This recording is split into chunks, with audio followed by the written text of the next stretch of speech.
A special profession encounters a little-known conspiracy, falling into a helpless situation. Thus begins a legendary life of killing gods and Buddhas alike. Chapter 1 Prologue. This world has never been as peaceful as it appears on the surface. It's just that, as ordinary people, we are able to live safely under the protection of a powerful national regime. But have you ever thought about it? When you or your country starts to close the gap in capability or even surpass your opponent, everything will become unreasonable, at least in the eyes of your opponent. That's how it is. So, what you originally did nothing wrong has turned into everything you do now being wrong. You can no longer do whatever you like, nor can you freely do what you need to do. You can't even be as self-sufficient as you were in the past, because at this moment, you have already started to be targeted. Even if you do nothing now, you will still be watched by countless pairs of eyes. From now on, your troubles begin. Don't think this is just alarmist talk. And don't think this is something too distant to be real, that if you pay close attention, you will find that in this world there really aren't that many coincidences. A plane crash has intertwined a group of strangers. It has also drastically heated the feelings between men and women. But no one knows. Is this really a touching moment? Or is it true love? Constantly intertwining, constantly adjusting, and the endless scheming. It has exposed the human nature that was originally hidden. However, as time goes by, in this seemingly accidental plane crash, the doubts become more and more apparent, and all those doubts point directly to one fact. This doesn't seem to be an accident. It seems more like a conspiracy. In fact, it might even be a trap that was set long ago, and the male and female protagonists are constantly sinking and then repairing themselves in such a trap. But will their bottom line ultimately hold? Will their kindness eventually be assimilated? Or will they become completely different kinds of people? Save me. You. What do you want? My skirt. If you don't want to die here, stop whining and follow me closely. The cabin is sinking. What should we do? What's wrong with you? Wake up. Can't you see? You're still a little beauty. Where? Where am I? Don't touch me. If it weren't for me, you'd already be feeding fish at the bottom of the sea. Don't be ungrateful. You rogue. Put your clothes on. Don't catch a cold. I want to drink water. What? You actually want me to drink this? Look, there seems to be someone over there. What? What is this? You still say you're not a bad guy. I won't leave you behind. Never. Will we? Will we die? You need to be stronger, survive. Brother phone, what's wrong? What's wrong? Who are you? What do you want? Hee. Are you survivors? Come with us. Don't come over here. Found them. Act when it gets dark. Ghost. Do you want to die? So it's you? If this continues, we will die of thirst. Are we really going to leave our lives here today? Chapter 2. Save me. In the Pacific, in an unknown sea area, a large international flight that was originally headed for Huagua was floating alone on the sea surface, surrounded by thick fog. Help! Help! Don't leave me. I beg you. Don't leave me. Woo woo woo. In his daze, Qianfeng was awakened by a terrified and piercing cry. Feeling a chill under his feet, he had not fully regained consciousness. The earlier wailing suddenly echoed again. Instinctively, Qianfeng became much more alert. The scenes before his fainting flooded back to him. However, he had no time to think further. After surveying his surroundings, he was taken aback. The spacious cabin was already in disarray. Even the entire aircraft had begun to deform at some point. The area where Qianfeng was standing was soaked in water. The aisles and seats were scattered with various items. In addition to various suitcases and bags, there were many clothes and personal belongings. However, many of these items were submerged in water and swayed back and forth with the incoming seawater. What puzzled Qianfeng even more was that in this large space, he could not see a single person besides himself. Woo woo woo. Is there anyone else? Please, come help me. Unfortunately, the wailing in front of him grew even more piercing. The fear in that voice made Qianfeng feel a twinge of sympathy. Without thinking much, as he was the flight attendant on this flight, he instinctively wanted to stand up from his seat. Looking down, he realized that his seatbelt was still tightly fastened. Qianfeng unbuckled it and rushed towards the first-class cabin. However, when he pulled aside the curtain, he still could not find the source of the crying. The environment in the first-class cabin was not as bad as in economy class, but it was still somewhat chaotic. Moreover, although there were not many seats in first class, each had its own compartment. It was impossible to tell at a glance which compartment the crying came from.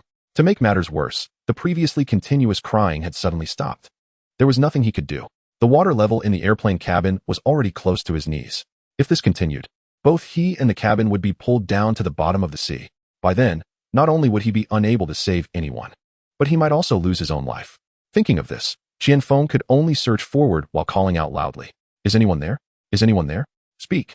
Chapter 3. Poor girl. Sure enough, this tactic was effective. As soon as Qian Feng's voice fell, the familiar voice came again from the compartment closest to the front right of the plane. There is someone, help. Help me. Woo woo woo. However, the voice was so agitated that it became somewhat incoherent, along with the excitement. There was also a hint of weakness in the voice. There were sounds similar to slapping coming from the compartment. Qian Feng was overjoyed and hurried over to the compartment. Fortunately, the door to the compartment was not locked. Bang! Qian Feng pulled the door to the right with force, and it swung open. He looked up and saw a young woman sitting diagonally in the spacious airline seat, looking terrified and helpless. Her face was tear-streaked, clearly frightened out of her wits. What are you sitting there for? Hurry up and get up. Qian Feng was almost furious at the sight of the dazed woman in front of him. He couldn't help but shout. However, the woman clearly was not one to take this lying down. Even in such a situation, she was still unwilling to yield. You think I don't want to run? My seatbelt is stuck, I can't get it off. Woo woo woo. Qian Feng looked closer and saw that the buckle of the seatbelt binding the woman was indeed deformed. It was no wonder she couldn't get it off. Qian Feng tried to pry it open, but it was futile. In fact, he found himself at a loss for words, and his face flushed with embarrassment. But due to his male pride, he couldn't help but complain. What? What did you do? How did you get yourself stuck like this? However, Qian Feng knew that this was just a way to find something to say. But the young woman, who still looked wronged, thought he was genuinely blaming her. Just as she was about to retort, she suddenly remembered that she was waiting for someone to rescue her. So she didn't dare to offend this guy, who looked somewhat decent but had a sharp tongue. I didn't know how it became like this. After that explosion, I was knocked out. When I woke up, I was in this state. I'm almost dying from injustice. Woo woo woo. Thinking of the terrifying scene when she called for help to no avail, she began to cry again. Looking at the young woman who refused to give and yet cried at the slightest provocation, Qian Feng truly had no way to deal with her. Just then, the cabin swayed due to the push of the waves. Qian Feng became even more anxious. The water level in the cabin was already over his knees. Soon, the remaining half of the cabin would completely sink down. Chapter 4. The Captain's Demise. Without allowing Qian Feng to think more, he quickly looked around. Yet he still couldn't find any tools to cut the seatbelt. This is ridiculous. Qian Feng slapped the leather surface of the airline seat. The already terrified woman was even more at a loss for what to do. Even her crying stopped immediately. But Qian Feng was a trained flight attendant, and he was relatively familiar with the layout of the aircraft. Just when he was feeling a bit frustrated, he suddenly remembered that there was an emergency axe in the cockpit. Moreover, very few people knew about the existence of this emergency axe, except for the flight crew and those familiar with civil aviation aircraft. However, he was not sure if the emergency axe was still in the cockpit. Additionally, he was unsure whether the cockpit door could be opened smoothly. Regardless, Qian Feng felt he should at least try. So, without saying a word, he stood up again. Seeing Qian Feng get up, the woman thought he was going to leave her behind and escape on his own. Unable to hold back her anxiety again, she tightly clutched Qian Feng's arm with both hands, looking pitiful as she said, You can't leave me. I beg you. Qian Feng, seeing this, realized that the girl had misunderstood. However, for some reason, he felt the warmth coming from her palm, and involuntarily, some unusual feelings arose in his heart. I didn't plan to leave. I'm just going to find some tools first. Do you want us all to sink to the bottom of the sea and become a pair of doomed lovebirds? Although Qian Feng's words were somewhat teasing, they were filled with reassurance. At this moment, the girl finally relaxed her tight grip on him, but from her eyes, it was clear that she was still somewhat anxious. However, Qian Feng couldn't care less about that now. What he needed to do was quickly find the tools he wanted to rescue this poor girl. Fortunately, when he reached the cockpit door, he found it wide open. However, the cockpit was already flooded with seawater. To his surprise, just as he was about to search for the emergency axe located behind the pilot's seat, he found someone slumped over in the pilot's chair. Judging by the person's clothing and appearance, it was undoubtedly the captain of the flight. But when he approached to check, he found the captain motionless, leaning against the seat, with a patch of red staining his chest. A sharp piece of glass was embedded right in the center of his chest. It seemed he had already lost his life. He quickly noticed that the windshield in front of the pilot's seat had been shattered completely, and it was clear that the unfortunate captain had met his end due to the flying shards of glass. Chapter 5. You bastard. The good thing was that in the cockpit, aside from the captain's body, the co-pilot and observer seats were empty, indicating that they had likely escaped long ago. Qian Feng was momentarily stunned, but didn't dare waste any more time. He quickly began searching for the emergency axe behind the pilot's seat. Fortunately, the emergency axe was still there. This meant the unfortunate girl had a chance to be saved. When Qian Feng re-emerged in front of the girl, holding the emergency axe, she, still trapped in her airline seat and anxious, visibly relaxed. Tears filled her eyes. likely because she saw that this cheeky guy truly had no intention of giving up on her. Thus, her previously suspended heart finally settled down. With the tool in hand, the issue of the seatbelt was naturally resolved. In just a few moments, Qianfeng managed to cut through the seatbelt that was holding the girl. Just as she was about to stand up from her seat, eager to leave this unfortunate place, she exclaimed, "What's wrong? My skirt is stuck again." Seeing Qianfeng staring at her in confusion, the girl suddenly felt a bit embarrassed and explained with a blush. This time, Qianfeng surprisingly didn't show any sign of impatience. Instead, he gently reminded her, "Stand up slowly, and I'll help you pull it." The girl, of course, didn't dare to object. After all, Qianfeng was helping her. So, she slowly stood up as he suggested. Indeed, perhaps due to her earlier struggles, the hem of her long skirt had somehow gotten wedged tightly into the gap of the airline seat. Qianfeng noticed this and didn't find it too difficult to solve. He moved to her left rear side, grabbed one side of her skirt, and tried to pull it out with force. However, things often go this way. Just as he felt there was no difficulty, problems arose. Sure enough, before Qianfeng could exert force with his hands, he stumbled forward. At the same time, his pulling action shifted to a hard tug. With a ripping sound, he tore a large hole in the girl's skirt. Now, regardless of whether the skirt was still caught in the seat, it no longer mattered. With a little more force, he could tear off the already ripped skirt, and she would no longer be restrained. However, the girl's long skirt would instantly transform into a sexy short skirt. Although she quickly steadied herself after the initial shock, the sudden tightness around her hips made her feel something was off. Chapter 6. A Twist of Fate. Looking back, she indeed found that her long skirt had been ripped from just below her hips by the man behind her. Her long, fair legs were now fully exposed to his sight. What she couldn't accept was that the guy behind her seemed to have discovered something extraordinary and was staring intently at the exposed skin. His slightly open mouth was filled with surprise and greed, as if drool was about to spill out. "Ah, you bastard. What are you looking at? What do you want to do?" The girl was both angry and embarrassed, nearly sitting right on Qianfeng's head. "Cough. I'm just trying to help you. I just lost my balance for a moment. You can't blame me for that." Regarding this misunderstanding, Qianfeng felt no guilt. However, given the close distance and the sensitive position, it was indeed inappropriate to be staring at the girl's legs. Thus, he unconsciously began to explain somewhat sheepishly. Yet, even so, his lewd gaze remained fixated half an inch away from her exposed skin. Seeing this, the girl became even more furious and began to curse him again. You're still looking, you bastard." However, once her emotions got riled up, even speaking became difficult for her. What she didn't expect was that just then, another wave hit, causing the cabin to tilt violently to one side again. As she was already turning her head to scold him, she was caught off guard and lost her balance. She was about to fall to the other side of the cabin.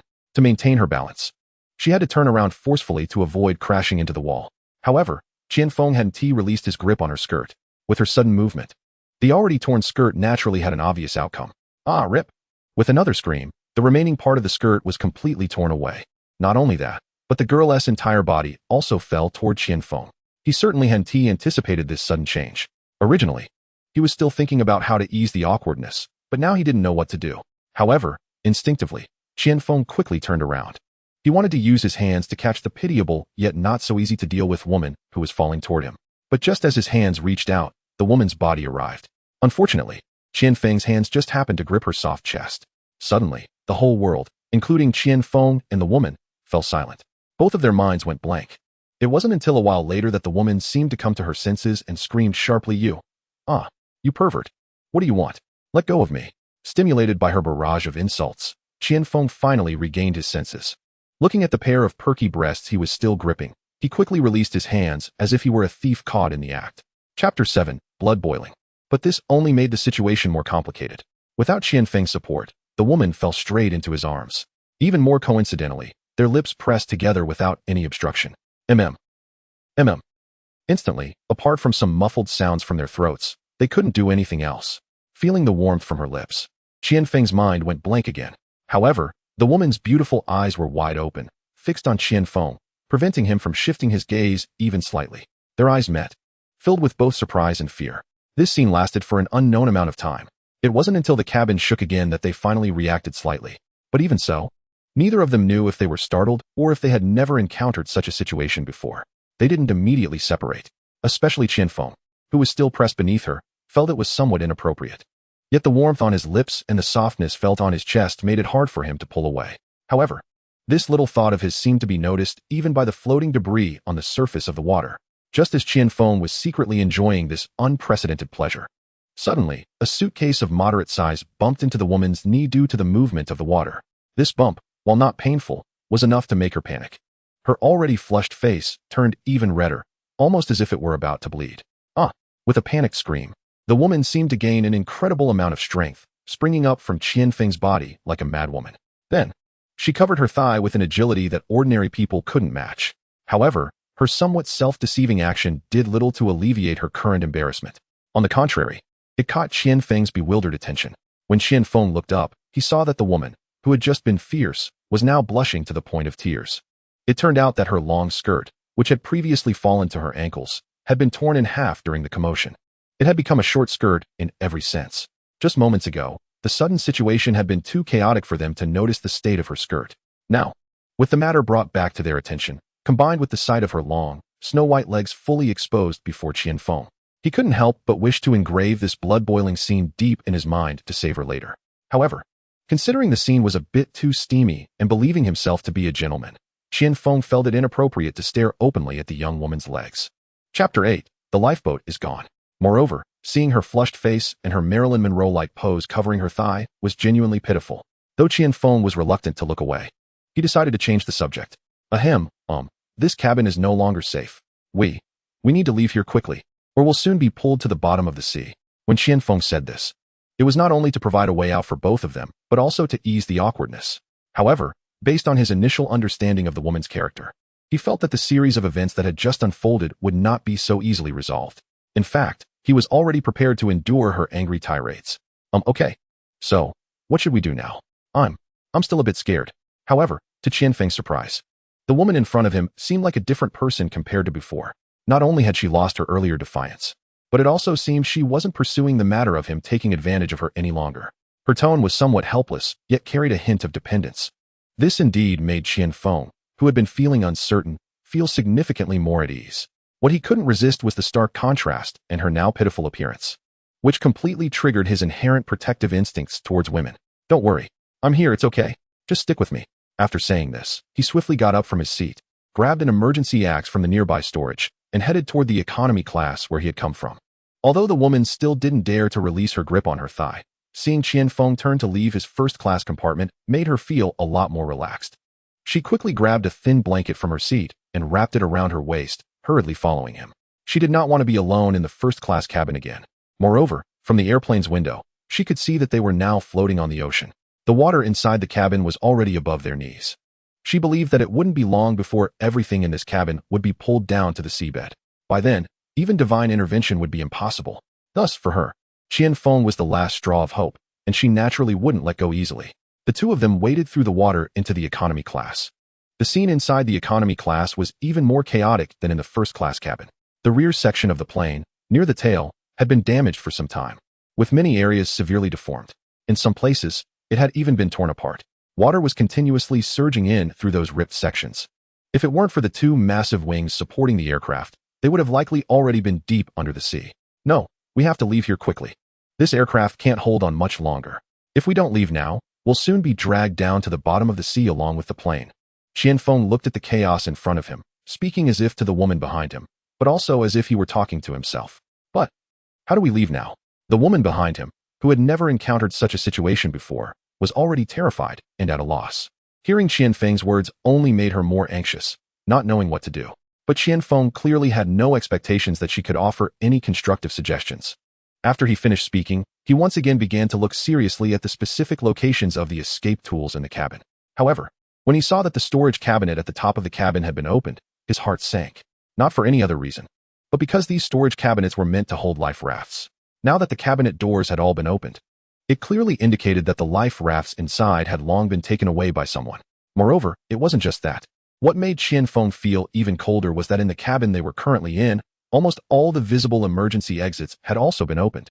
And judging by the items left behind around the emergency exits, it seemed that quite a few passengers had evacuated through these exits. But now, on the surface of the sea outside these emergency exits, apart from a few scattered personal belongings floating nearby, there was nothing else. In the distance, it was a white, misty expanse, completely shrouded in fog. This meant that on this large airplane, apart from the pilot who had already died from the glass, He and the girl who had been following him were the only two unfortunate souls left on this plane. Chapter 9. Are we really unable to escape? Qian Feng was furious. He didn't understand why, among so many people on this plane, he was the one left behind. Moreover, he hadn't even been given any life-saving tools. Wasn't he this bullying and honest person? Thinking of this, he slammed his fist against the back of one of the seats. With a loud bang, the woman behind him was startled and cried out. He almost forgot that besides himself, there was also this poor girl sitting in first class. However, it seemed that the two of them were indeed somewhat sympathetic to each other's plight. After venting his frustration, Qian Feng didn't want to appear too rude in front of the woman. So, after adjusting his mindset a bit, he began to look for any floating tools that could help him escape. Of course, among these floating tools, the most intuitive option was the life rafts equipped on the plane. But the life rafts had long been used up, and now he could only pin his hopes on life jackets. After all, having a life jacket was better than nothing, although the chances of survival were relatively low. If he didn't search for one, Qian Feng still felt somewhat unwilling. So, with a nervous heart, he quickly searched the cabin. As expected, after a thorough search, he really couldn't find any life jackets left in the large cabin. At this moment, the last glimmer of hope in Qian Feng's heart was instantly shattered. Looking at the seawater that had already risen above his knees, he leaned back against one of the seats, his expression dejected, his eyes drooping.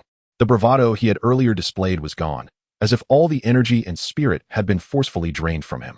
Seeing this, although the woman didn't know what Qian Feng was thinking at that moment, she could roughly guess what this situation would mean. Thus, unconsciously, she too began to feel despondent. However, this was just her own speculation. It had not been confirmed by Qian Feng himself. Not willing to accept her fate just yet, she tentatively asked Qian Feng, "Hey, are we really unable to escape?" Her eyes were filled with a longing for survival. But Qian Feng didn't immediately react, still looking listless, frozen in place. Escape? How to escape? Didn't you see that the life rafts in this cabin have all been taken away? I was just searching endlessly. You saw that too. There's not a single life jacket left. What do you think? How can we escape? Should we just jump into the sea to feed the fish? Or swim desperately in the ocean? However, his tone seemed to carry a hint of wanting to give up. At this moment, the woman, who had been waiting for an answer from Qian Feng and still held on to a glimmer of hope, felt her mood plummet into an icy abyss. Chapter 10. I don't want to die. She didn't dare to believe, nor did she want to believe, that her splendid life had just begun and would end for no reason in this vast ocean. The more she thought about it, the more she felt that fate was unfair to her. Hence, her emotions began to grow a bit agitated. You think of another way. I don't want to die here. Isn't there any other life raft or life jacket on this plane? Why don't you go look again? Woo. The fear was written all over her face, as her emotions were about to spiral out of control. However, as if she had already guessed the outcome, she began to cry uncontrollably. It seemed that she was only trying to release her final emotional outburst. Stop. What did you just say? Say it again. Just then, Qian Feng inexplicably shouted loudly, causing her to lose even this chance to vent her emotions. Confused, she thought that her crying had angered the man in front of her, and she instantly stopped crying in fright. Her eyes looked at Qian Feng pitifully, as if trying to explain something. Sure enough, before Qian Feng could speak, she timidly said to him, "Why are you being so fierce? I just don't want to die here. Am I not even allowed to cry?" Woo. It was clear that Qian Feng's shout only had a temporary effect. In just a few sentences, the woman began to cry again, feeling aggrieved. Seeing this, Qian Feng didn't know how to continue. After all, he was someone with a tough exterior but a soft interior. Ever since he was a child, he couldn't stand to see girls cry. Coupled with his earlier shout, he wasn't actually dissatisfied with the woman's behavior. It was just that in a moment of urgency, he hadn't paid attention to how he spoke. So, seeing her pitiful tears, Qian Feng immediately softened and unconsciously began to explain, "No, don't cry. I didn't mean to be fierce. It's just that what you said just now made me think of something. In a moment of desperation, I only raised my voice slightly. Stop crying. Can you repeat what you just said?" But Qian Feng still underestimated the emotional attachment of these girls. It's not that if you soften your stance, all explanations will become valid. Even if there's just a tiny bit of wrong, they will still cling to you, until you become frantic and lose control of your emotions. Just like the two of them now. You still say you're not being fierce with me. Look, you're already impatient. Woo. Right after Qian Feng finished speaking, the woman clung to the tone of his words again. Right now, she wouldn't care whether you were anxious or not. Even if the sky were about to fall, she would first want to settle these issues she deemed necessary. Chapter 11. You just can't be gentle. However, for someone like Qian Feng, who was born impatient and not good at comforting girls, this was undoubtedly a torment. Moreover, what time was it now? They were about to report to the Dragon King. Yet he was still entangled in these trivial matters. Thinking of this, Qianfeng couldn't hold back any longer. Enough, shut up. If you don't want to die here, think carefully about what you just said. It seems some people are destined not to be treated gently. Under Qianfeng's renewed anger, the woman who had just been chattering finally quieted down. However, this time, she seemed to have taken some wrong medicine. Gone was the earlier sense of grievance. Instead, she looked as if she had heard some great news. She looked at Qianfeng with a mix of disbelief and hope and said, You mean to say, we might still be saved? Faced with this woman who seemed to change her face like a performer, Qianfeng was thoroughly defeated by her. He never expected that crying could be so controlled. It didn't even require any emotional buildup. It was truly extraordinary. Whether there's a way to be saved, I still don't know. But if you keep dragging this out, even if there is a way, it will definitely be too late. Surprised as he was, Qianfeng had no intention to waste more time with her. Even a fool could hear the implication in his words. The woman naturally dared not delay any longer and immediately began to think hard again. However, quite a bit of time had already passed. After a good deal of pondering, she looked at Qianfeng again, slightly uncertain, and said, You mean, why don't you look for it again? After she finished speaking, she kept staring at Qianfeng, as if hoping to get the answer straight from his eyes. Not this sentence, go up. Hearing Qianfeng's straightforwardness, the woman didn't say anything more. She turned around and started thinking again. Could it be that I don't want to die here? Suddenly, the woman turned back, a bit excited, and said again. This time, however, Qianfeng did not immediately make a judgment. On the contrary, he slowly began to ponder as well. Not this sentence, but it should be very close. It seems there are also the words could it be in there. Qianfeng seemed to notice the woman's effort, so he affirmatively encouraged her, looking at her. Clearly, this was enough to prove that many times, eyes could communicate as well. After receiving Qianfeng's encouraging gesture, the woman's mind suddenly felt much more active. Before Qianfeng could give any further hints, she clapped the back of her chair and excitedly said, I thought of it. Is there no other lifeboat or life jacket? More accurately, should it be, is there no other lifeboat or life jacket on this plane? This sentence. Chapter 12, A Word Awakens. The last sentence the woman said indeed did not disappoint Qianfeng. After a moment of contemplation, he suddenly became excited. It was as if he had solved a century-old problem. Haha, that's it, I thought of it, haha. Clapping his hands, Qianfeng was so happy that he jumped up from the water. Although the woman had been following Qianfeng all along, she still didn't know what he was thinking. Seeing him suddenly laughing and jumping, she was somewhat puzzled. However, at this moment, Qianfeng had already come to her side. Although the woman often traveled by plane, she was not part of the crew and didn't know much about the plane's structure.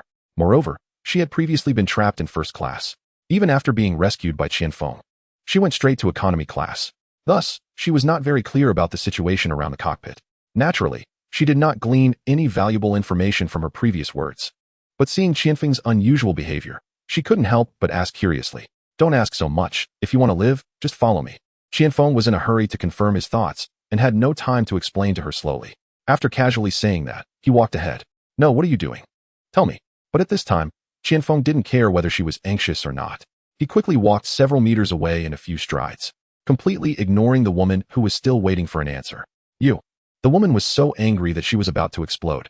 But facing this stubborn guy, she had no way to deal with him. She could only stand there, mouth agape, fuming. Although she had just been rescued by Qianfeng, the earlier shouting and now being ignored had already made her, a proud young lady, feel somewhat displeased. Growing up, she had never been treated with such disregard, and naturally, she could not swallow this anger. So subconsciously, she began to resist Qianfeng's actions. She even thought that Qianfeng's mysterious behavior would ultimately be in vain. After all, the two of them had just come from that direction. If there were any lifeboats over there, why didn't they just bring them over to use? Why were they still messing around here for so long? Moreover, first class and the cockpit were sealed tightly. Besides the middle position and a very ordinary boarding gate, there was simply no other means for the two to leave. What better way could there be over there? She even unconsciously showed a hint of distrust on her face. While she was pondering, Qianfeng had already passed by her side, and seeing she had not followed, he became somewhat impatient. Chapter 13, Innocently Hated. Just a moment ago, she was still crying and saying she didn't want to die here. Why wasn't she leaving now? It was really hard to understand. Why are you still standing there? Hurry up and follow me. Do you want to stay here and drown? After a flurry of urging, Qianfeng no longer cared whether she was following or not, and hurriedly turned back toward the cockpit. Anyway, Qianfeng had already done what he needed to do. Whether she wanted to come or not was her business. He couldn't worry about that. After Qianfeng turned around, the woman looked at the empty cabin. Although she was still somewhat displeased. But after all, she is also a girl, so saying she is not afraid would be a lie. After a moment of hesitation, she decided to follow him. Anyway, there were no other choices now. It was better to take a chance with him than to stay here alone. Even if they were to drown in the sea, at least they would have each other for company. The two of them walked one after the other, step by step, towards the cockpit. Fortunately, the front of the aircraft was relatively well sealed, and the entire nose was slightly tilted upwards. Thus, the closer they got to the front, the lower the water level inside was compared to other compartments. Walking here was naturally much easier than in the other compartments. Soon, they reached a spot not far from the cockpit. However, just as Qian Feng steadied himself, he eagerly looked at the boarding door. As expected, just as he remembered, the boarding door was still tightly closed. Moreover, the emergency supplies equipped on the door were still intact. At this moment, the anxiety that had been hanging over him finally eased a little. It was no wonder. The emergency supplies on the boarding door were their last hope for survival. If this door had been opened and used like the other emergency doors, it was highly likely that the emergency supplies would have been taken first. If that were the case, Qian Feng and the others would truly have lost their last chance to escape. Now, it was precisely because the boarding door was relatively far from the crowd, and after the disaster struck, those passengers were too anxious and focused on escaping nearby, that the emergency supplies on this door were fortuitously preserved. This could be considered a sign that their lives were not meant to end just yet. Otherwise, given the time Qian Feng woke up, even if there were many emergency supplies, it would still be difficult for them to have a chance to use them. In fact, whether the boarding door was open or closed, and whether the supplies on the door were there or not, Qian Feng should have noticed when he passed by the boarding door to enter the cockpit. However, he was too hurried at that time, took the emergency axe, and left directly without paying much attention to it. Even when searching for the lifeboat in economy class, he had assumed that the rescue supplies on the boarding door had already been used. It was only after the woman's words reminded him that he finally realized. Relying on his vague memory from when he passed by, he vaguely recalled that the boarding door seemed to still be closed. But just based on that vague impression, he was not too sure. Moreover, even if the door had not been opened, that did not mean the emergency supplies on the door were still there. Therefore, with all these uncertainties yet to be confirmed, he still felt a bit uneasy. However, even so, having hope was certainly better than having none. Even if that hope had the possibility of falling through, it was still hope. Chapter 14, When it rains, it pours. So, after hearing the woman's reminder, Qian Feng felt excited as he saw hope. But after all, this was a matter of life and death. Therefore, he was still a bit anxious along the way. Now that he had seen the boarding door with his own eyes, and it was still securely closed, and the emergency supplies were still there, the heavy stone in his heart finally felt like it had been lifted. However, just as Qian Feng was still feeling happy, he heard the woman behind him speak again. "Hey, what do you want to do bringing me here? There are no emergency rafts here. Aren't we all just dead ends?" From her slightly dissatisfied tone, it could be heard that she was somewhat deliberately trying to pick a fight. Surely, she was still bothered by Qian Feng's attitude when he spoke earlier. Now, she was looking for an opportunity to take a jab at him. This perfectly echoed the ancient saying, "It is better to offend a villain than to offend a woman." How true that was. Otherwise, just like Qian Feng now, he had accidentally drawn her resentment. Of course, although Qian Feng felt a bit displeased by the woman's nagging, he was more focused on quickly leaving this dreadful place and did not pay much attention to her. On the contrary, he became more focused on studying how to use the equipment on the door. Fortunately, relying on his training memories, he finally managed to deploy the emergency slide pack equipped on the boarding door. Then, he hooked the rod of the slide pack onto the metal base on the airplane floor. Once all the preparations were complete, he stood up again. But just then, before Qian Feng could catch his breath, a huge wave hit the surface of the sea. Suddenly, the entire aircraft began to shake violently. Qian Feng was thrown to the side and crashed heavily against the wall in front of the boarding door, causing him to grimace in pain. The woman who had been standing behind him was also unable to escape the fate of being thrown. What was worse, she happened to collide with the corner of the wall by the aisle and was knocked unconscious. Now she lay motionless about a meter away on the floor. This was bad. The aisle was now filled with seawater. If she remained submerged like this, even if she hadn't died from the impact, she would eventually drown. Qian Feng staggered and hurriedly got up from the ground, trying to steady himself as he moved forward. When he reached the woman and saw that her forehead had turned red from the impact, he didn't have time to think much and quickly shook her shoulder. "Hey, what happened? Wake up. Please wake up." Seeing this, Qian Feng was truly speechless. What was going on? Why did she have to pass out at such a critical moment? It was indeed a case of when it rains, it pours. Gritting his teeth against the pain in his shoulder, Qian Feng cursed silently and picked the woman up. Just as he was about to carry her to the boarding door, another problem arose. The aircraft, which had been relatively level, was now becoming increasingly tilted. With a person in his arms, Qian Feng's balance was already poor. Chapter 15, Fainted. Now, with the tilt, he had to take 2 steps back. Fortunately, he managed to steady himself. However, If Qian Feng tried to move forward again, it would become even more difficult. Moreover, it seemed that the earlier shaking had worsened the flooding situation in the cabin. At present, the water level in the cabin was rising at a visibly rapid pace. Therefore, the time left for Qian Feng was truly running short. He was well aware of the seriousness of the situation and could not hesitate any longer. Gritting his teeth, he once again moved towards the boarding door. Help! Don't leave me. Please, don't leave me. Just after taking 2 steps, the woman in Qian Feng's arms began to mumble incoherently again. Qian Feng looked down and saw that her eyes were still tightly shut, but her mouth was mumbling slightly. However, the panic on her face seemed to be somewhat pale. It must be that scene from earlier when she was trapped in first class that has already cast a shadow over her. Otherwise, she wouldn't be so dazed and still shouting for help. Qian Feng was not a cold-hearted person to begin with. Seeing this situation, he couldn't bear it and unconsciously echoed, Okay, I won't leave you behind. I'll take you wherever I go. Coincidentally, just after Qian Feng jokingly finished speaking, the woman in his arms seemed to have really heard him and groggily opened her eyes. After taking a glance, she appeared to be extremely fatigued and closed her eyes again, fainting once more. Of course, Qian Feng did not see this scene because he was currently racing against time with all his might. Fortunately, after a desperate effort, they safely reached the boarding gate. At this time, the situation inside the cabin had become very severe. But the good thing was that due to the sinking of the rear of the plane, the front section had been lifted quite a bit. The water accumulation in the cockpit and near the boarding gate had also receded significantly. Seeing this, Qian Feng naturally would not miss such a good opportunity. As the saying goes, you must seize the opportunity. If they failed to escape this time, both he and the still unconscious woman would be doomed to perish in this sea. Thinking of this, Qian Feng dared not delay any longer. He half laid the woman down by the cabin door and reached out to open the door, pushing hard against the cabin door at the boarding gate. With a whoosh, as the door opened, the emergency slide pack installed at the bottom of the door was immediately ejected. Within seconds, it inflated into a dual-channel evacuation slide. However, since the entire fuselage of the plane was floating on the sea, the level of the boarding gate was basically on par with sea level. In fact, the floor where Qian Feng was standing was even slightly lower than sea level. Therefore, when the evacuation slide opened, which was originally designed as a sloped device, it completely lost the slope it was supposed to have and instead resembled a rubber boat floating on the surface of the sea. Chapter 16. The emergency slide stopped moving. Qian Feng did not dare to stay any longer and hurriedly helped the still unconscious woman onto the emergency slide. He also tossed the 2 floating suitcases from the aisle onto the slide. After all, even if they were lucky enough to escape the cabin, who knew what kind of difficulties they would face next on the vast sea? So it would be wise to grab those 2 suitcases, even if they contained nothing to eat or drink. Having extra clothing would only be beneficial and not harmful. He noticed that the entire cabin was slowly sinking. He turned around and jumped directly onto the emergency slide. Then he pulled out the emergency axe he had found earlier when trying to save the woman and swung it hard, cutting through the rope that secured the slide to the metal base of the plane's floor. Without the rope's restraint, the emergency slide sprang out like a taut little boat. Seeing this scene, Qian Feng finally breathed a sigh of relief.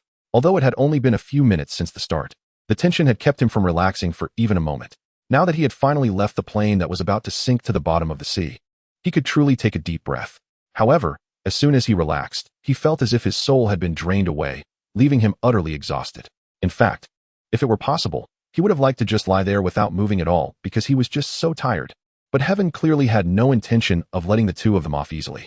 Just as he opened his eyes and was about to take another look at the plane he had once been on, he noticed that the direction in which the emergency slide was floating was quite abnormal. It turned out that after cutting the rope, the slide had bounced away in the opposite direction of the plane and had drifted several meters away. Moreover, the trend of movement had not changed. Thus, Qian Feng had been lying there so carelessly and relaxed. But now, the emergency slide had stopped drifting outward and was slowly moving back towards the position of the plane. This sudden change truly startled Qian Feng. He knew that if the emergency slide didn't leave a safe distance from the sinking plane, it would inevitably be caught in the whirlpool created by the sinking plane and could even be dragged to the bottom of the sea. And now that the direction of the emergency slide had changed, it was clearly heading towards such a situation. Damn it, I was too careless. Do they really want to kill me? Thinking of this, Qian Feng cursed inwardly, forcing himself to climb up from the emergency slide. However, while lying down was easy, getting back up was not so simple. Indeed, just as Qian Feng stood up, he felt completely drained of energy, and all he wanted to do was lie down again. But given the serious situation of water flooding inside the plane, it was no longer time for Qian Feng to ponder anything. After all, if he hesitated any longer, He and the woman behind him would become a pair of doomed lovers at the bottom of the sea. Chapter 17. The Whirlwind of Fear. However, there were no paddles prepared on the emergency slide. Even if Qianfeng wanted to row away, it was impossible. Even trying to paddle with his hands over such a short distance would be futile. What should he do? As he watched the emergency slide slowly drifting towards the sinking plane, a massive whirlpool had formed in the surrounding waters due to the rapid descent of the plane. Qianfeng slapped his forehead, feeling as anxious as an ant on a hot pan. He was so frustrated that he was slapping his thighs, wishing he could jump into the water himself and pull the emergency slide away. Wait, why can't I do that? With that thought, Qianfeng jumped into the water without a second thought, grabbing the edge of the emergency slide and swimming desperately backward. Although it was a bit strenuous, at least he managed to stabilize the movement of the slide. In fact, it slowly began to drift in the opposite direction of the plane. However, it seemed like the plane was deliberately trying to compete with Qianfeng. Just as he stabilized the slide, one of the wings of the plane was suddenly and violently torn off by the pressure. Splash! The seawater surged over the top of the plane, and the pull of the whirlpool became even more pronounced. Terrified, Qianfeng didn't dare to even take a breath, and his legs were working so hard they felt like they were about to smoke. Fortunately, just as the massive whirlpool began to engulf everything around it, with Qianfeng's all-out effort to drag it, the dual-channel life raft imagined from the emergency slide was finally in motion. However, at this moment, although Qianfeng was safe, his legs and arms felt as if they were no longer his own. He could hardly climb back up to the edge of the emergency slide. At this point, he was truly exhausted and unable to move at all. Only after resting for a while did he slightly recover. Looking at the vast ocean, Qianfeng for a moment didn't know where to go. Just as he was thinking about changing his position to relax his hands and feet, he noticed the woman beside him still lying there unconscious. Since she was no longer in life-threatening danger, Qianfeng's mood naturally calmed down a lot. At this moment, he subconsciously began to worry about her injuries. He reached out to check her breathing. Although the wind occasionally blew across the sea surface, he could still faintly feel that her breathing was quite steady. Qianfeng then felt a little relieved. Don't mess around. Her nose is itchy.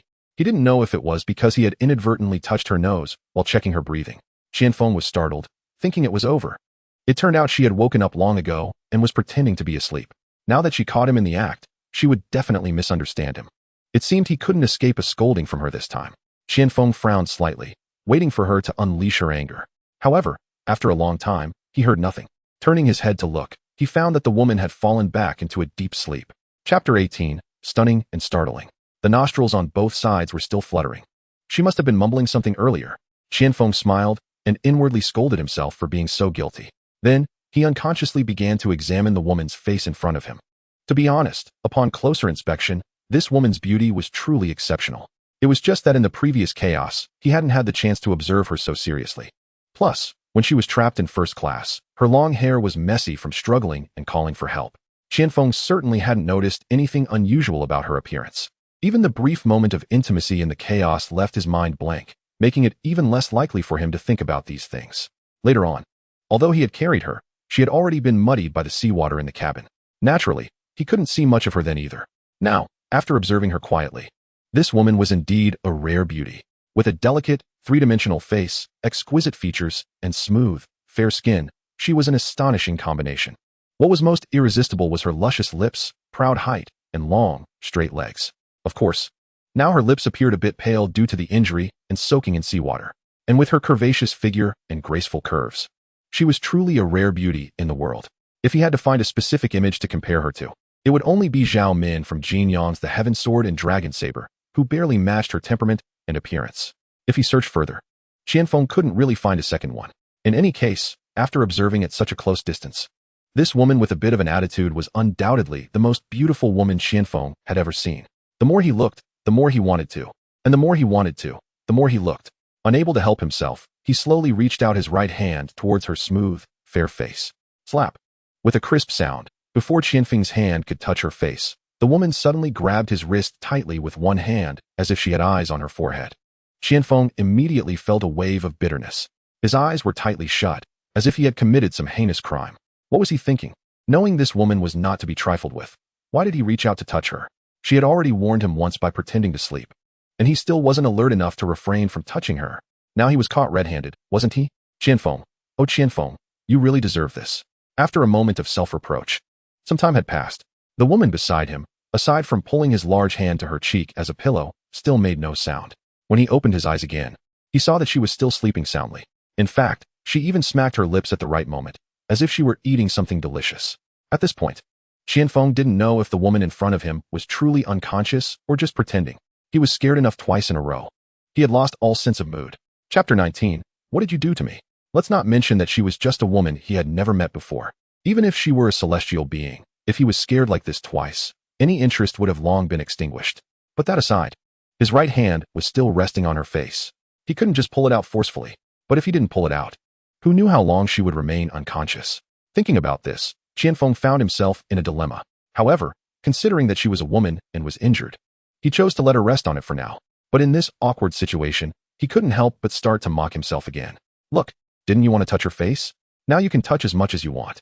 And you don't even have to be sneaky about it, you cowardly pervert. Just like that, Qianfeng scolded himself in his mind and fell asleep as well. He didn't know how long it had been, but he was suddenly awakened by a sharp scream. Qianfeng had been sleeping soundly, and this sudden scream startled him awake. Still groggy, he couldn't figure out what had happened. It wasn't until he rubbed his eyes that he began to wake up a little. However, the numbness in his right arm felt extremely uncomfortable. When he looked closely, he realized that the scream had come from the woman who had been unconscious but was now about a meter away, covering her chest with both hands. Just as Qianfeng wanted to ask what was happening, before he could speak, the woman unleashed a torrent of curses at him without warning. You filthy pervert. While I was asleep, what did you do to me? The woman looked at her own clothes and glared at Qianfeng angrily. Qianfeng, still not fully awake, was naturally a bit displeased. He didn't care why she was reacting this way and impatiently scolded her. What are you doing? Making a fuss. I finally got a chance to rest. And you woke me up. And calling me a pervert. When did I do anything perverted? However, upon seeing Qianfeng's unruly demeanor, the girl became even angrier. You took advantage of me and now you're saying I woke you up? You shameless. Indeed.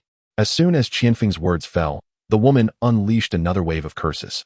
But when it came to her being bullied, her emotions were so agitated that she seemed to have lost even the basic ability to organize her thoughts. Hearing this, Qianfeng was even more perplexed. He looked at the woman's terrified expression as if she had been violated and then at his still numb right hand.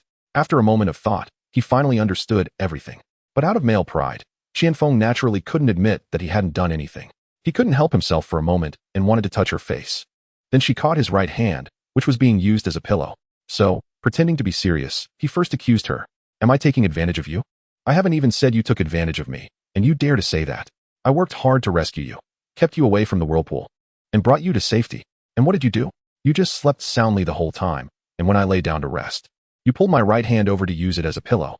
My hand is still numb and has no feeling, and you're the one who is crying foul first. His expression was perfectly crafted, and he had the timing just right. As expected, after this performance, the woman began to doubt her judgment when she woke up. Originally, her strong reaction was due to seeing Qianfeng's arm around her neck when she woke up, and their bodies were pressed closely together, to the point where it felt like she was almost diving into his embrace. Naturally, she started to suspect that this awful man must have done something inappropriate while she was unconscious. But now, hearing his explanation, although his tone was unfriendly, his expression didn't seem like he was lying. Could it be that she really wronged him? With this thought, the woman became even less certain of her suspicions. After all, these were just her imaginations, and she had no substantial evidence. Even if she wanted to verify it, there was no way to do so. To confirm it, she would at least need to know everything that had happened before. But now, she was basically clueless about what had happened on the emergency slide. What else was there to say? Chapter 20. Beauty in front of you. You really didn't do anything to me? The woman, although momentarily speechless, clearly still had lingering doubts in her heart. So after some hesitation, she asked a rather foolish question again. Qianfeng wasn't stupid. He could see that she was starting to believe what he had just said. Naturally, he felt much more at ease. But since she was still glaring at him, he didn't dare to be too smug. What do you think? If I really did something to you, do you think your clothes would still be intact? To completely eliminate her doubts, Qianfeng provided a substantial example. Sure enough, after hearing Qianfeng's words, the woman involuntarily checked her clothes. Fortunately, although her upper body clothing was wet and dirty, it was still relatively intact. Instantly, she felt a lot more at ease. At the same time, she basically no longer had any doubts about what Qianfeng had said. However, when her gaze wandered downwards, she couldn't help but blush again. Her tightly closed legs instinctively shrank back, and she kept using her hands to furtively tug at her already too short skirt, which had been torn by Qianfeng. But no matter how much she pulled down the skirt, which could barely cover her backside, it was of no use. Her long, straight, smooth, and fair legs remained exposed without any cover. She was so embarrassed that she wished she could jump into the sea to hide. And how could Qian Feng not see her actions, which were like a transparent attempt to hide? From the beginning, he had been secretly glancing at her thighs. But after all, it was a man and a woman alone together on the same boat. Even if Qian Feng was shameless, he still had to pay attention to his image. Besides, he was a person with extraordinary professional ethics. Although he naturally loved to look at beautiful girls, he wouldn't let his desires run wild. Seeing that the woman was already this embarrassed, Qian Feng couldn't bear to make her uncomfortable any longer. Ahem. Well, I'll go see if there's anything to eat. Clearing his throat, he pretended he hadn't seen anything and walked towards the 2 suitcases he had thrown on earlier. The woman knew that Qian Feng was deliberately giving her a way out, so she didn't pursue the matter of him taking advantage of her any further. She instinctively moved a little to the side, probably to maintain some distance from Qian Feng. As for Qian Feng, he pretended to casually approach the 2 suitcases he had previously tossed aside. Although looking for food was just a random excuse, after all the commotion, he actually felt a bit hungry. So, whether intentionally or not, he planned to rummage through the 2 suitcases to see if there was anything to eat or drink, or any other useful items. Otherwise, in this situation, who knew how long they would have to drift before rescue arrived? Chapter 21. Unexpected Surprise. Moreover, if the rescuers ultimately couldn't find these 2 unfortunate souls, he certainly couldn't just sit and wait. With this in mind, Qian Feng stopped hesitating. He crouched down and began searching for the suitcase's latch. After some hard pulling and prying, he finally managed to open the largest and most tightly sealed suitcase. However, the contents did not meet his expectations for survival supplies. The first things that caught his eye were some men's clothing, shoes, socks, and the like. What pleased him the most was a whole pack of cigarettes stored inside. Although he had never smoked this brand, it was still something he liked. Unfortunately, he didn't have a lighter or matches on hand. Even if he liked it, he couldn't enjoy it. After checking the bottom again, he was somewhat surprised. However, this surprise didn't mean he found something extremely precious. Instead, he found 2 large boxes of Durex at the bottom of the suitcase. Goodness. The owner of this suitcase must be a romantic. Otherwise, with such a consumable, why not just buy it when you reach your destination? Why carry it with you? How shameless. Qian Feng sneered and secretly tucked a box into his inner jacket pocket. Of course, the reason he did this wasn't that he was planning to do something improper on this emergency slide. On the contrary, he had his own undisclosed uses for it. At least for now, he had no such filthy thoughts. But if he faced the girl with the exposed legs later, whether he would have such thoughts was hard to say. But since things hadn't reached that point yet, let's not dwell on it too much. Continuing, Qian Feng rummaged through the suitcase and, seeing that there was nothing useful left, shifted his attention to another relatively smaller suitcase. Using the same rough method, he opened that suitcase as well, just this once. But it was a delightful surprise that greatly satisfied the psychological fantasies that Qian Feng had not fulfilled before. When the suitcase was opened, what appeared before Qian Feng's eyes were all kinds of candies, chocolates, and some local foods from abroad. Of course, besides these, there were definitely some small gifts and souvenirs. Although none of these were particularly valuable items, they greatly alleviated Qian Feng's current worries. With these foods, at least for the short term, their survival was no problem. As long as they didn't encounter any large marine creatures attacking them or face any major storms. Even drifting at sea for a few days shouldn't be a big issue. The only downside was that there was no drinkable freshwater in either of the 2 suitcases. Otherwise, he wouldn't have to worry at all. He could just lie back on this inflatable raft-like emergency slide and wait for rescue. Chapter 22. A gentleman loves beauty, but only in moderation. But upon careful thought, Qian Feng was relieved. This was an air disaster. The vehicle they were on was not a regular land transportation tool, but a machine flying in the sky. Major airlines have restrictions on what each passenger can bring on board, so it was natural that there wouldn't be unlimited freedom to bring whatever one wanted. Therefore, it was quite normal for these suitcases to lack drinkable supplies. The reason Qian Feng thought so clearly about this and remained calm was not just because he understood the rationale behind it. It was also because he already had a solution to the problem of drinking water. This was precisely why he had secretly tucked a box of Durex into his jacket pocket. However, this method was not something everyone could accept.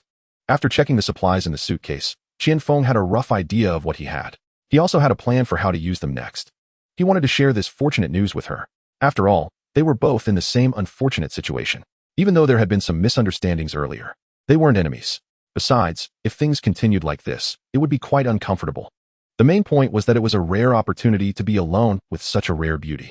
If he didn't seize the chance, wouldn't that be foolish? Thinking of this, Qian Feng couldn't help but become particularly magnanimous, especially when his gaze fell again on the woman's enticing long legs. Qian Feng knew he should first address a very urgent matter. He needed to find something to cover those 2 alluring long legs of hers. Otherwise, with his weak willpower that couldn't withstand temptation, if she casually swayed them in front of him, he feared he would lose control of his inner desires and commit some morally and legally questionable acts. As the saying goes, a gentleman loves beauty, but only in moderation. Qianfeng certainly wouldn't allow himself to fall into such a predicament. So, after casually picking up 2 smaller pieces of clothing and the only pair of hiking shoes in the suitcase, Qianfeng slowly approached the woman. Hey, here are some clothes and shoes. You should change into them. Qianfeng imitated her earlier tone when she addressed him, speaking with a stern expression. Faced with such an arrogant woman, Qianfeng naturally couldn't lose any momentum. So, even though he intended to ease the awkward situation, his expression still made him seem somewhat unapproachable. Sure enough, the woman looked at Qianfeng and then at the clothes and shoes in his hands, hesitating about whether to accept them or not. Seeing this, Qianfeng was speechless. Did she think he would eat her? After cursing inwardly, he became a bit impatient. Chapter 23. Misunderstanding. What's the matter? Don't you want them? Then you should pray that God protects you and doesn't let you catch a cold. If you get sick out here in the vast ocean, it could be deadly. Especially if it gets cold in certain important areas, it could be worse than dying. Don't come to me for help later. Qianfeng pretended to have a good person's attitude, deliberately speaking loudly. However, after he finished speaking, the woman, who was looking a bit at a loss, suddenly turned beet red as if she had heard something unbelievable. Moreover, her hands, which had been relatively relaxed, began to pull at her skirt, which had already been stretched to its limits. Clearly, she had developed a great wariness towards Qianfeng's earlier words. Seeing this, Qianfeng couldn't help but feel puzzled. Just as he was thinking about the reason behind it, he suddenly recalled his earlier intimidating words. Instantly, he felt his face burning. Hey, you don't misunderstand. What I meant was, don't let your stomach get cold. Not what you might think. Qianfeng originally just wanted to explain, but once he touched on these sensitive topics, it only made things worse. Sure enough, as soon as he finished speaking, the woman's face turned even redder, almost as if it could drip blood. You pervert.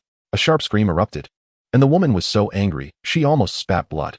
However, due to her current wardrobe malfunction, she didn't dare to make any big moves and didn't approach directly. Otherwise, with the way she looked now, wanting to devour someone, Qianfeng would probably not end up in a good situation. Hey, don't get worked up. I didn't mean to cause trouble. Besides, I've been taking care of you all this way without any malice. You know that, right? Qianfeng saw this and didn't dare to stay in place any longer. If he didn't leave soon, he might soon die under her fierce gaze. So, he stammered an explanation while hurriedly backing away. However, it was unclear whether Qianfeng's explanation had any effect or if the woman had associated it with something else. She suddenly calmed down a lot. After pondering for a moment, she shyly called out to Qianfeng. You come here. Leave the clothes and shoes. Also, my name isn't hey, it's Xiaoyao. Her words were filled with gratitude. At this moment, Qianfeng couldn't help but doubt his ears. What in the world was going on? The discrepancy was too great. Just a moment ago, she wanted to eat him, and now she was acting all shy. Was she enduring humiliation and waiting to get back at him? Qianfeng's mind was racing at a speed of 180 miles per hour. However, no matter how fast his thoughts were, he still couldn't figure out what kind of game this woman was playing. Chapter 24. Strikingly handsome. Why are you still standing there? Hurry up and take it. Qianfeng was still standing there, looking foolish and dazed, which made the woman unable to suppress a smile. She certainly knew what this man was thinking. So, intentionally or not, she softened her tone quite a bit. Oh. Here you go. The woman's attitude had made a complete 180-degree turn. Qianfeng didn't know why, but he obediently handed over his clothes and shoes again. The woman took the clothes and shoes from Qianfeng's hands with a hint of shyness and slowly walked towards the other end of the emergency slide. Qianfeng stood there in a daze for a while before finally coming back to his senses. Truly, a woman's heart is like a needle at the bottom of the sea. Qianfeng shook his head, still not understanding why the woman's attitude had changed so quickly. But overall, he was quite satisfied with the current outcome. Carefree. The name is indeed quite carefree, haha. After muttering to himself, Qianfeng turned and sat down in the opposite direction of the woman. Even though he was very interested in the woman's actions of changing clothes behind him, he still firmly restrained himself due to his inner sense of righteousness and morality. Fortunately, Qianfeng did not peep. Even if he had, he probably wouldn't have gained anything good from it. Not to mention whether his peeping behavior would be discovered by her. Even if it wasn't, the scene would still be uninteresting, because the woman didn't take off her original clothes, which were somewhat dirty and damp, but directly put on the pants and top that Qianfeng had given her. Of course, her outfit wasn't as comfortable as directly changing into clean clothes. But anyway, she was still a young girl, and there was a strong man sitting not far behind her.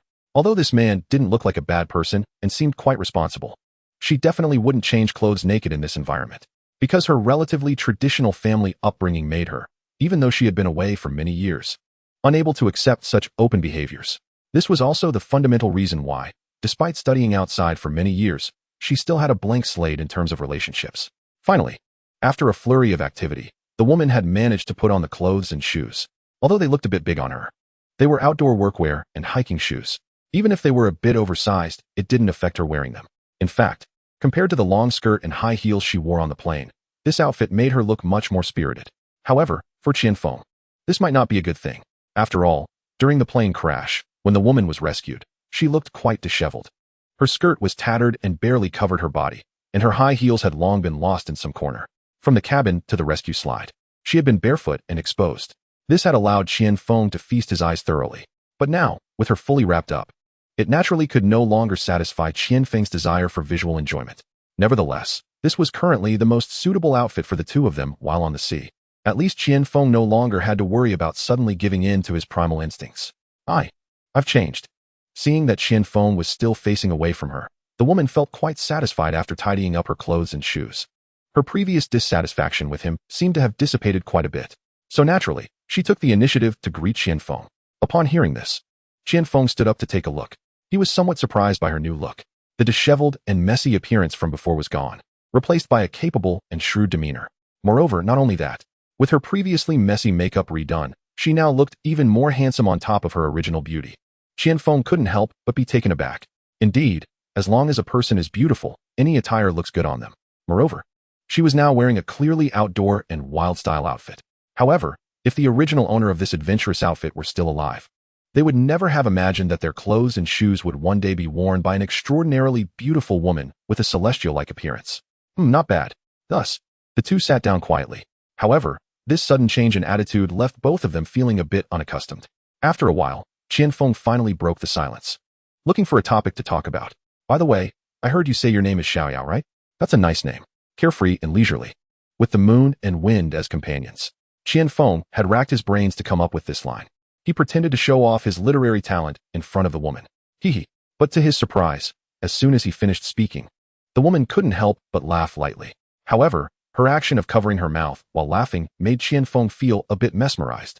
Because apart from her earlier fierce and tearful demeanor, this was the first time Qianfeng saw her gentle side mixed with a bit of liveliness and cuteness. It was as if she were a young lady whose personality hadn't fully matured yet. It made it difficult for Qianfeng to take his eyes off her. What's wrong? Am I being a bit too much? Seeing Qianfeng staring at her without saying anything, the woman thought her behavior had been inappropriate and looked at him apologetically. I called myself Xiaoyao. Qianfeng had no idea what she was thinking. When she suddenly asked him this, he also thought that his direct gaze had made her misunderstand. He quickly changed the subject and explained, "Oh no, did I say something wrong just now?" The woman didn't avoid the topic, smiling as she explained the reason for her earlier laughter. What you just said comes from the Jin Dynasty poet Ma Yu Su Mu Yabizi, right? Carefree and leisurely.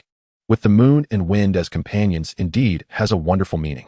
However, my name, Xiaoyao, is somewhat different from the Xiaoyao in that poem.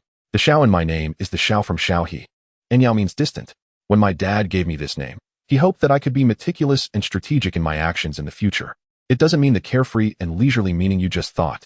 The woman gently laughed as she explained the difference between the two. Although she was just casually chatting, her voice was as pleasant and lively as a heavenly melody. Qianfeng naturally understood and was captivated. However, having caused such a misunderstanding, there was inevitably a hint of awkwardness on Qianfeng's face. But from another perspective, he was also very impressed by the cultural accomplishments of the girl Xiaoyao in front of him. With just a casual line of poetry, she could accurately state its source. Truly remarkable. Oh, so that's how it is. I'm embarrassed, really embarrassed. But you are a girl. How could your father deliberately give such a masculine expectation in your name? To ease his own embarrassment, Qianfeng quickly found another topic to ask. This. I'm not too sure either. Perhaps it's because I'm the only daughter in the family, and my dad hopes I can inherit the family business well in the future. Qianfeng's casual question unintentionally made the girl named Xiaoyao become more serious. Moreover, from her words, it was clear that she was quite worried about this recent air disaster. Don't worry too much. Aren't we alive now? With me around, you can rest assured. I won't leave you behind anywhere. Although Qianfeng appeared a bit careless on the surface and loved to look at beautiful women, He was actually quite sensitive inside and naturally noticed her inner worries. So he comforted her a couple of times, intentionally or unintentionally. However, his casual remarks made Xiao Yao's expression change a bit. It seemed as if they had awakened some profound memory within her. Even her gaze towards Qian Feng became much gentler. What? You don't believe me? I'm not someone who makes promises lightly. Seeing that Xiao Yao didn't speak, Qian Feng thought she didn't believe him and quickly added. Chapter 27. Getting acquainted. Oh no, I believe you. But what Qian Feng didn't expect was that Xiao Yao was unusually excited this time, as if she wanted to prove something. This made Qian Feng feel a bit awkward, and he didn't know how to continue the topic. I think we should talk about something else. If we keep chatting like this, it's easy to kill the conversation. Noticing the atmosphere was a bit off, Qian Feng quickly shifted the topic. Sure enough, this tactic worked. Xiao Yao looked up at Qian Feng and forced a smile from the corner of her mouth, saying, by the way, I haven't thanked you for saving my life yet. What is your name? You can't expect me to call you benefactor like in the TV dramas. Although her smile seemed a bit stiff and her joke was somewhat cold, overall, her thoughts were pulled away from her previous worries. Seeing this situation, Qian Feng naturally wouldn't let the atmosphere fall silent again. So he began to formally introduce himself. Well, let me formally introduce myself. My name is Qian Feng, with Qian meaning money, and Feng meaning peak. My dad named me this hoping I can reach the peak of my life soon. Mimicking Xiao Yao, Qian Feng also began to introduce himself pretentiously. But in order to make his name sound more meaningful, he deliberately added some lofty interpretation to his otherwise ordinary name. However, this temporary idea didn't roll off his tongue smoothly, so he became a bit stuttery while speaking. In fact, regarding the origin of the name Qian Feng, his father, old Qian, was just a farmer and didn't have the thoughts to consider so much, even if he wanted to think about it. His limited education wouldn't allow it. So, his name was quite simple. After Qian Feng was born, old Qian couldn't contain his excitement and happiness. Rushing out of the house and shouting towards the distant mountains, and after seeing the towering peaks, he directly named his precious son Qian Feng. As a rich girl, Xiao Yao, with good knowledge and vision, could see through Qian Feng's little thoughts. But out of politeness, she didn't expose it on the spot. Even so, she didn't feel that this newly acquainted Qian Feng had any hint of insincerity. On the contrary, she found that this tall guy had something a bit different about him. Of course, the difference she perceived was not the kind of vanity that people generally think of, where one suffers for the sake of face. Instead, it was a quality he had of not giving up and not accepting fate, no matter the environment. This was something she had never seen in her own circle. Unconsciously, she began to take an interest in Qian Feng's character. Her eyes hadn't left his face for a moment. Chapter 28. Missing Memories. Until Qian Feng finished speaking, she remained frozen in place. This made Qian Feng feel even more confused. Xiao Yao. After calling her name twice in succession, Xiao Yao finally reacted. But even so, her expression still seemed dazed. Oh, sorry, I was lost in thought. To ease her embarrassment, she randomly explained. Seeing this, Qian Feng, although unsure of what she was thinking, could tell from her expression that this girl must be a bit embarrassed. It's okay. It's okay. I thought maybe I talked too much and you fell asleep. It wasn't until Qian Feng made another joke that the atmosphere between the two finally relaxed a bit. But soon, they ended up talking about the plane crash again. By the way, Brother Feng, do you know what exactly went wrong with the plane we were on? How did it suddenly turn into this? Xiao Yao directly asked without any hesitation. Oh, weren't you on the plane too? Don't you know what happened? Qian Feng was a bit puzzled by Xiao Yao's question. Given the situation at that time, Xiao Yao couldn't possibly not know. No, Brother Yong. I was on the plane and heard the explosion. But when the plane shook violently, I got knocked out. When I woke up, the plane was already on the ocean. And I didn't know what happened in between. With Xiao Yao as further explanation, Qian Feng finally understood her words. Actually, I'm not too clear on this either. I only remember hearing a strong explosion from the rear of the plane, and then the plane started shaking violently. Following that, the plane lost control and kept descending. The pilot must have taken some measures to stabilize the plane a bit. Even if it made an emergency landing, it probably wasn't too successful. Because the impact was too great, I was knocked unconscious. After that, I heard your cries and came to save you. Qian Feng naturally wouldn't hide anything. So slowly, he recounted everything he knew to Xiao Yao. It was only then that Xiao Yao finally understood clearly. After waking up, she couldn't understand why she found herself on this stretch of sea. It was puzzling why only she and Qian Feng were left on such a large airplane. Brother Feng, now that you mention it, I have a rough idea. But what about the others on the plane? Where did they all go? How come it's just the two of us? Xiao Yao looked at Qian Feng with a confused expression, as if she hoped to find the answer she was looking for on his face. However, Qian Feng seemed to have already come to terms with her question. Even when he spoke, It was as if he were recounting someone else's story. Chapter 29. This is human nature. It's actually quite understandable. The other people on the plane must have escaped. It's just that they didn't take us with them during their escape. Upon hearing this, Xiao Yao felt even more confused. In her understanding, people should help and support each other. But now, Qian Feng's words completely overturned her previous knowledge learned from books. You mean to say that the passengers on the plane have already escaped and didn't take us with them? Her eyes widened in disbelief as she repeated Qian Feng's words, as if she had heard something impossible. That's right, they have indeed escaped. This can be confirmed by the fact that the life rafts on the plane have already been taken. Qian Feng understood what she was thinking, but the fact remained a fact. No matter how hard it was to accept, she had to accept it. However, the process of acceptance might be somewhat painful for someone her age. How could they do this? What about the crew on the plane? Don't they care? Clearly, Qian Feng's words left this girl, who had just stepped out of the campus and was still inexperienced, feeling extremely shocked.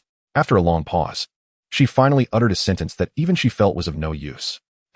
I'm part of the crew on the plane, and even I was left behind. What else is there to not understand? Qian Feng's rhetorical question left Xiao Yao speechless. Indeed, if even a fellow crew member could be abandoned, what else could be discarded? Actually, you don't need to overthink it because this is human nature. Just imagine the situation at the time. The plane was floating on the sea, with the possibility of sinking at any moment. It's only natural that they would prioritize their own escape. Who would care about others in such a situation? This is human nature, and we can only blame ourselves for waking up a bit too late. However, compared to the captain in the cockpit, we are already quite fortunate. At least, our lives are still preserved for now, right? Seeing Xiao Yao lost in thought, Qian Feng originally intended to let her process it herself. But unable to resist his compassion, he comforted her a few more times. What? Are you saying that besides us too, there is a third person on the plane? Xiao Yao, who had still been entangled in the question of human nature, quickly turned to Qian Feng for confirmation upon hearing his words. That's right.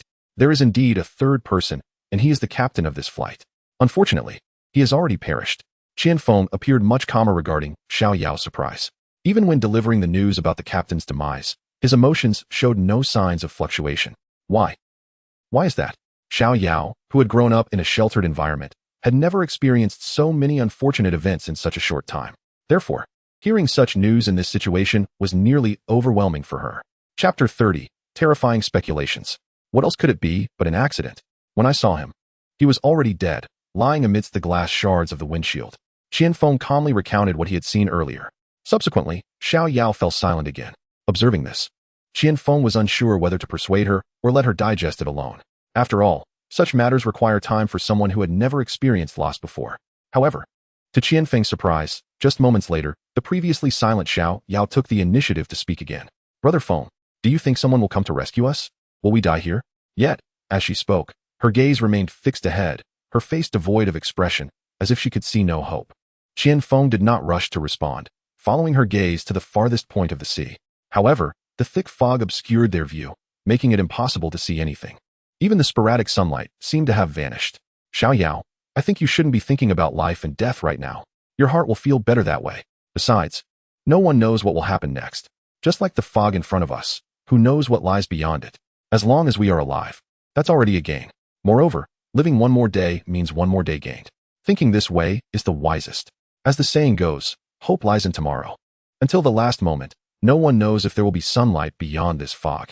Ultimately, Qian Feng couldn't help but persistently comfort Xiao Yao. Indeed, his words had some effect. Although Xiao Yao still did not speak further, she nodded, seemingly acknowledging what Qian Feng said and perhaps grasping some understanding. However, upon closer observation, her slightly melancholic expression revealed that she still found it difficult to accept this reality. Nevertheless, given Xiao Yao's current situation, this was already a good outcome. Of course, this was only because Qian Feng had not fully expressed his speculations about the plane crash. Otherwise, she might find it even harder to accept. Because, according to Qian Feng's conjecture, the occurrence of this plane crash was likely not as simple as it seemed. The explosion that directly caused the crash was unlikely to be just an ordinary explosion, as Xiao Yao believed. Based on past experiences and the sound of the explosion, it was definitely not caused by a mechanical failure, nor was it due to any structural issues with the plane. It was evident that it had been struck by some modern weaponry, resulting in that sound. Qian Feng was quite certain of this, as he had heard similar sounds far too often in the past. However, after careful consideration, he chose to remain silent about his conjectures. On one hand, this was merely his current speculation without substantial evidence to support it. On the other hand, He didn't want to burden the fragile girl in front of him with more thoughts at this moment. Chapter 31. There's someone over there. So rather than saying anything, it was better to say nothing at all. As for whether this truth is really as one guesses, if fate allows one to see, there will naturally be relevant departments to verify, and one doesn't need to worry too much. With this thought, Qian Feng stopped speaking.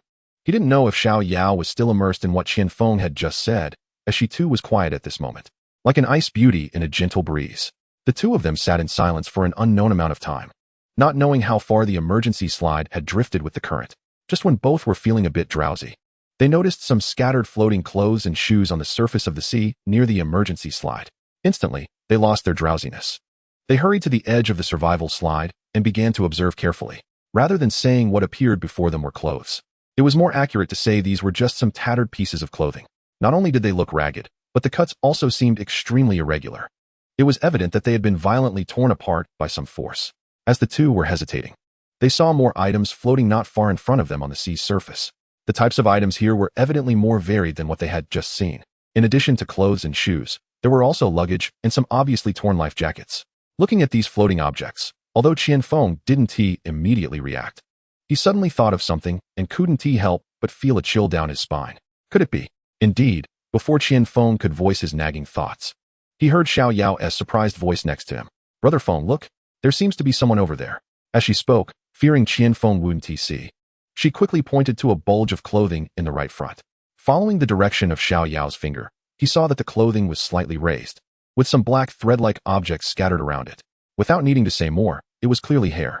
Moreover, judging by the length of the hair, it should belong to a woman. At this moment, Qian Feng's terrifying speculation became even more certain. But just then, the beautiful Xiao Yao spoke again. Brother Feng, that might be a survivor from our flight. Quick, save her. Her words clearly indicated that she had already assumed the woman in front of them was most likely still alive. However, Qian Feng didn't immediately grasp the implication of her words. He was still entangled in her somewhat commanding literal meaning, unsure whether to act or not. But seeing Xiao Yao already paddling in the water, he had no choice but to follow suit. Although he still hadn't dispelled his concerns, he felt the possibility of hidden dangers was increasing. But after all, what appeared before him was a person. Even if this person was uncertain if she was dead or alive, Qian Feng couldn't choose to stand by idly just because of a guess. Chapter 32. She seems to be a kind girl. So naturally, he decided to go and take a closer look.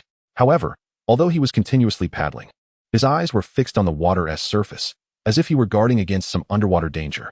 Finally, after a difficult struggle, the two reached the pile of clothing floating on the sea, slightly raised. Indeed, from the hair that stood out from the clothing, it was a long-haired woman floating upright on the water. However, since her facial features were completely covered by her long hair, it was unclear whether she was unconscious or had already drowned. Just as Qian Feng was about to reach out to pull her, he was always a step too late due to the angle. At this moment, Xiao Yao had already reached towards the floating clothing. Don't move, let me do it. Qian Feng, seeing this, seemed to think of something and wanted to stop her, but it was already too late. Her hand was already near the edge of the woman's clothing. Strangely enough, the Xiao Yao, who had been shouting for help and crying on the plane, now showed no sign of fear.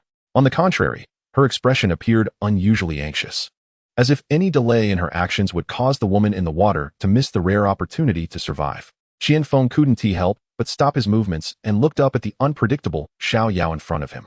Brother Feng, why are you still dazed? Hurry and help. Her head is still above water. She must be choking and suffocating.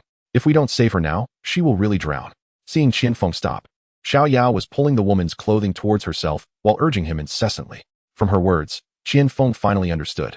No wonder the silly girl didn't show any fear on her face. It turned out she was overflowing with compassion and imagined the situation so beautifully, thinking that the woman in the water was merely suffocating, without considering the possibility that she might already be dead. It seems this little girl is indeed kind-hearted. Qian Feng couldn't help but admire her in silence, his eyes revealing an unhidden appreciation for the Xiao Yao before him. However, upon second thought, he felt he might have overthought, because upon closer inspection of the woman's posture in the water, it was indeed possible. Otherwise, if she had already drowned, she would have long been floating lifelessly on the surface. Why are you still in a daze? Help pull her. While Qian Feng was lost in thought, Xiao Yao had already pulled the woman closer to herself. Perhaps seeing that Qian Feng didn't reach out, she anxiously urged him again. Thus, she overlooked the fact that the strength in her hands felt somewhat unusual while dragging the other's body. Seeing this, Qian Feng no longer thought too much. Since it had come to this, they should first save her. Perhaps, just as that girl said, there was still hope for this person. In his thoughts, he extended his hand to help Xiao Yao pull the woman's body up. Chapter 33, Strange Fish. With both pulling on the arms, they finally managed to exert some force. However, at that moment, Qianfeng clearly felt something was off about the weight in his hands. It wasn't that it was too heavy, but rather it was too light. Even with buoyancy in the water, it shouldn't be this light. It felt as if he was lifting a hollow puppet. Qianfeng looked at Xiao Yao in disbelief, and the conjecture in his heart became even more certain. At this moment, Xiao Yao seemed to sense it too, looking at Qianfeng with disbelief all over her face. Their eyes met, and their expressions were filled with shock. As the two silently looked down, they saw that what they were holding was a body that was relatively intact above the waist, but the lower half was completely missing. In fact, it would be more accurate to say it was half a corpse. But it was precisely this that nearly scared the kind-hearted Xiao Yao, who had just shown goodwill, to the point of almost collapsing into the sea. If it weren't for Qianfeng's quick reflexes, she might have also fallen into the sea. As a result, the half of the female corpse they were holding slipped back down again. The seawater washed over it once more, revealing the entire face. However, this face could no longer be considered a complete human face. It was swollen and pale from being soaked in seawater, and the flesh on the face had been bitten by some creature, leaving it in a severely mutilated state. It was unclear whether Xiao Yao was stunned by the scene before her, or if she was finally reacting to it. In any case, she stood frozen in place for a while before screaming in fright. However, her scream did not alleviate her fear. Instead, it attracted some unknown fish nearby. Without time to explain, Qianfeng grabbed the back of Xiao Yao's shirt and pulled her back. With another scream, the two fell backward, unaware of the situation. Xiao Yao still felt somewhat dissatisfied with Qianfeng's actions and couldn't help but glare at him, asking, What are you doing? However, her words were cut off by Qianfeng's warning. Don't go near the water's edge, it's dangerous. Xiao Yao had intended to say something more, but upon hearing Qianfeng's warning, she immediately refrained from speaking further.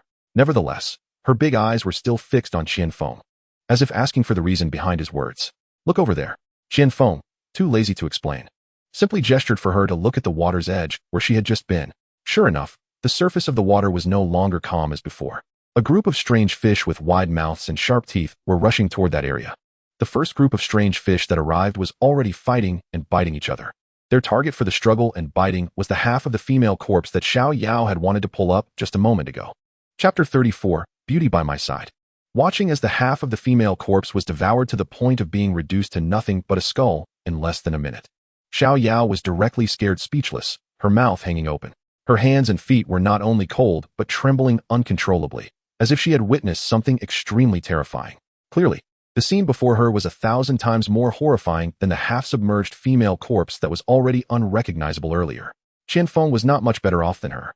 His legs were tightly tensed, and he was gripping the emergency axe he had brought down from the plane.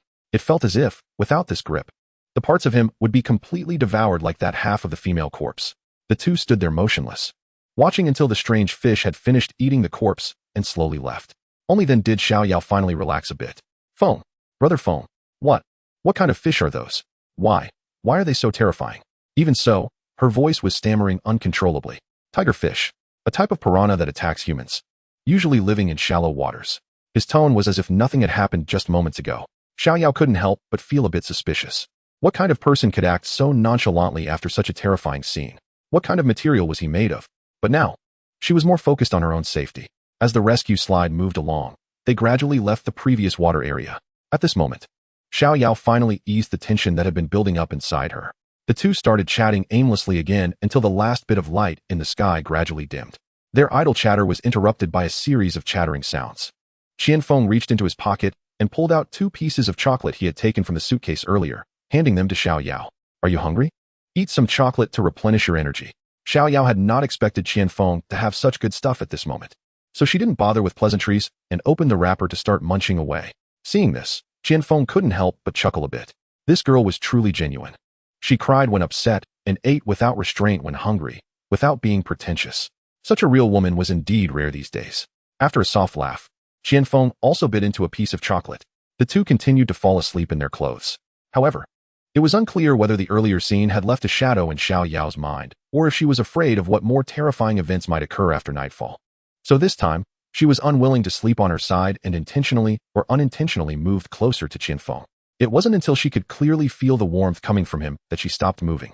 Naturally, Qianfeng wouldn't stop her. On the contrary, he was secretly pleased. In such a dim environment, in such a special location, having such a beauty by his side to sleep with was exactly what Qianfeng desired. Chapter 35. Lack of water. However, the only downside was that Qianfeng's throat was so dry it felt like it was about to smoke. It was not for any other reason, but because of the long journey and the fact that he hadn't had a chance to hydrate all day. Now Qianfeng, who was already quite parched, was feeling even more anxious and uncomfortable. Unfortunately, he couldn't even think about drinking water. He probably couldn't even manage to drink a drop of urine. Wait, I have something. Didn't I already think about this problem earlier? In a moment of self-mockery, Qianfeng suddenly remembered an idea that had occurred to him not long ago while rummaging through his suitcase. Instantly, his hand unconsciously reached into the pocket of his jacket. Fortunately, the box of Durex was still there. This meant his idea was still feasible. Thinking of this, Qianfeng couldn't help but clench his fist in excitement. However, this slightly obvious action made Xiao Yao, who was lying behind him, unable to bear it any longer. What are you mumbling about, Brother Feng? Seeing that Qianfeng hadn't gone to sleep, Xiao Yao couldn't help but ask. In fact, for Xiao Yao, she was also facing the problem of thirst right now. But she knew the current situation, so she had been holding on. Now that Qianfeng had interrupted her, it was even harder for her to sleep. What? You can't sleep either? Seeing that Xiao Yao looked a bit dissatisfied, Qianfeng felt a bit embarrassed. It wasn't because he had disturbed her with his chatter, but because he had something so sensitive in his pocket. He inevitably felt a bit guilty. Sleep? How can I sleep? I'm about to die of thirst. Sure enough, her complaint expressed the biggest problem they were facing. After hearing this, Qianfeng felt his throat dry up even more. Cough. Well, just hang in there. Maybe someone will come to rescue us soon. Naturally, Qianfeng didn't dare to voice the thoughts in his heart. After all, this was not a situation to be taken lightly. Even he himself still couldn't quite accept maintaining his life in such a way. Not to mention this young lady who had never suffered any hardships. Well, it has to be this way. You should take a rest too. The more we move, the faster the energy in our bodies is consumed. If this continues, even if someone really comes, we might not be able to wait. Although Xiao Yao was also dry and uncomfortable, she felt a bit better after Qianfeng's persuasion. Naturally, she politely persuaded Qianfeng a couple more times. Although these were just casual pleasantries, she said, they somehow sounded exceptionally warm to Qianfeng.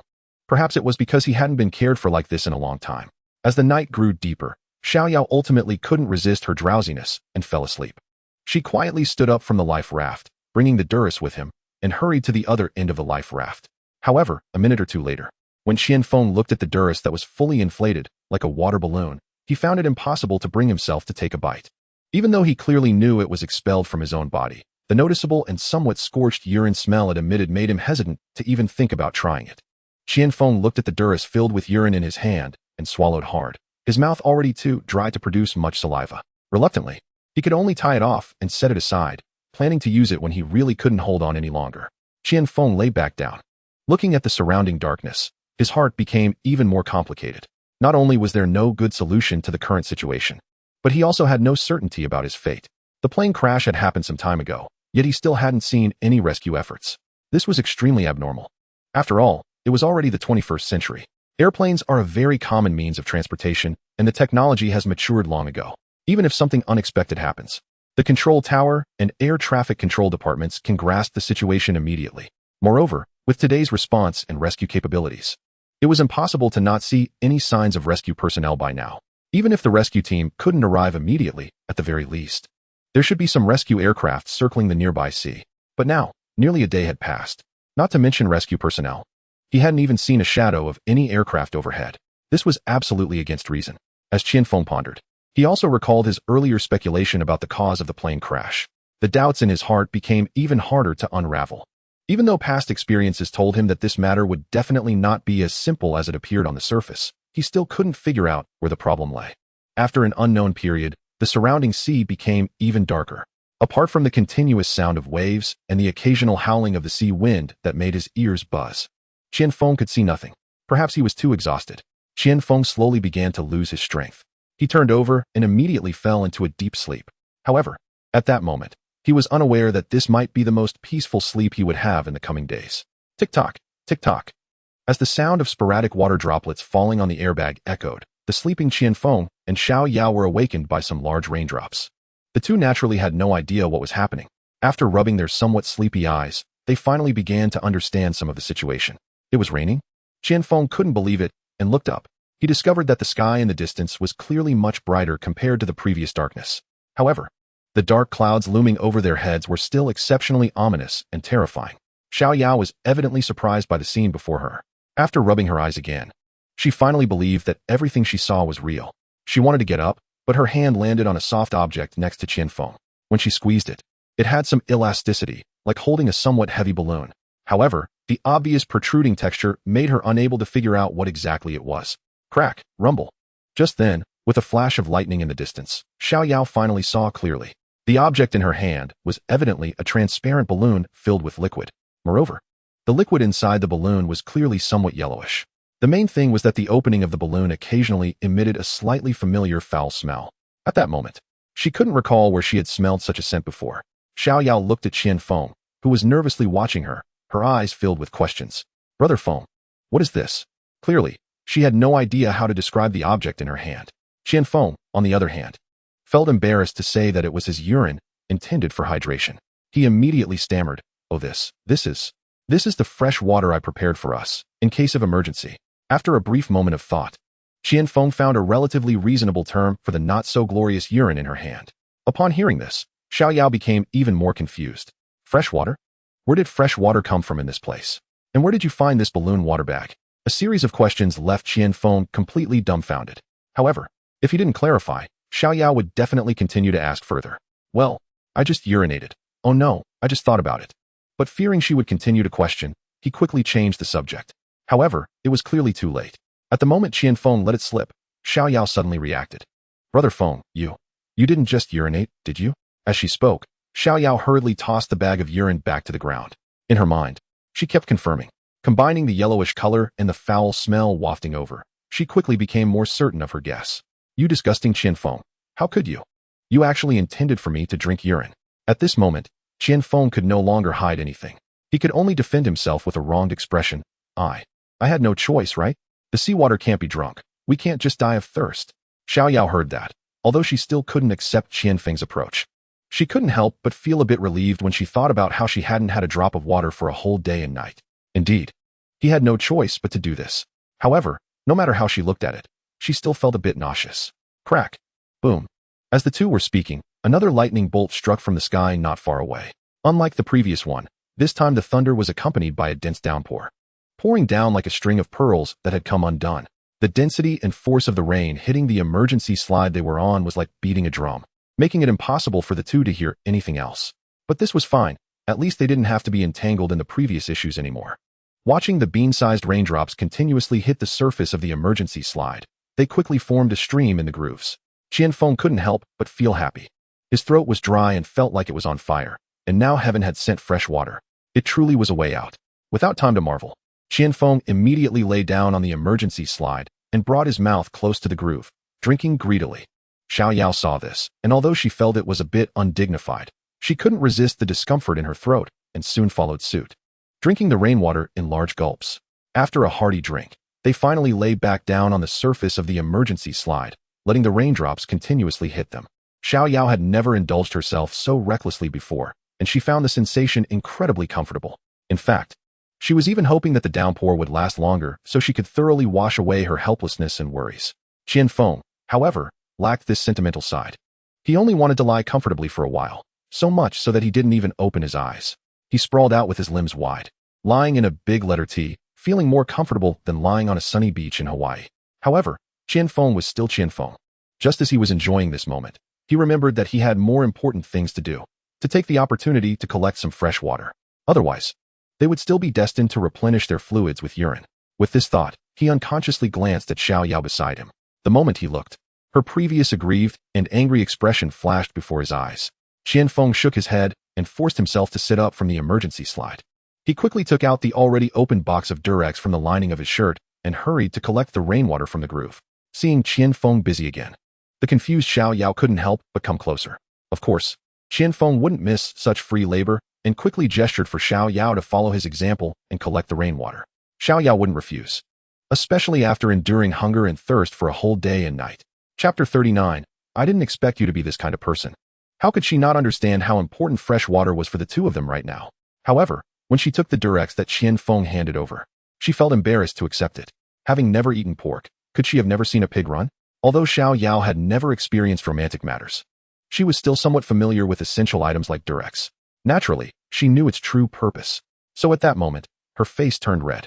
But since it was night and under the cover of heavy rain, Qianfeng didn't notice. Regardless of whether Qianfeng noticed this, it didn't hinder his awareness of Xiao Yao's strange behavior. What are you still dazed for? Hurry up and collect it. If you don't hurry, once the rain stops, there will be nothing left to collect. He also clearly understood what an emotional item like Durex meant for a girl, especially for someone like Xiao Yao who was more traditional in emotional matters. However, given the urgency of the situation, he couldn't think too much and had to urge her to hurry. After all, storms at sea come quickly and leave quickly. If they didn't collect in time, once the rain stopped, they would get nothing. At that time, he really didn't want to force himself to taste the flavor of his own life's source again. Sure enough, under Qianfeng's urging, Xiao Yao, even though she had a million unwilling thoughts in her heart, couldn't delay any longer. She could only obediently take the Durex from Qianfeng's hand and, mimicking him, began to collect rainwater in the groove. However, the slippery and textured feeling in her hand made this young girl, who had never truly touched such items, feel her heart race. She was so nervous that her small hands gripping the bag opening were trembling a bit. Finally, after collecting 5 or 6 bags of rainwater, the heavy downpour gradually stopped. Although Xiao Yao's expression had eased a lot, her slightly evasive gaze revealed that she still felt very embarrassed. Although it felt a bit lacking, she felt much safer inside. After all, with this fresh water and the food in the suitcase, she felt more secure. Thinking of this, Qianfeng felt relieved and sat down again, preparing to explain his earlier attitude to Xiao Yao. However, unexpectedly, Xiao Yao spoke first. Feng, brother Feng, how could you be this kind of person? I misjudged you.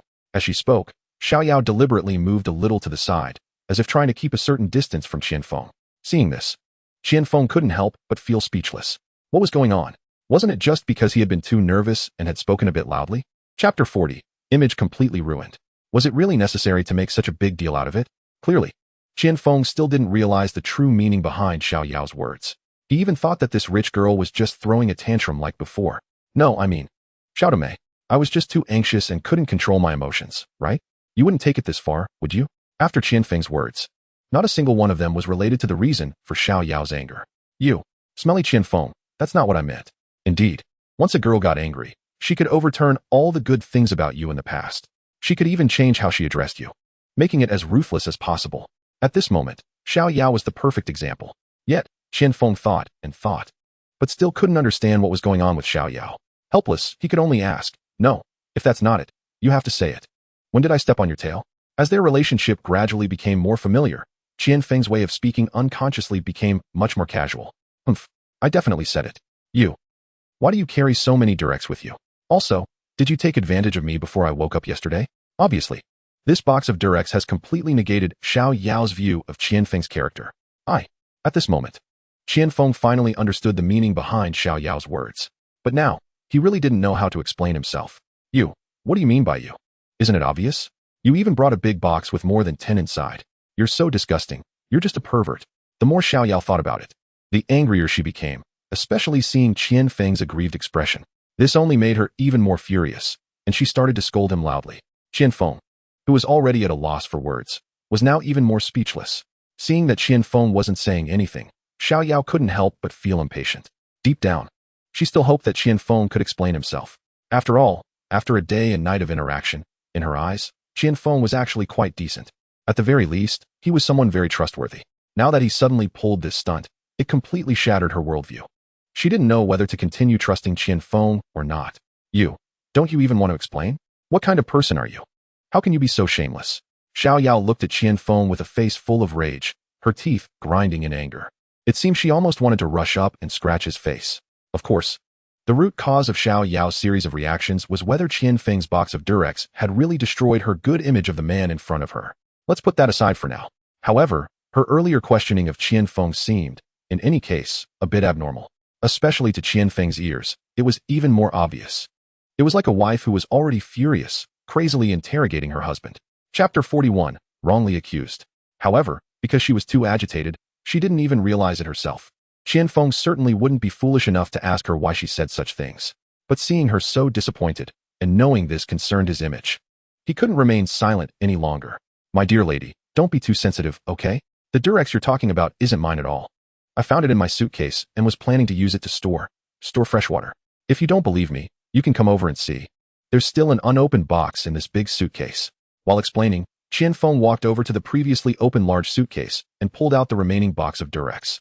At this moment, Xiao Yao finally understood. Unconsciously, her feeling of disappointment was instantly relieved a lot. However, while her anger had subsided, thinking about the topic they were discussing made her feel somewhat shy again. After all, it was late at night, and they were a man and a woman alone. Discussing emotional raincoats here. It was indeed somewhat inappropriate. Ahem. Well, I'm tired. I need to rest for a bit.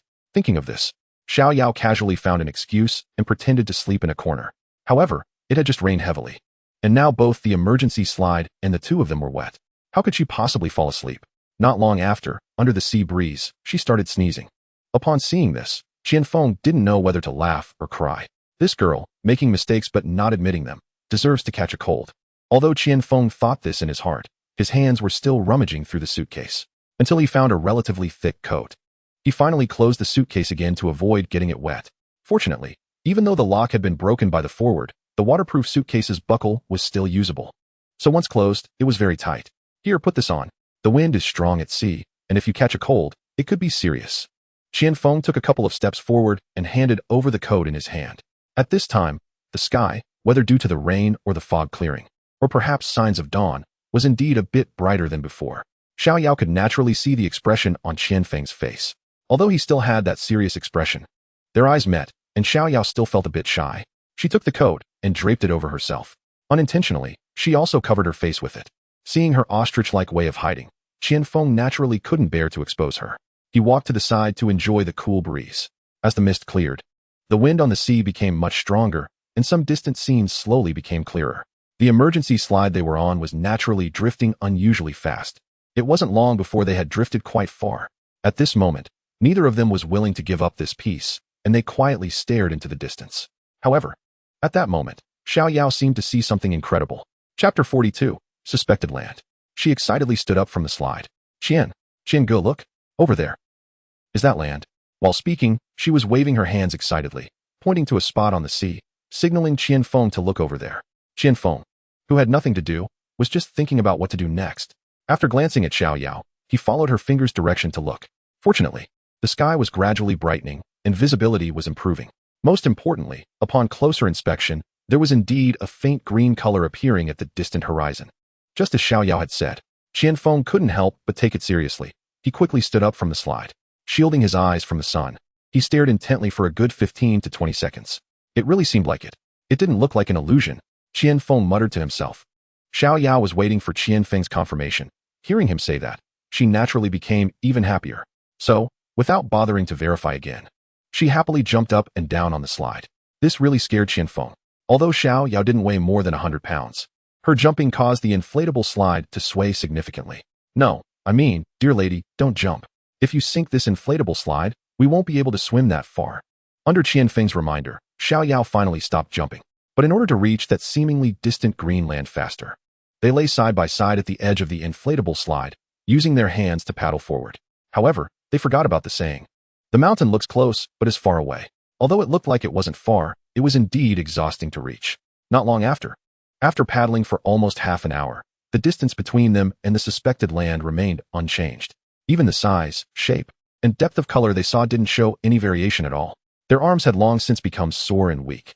Now, they were lying flat on the surface of the inflatable slide, not wanting to move at all, looking completely indifferent.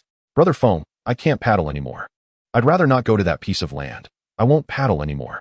As a rich kid, Xiao Yao had never suffered like this. So he was the first to jump out and complain. Fine. If you don't want to paddle, then don't. I don't want to paddle either. Although Qian Feng seemed to be in better spirits than Xiao Yao, he was just as exhausted and also gave up. However, as they say, the trees want to be calm, but the wind won't stop. Even if they both planned to lie down, the opportunity still depended on whether the sea god would grant it. Just like now, before they had time to catch their breath, the inflatable slide under them began to shake violently again. Moreover, it was more intense than any previous shaking.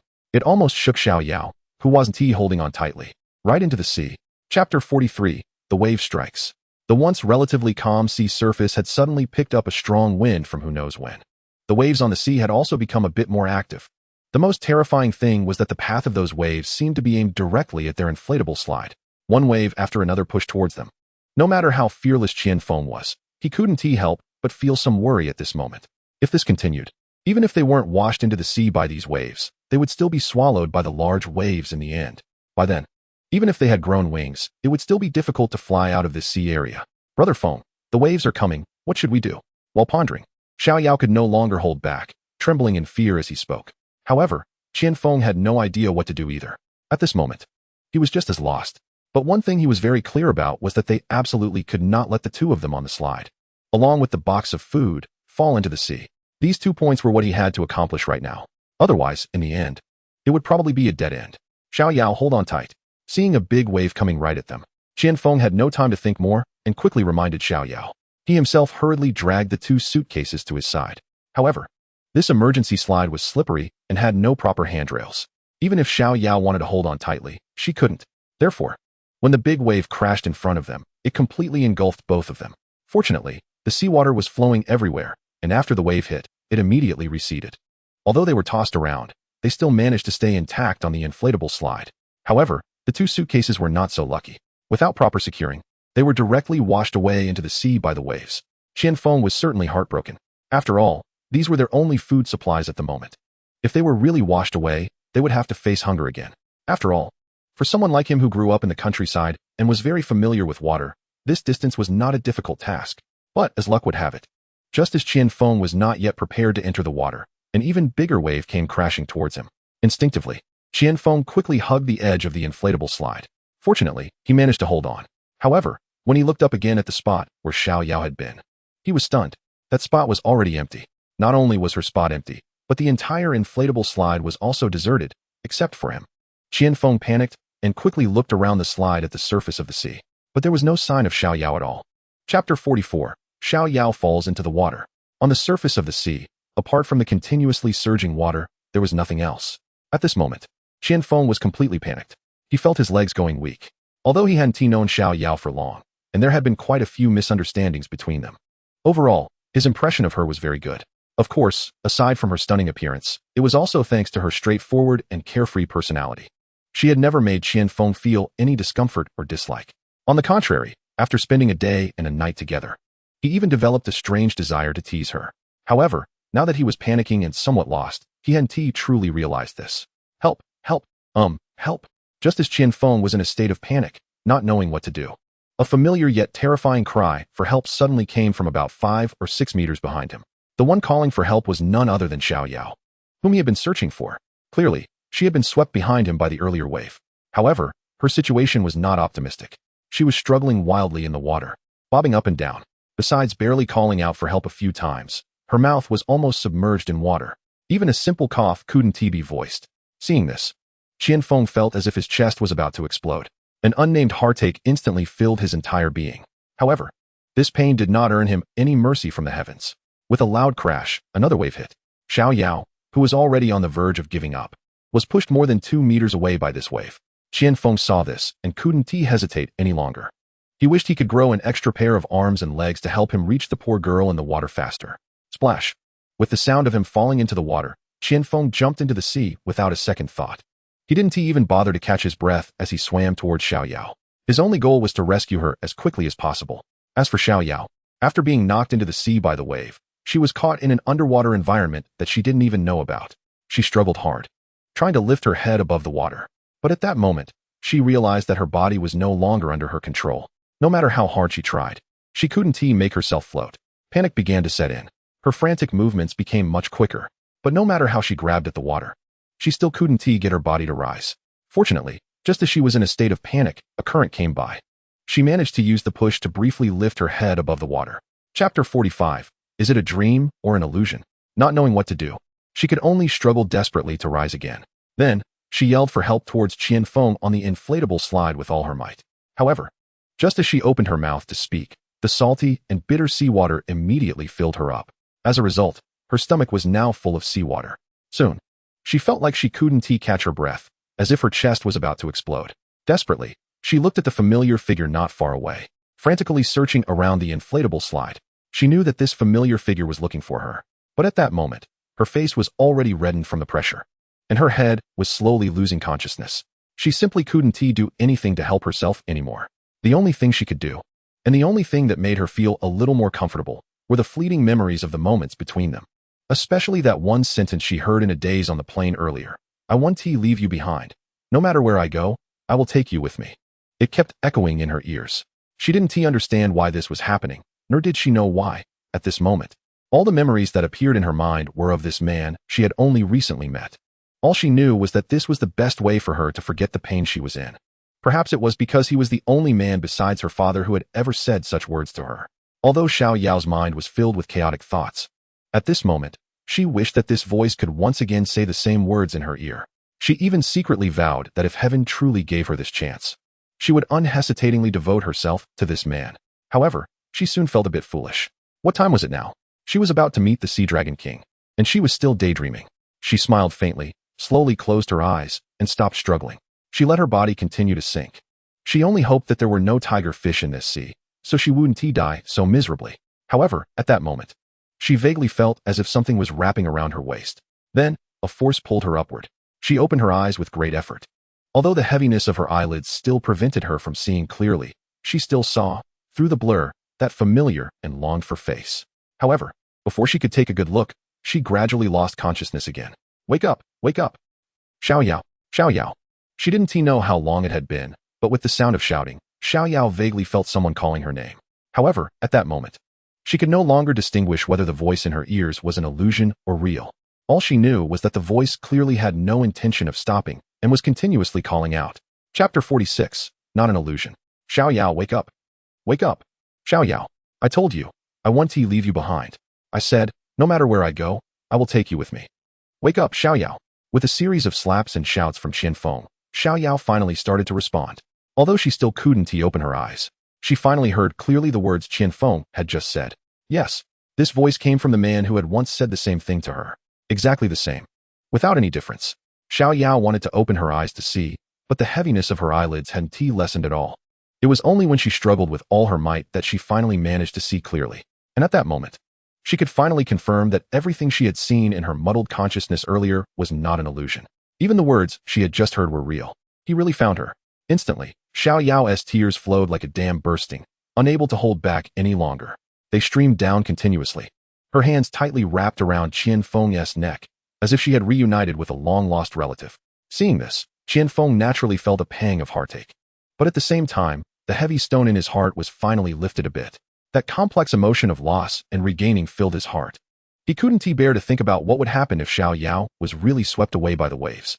But he clearly remembered how he felt when he couldn't find Xiao Yao earlier, as if he had lost something incredibly precious. Thinking of this, Qian Feng couldn't help but tighten his grip on Xiao Yao's arms.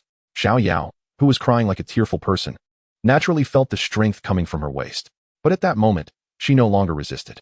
Not only did she not resist, but she didn't even want to resist. Because after that terrifying scene, what she needed most now was this strong sense of security. Time passed, and Qian Feng's swaying movements finally caught Xiao Yao's attention. She looked up at Qian Feng and then around at their surroundings. She couldn't help but feel a bit embarrassed. Of course, she wasn't embarrassed because they were tightly embracing each other. Instead, she felt awkward because all her weight was now resting on Qian Feng. If it weren't for his good swimming skills, standing in the water, they would have already sunk below the surface. But even so, Qian Feng's expression still showed that he was barely holding on. If he didn't find something to support them soon, he wouldn't be able to last much longer. However, after all this commotion, the inflatable slide had long been carried away by the waves. With Qian Feng's current physical strength, it was impossible for him to swim over there with Xiao Yao. Moreover, the seawater was moving with the current. Even if Qian Feng wanted to try, it would be impossible to catch up. Chapter 47. You might as well not worry about me. At this moment, Xiao Yao felt a bit troubled. She knew that if this continued, the ultimate result for both of them would be to drown in the sea. It was just a matter of whether that moment would come quickly or slowly. But without her burden, with Qian Feng's swimming ability, he might still have a glimmer of hope if he swam over alone, and that chance might be quite high. But if that were the case, then she would definitely meet a certain death. Thinking of this, Xiao Yao didn't know what decision to make. Although Qian Feng didn't continue to speak, his current situation had indeed been thoroughly analyzed by Xiao Yao. However, in order to avoid worrying her, he didn't clarify things.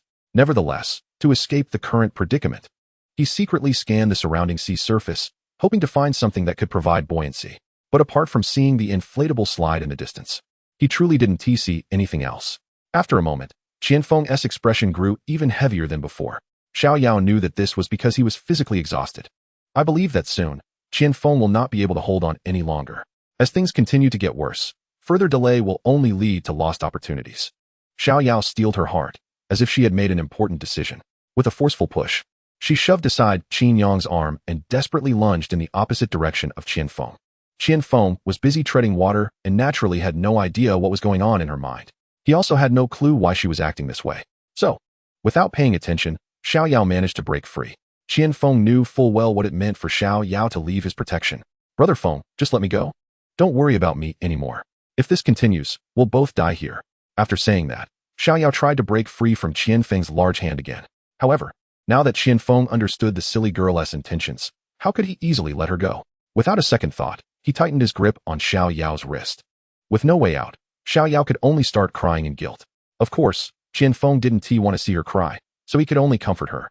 Silly girl, do you think I can survive like this? Given the complicated sea conditions here and our lack of water and food.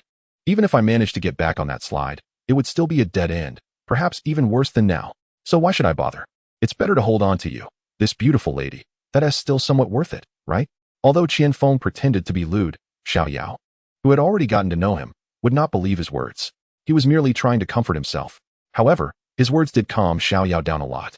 After all, emotions are contagious. Seeing Qian Feng's nonchalant attitude made her feel that death wasn't as frightening as she had imagined. Chapter 48. The Paper Window. On the contrary, she was now more concerned about this man in front of her, who fascinated her somewhat. What kind of mindset did he have to give up on the chance of escape for her? Brother Feng, don't you fear death? Why are you being so nice to me? Sure enough, women are truly emotional beings. Once moved, they will be touched by whatever the other person says or does. Just like the question she asked now, her intention was naturally to hear the answer she hoped for. Haha, what a question. Who is not afraid of death? But going to the underworld with a beauty like you, Miss Xiao, now that is a beautiful thing, isn't it? Haha. Not only did he make Xiao Yao giggle, but it also gave her a fleeting illusion of a romantic vow between lovers. You're just being cheeky. We've only just met. And you're already talking about dying together. I don't want that. Although Xiao Yao said this, her heart was already blooming with joy. This was evident from her shy yet slightly happy demeanor. Qian Feng was no exception. However, this made Qian Feng's heart have other thoughts. Moreover, these thoughts were relatively important for him at the moment. It is worth noting that although Qian Feng and the Xiao Yao in front of him had already removed any barriers through a series of life and death trials, and Xiao Yao was no longer resistant to their intimate actions, even showing her dependency on him here and there, both of them had not made their feelings clear. This vague, ambiguous relationship was something Qian Feng clearly was not satisfied with. It was not just because he was unhappy with this ambiguous feeling, but also due to a man's possessiveness, which he could not accept. Therefore, this layer of paper window not being broken was always a knot in Qian Feng's heart, especially in this special situation where today might be the last. He could not accept it. After all, he didn't want to die in ignorance. Even if he were to die in the ocean the next moment, he still wanted to die clearly. This was his consistent style and principle. With this in mind, Qian Feng's thoughts became more urgent. After a moment of deliberation, he decided to test the somewhat shy woman in front of him. Oh, still stubborn. But whether you want it or not, it's not up to you. You were the one who repeatedly pleaded with me not to leave you behind. I swore in front of you that I would never leave you, no matter what, and that I would take you with me wherever I go. So, I can't go back on my word. What? Do you want to go back on your word? Be careful, if you casually change your mind. You might just grow a long nose. Although Qian Feng usually wasn't very talkative, he wasn't incapable of speech. Whenever he thought it necessary, he could be quite articulate. Chapter 49. Unveiling his heart. Just like now, when he encountered a woman he liked, he seemed to have changed into a different person. Of course, while his words had some degree of sophistry, Xiao Yao felt her ears getting warm. Others might not understand the meaning behind his words, but she knew it all too well. Because whether on the previous plane or just now in the sea, Qian Feng's words left a deep impression on her, and she would not easily forget them. Besides, she had secretly vowed, so how could she not know? Therefore, after Qian Feng's words, the one who was just intentionally saying the opposite was actually unable to contain herself. Brother Feng, you're bullying me. Seeing Xiao Yao still fidgeting, Qian Feng felt anxious, but considering the girl's shyness, he ultimately held back. However, holding back didn't yield the results he wanted. So Qian Feng naturally wouldn't give up easily. He applied a bit more pressure on Xiao Yao. Then since you want to go back on your word, I don't need to force you. Just consider my previous words as if I never said them. After saying this, Qian Feng deliberately put on an indifferent attitude. Sure enough, Some things you will never know the final outcome unless you are pushed to that point, just like Xiao Yao now. As soon as Qian Feng's words fell, she suddenly looked up at him, her face filled with anger and unwillingness as she raised her delicate fists and pounded on Qian Feng's chest. Her mouth fired off like a machine gun at him. You scoundrel Qian Feng, you're a liar. Who said they would never leave me behind?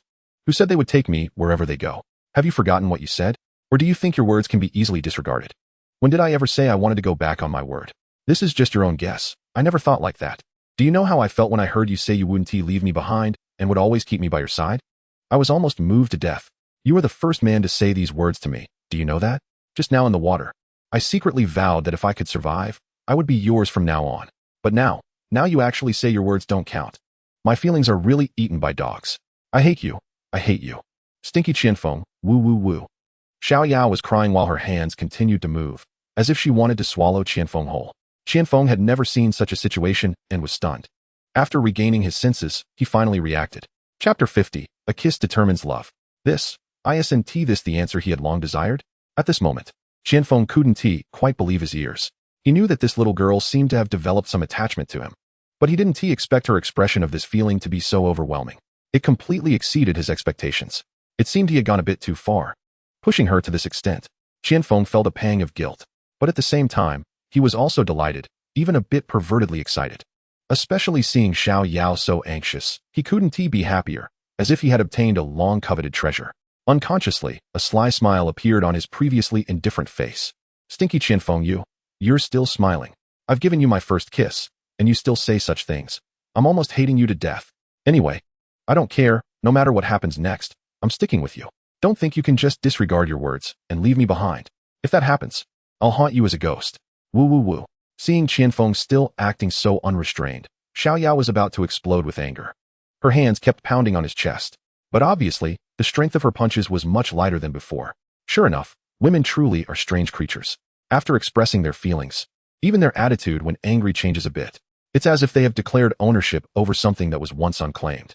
So even when furious, they still differentiate their strength when they strike. Seeing this, Qian Feng, who was already unable to contain his joy, could no longer suppress the impulse in his heart. Without hesitation, he leaned in, his slightly smug face getting close. His mouth directly pressed against Xiao Yao's soft and sexy lips. MMM. Originally, Xiao Yao had been crying like a flower in the rain due to Qian Feng's earlier irresponsible remarks. Now, with Qian Feng blocking her lips in such a rogue manner, she naturally resisted a bit. But unable to suppress her feelings of attachment, she began to respond coyly. In the end, she even greedily initiated a kiss with Qian Feng. Qian Feng certainly welcomed this. He was enjoying a beauty he had never experienced before. So, the two of them embraced and kissed in the ocean, as if they wanted to fill the emotional void of the past 20 years. No wonder both of them were in their youthful prime. Even though Qian Feng was slightly older than Xiao Yao, he was still in his prime. The fire of passion, born from misfortune. Once this layer of glass was broken, what restraint could stop their mutual pursuit? Moreover, the reason they hadn't written a vibrant chapter in their emotional journey was not due to their own shortcomings. On the contrary, it was because their appearances were too outstanding. They had reached a level that made ordinary people a bit hesitant. Additionally, one of them was a rich and beautiful girl, naturally exuding a bit of pride and coldness. The other was tall, handsome, and young. But he looked down on mingling in the flower beds. Over time, they had become emotional novices. But now, the door to their feelings had been opened by some twist of fate. Naturally, it would become uncontrollable. However, as the saying goes, when the heavens are wild, disaster follows. With such reckless behavior, heaven couldn't just stand by and watch. A wave came crashing. The two, who were barely maintaining their balance by Qian Feng constantly treading water, had no ability to dodge. Moreover, fully engaged, they were completely unaware of the changing water patterns around them. Thus, under the impact of this unromantic wave, they were caught off guard. This time, it was Qian Feng who let out a muffled groan. MMM. As Qian Feng's muffled groan echoed, their passionate embrace was broken. They were even mercilessly swept under the water by the wave. At this moment, Qian Feng finally realized something was wrong and thought to himself that it wasn't good. However, seeing Xiao Yao being swept several meters away, he panicked again. Not only was he afraid of losing the happiness he had just obtained, but he also worried that he wouldn't have the strength to rescue Xiao Yao again.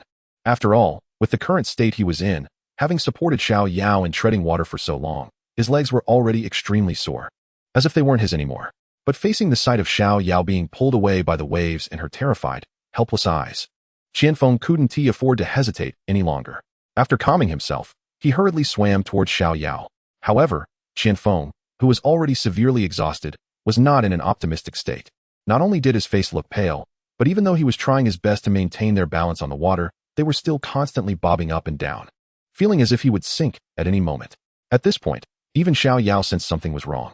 She, who originally had no sense of security, was now even more panicked and restless. Feng, brother Feng, what is wrong with you? Don't scare me. As she spoke, tears immediately filled Xiao Yao's big eyes, as if they would fall at any moment. Seeing this, Qian Feng felt a sharp pain in his heart. But in order not to make Xiao Yao worry too much, he forced a smile and said, "Silly girl, what could happen to me? Don't worry. I said I wouldn't leave you behind, and I've done it, right? Hee." The more Qian Feng spoke, the heavier his calves felt, as if they were tied to two heavy iron balls, constantly pulling him down. Chapter 52. My feelings are undeniable. Xiao Yao was not foolish. In fact, she was quite smart in many ways. So, reading his expression, she knew Qian Feng was forcing himself. Brother Feng, don't lie to me. You've held on for so long. Are you reaching your limit? Just let me go, I beg you. Save yourself. If this continues, we'll both die here. I'm begging you. Xiao Yao almost pleaded with a crying tone. Qian Feng, however, was completely unconcerned. He still wore that playful smile, joking around. Hee, silly head. Don't worry, your brother Feng can hold on. By the way, I wanted to ask you something. Were you just afraid I wouldn't care about you? Which is why you said those heartfelt words.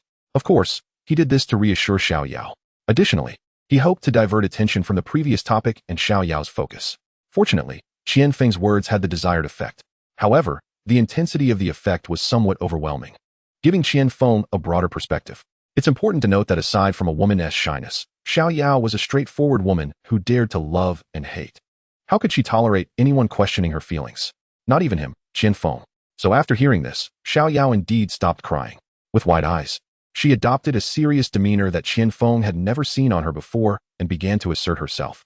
Let me tell you, Qian, I don't care what your intentions are with that statement, but you said it today, so I will take you seriously.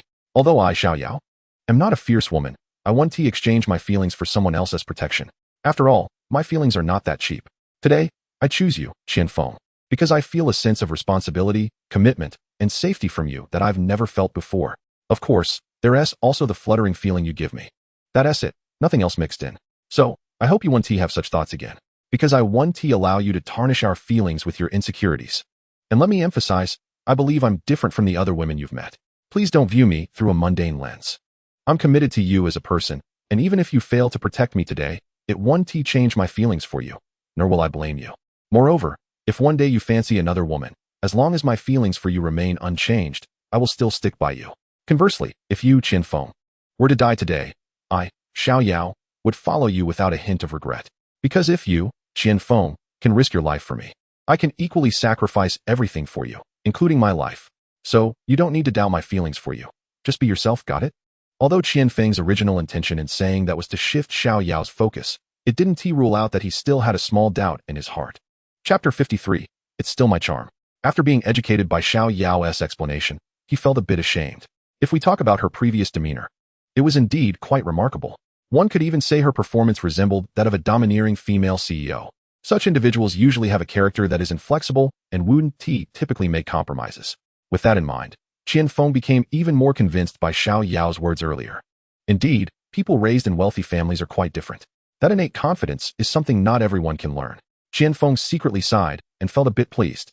Yet he also felt, inexplicably, that Xiao Yao had outshone him a bit. However, thinking it over, he soon let it go. He felt a sense of pride returning to him.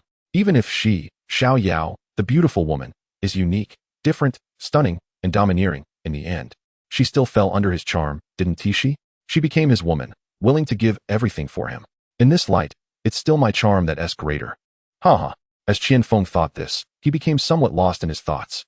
Not only did he forget Xiao Yao's question, but he also unconsciously revealed a somewhat lewd and charming smile. Hey, Qian, what are you thinking? You're just standing there grinning while I'm asking you something. It seemed that either Qian Feng's unusual smile was prone to causing trouble, or once a woman has a title, she easily vents her emotions on her partner. Regardless, as soon as Qian Feng opened his mouth, the waiting Xiao Yao was instantly furious. I'm listening. Qian Feng, realizing he had spaced out again, naturally didn't dare to act recklessly. After all, she was now officially on duty, so she could rightfully shout at him. Seeing this, Xiao Yao became even more displeased. What are you listening to? I'm asking if you understand, and you are just giving me the runaround." In her rage, she raised her delicate fist, looking as if she intended to punish Qian Feng. However, while her fist was raised, it lingered in the air and did not come down for a long time. Presumably, she still couldn't bear to hurt Qian Feng. Although Qian Feng had spaced out a bit, how could he not understand? He had clearly heard Xiao Yao's heartfelt words and was still secretly delighted. So how could he not understand? "Yao Yao, I understand. I've deeply remembered everything you said and did just now. From this moment on, as long as I, Qian Feng, am here, I will never let you get ahead of me." Indeed, girls in love tend to be relatively easy to please, regardless of their status or position. As long as they are in front of their beloved, a loving gaze or a few short words can dissolve all hostility, even surpassing 1,000 words. Just like now. As soon as Qian Feng's voice fell, Chapter 54. What is that? Xiao Yao, who had just been angry, was completely softened by Qian Feng's words. I know, Brother Feng. I know you will. Her tone shifted, completely abandoning her earlier anger, and she returned to her previous gentle demeanor. Seeing that he had achieved his multiple goals, Qian Feng no longer dwelled on this issue. What he needed to do now was find a way to ensure Xiao Yao survived in the shortest time possible, because in his current state, he probably wouldn't be able to hold on much longer. If that time came, not only would he face exhaustion and death, but even Xiao Yao, without his help, would also drown. In that case, they would truly be heading to the underworld together. Thinking of this made him feel a bit of a chill. After all, they had just confirmed their relationship, and now they were about to die together. That was something no one could accept. He didn't want to meet his end before even tasting the forbidden fruit. Even less did he want his beautiful, stunning woman to sink into the sea and feed the fish. So after a moment of calm, he could only pin his hopes on the inflatable slide he had mentioned earlier. However, time had passed, and the water patterns at sea had changed many times over. Plus, after their heartfelt exchange and life-saving efforts, their initial location had already shifted. How could that inflatable slide, which had been drifting in the distance, still be in its original position? Now, they couldn't even see a trace of the slide. "Brother Feng, look, what is that?" Just as Qian Feng was constantly gazing out at the distant sea, he suddenly heard Xiao Yao's excited voice, tinged with a hint of confusion. Following the direction of her finger, Qian Feng looked over and saw a square object bobbing up and down about 20 meters to their left and behind them. However, the color of that square object seemed somewhat similar to that of the sea surface, and its position happened to be in Qian Feng's blind spot, making it difficult for him to spot it. If Xiao Yao hadn't been facing him directly, she might not have noticed it either. Qian Feng focused again and realized that the shape was clearly a suitcase. Moreover, based on its color and size, it resembled one of the 2 suitcases they had lost earlier. Could it be that the suitcase we lost earlier has drifted here? Qian Feng thought to himself, instantly feeling a surge of energy. If this suitcase is indeed the one they lost, it would mean they finally had a chance of survival. Qian Feng clearly remembered that one of their original suitcases was a waterproof suitcase containing clothes, which was of this color. Even though the lock had been damaged by him, it could still be closed. Furthermore, the suitcase was well sealed, so it could serve as a temporary floating lifeboat. The more Qian Feng thought about it, the more likely it seemed, and he didn't dare waste any more time. He quickly swam with Xiao Yao towards the suitcase. Chapter 55. We might be saved. However, it was strange. It was uncertain whether Qian Feng felt a glimmer of hope for survival or if Xiao Yao's earlier open confession had empowered him. But he suddenly found himself much stronger than before, despite having been on the verge of exhaustion. "Brother Feng, what's wrong?" Seeing Qian Feng suddenly energized and mumbling to himself, Xiao Yao was understandably surprised and asked in confusion, "Yao Yao, we might be saved." Qian Feng's heart was filled with joy, and he could hardly contain his excitement. But at that moment, he couldn't afford to explain. He simply briefed Xiao Yao and then swam with all his might towards the suitcase. Xiao Yao didn't ask any further questions and let Qian Feng take the lead. After all, she was now Qian Feng's person and understood his intentions and character. She didn't want to worry about it. Finally, after a difficult struggle, they reached the side of the suitcase. Indeed, the damaged lock indicated that this suitcase was one of the 2 they had previously lost. However, it was somewhat unfortunate that the suitcase before them contained clothes. If it had been the one with food, it would have been even better. But regardless, having a suitcase was better than having none. At least they now had something to rely on. As for food, they could think about it later once they survived. With this thought, Qian Feng couldn't help but feel overjoyed. After pressing down on it hard, he felt that the suitcase had decent buoyancy and quickly signaled Xiao Yao to hold on. However, when Qian Feng also tried to lean on it for a moment's rest, he realized that the suitcase's buoyancy was evidently insufficient. It was no wonder, considering the size of the suitcase. It was at most about 24 inches. Plus, it contained a certain amount of clothing. Naturally, its buoyancy wouldn't be very great. If it were just carrying Xiao Yao's small weight, it would be manageable. but adding Qian Feng's weight as a grown man made it clearly insufficient. The rapid sinking of the suitcase was enough to prove this point. Seeing this, Qian Feng didn't dare to push it any further. This life-and-death situation was not the time to force things. If they were to insist on it, neither would survive, which was certainly not the outcome Qian Feng wanted to see. After all, for Qian Feng at that moment, Xiao Yao's safety was of utmost importance. Unable to continue, Qian Feng quickly let go of his hands to allow the suitcase to float again. Meanwhile, Xiao Yao, who was already tightly hugging the suitcase, was unaware of Qian Feng's concerns and was sighing about how there was always a way out. Seeing Qian Feng loosen his grip, she couldn't help but feel anxious. After all, she was very aware of Qian Feng's physical condition. "Brother Feng, why are you still dawdling? Hurry up and lean on the suitcase to rest." After saying this, Xiao Yao reached out her hand towards Qian Feng, wanting to pull him closer to her. The worry in her expression was unmistakable. Qian Feng saw this and felt comforted. Chapter 56, Sacrifice. However, the more Xiao Yao acted this way, the more resolute Qian Feng's thoughts became.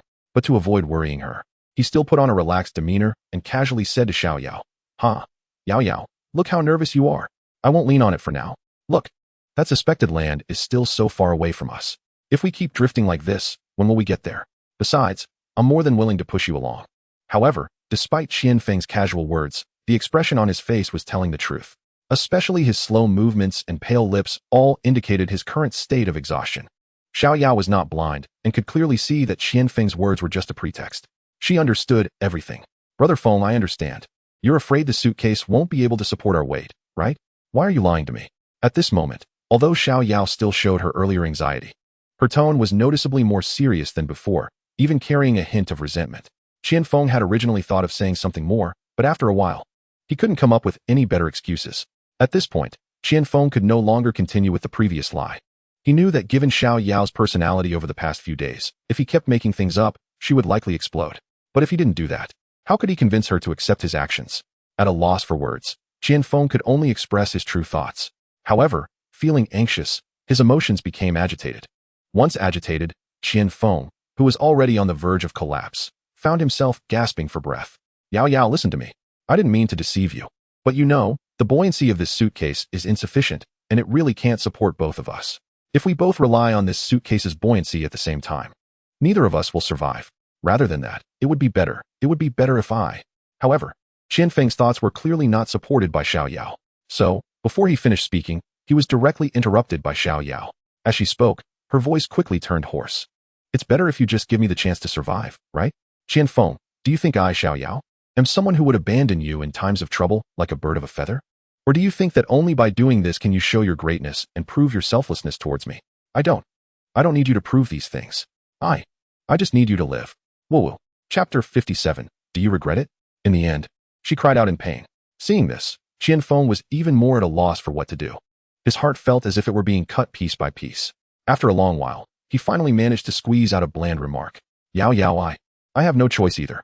However, Xiao Yao was not buying Qian Feng's excuse. Still crying, she began to criticize him again. Her emotions were even more intense than before. "No choice. Do you think I need you to have a choice? No, right? Or have I ever asked anything of you? No. These are just your one-sided thoughts. Have you ever thought about what would happen to me if you weren't around?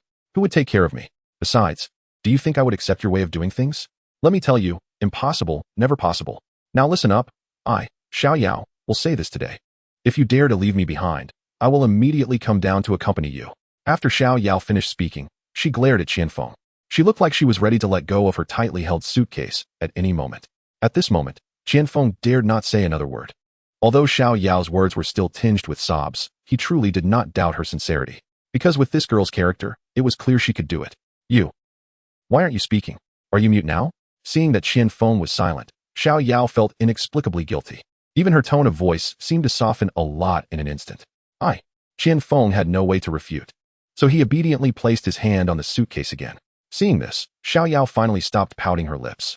However, she didn't know that although Qian Feng was resting his hand on the suitcase, he wasn't putting much strength into it. His upper body was still floating on the water, relying on the constant kicking of his legs. Nevertheless, his actions were slightly less strenuous than before, which finally eased Xiao Yao's worries. Thus, the two of them leaned against each other and drifted forward. However, given Qian Feng's current state of exhaustion, even with this, his strength was nearing depletion, and he naturally couldn't hold on for much longer. He soon felt his legs becoming increasingly unresponsive. The action of kicking water also grew heavier.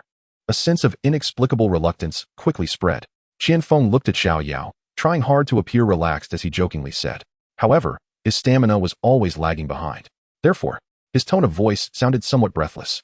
Xiao Yao, just at that moment, was amused by Qianfeng's words and naturally did not notice the oddity in his tone. So, she didn't pay attention. Chapter 58, The Final Instructions. After a light laugh, she immediately teased Qianfeng in response to his words. Hee, brother Feng. Do you think we haven't known each other long enough and feel unreliable? Don't worry, I don't regret it. What we've experienced in the past 2 days is something many people won't encounter in their lifetime. I feel very reliable, hee. As Xiao Yao spoke, she leaned her head against Qianfeng's shoulder. Her intoxicated expression made Qianfeng's heart feel even more desolate, especially the scent of her hair wafting over, which filled his heart with even more reluctance. However, he currently had no energy to savor the fragrance of her hair, because the double images in front of him kept appearing one after another, making his already severely exhausted body sway slightly. If it weren't for the fact that he still had things to say, he probably would have already collapsed from exhaustion. However, considering that Xiao Yao was beside him, and she was a girl who was completely unfamiliar with swimming, if he fell, then her fate would be clear. Therefore, Qianfeng had to make sure to tell her all the precautions before he collapsed. Otherwise, she would be doomed. This could be considered the last thing Qianfeng could do for his woman. Qianfeng paused, shook his head vigorously to clear his mind, and then began to seriously instruct Xiao Yao. However, before he could open his mouth, he was interrupted by Xiao Yao. Brother Feng, what's wrong? Are you feeling unwell? Seeing Qianfeng's strange actions, Xiao Yao obviously noticed something was off and immediately asked nervously. She interrupted Xiao Yao directly and said, Yao Yao, you need to listen to me. This suitcase is, oh no, it's our only guarantee for survival right now. So you have to hold it tightly. You must not let it slip away. Also, if you can't hold it, then you don't have to be afraid. Just like when I brought you before. Try to float on your back as much as possible. But you don't need to be scared. You must calm yourself as much as possible. Then use your hands and feet to alternate kicking.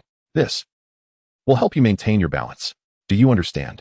Qianfeng almost used all his strength to convey the urgent message to Xiao Yao. However, Xiao Yao was not in the mood to listen to what Qianfeng was saying. She was already scared to death by his pale face and the way he spoke as if he were about to run out of breath. Brother Feng, what is wrong with you? Don't scare me. Sure enough, as soon as Qianfeng's words fell, Chapter 59, Mutual Endeavor. Xiao Yao couldn't wait to ask again. Moreover, from her tear-filled eyes, it was evident that she hadn't absorbed a single word of Qianfeng's instructions. However, at this moment, Qianfeng no longer had the strength to repeat himself. Looking at Xiao Yao's terrified and anxious expression, he could only give up. Yao Yao, I'm fine. You need to take care of yourself. Clearly, Qianfeng wanted to say some comforting words. However, before he could even finish half a sentence, he was already obviously struggling to hold on.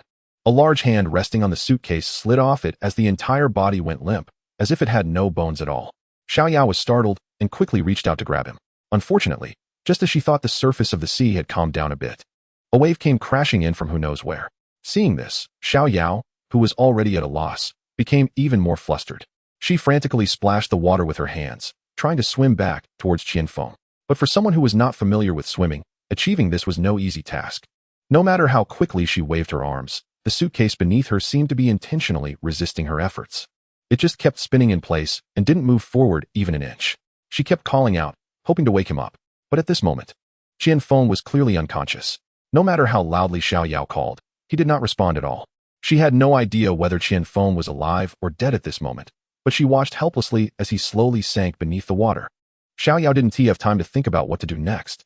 She pushed with both hands and, without thinking, lunged towards Qianfeng. Splashing water erupted as the suitcase she had been holding tightly was suddenly pushed away by the buoyancy of the sea. Whether this was fortunate or unfortunate, Xiao Yao ultimately managed to grasp Qianfeng's arm. However, this sudden action caused him to sink even faster. Water filled Xiao Yao's mouth and nose in an instant. Ignoring it, she pulled Qianfeng's body closer with all her might. But as their bodies pressed tightly together, they both completely submerged into the water. Looking at Qianfeng, who showed no sign of reaction, Xiao Yao's heart was filled with mixed emotions. She wanted to mimic the way Qianfeng had saved her earlier and pull him out. But since she didn't know how to tread water at all, after struggling for a while, they did not float up as she had hoped. Instead, it seemed their sinking speed had increased. Xiao Yao felt hopeless and stopped struggling. She knew that no matter how hard she fought, it would be in vain. With her current abilities, there was no way to change the situation. Rather than continue to struggle, She might as well take a good look at the man she had just come to recognize.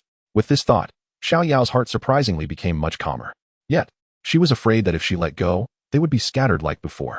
So, she held on to Qian Feng tightly, not daring to loosen her grip even a little. Gradually, the noise around her faded away. The sound of the sea breeze and the crashing waves disappeared. It felt as if the whole world consisted only of her and Qian Feng, until the world before her gradually sank into darkness. Chapter 60, Goodbye Sunshine. As the thick fog dispersed again, sunlight poured down once more.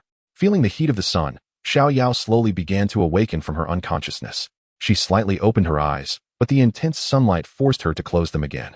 However, this time, it inadvertently made her feel much more awake. Just as she closed her eyes, she suddenly opened them wide again. Ignoring the discomfort in her eyes, she hurriedly crawled up from the sandy ground. But after being submerged in water for too long, Xiao Yao was already so weak that she could barely stand. As soon as she got up, she felt dizzy and fell back down. After trying 2 or 3 times and expelling some seawater, she finally managed to stand unsteadily. However, just as she regained her balance, she frantically looked around, as if searching for something very important, her expression tense to the point of tears. Yet, the vast beach seemed to be mocking her. Everywhere she looked was empty. Besides some ocean trash washed ashore, there was nothing at all. Seeing this, the sliver of hope she had was completely shattered. Fengge. Fengge, where are you? Where are you? Please answer me. Where are you? Didn't you say you wouldn't leave me behind? Didn't you say you would take me with you wherever you go? She cried out repeatedly, running along the shoreline. Even as tears streamed down her face with her cries, she seemed oblivious and continued to run forward. But as her steps grew more chaotic, she quickly fell again. Crying and shouting, she crawled forward, until she saw something moving near a rock not far away. She finally stopped, stunned. She rubbed her eyes hard to see more clearly. Indeed, there was something moving with the waves. From its color and shape, it looked like a person lying there motionless. Seeing this, Xiao Yao's tears began to flow even more fiercely. Strangely, it was as if she had been injected with adrenaline in an instant. Without fully standing up, she rolled and crawled towards the rock. Sure enough, as Xiao Yao got closer, there was indeed a person. And the clothes this person was wearing were very familiar to her. Lying motionless by the rock, allowing the waves to wash over him, was none other than Qian Feng, the very person she had frantically been searching for. But now, he was lying on his side by the water, looking even paler than before, as if he had been dead for a long time. Seeing this scene, Xiao Yao froze in place, afraid to take another step closer. Her heart was filled with contradictions. She didn't know whether to go up to him or just quietly watch from a distance. Chapter 61, Saving a Person. Just like betting in a casino. If she quietly watched, at least there was still a hope of winning in her heart. But if she directly went forward to check Qian Feng's condition, once it was confirmed, it was very likely that even this hard-earned hope would be shattered. This outcome was something she simply could not bear. Suddenly, Xiao Yao found herself caught in a dilemma. However, after a struggle within herself, she quickly dismissed that naive thought and walked forward briskly. Yet at this moment, Qian Feng remained motionless on his side, allowing the waves to wash over his clothes still soaked in water. It seemed to tell Xiao Yao not to hold on to any hope. Fortunately, his head was resting on the sandy ground where the waves could not reach. Unknowingly, it gave Xiao Yao a glimmer of hope that he might still survive. Xiao Yao crouched down, disregarding what was beneath her, and sat down directly, placing Qian Feng's head on her thigh. However, the slightly cold sensation of his skin against her face made Xiao Yao feel a surge of terror. She trembled as she extended her index finger, shaking as she placed it in front of Qian Feng's nostrils. In an instant, emotions flooded her heart like a burst dam. It wasn't sadness, it was excitement. He was still alive, he was still alive. Ha ha ha. He was alive. Xiao Yao's mood plummeted to the depths before bouncing back, turning sorrow into joy. She cried and laughed, her hands dancing in the air as she shouted. She completely lost the nobility and calmness she was supposed to have. If there had been a third person present, her behavior would probably have been seen as that of a madwoman. After a brief moment of excitement, Xiao Yao seemed to remember something important. She struggled to stand up, bent down, and lifted Qian Feng's arms, retreating towards the beach behind her. What she needed to do now was to keep Qian Feng's body out of the water. Even staying in a damp place was not acceptable, because in Qian Feng's current state, the loss of body temperature would quickly cost him his life. So what she had to do was to do everything she could to preserve his faint breathing. Finally, after a lot of effort, Xiao Yao managed to drag Qian Feng's body to the shade by the edge of the beach. However, this process was clearly a bit strenuous for Xiao Yao, who had little strength and had just regained consciousness. But fortunately, it inadvertently caused Qian Feng to expel a lot of seawater. This was something Xiao Yao had not anticipated. After settling Qian Feng, Xiao Yao didn't dare to rest. She hurriedly recalled the first aid methods she had learned in health class and began performing CPR on Qianfeng. However, after several minutes of compressions, aside from expelling some seawater, Qianfeng showed no signs of waking up. At that moment, Xiaoyao was truly at a loss. In her anxiety, tears streamed down her face, and she sat there in a daze, as if she had lost her soul. She didn't know what to do. But the awareness in her mind kept urging her to think of a solution. As they say, saving a person is like putting out a fire. Xiaoyao was almost going crazy with anxiety, just when she was at her wit's end. It seemed that either the heavens couldn't bear to see that silly girl in distress, or her mind suddenly became clear again. She unexpectedly remembered another method she knew, to administer oxygen directly to Qianfeng. But under these conditions, how could she do that? The only option was to perform mouth-to-mouth resuscitation. However, this was a bit embarrassing for Xiaoyao, who had never kissed anyone before. Even though the person in front of her was the man she had privately committed to, they had not known each other for long, and as a traditional girl, she needed some time to adapt to such intimacy. However, given the current situation, there was no time for her to adjust. Even a slight delay would not do. So, with a firm resolve, Xiaoyao put aside her shyness. She pried open Qianfeng's mouth, took a deep breath, and directly blew air into his mouth. After all, as long as they both survived, she would eventually be his.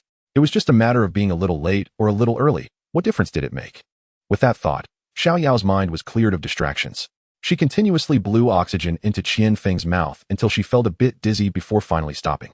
Sure enough, the heavens do not let down the diligent. With a muffled sound from Qianfeng's throat, he immediately expelled a large mouthful of filth. But this time, unlike before, he also exhaled a deep breath of turbid air, and the rise and fall of his chest became apparent. At that moment, even though Xiaoyao knew nothing about medicine, she could tell that Qianfeng's breathing had likely returned to normal. Upon further examination, it was indeed as Xiaoyao had guessed. Although Qianfeng's breaths were still weak, they were noticeably more stable than before. Seeing this, Xiaoyao finally felt relieved. Even though he had not yet woken up, it was just a matter of time. At the very least, Qianfeng should no longer be in any life-threatening danger. However, after relaxing, she felt too tired to move.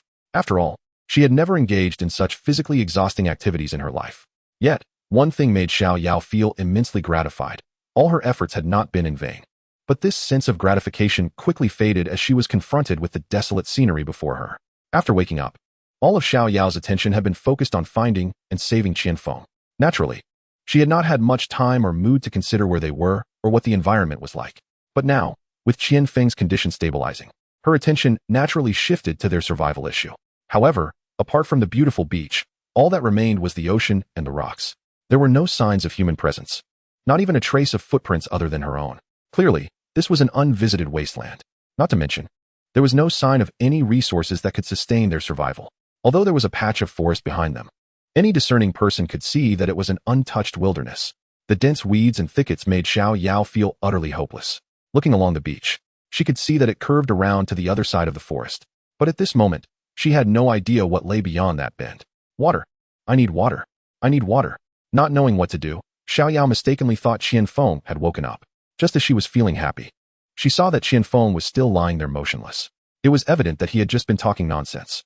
With no other choice, she turned her gaze back to the surroundings of the beach.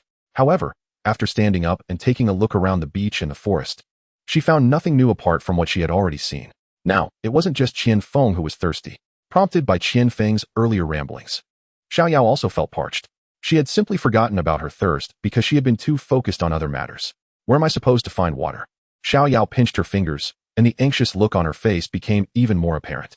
She knew that drinking fresh water might not be the most crucial thing for her, who could still hold on a bit longer. But for Qianfeng, who had severely exhausted his strength and was dehydrated, it was critical. Even if he seems fine now, if he doesn't get timely hydration, his recently stabilized safety situation might become uncontrollable again. The more Xiaoyao thought about it, the more she felt she couldn't waste any more time. She even recalled Qianfeng's earlier method of using a condom to collect her urine. However, upon further reflection, she deemed it impractical. After all, Qianfeng was currently unconscious and unable to undertake such a challenging task. That left only herself. But how could a girl like her manage something like this? Moreover, even if she could, there were no containers available. She definitely couldn't just. Xiaoyao found it impossible to continue thinking along this line. After a short while, her pretty face turned crimson with embarrassment. If it weren't for the fact that there were no other people on this deserted island, she might have buried her head in the sand like an ostrich. No. Xiaoyao stamped her foot and directly rejected the shameful plan in her mind. She looked up at the sky, hoping to place her hopes once again on the rain. But now the sun was shining brightly. Where would the rain come from? It seemed she was really going to die of thirst this time. Chapter 64, Discovering Coconut Trees. Xiao Yao cursed under her breath, thinking about risking entering the jungle to see if there were other water sources. Out of the corner of her eye, she spotted the shadow of some coconut trees swaying near the corner of the beach. Xiao Yao couldn't help but feel overjoyed. Upon closer inspection, there were indeed several tall coconut trees over there. At that moment, Xiao Yao didn't care about her dry mouth anymore and hurried towards the coconut trees. However, when she reached the base of those trees, she couldn't help but be dumbfounded. The trees were indeed coconut trees, and they were laden with coconuts. However, the height of the coconuts was a bit too high for her. With her current abilities, she knew she couldn't reach them no matter what. She kicked the trunk hard a couple of times, but all it did was knock her down without moving the tree at all. Now, Xiao Yao was in a dilemma. She could see the coconut water, but sadly, she couldn't reach it. How frustrating. The more she looked up, the angrier she became, and the more unwilling she felt. She couldn't help but clench her small fist and pound it against the sand beneath her. Ouch. But when someone is unlucky, even drinking cold water can lead to toothaches. As her fist hit the ground, a painful howl immediately followed. It turned out that Xiao Yao's small fist had landed squarely on something hard. The pain was so intense that she almost cried out. Why does everyone have to bully me? Sob. It hurts so much. Xiao Yao thought about her experiences these past few days and couldn't help but feel sad and cry. No wonder. Ever since she grew up, she had never experienced life and death. Even enduring the cold and hunger was something she had never tried. Not to mention that wanting to drink some coconut water would lead to such suffering. The more she thought about it, the more her anger became unbearable, and she picked up the hard object to throw it away. But as she lifted her hand, the hard object made a clinking sound of liquid sloshing. At that moment, Xiao Yao couldn't bear to throw it away. Given her current state of extreme thirst, she was very sensitive to sounds of liquid sloshing and couldn't help but investigate. Slowly, she lowered the hard object in her hand to her eye level. It turned out that what she had just hit was a dried coconut with its outer skin turned brown. Moreover, from the sound it made, it was clear that there was still quite a bit of water inside. However, she wasn't sure if the water was coconut water or some other substance. It didn't matter. If she didn't replenish her fluids, she would surely die. She didn't care whether the liquid was coconut water or some other toxic substance. Xiao Yao steeled her heart and hugged the dried coconut to her chest. Looking around, she realized that there were indeed quite a few dried coconuts under the tree. If counted, there were at least a dozen. She had only been focused on the fresh coconuts on the tree earlier and had overlooked the dried coconuts on the ground. Now, with these more than 10 dried coconuts, she and Qianfeng finally had a glimmer of hope for survival. Thinking of this, she couldn't help but feel a little happier. The grievances that had just made her cry were forgotten in an instant. Chapter 65, Finding a Water Source. Many times, people are like this. They worry when they don't have what they want. But once they have too much of it, they worry just the same. Just like Xiao Yao now, with so many dried coconuts, the biggest problem she faced became how to transport them. Although the coconuts were dried, they were still round and cumbersome. It was difficult to carry them, and carrying too many was also a challenge. After all her efforts, she still didn't have a better plan. Looking at the pile of more than 10 dried coconuts next to Qianfeng, Xiao Yao was so exhausted she felt like collapsing. If it weren't for Qianfeng waiting for hydration, she probably wouldn't have been willing to move again. Even if it meant dying of thirst, there was no choice. After all, she was now his woman. So she gritted her teeth and got back up from the ground.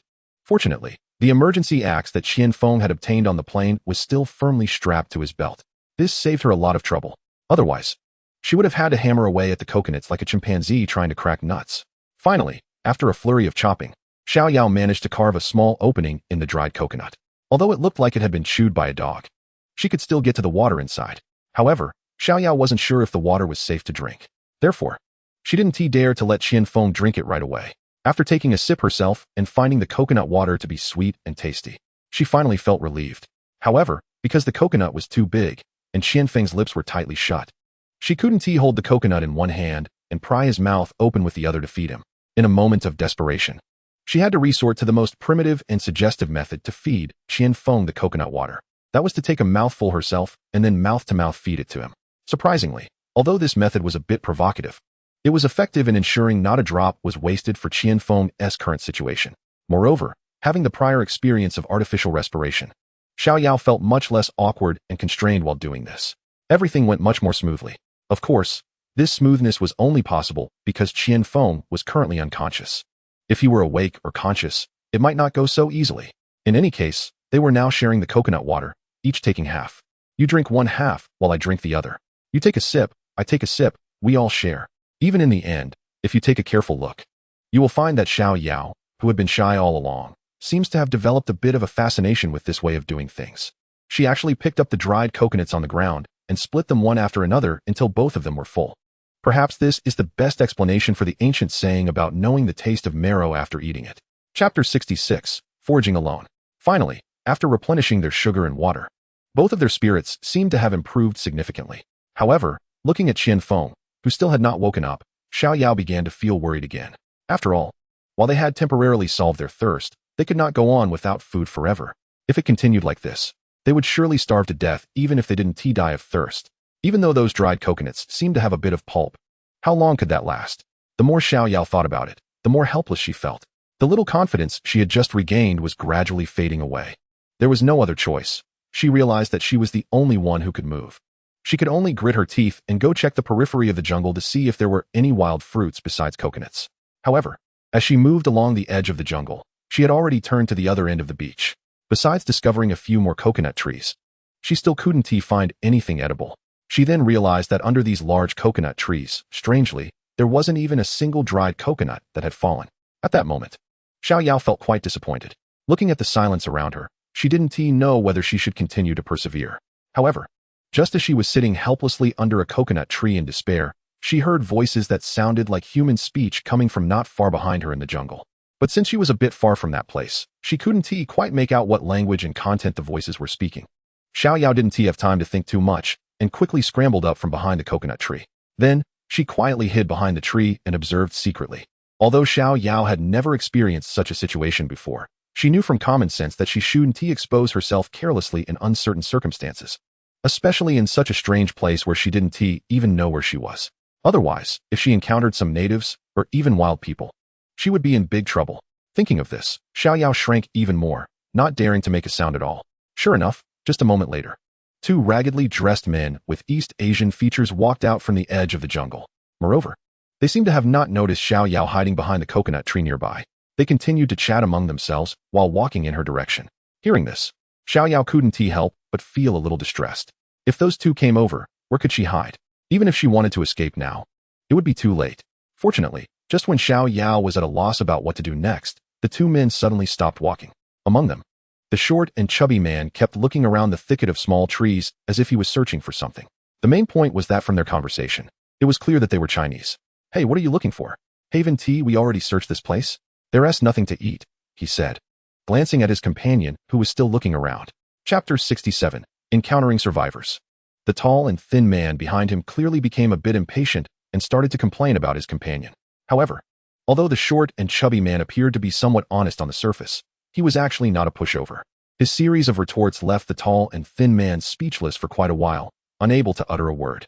It seemed that the short and chubby man's words had triggered some thoughts in him, which is why he reacted that way. Of course, for Xiao Yao, although she was confused by the conversation, it brought her some surprise. As a Chinese person, encountering her fellow countrymen in this strange environment was indeed a stroke of luck amidst misfortune.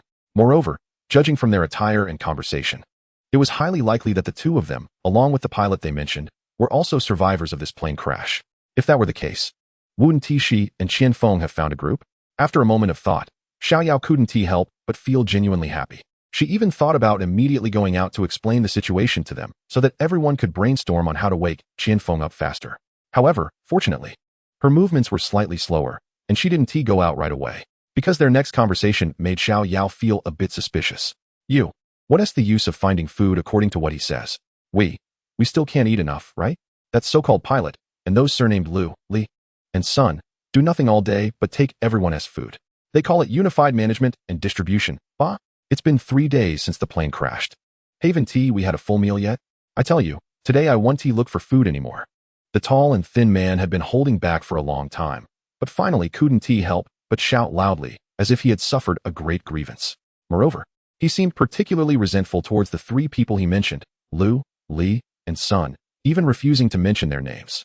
However, just like before, as soon as the tall and thin man finished his complaints, the short and chubby man couldn't help but intervene.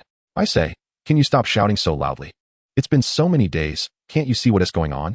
On the plane, it was that so-called captain who had the final say. Now that the captain is dead, it's that co-pilot who has the final say here. Until the rescue team finds us, I suggest you keep a low profile. Don't be like those old, weak women and children who got driven away. Otherwise, before the rescue team arrives, we might just starve to death or die of thirst on this deserted island. You should really understand the situation. The chubby man's words, though revealing some of his cowardice, showed that he was relatively more cunning than the tall and thin man. Moreover, analyzing their back-and-forth argument, it was evident that their current situation was not very good. Chapter 68, Unexpected News. In fact, it seemed they were suffering from some unfair oppression. After hearing this, Xiao Yao completely dared not think of the previous idea anymore. If they were to believe what the two said, then that pilot and his group were probably not good people either. Not to mention whether it was reasonable for him to collect everyone's food. The fact that he had driven away the old, weak women and children was not something a decent person would do. Not to mention, he might have some other unspeakable dirty deeds. Thinking of this, Xiao Yao couldn't help but shiver. Although Xiao Yao did not have the bad habit of being arrogant or conceited, she was still very confident about her appearance. After all, she had grown up and had a deep understanding of the way those boys with impure motives looked at her. Therefore, after hearing the words of the two individuals, she couldn't help but think a little deeper. It was obvious that her suspicions were correct.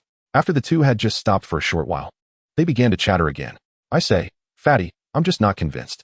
Why can they oppress us? Look at those flight attendants. Just because they have a bit of looks. That damn captain never lets them work. And us guys who aren't too familiar with him have to go out every day looking for food and drink. Can't you see what he wants to do? He definitely wants to take the opportunity to deal with those women. It seemed the tall, skinny guy really harbored deep resentment towards that captain, expressing his grievances endlessly. However, the fat guy next to him was someone the tall, skinny guy could consider a worthy friend. No matter what the tall guy was saying, he was still reminding and advising him, showing no intention of fueling the fire. I'm telling you, tall guy, just say these things to me here. When there are others around, don't show it. Otherwise, you might not even know how you died in the end. You should have seen the captain's character from the day we evacuated on the plane. He's definitely a selfish, insidious person. Didn't you notice? There was actually a young man sitting at the front of our economy class who seemed to have been knocked unconscious by the plane. But that captain, in his rush to escape, did you see him take the initiative to save him? Even when a flight attendant tried to help him, he secretly wouldn't allow it and pretended to accidentally push her into the sea. If she hadn't desperately climbed back onto the lifeboat, she would have probably died in the ocean by now. After the fat guy finished speaking, he cautiously looked around, as if afraid someone else would hear. You really mean it? The tall, skinny guy was clearly shocked, his face involuntarily showing a hint of fear. Of course. Do you think I would joke with you at this point? Although he thought he had been discreet, he was still inadvertently seen by me. Moreover, I estimate that I wasn't the only one who saw it. Those flight attendants standing nearby should have seen it too, as I clearly noticed their faces turn pale. So consider yourself lucky. If we hadn't woken up early by chance, do you think those people would have taken the initiative to save us? Don't dream about it. Now, I'm not afraid to tell you the truth. I wouldn't be surprised by anything those people do. I just pray that the rescue team can find us soon and get us out of here. That would be a blessing. As for other random matters, you should talk less. Otherwise, it could really put you in danger. You need to understand one thing. In these past few days, enough people have died in the sea. Don't be foolish and push forward, got it? Chapter 69. Speak of the devil and he shall appear. After the fat guy finished, he stealthily scanned the surroundings again, probably still afraid of being overheard. However, it must be said that the fat guy's way of doing things was quite cautious. He never expected that just behind the tall coconut tree not far from him, another survivor was coming out looking for food. This could be considered Xiao Yao's destined good luck. Just by coming out, she heard such explosive news. Not only did it resolve some doubts about her and Qian Feng, but it also conveniently prevented her from making a foolish decision. Now that she thought about it, she felt a bit scared. After all, given Qian Feng's current situation, if she had really taken him to seek refuge, it would have been strange if that captain didn't throw them out. She reminded herself to learn from this lesson and be more cautious in the future. Just as Xiao Yao was thinking about continuing to listen to see if she could find out something she didn't know, an unexpected situation arose. You two, what are you babbling about? Captain Neo asked you to come out to find food, not to chat. Exactly. Letting you come out to find food is already a special favor, and you're still busy chatting. Just as the tall guy was about to speak again, he didn't realize when, but two adult men walked out from the jungle where the fat and skinny guys had just emerged. One of them was quite robust and was even wearing a crew uniform, likely one of the staff from the ill-fated flight. The other was somewhat smaller and dressed in casual clothes, but his eyes looked particularly different, constantly darting around and wearing a half-smile, giving the impression he was not a good person. Indeed, this seemed to confirm the old saying, speak of the devil and he shall appear. However, Xiao Yao didn't know which Chow Chow these two belonged to. One thing was certain, Their status in their group should not be low, because when the fat and skinny guys saw them, their faces turned pale. As for why they reacted this way, it was obvious. They were either scared or felt guilty about their previous words, especially the tall, skinny guy, who was so nervous he didn't know where to put his hands. The short, fat guy, on the other hand, was relatively slick. After adjusting his mentality slightly, he took the initiative to greet the two. "Oh, Brother Lee and Brother Sun. How could we dare to chat? We just exchanged a few words. By the way, why are you two here?"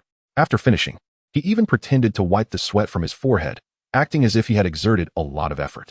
Clearly, judging by the fat guy's reaction and level of respect, these two were likely the Lee and Sun he had mentioned earlier who were with that captain. What are we here for? Of course, to see if any rescue personnel have arrived. Chapter 70, Discovered. That's right. We have to ensure everyone has safety. So we can't be idle. The two men were even better at pretending. They elevated their behavior to a level that the fat and skinny guys couldn't aspire to. But any discerning person could guess that these two weren't genuinely concerned about whether the rescue team had arrived. In reality, they were there to supervise those who went out looking for food. Fortunately, from the content of their words, it could be inferred that the fat and skinny guy's previous discussions had likely gone unheard. At the very least, they probably just didn't hear clearly. Otherwise, this pair of fat and thin would surely not be able to speak so easily here now. As expected, just as they guessed. After those two came over and scolded them, besides the sigh of relief from the two guys, of course, there was also that girl, Xiaoyao. She also slowly let out a long breath. Now she was already aware of the inside story of these people in front of her, so she naturally didn't dare to entertain any thoughts of mingling with them. However, the situation was quite coincidental. She suddenly discovered that a large, dark spider had crawled up her right hand. This time, Xiaoyao was almost terrified, hurriedly shaking her right hand wildly. Involuntarily, she shouted in fright, "Ah!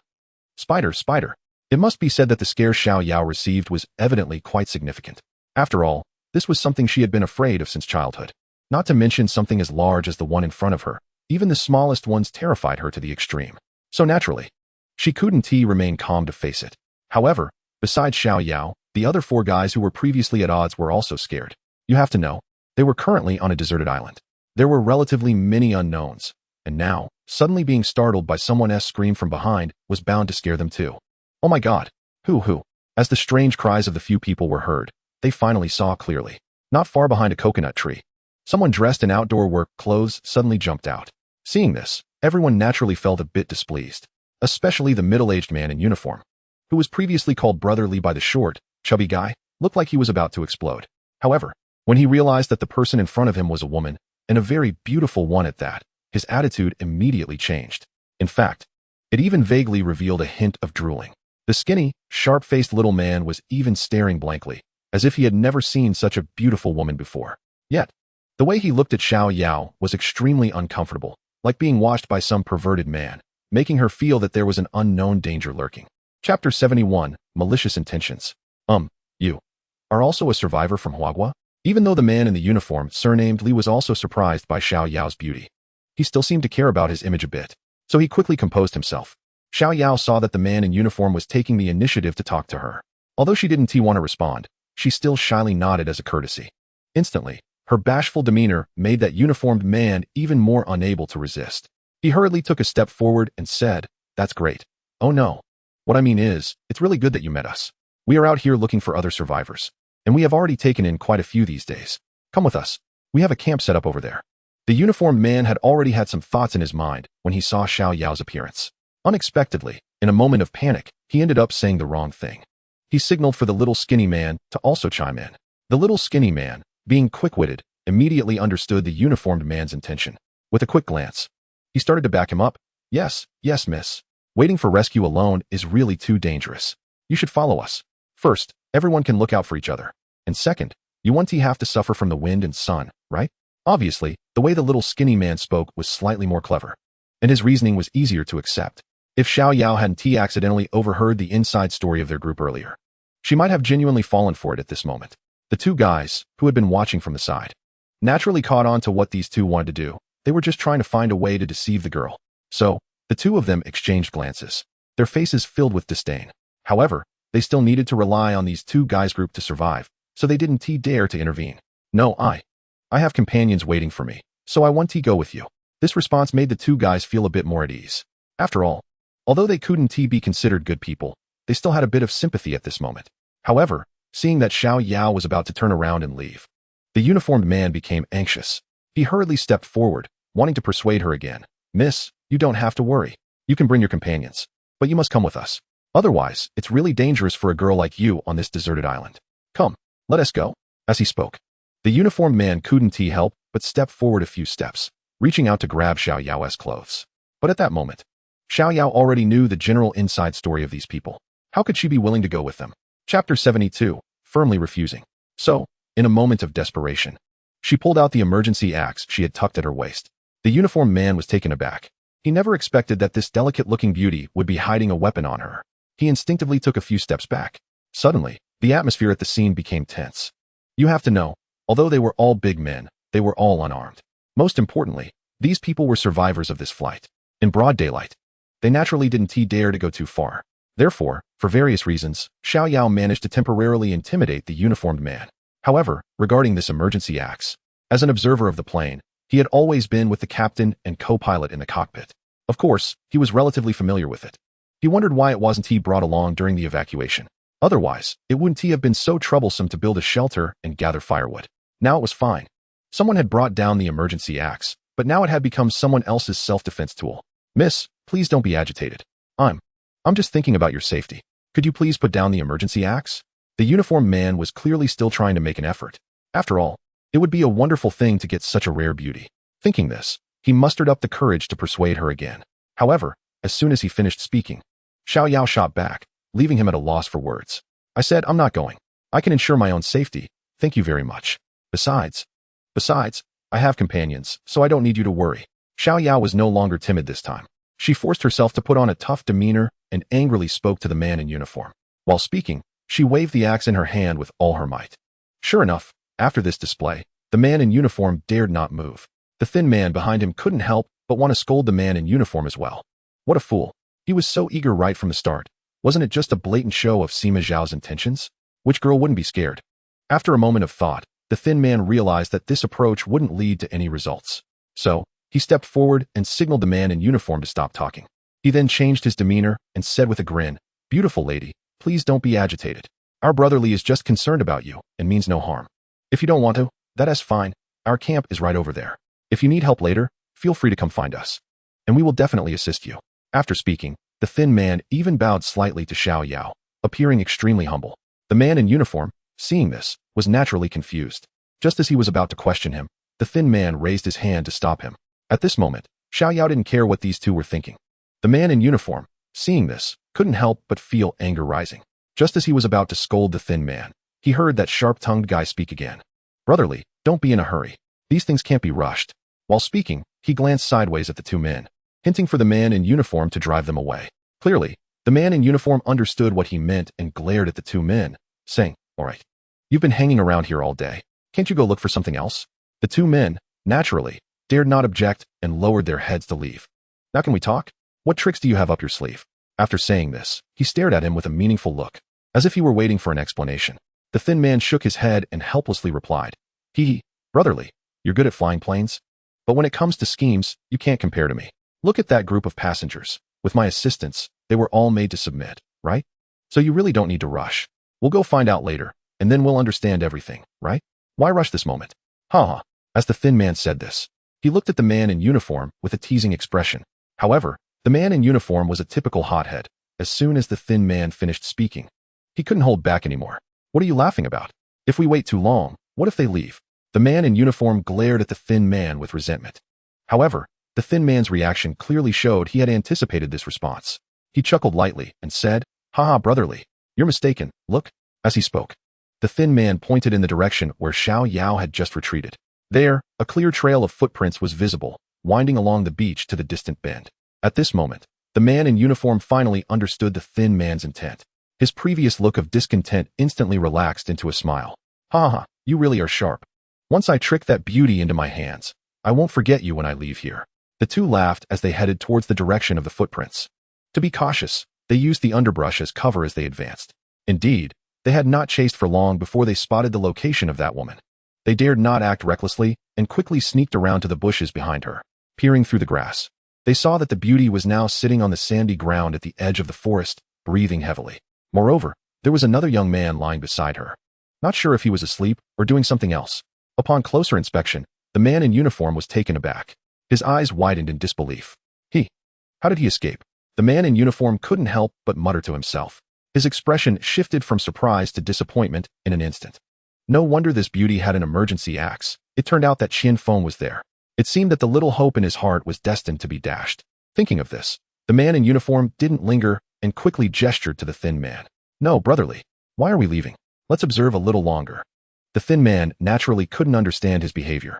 They had agreed to observe the situation first, and when an opportunity arose, they would trick her, or even both of them. Over. Why was he saying to leave after just one glance? He couldn't figure it out. Was it because he saw a man beside her and got scared? The thin man mumbled to himself again. What's there to observe? If this doesn't work out, let's just go. The man in uniform clearly had made up his mind and was too lazy to respond to the thin man's questions. So he left a comment and continued walking forward. But this left the thin man even more confused. No, brotherly. Why? Why is this happening? Why else? If you don't want to get into trouble, then drop the idea. The man in uniform seemed to have recalled something distressing and walked even faster. Brotherly, I feel like you're a bit scared. Seeing that the man in uniform was unyielding, the thin man had to change his strategy and used provocation. However, it seemed this tactic worked. Upon hearing the thin man's words, the man in uniform stopped. Scared of what? You're a passenger. You don't know the inside story. That guy lying down is one of our crew members, and he's a troublemaker. He always acts high and mighty. With him around, our plan can't succeed. The man in uniform said, still looking helpless against him.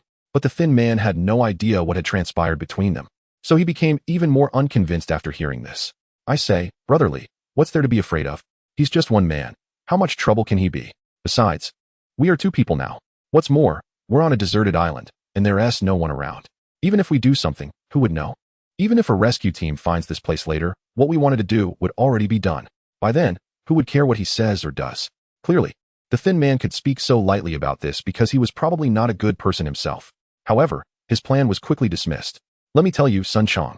If you really have this thought, I advise you to give it up quickly. You know Qian Feng. Oh, the guy lying down. As a crew member. Do you know why he doesn't wear a uniform? Because his job is the dedicated safety officer for this flight, commonly known as the air marshal. The main point is, this guy's skills are extraordinary. Even if it's just the two of us, adding in Deputy Captain Neo, we probably wouldn't gain any advantage. Because of his stubborn temper and love for meddling, he has ruined many of our good plans. I don't know if the uniformed man is scared of that guy named Sun Chong. So when he spoke, he seemed much more detailed than before. Li Gu, are you serious? Sure enough, after hearing the uniformed man's account, Sun Chong seemed a bit timid. Chapter 75, The Cunning Sun Chong. He glanced at the direction where Qian Feng and the others were, and then at his own chest. Instantly, he felt his own stature was somewhat lacking. However, Sun Chong had only taken a few steps before stopping again. No, that's not right, Li Gu. According to what you just said, it makes even less sense. Oh, why are you still tangled up in this? What is wrong with what you just said? Although the uniformed man was already a bit impatient, he couldn't help his curiosity and eventually asked again. Li Gu, do you think I'm right? If that guy named Qian Feng really is as you say, then why would he let a woman go out alone to find food? With his character, that is not very reasonable. Plus, they didn't communicate at all during the entire time. Do you think that's normal? Moreover, judging by how he was lying down, I always feel like there's something wrong with his body. He doesn't look like he's resting at all. After Sun Chong finished speaking, he glanced again at the earlier direction, as if hinting at something. The so-called Li Gu seemed to be inspired after hearing this. Indeed, moments later, the uniformed man seemed to have figured it out as if all the channels in his body had been opened. Unable to contain himself, he shouted out loud. Are you saying that he's in poor health and unable to move, which is why that beauty had to come out to find food? Seeing that his hint had worked, Sun Chong stopped speaking and just nodded silently. However, at this moment, the uniformed man couldn't hold back any longer. No, Li Gu, don't rush. I haven't finished my sentence yet.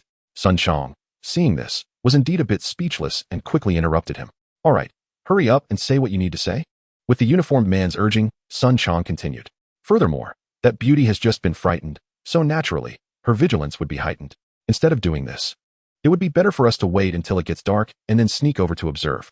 If that forward is still lying there, it would definitely indicate that something is wrong. Once we confirm this, everything else will be easy to handle.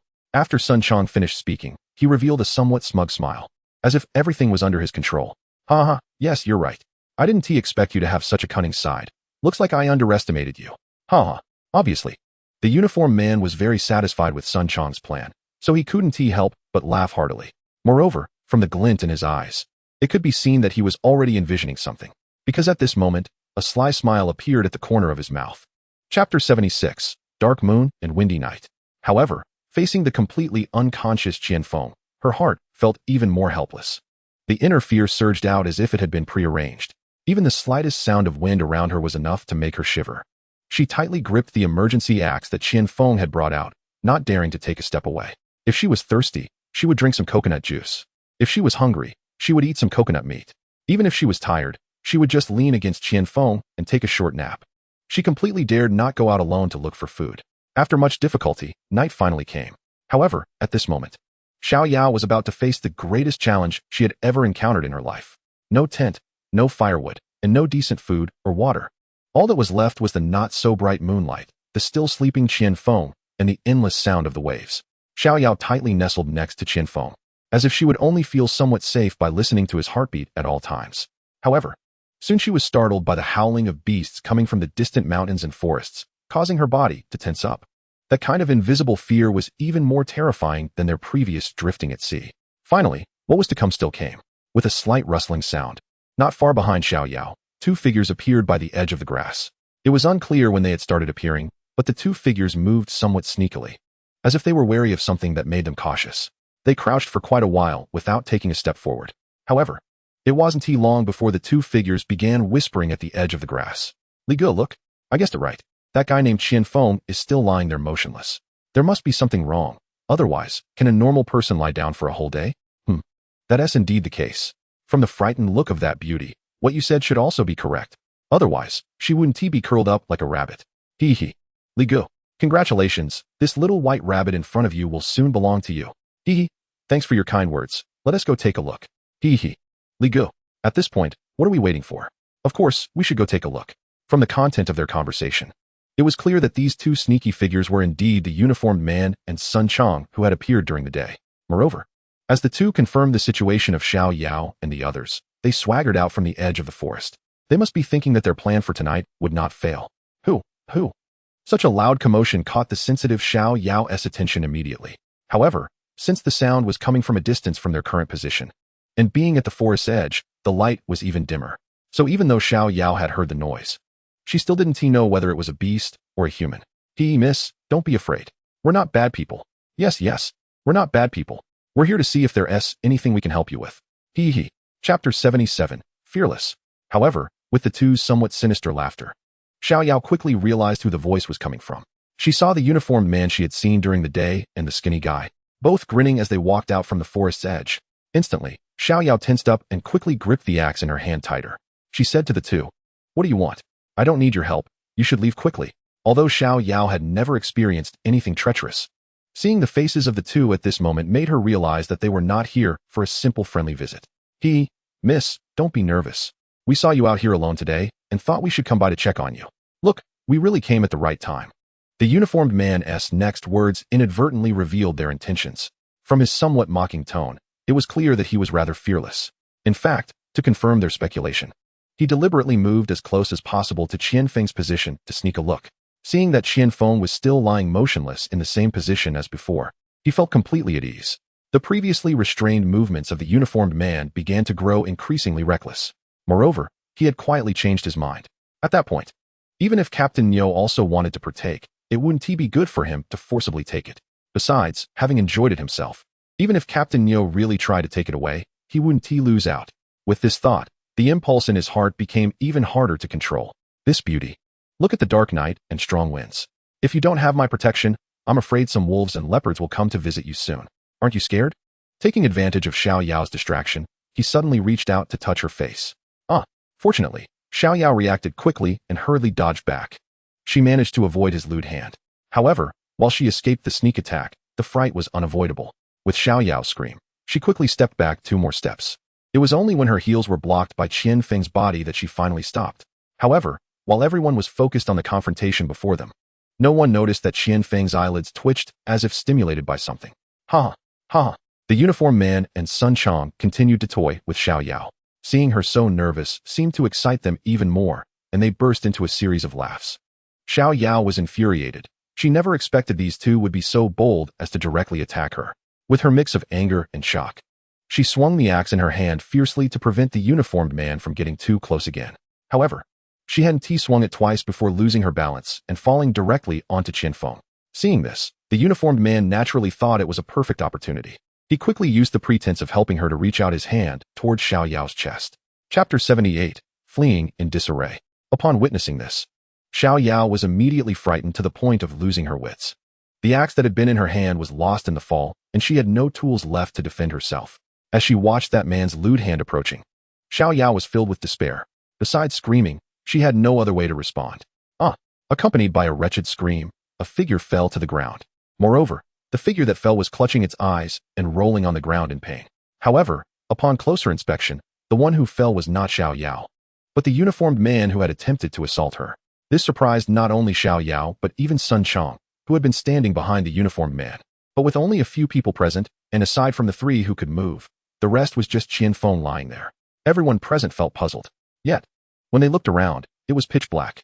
They could barely make out what was in front of them, let alone the distant scenery. Suddenly, Sun Chong, who usually looked sly but was actually timid at heart, felt a chill down his spine. "I say, Sun Chong, are you dead? Come help me." However, while he was lost in thought, the uniformed man who was rolling on the ground started cursing. Yes, Li Gu." In the midst of speaking, he hurried forward to help the uniformed man up. However, the uniformed man could see nothing but darkness and was completely blind. Moreover, being tall, he made it difficult for the short Sun Chong to support him. As a result, they stumbled again and fell to the ground, looking like two turtles on their backs. Seeing this, Xiao Yao was still terrified, but at that moment, she didn't know whether to laugh or not. The two struggled for a while. Forgetting about the beauty aspect, they turned over and scrambled to get up, running madly in the direction they had come from. However, due to the darkness and their panic, they had only run a few steps before falling heavily to the ground. This time, although they weren't on their backs like turtles, they resembled two hungry dogs scrambling for food. Xiao Yao couldn't hold back any longer. She burst out laughing uncontrollably. It wasn't until the two had run far away that she slowly calmed down. However, after witnessing that scene, she couldn't help but think of some strange things. Naturally, goosebumps began to rise on her skin. Unable to suppress her inner doubts, she looked around again. The dark, deep forest and the distant howls of wild animals made her feel even more frightened than before. She quickly covered her eyes and buried her head in Qianfeng's embrace. However, the thoughts in her mind did not stop. Consequently, her body began to tremble like a sieve. Chapter 79, Qianfeng wakes up. "Brother Feng, when will you wake up? I'm scared, woo woo woo." Xiao Yao sobbed, feeling pitiful and wronged. But what she didn't expect was that a large hand unexpectedly appeared on her back, gently stroking it. This made Xiao Yao completely freeze. It wasn't that she was enjoying the feeling, but every time the hand glided over her back, she felt her pores tingle as if droplets were bouncing on a drum surface. After a long while, she finally shouted, "Ah, a ghost." With a scream, she scrambled up from Qianfeng's embrace and turned to run. But before she could take a few steps, a voice came from behind her. "What are you doing? Didn't you ask when I would wake up? Now that I'm awake, why are you running?" Hearing this, Xiao Yao was still terrified, but she mustered her courage and stopped in her tracks. However, after everything that had happened, she couldn't react at all. Stunned in place, she didn't move. "What are you doing? Come help me." The voice sounded again. This time, she clearly saw that the voice came from the person she had been worried about all along, Qianfeng. At that moment, she was completely awake, yet the tears in her eyes couldn't help but flowed down in torrents. Woo-woo. With that cry, all her grievances and heartaches surged back to her heart. "Woo-woo, you bastard, you bastard. Why did you only wake up now?" Xiao Yao complained while her legs rushed towards Qianfeng like crazy. As soon as she got close, she threw herself into Qianfeng's arms. Her cries were even louder than before. Her small fists continued to pound against his chest. Qianfeng had never experienced such intense affection. After a while, he couldn't take it anymore. "Yao Yao, I hurt." It was unclear whether Qianfeng was genuinely in pain or just wanted Xiao Yao to stop crying. In any case, at this somewhat inappropriate moment, he uttered such words. But Xiao Yao was venting her heartache from the whole day, so she wouldn't stop there. Thus, she changed her way of venting. Instead of hitting, she used her mouth. "Humph, I'd rather beat you to death for making me worry for so long." Although Xiao Yao was fierce with her words, her hands actually stopped moving. Even as she scolded him, she was pulling open Qianfeng's shirt to check. Qianfeng naturally understood her intentions and felt sweet inside. However, sweet as it was, the pain in his body was indeed real, and he felt sore and weak all over. Otherwise, given his current sense of guilt, he would have been more than happy to let Xiao Yao vent her frustrations. Chapter 80, Everything is Clear. Finally, after a bout of playful fighting and crying, Xiao Yao's mood finally calmed down. The grievances and fears in her heart gradually eased. Naturally, she recounted everything that had happened since Qian Feng had been unconscious. Although Qian Feng, due to his male pride, didn't show any reaction, he had already made up his mind to compensate this woman he had only known for a few days, but who was willing to give everything for him. However, when he mentioned how the two people had fled for no reason earlier, Xiao Yao became confused again. Brother Feng, are you saying that those two were scared off by your trick?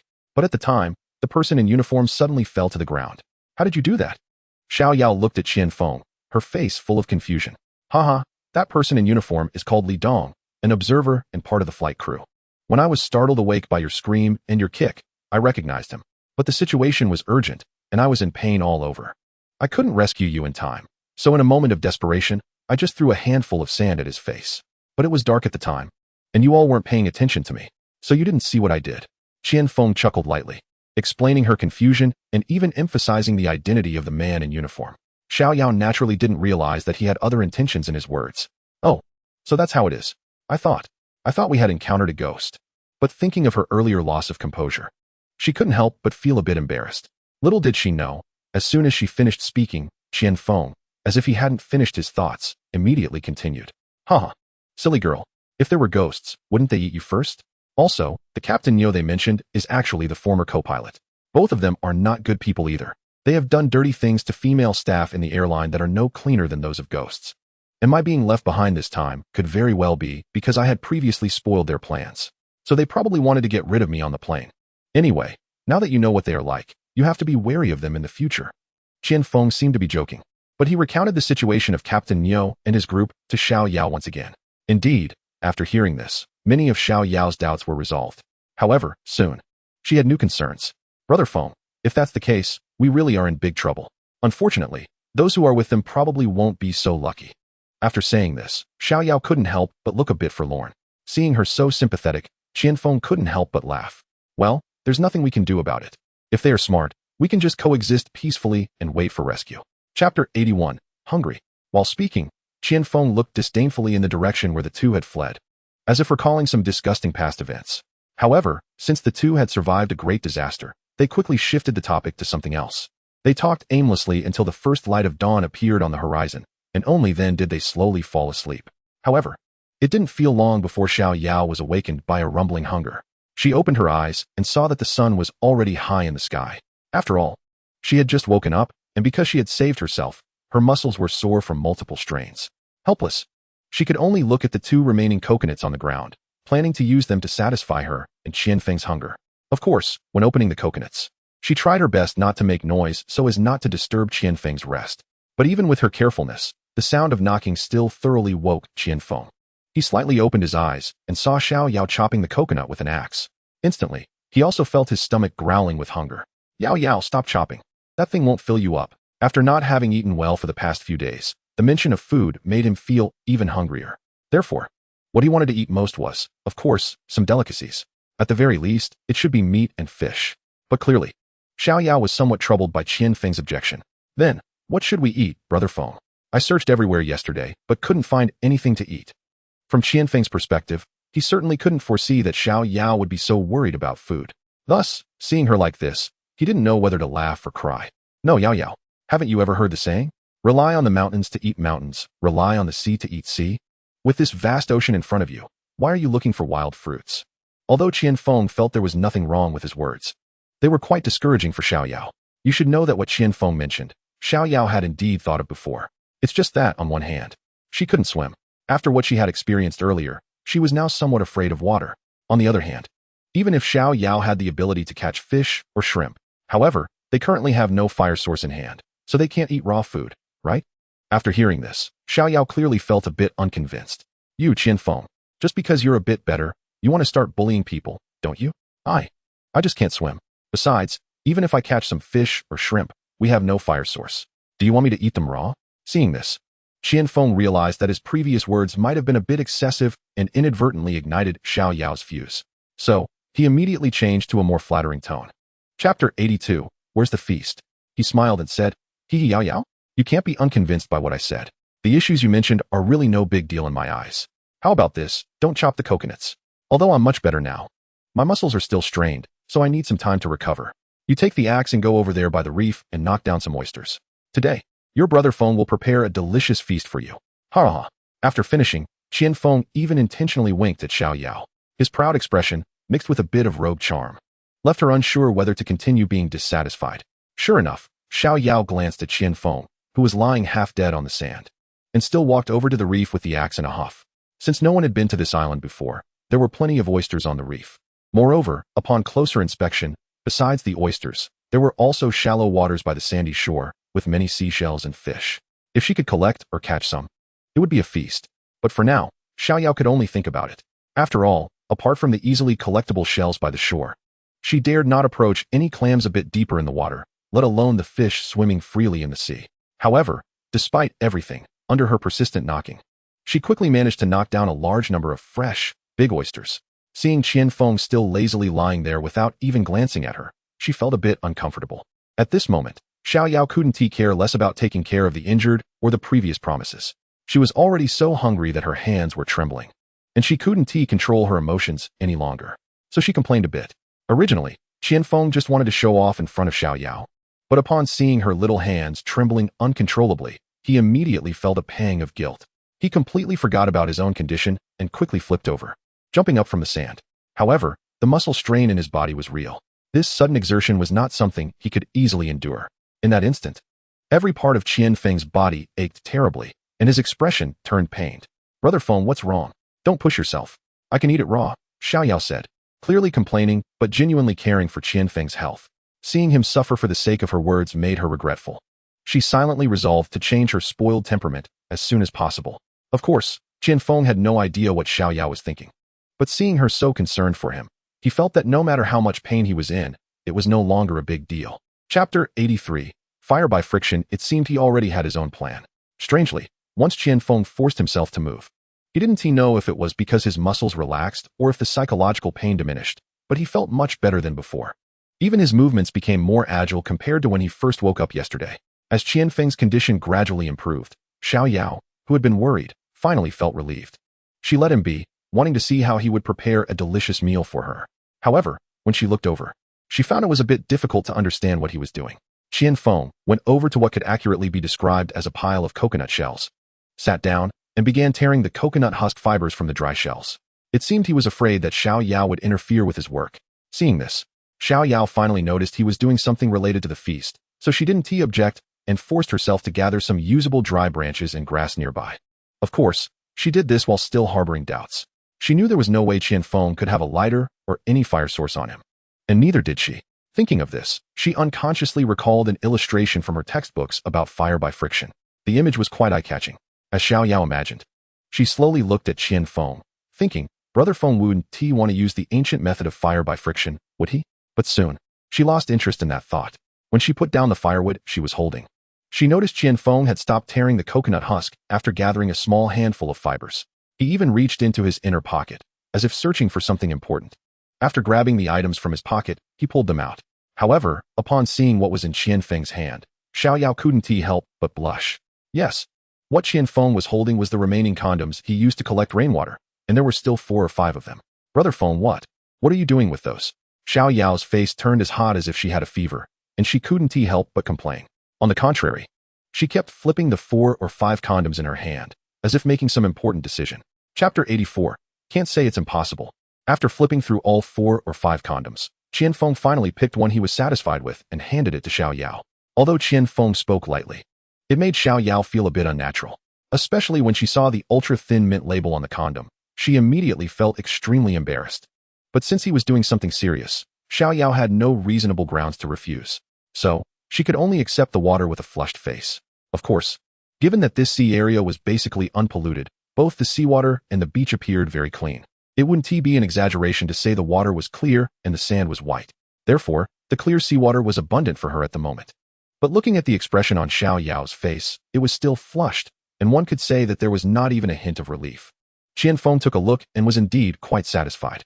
However, his next actions immediately made her feel a bit embarrassed to look closely. Qian Feng firmly tied a knot in the bag of clear water at the interface and squeezed it a couple of times. What she found most unbearable was that he casually mumbled, "The texture is nice, quite soft." This sudden scene almost made Xiao Yao feel like she would spit blood from embarrassment. Just as she was about to scold him, she noticed that he had moved the water-filled Durex close to the small pile of coconut core he had prepared earlier.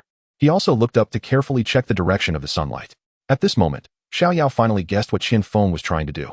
You want to use the principle of a convex lens to start a fire. Once Xiao Yao became excited, she immediately forgot her earlier embarrassment and also laid down on the sand to observe carefully. Clearly, she was very interested in this phenomenon. After all, she had learned about this kind of knowledge in books before, but she had never truly experienced it in reality. So out of curiosity, she naturally wanted to witness it herself. However, perhaps due to the transparency of the Durex not being sufficient, the refraction effect of the sunlight was not very obvious, and thus the focusing of the light appeared somewhat loose. With such an effect, it seemed a bit unlikely to ignite the coconut core. Seeing this, Xiao Yao's previously budding excitement was instantly extinguished. She unconsciously voiced her disappointment. Brother Feng, this probably won't work. You should think of another way.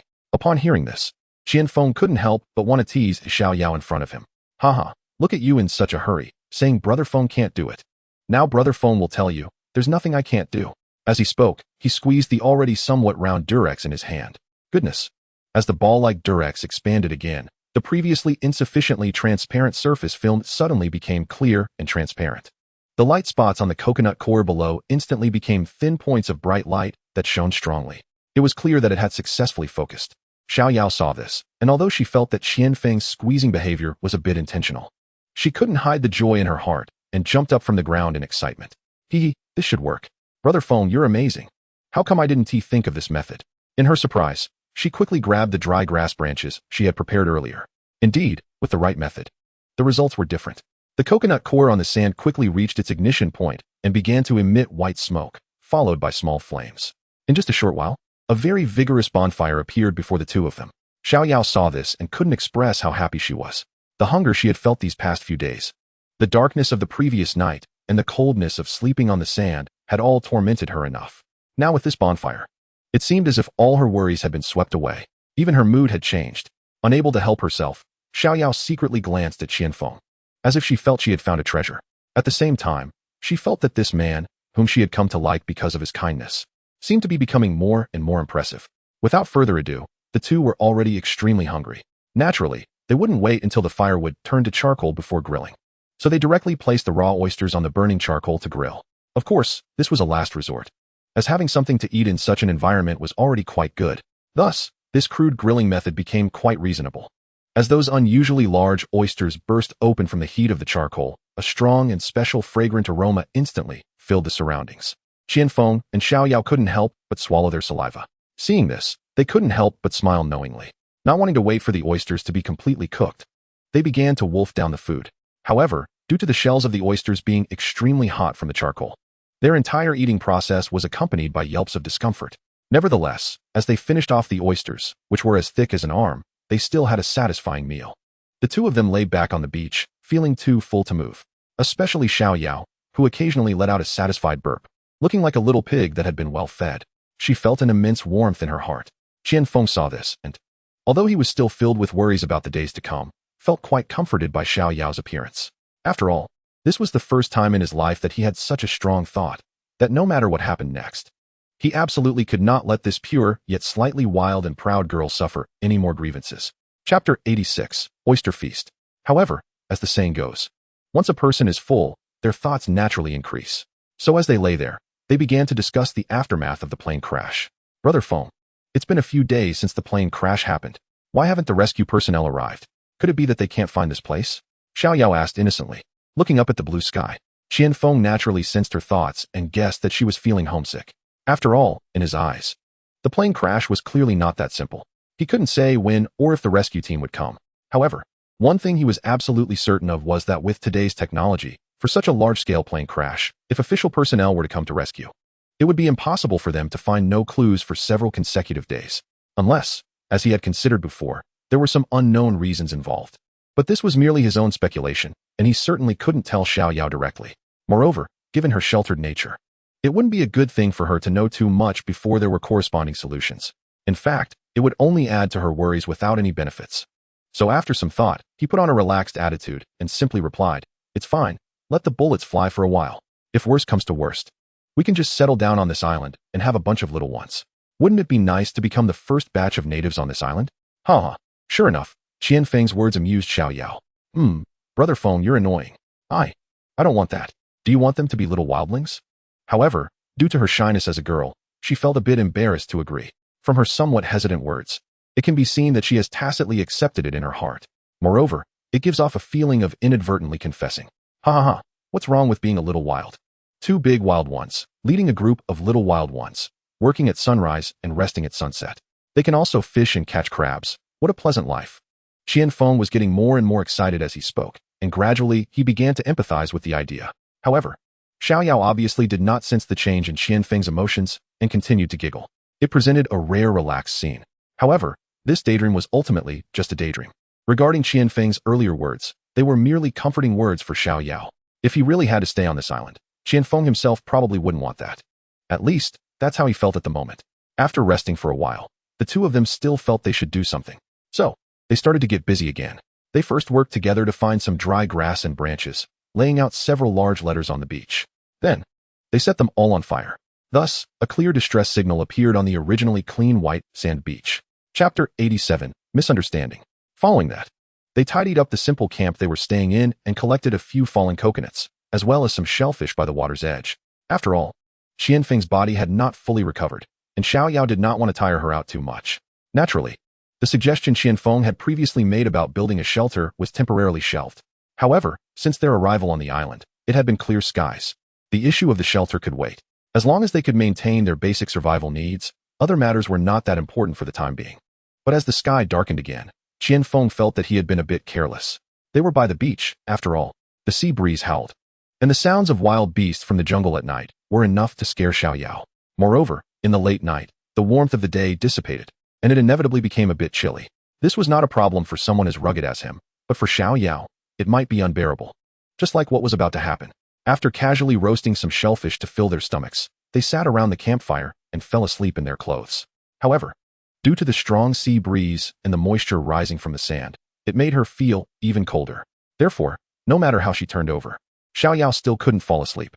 Of course, this situation was not new to her. In fact, she had endured a sleepless night just the night before. However, last night it was pitch dark without any firelight, and they had endless topics to discuss, which lasted until dawn. Qian Feng had not noticed, but now it was different. Qian Feng's condition had improved, and with the firelight illuminating the surroundings, naturally, all of Xiao Yao's movements were visible to him. So, it wasn't long before he noticed something was off with her. He also knew that Xiao Yao would rather be cold and not talk to him about it. He understood why, so he didn't want to confront her about it. But even if he didn't confront her, he still had to take action. He couldn't just watch his woman shivering in the sea breeze and remain indifferent, could he? After a moment's thought, he had an idea. Hey Yao Yao, don't you think it's a bit cold? Qian Feng deliberately pulled at his shirt, pretending to feel a bit chilly as he spoke.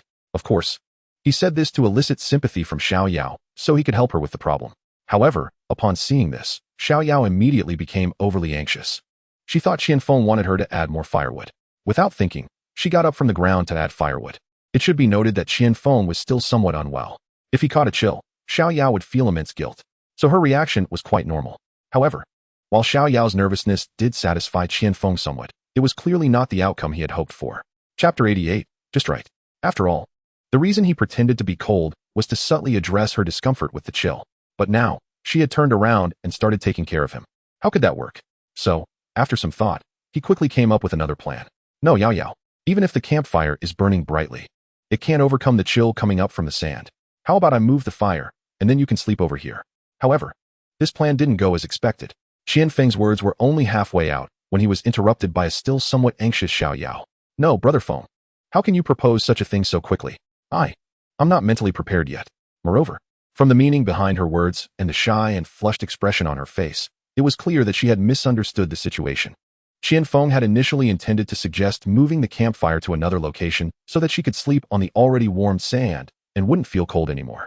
But now she had completely misinterpreted his intentions. For a moment, Qian Feng didn't know how to explain, so he could only stand there with his mouth open, looking as if he had been greatly surprised and wronged.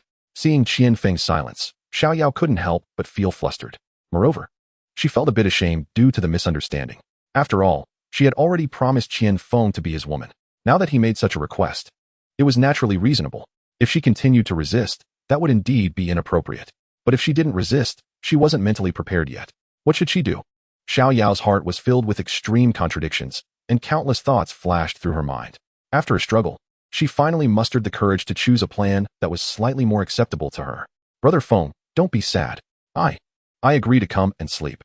Okay, but you have to promise me. You can't be too excessive, and you can't cross my bottom line. You have to give me some time to adjust, okay? Xiao Yao almost pleaded with Qian Feng, seeking his understanding. Qian Feng was at a loss for words. But upon hearing Xiao Yao's repeated concessions, he decided not to explain any further. This was a fortuitous turn of events, and even Qian Feng wouldn't be foolish enough to push it away. Although the process was a bit fast and made Xiao Yao feel a bit awkward, he also wasn't someone who could remain calm in such a favorable situation. Besides, he had already thought it through. The two of them would have to take this step sooner or later. It was just that this step felt a bit premature for Xiao Yao. As for this line, whether it's a bottom line or not, it's not as if she can just decide to hold on to it. Once there's an opportunity, if she doesn't take action, that would be strange. So, after a bit of pretense, Qian Feng reluctantly accepted. Chapter 89, Simple Kong Bed. However, seeing that Qian Feng had agreed, Xiao Yao felt even more conflicted. She was both relieved that Qian Feng had accepted her request and unsure of how to face the impending intimacy of sleeping together. Even though they had already kissed, hugged, and exchanged sweet words before, at that time, they were in a life-or-death situation, and Xiao Yao couldn't care too much. But now it was different. They were in a relatively safe environment. Moreover, it was a dark night with a strong wind. What if things went awry? The more she thought about it, the hotter her face became, and she couldn't bring herself to think any further. She stood there, rubbing the edge of her clothes. Looking lost, Qian Feng saw this and couldn't help but feel speechless. He thought to himself that this girl was definitely overthinking. With her current state, what could he possibly do? Even if he wanted to do something, now wasn't the right time, right? Was there really a need to be this worried? Of course. Although Qian Feng thought this way, he wasn't going to miss this rare opportunity. So, seizing the moment before Xiao Yao could change her mind, he endured the discomfort in his body and quickly moved the fire pit aside. Then, he evenly spread out the hot sand that had been heated underneath the fire. After that, he skillfully sprinkled a thin layer of clean fine sand over the scorching sand. Once all this work was done, a semi-natural Kong bed was completed. Although Xiao Yao was still struggling with her thoughts, she couldn't help but admire Qian Feng's series of actions. Of course, it wasn't just because of what she saw. It was more about how difficulties that seemed unsolvable in her eyes became easy once they were in his hands. A casual thought from him could lead to a perfect solution. Moreover, she felt that this familiar yet somewhat unfamiliar man before her seemed to harbor many unknown secrets, leaving her always somewhat puzzled. Yao Yao, come, try the northeastern Kong I made for you, he. Unable to contain his joy, Qian Feng invited Xiao Yao to try it out. Seeing this, Xiao Yao felt helpless. After all, she had initially agreed to this guy. So she steeled herself and walked over. To her surprise, the sand that was once somewhat cold felt completely different after Qian Feng's slight transformation. Not only had the previous chill disappeared, but she could also clearly feel a warmth seeping up from it. Lying on it would surely feel good. Yao Yao, can you feel anything? Lie down and try it. It's so comfortable. Before Xiao Yao could even touch it, Qian Feng had eagerly laid down. He looked excited and urged her again. Xiao Yao, feeling helpless, could only mimic his actions and lie down as well. Indeed, the feeling of lying down was completely different from when she had just used her hand to test it. Chapter 90, Sleeping on the Ground. With her back down, wherever her body touched the sand felt warm and cozy. It was simply indescribably comfortable. However, soon after, she felt a bit too hot. Not because the sand was too warm, but because she could distinctly feel two scorching gazes on her cheeks. Turning her head, she indeed saw Qian Feng looking at her with bright eyes, his expression beaming as if he were staring at a delicious dish, almost drooling. Brother Feng, you're annoying. You're making me feel a bit shy. Although Xiao Yao's face was already flushed, and she was saying it was annoying, her body was quite honest. She didn't shy away. Instead, she shyly nestled into Qian Feng's embrace, not daring to look up at him again. Of course, Qian Feng was delighted. His hearty laughter almost loud enough for the whole world to hear. However, he still adhered to the condition he had promised Xiao Yao earlier and didn't make any excessive moves. They simply embraced gently. Strangely enough, it was unclear whether Xiao Yao no longer felt the chill of the sand or if she found warmth in Qian Feng's arms. In just a little while, the two slowly fell asleep. That night, they both slept quite well, especially Xiao Yao, who had a beautiful dream. In the dream, they were all rescued. When she woke up, the sky was already bright. Xiao Yao opened her eyes and found that she was the only one on the sand. Just as she was thinking of looking around, she saw Qian Feng coming towards her, carrying a pile of oysters and a large grouper. Seeing this, Xiao Yao couldn't help but feel anxious. Brother Feng, why? Why did you go catch fish by yourself? Your body hasn't recovered yet. Are you trying to kill yourself? Xiao Yao scolded angrily while glaring at Qian Feng with a speechless expression. As she spoke, she didn't forget to get up from the sand to take the fish from his hands. This series of actions resembled a nagging wife scolding her disobedient husband, making Qian Feng laugh heartily. Haha Yao Yao, look how worried you are. I'm fine. See, I can walk, run, and even jump. What could possibly be wrong? Once he laughed enough, he comforted Xiao Yao. To prove the truth of his words, he even jumped a couple of times on the spot. But as the saying goes, heaven's fury brings rain, and man's recklessness brings disaster. Just as Qian Feng jumped up from the sand, all the oysters he was holding fell to the ground, scattering everywhere. At that moment, Xiao Yao couldn't hold back any longer. She transformed from her earlier anger and embarrassment into a fit of giggles. However, amidst the commotion, Qian Feng's body seemed to be fine. His actions and demeanor appeared quite natural. Chapter 91, Xiao Yao's Shadow. It must be the rest over the past couple of days that allowed his tired and sore body to gradually recover. For Xiao Yao, who had been feeling guilty, this was undoubtedly great news. After all, seeing that Qian Feng's body was no longer in serious trouble, the heart that had been heavy in her chest finally felt truly at ease. With the fire pit that hadn't completely extinguished, the two of them added some firewood and continued grilling the fish and oysters. However, after yesterday's continuous feasting, their previously ravenous hunger had already eased. So, after this barbecue, both of them seemed to have a bit of a big appetite but small stomachs. They had eaten only a little and were already feeling full. Of course, one reason for this lack of appetite was that they weren't very hungry. On the other hand, their living conditions had improved somewhat, which naturally raised their expectations for food. Although the freshly caught ingredients from the sea were undeniably delicious, they currently had no salt, so the taste was naturally lacking. However, given the limited conditions on this island, they didn't pay too much attention to it. After filling their stomachs, Qian Feng didn't stay idle. He took an axe and planned to head into the woods by the beach. Xiao Yao, not knowing what Qian Feng was up to next, couldn't help but ask, "Brother Feng, what are you going to do?" There was a hint of worry in her eyes. "Oh, it's nothing. I just thought that since my body has almost recovered, I would go chop some wood to build you a shelter. After all, we don't know when the rescue team will arrive. If we keep sleeping on the sand under the sun and wind for a long time, we might get sick. There are no doctors or medicine here, and that would be a real problem." After saying this, Qian Feng prepared to venture deeper into the woods. However, he had just taken a couple of steps when he was stopped by Xiao Yao. Brother Feng, wait for me. I want to go too." From her words, it was clear that there were other factors at play. Unfortunately, Qian Feng was a rough man emotionally and didn't notice these subtleties. He thought she just wanted to stick with him, which made him happy. But because of this, he was even more reluctant to let her suffer alongside him. Haha. Silly girl, there's no path here. It's easy to get hurt. As soon as Qian Feng finished speaking, Xiao Yao immediately protested and hurried over to him, looking anxious, as if she was afraid of being left behind. However, her repeated glances back toward the beach made Qian Feng suddenly realize. Clearly, her reaction was due to the sudden appearance of Li Dong and the others earlier, which had scared her. "No, Brother Feng, I have to go with you. Because I'm still a bit scared." Chapter 92, Changed my mind. Sure enough, Xiao Yao's next words quickly confirmed Qian Feng's earlier guess. But at this moment, Qian Feng felt an unusual sense of guilt. His guilt stemmed not only from seeing Xiao Yao's frightened and somewhat incoherent appearance, but also from realizing that he hadn't noticed how much those previous encounters had hurt her.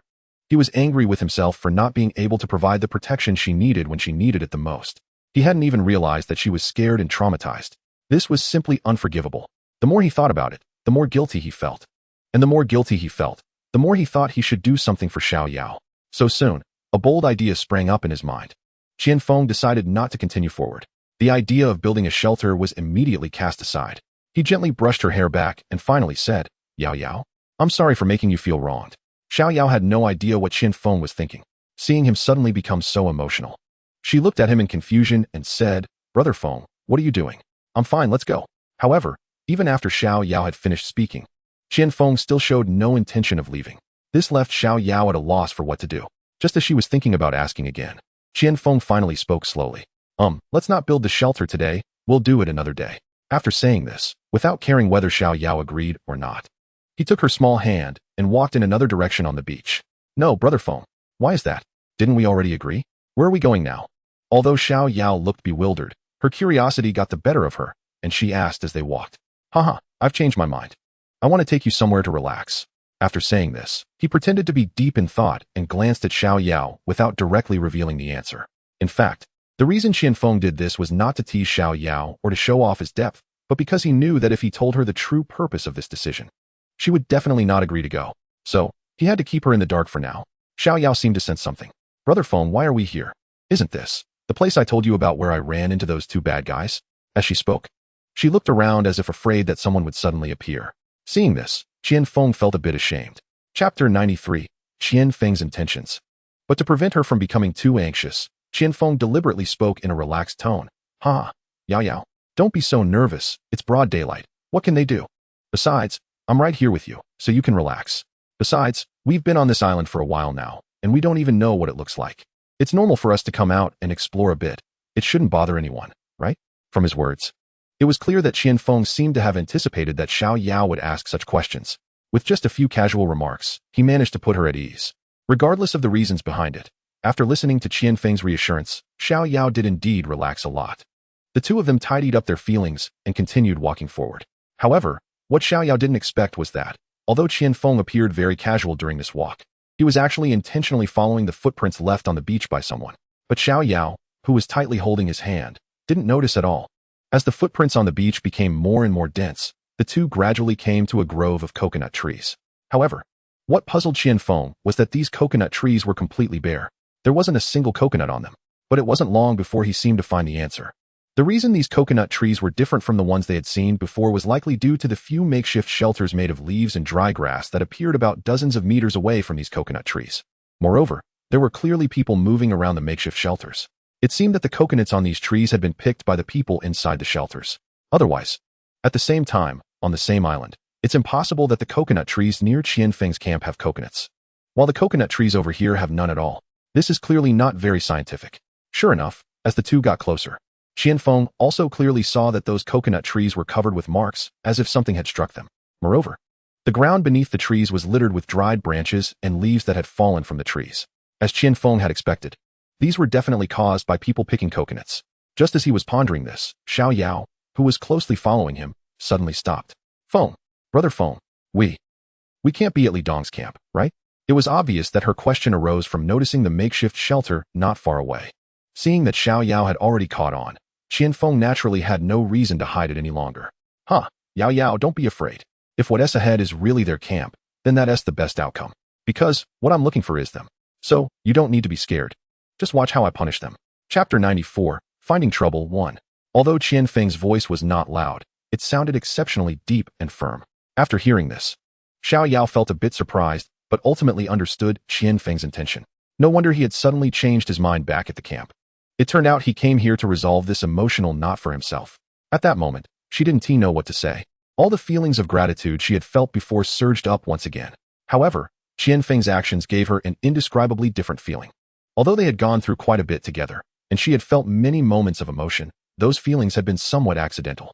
There wasn't any sense that Qian Feng had made any prior plans. But this time was completely different. It was evident that Qian Feng was deliberately doing this for himself. Moreover, he did it without her saying anything. This feeling naturally became somewhat different. Beyond just being touched, she instantly felt a sense of gratitude, because this was the first time in her life that she saw such detail and delicacy in a male. Thus, Xiao Yao suddenly felt less scared. The fear and helplessness she had felt from being stalked and ambushed seemed to become trivial in an instant.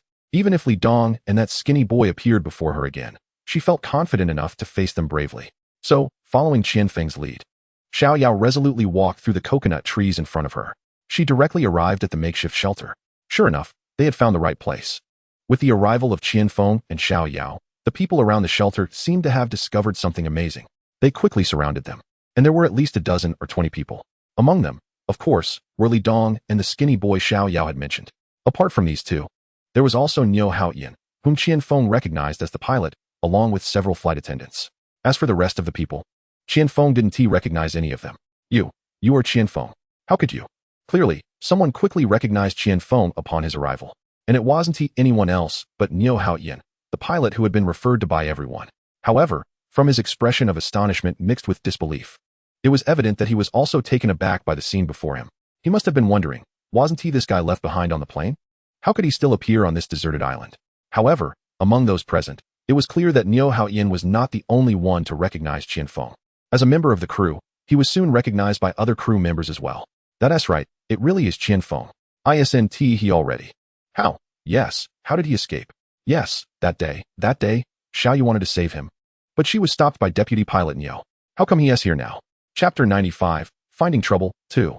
As soon as Niu Haoyan finished speaking, another flight attendant recognized Qianfeng. From their reactions, it was clear that their astonishment was not any less than that of Niu Haoyan. Huh, Deputy Pilot Niu. Long time no see. You probably didn't expect that I, Qianfeng, could still be alive, right? After hearing Xiao Yao's recounting, Qianfeng already knew the reason he was abandoned, so he had no intention of being polite to Niu Haoyan. Thus, as soon as he opened his mouth, he hinted at a question. Although Niu Haoyan had always been at odds with Qianfeng, he was still somewhat guilty. Even though he heard the implied meaning in Qianfeng's words, he didn't dare to show any signs of it. Haha, it's really you, Brother Qian. That's great. I thought you had already. Hee. Now that I see you are fine, I can finally rest easy. Niu Haoyan's expression changed quickly, restoring his surprised look in an instant. He even put on a pained expression. However, the smile on his face seemed rather unnatural. It looked as if he was crying and full of unwillingness, making it extremely bizarre. Oh, it seems that Deputy Pilot Niu is quite concerned about me. No wonder you sent someone to our camp from so far away the other night. I guess I should feel honored. However, the way he handled the situation was a bit underhanded. Qianfeng was not foolish and naturally saw through the mindset hidden behind Niu Haoyan's facade. However, he was here to cause trouble today and didn't care what Niu Haoyan thought. He simply wanted to settle old scores along with new ones. Thus, Qianfeng didn't plan to beat around the bush any longer and directly began to question him. What do you mean sending someone to your camp? Who did you send? However, Niu Haoyan's reaction was somewhat beyond Qianfeng's expectations. He seemed to be clueless about it. This left Qianfeng a bit bewildered.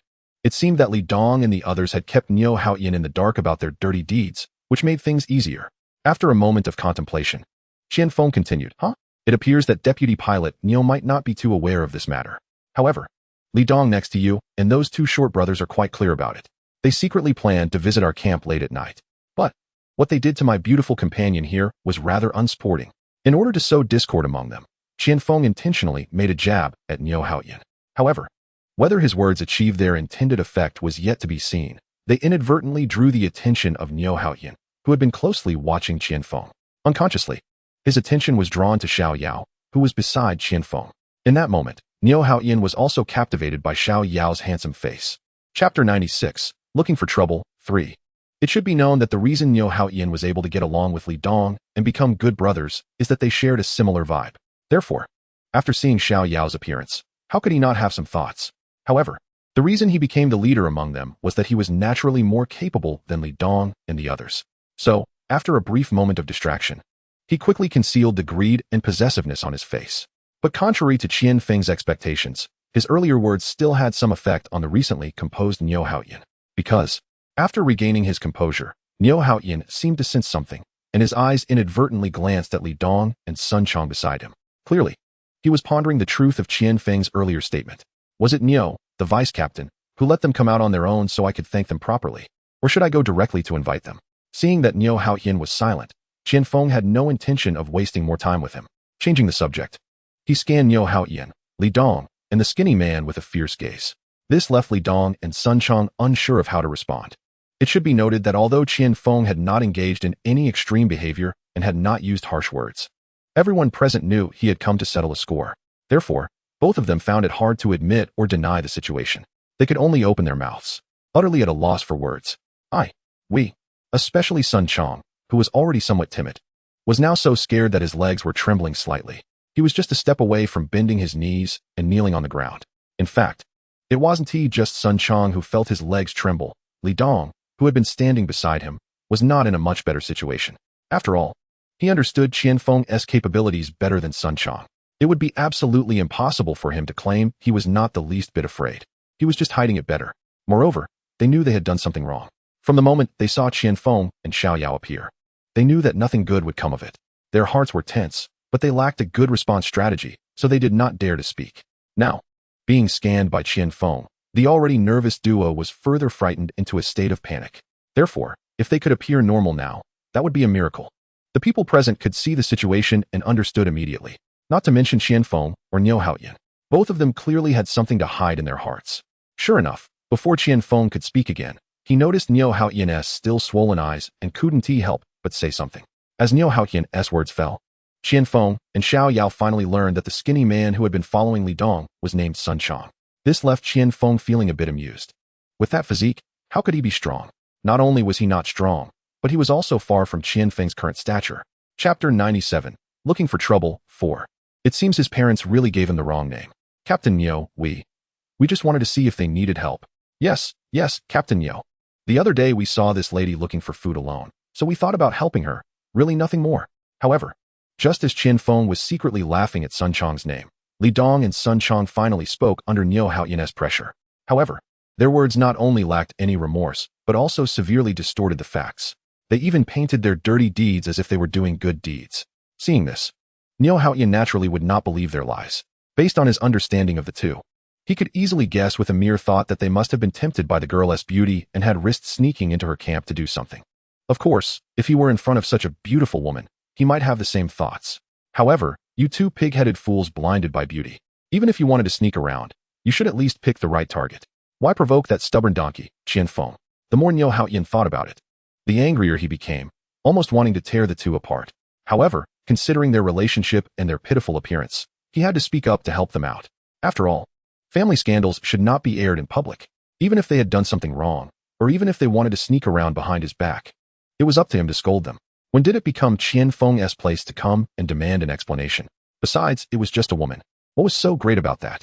With this thought, he immediately resumed his earlier somewhat shameless smile, looking at the people beside him and then at Qian Feng, who was only with one man and one woman. He said, Brother Qian Feng, you see, this is actually a misunderstanding. My two brothers would never do anything out of line, so rest assured, I will interrogate them properly and make sure to clarify the matter for you, The implication was clear. He was relying on the fact that he had more people on his side and was trying to joke with Qian Feng. He wanted to use this to make Qian Feng back down and stop making trouble. What kind of person was Qian Feng? How could he not see through Niu Haoyan's little scheme? However, he never expected that just a few days of absence would turn the previously seemingly righteous Niu Haoyan into someone so brazen. This was truly intolerable. Since it was intolerable, Qian Feng naturally could no longer endure it. So, without warning, he took a quick step forward. Bang bang. With two muffled thuds, Li Dong and Sun Chang were sent flying by Qian Feng's kick, landing heavily 2 meters away. Ouch! Cough cough. Ouch! It hurts so much. Cough cough. Instantly, it felt like their chests had been struck by a heavy iron hammer. Chapter 98. A furious outburst for a beautiful face. 1. They were nearly gasping for breath. Qian Feng Yu? Niu Haoyan, who had been standing beside the two, was naturally caught off guard by Qian Feng's sudden attack without a word. He had thought that since they had more people, Qian Feng wouldn't dare to act recklessly. Who knew that Qian Feng, in his naive way, would not play by the rules. He even started without a greeting, catching him completely off guard. It should be noted that although they had more people and he had fooled a few as trusted subordinates, these so-called subordinates were only capable of scaring the unfortunate survivors. When it came to facing someone like Qian Feng, they truly fell short. Moreover, when it really comes to a fight, whether they dare to rush forward is still a question. Indeed, Niu Haoyan has analyzed the situation on his side quite thoroughly. Just as he guessed, Qian Feng has already made his move. Yet, no one from their side has come forward to help. By the time he realized it, he felt his face burning hot. He couldn't even utter a word. As the saying goes, one should at least consider the monk's face when dealing with the Buddha. But now, Qian Feng was treating Niu Haoyan as if he didn't exist at all, directly stepping forward to beat someone in front of him. How could he, the leader of this team, accept that? Qian Feng, don't go too far. This is my territory, and they are my people. It's South, not your place to show off here. It took him a while before he managed to squeeze out what sounded like a very tough warning, but in reality, it was completely ineffective. However, Qian Feng didn't care what he was saying. He continued to step forward and gave both of them a beating. Among the two, Sun Chang was obviously no match, having no ability to resist at all. Even Li Dong, who was relatively tall and strong, was just like Niu Haoyan, using his professional identity to flirt around, and he had already exhausted himself. Naturally, he had no capacity to resist either. But compared to Sun Chang, he was slightly better. At least he managed to block a few blows with his hands. However, with his body already in such a weak state, how could he withstand Qian Feng's furious attacks? As soon as his hands made contact with Qian Feng, he was immediately pushed back. Moreover, his attempt to resist only fueled Qian Feng's aggression even more. It is known that in a fight, it often goes one of two ways. Either you have the absolute ability to resist, making the opponent think twice about attacking, or you don't resist at all and let them vent their anger, at which point they will stop. But if you know you can't win and still try to resist or block, it only makes the opponent angrier. The The result, of course, is that you get beaten even worse. Just like Li Dong now, he was making Qian Feng hit him with even less remorse. Chapter 99. A furious outburst for a beauty, too. Oh, you dare to fight back. I'll teach you to fight back. Fight back. Fight back. You said you would help, right? I'll show you help. Help, help. You two dare to act tough, but can't take it. Sure enough, Qian Feng seemed to be stimulated. Not only was he using his hands and feet to beat Li Dong and Sun Chong mercilessly, but his mouth was also not idle. Ouch. Brother Qian Feng, stop hitting. Ouch. We won't dare to have any improper thoughts about this girl again. Ouch. Yes, Brother Qian. Ouch. We won't dare anymore. Ouch. The scene was like a slaughterhouse. Li Dong and Sun Chong were begging for mercy while crying out in pain. It was truly miserable. Finally, when Qian Feng was exhausted from the beating, and Li Dong and Sun Chong looked like they were beaten to a pulp, he finally stopped. Of course, during this whole time, their leader Niu Haoyan had tried to intervene, but that was only verbal intervention. Throughout the ordeal, although he would say some warning words, his body was incredibly honest. Not only did he not make any effort to help, but he also intentionally stepped back a few paces, as if afraid that Qian Feng would direct his anger at him. In the end, not only did he not help, but he also retracted his earlier warnings. The people present were not foolish. Seeing how Niu Haoyan, as the team leader, treated the situation, they naturally didn't dare to step forward to mediate. Even the few male passengers who had been manipulated by Niu Haoyan were silent and frozen in place, oppressed by the three of them. However, Niu Haoyan's behavior was indeed too cowardly, causing many of them to glance at him out of the corners of their eyes with disdain and contempt.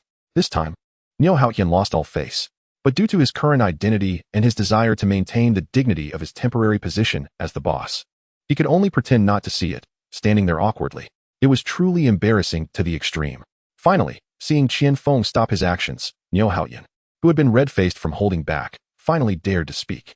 He steeled himself and stepped forward, adopting a tough attitude as he said to Qian Feng, "Qian, don't go too far. Even if they have done wrong, it doesn't give you the right to hit them at will. Do you really think there is no law on this island? Don't forget, once the rescue team finds this place, you won't escape the legal consequences either." Chapter 100. Shamelessness. However, after truly witnessing Qian Feng's strength, he no longer mentioned territory. Instead, he shamelessly started lecturing Qian Feng. At this point, Niu Haoyan's behavior truly disgusted Qian Feng. He couldn't believe that there really were people in this world as shameless as him. Huh. I say, Deputy Captain Niu. No matter how you look at it, you are a person of status. How can you be so shameless? When I was reasoning with you, you acted like a rogue. Now that I'm being a rogue, you start lecturing me. Can't you at least act a bit like a man? Oh right. Although I punished those two reckless guys just now, they are still your people, your good brothers. So, according to logic, shouldn't you, as their leader, give me an explanation?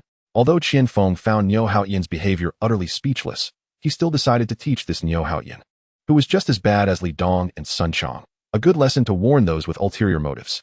Otherwise, he wouldn't be able to tolerate any cat or dog coveting Xiao Yao's beauty in the future.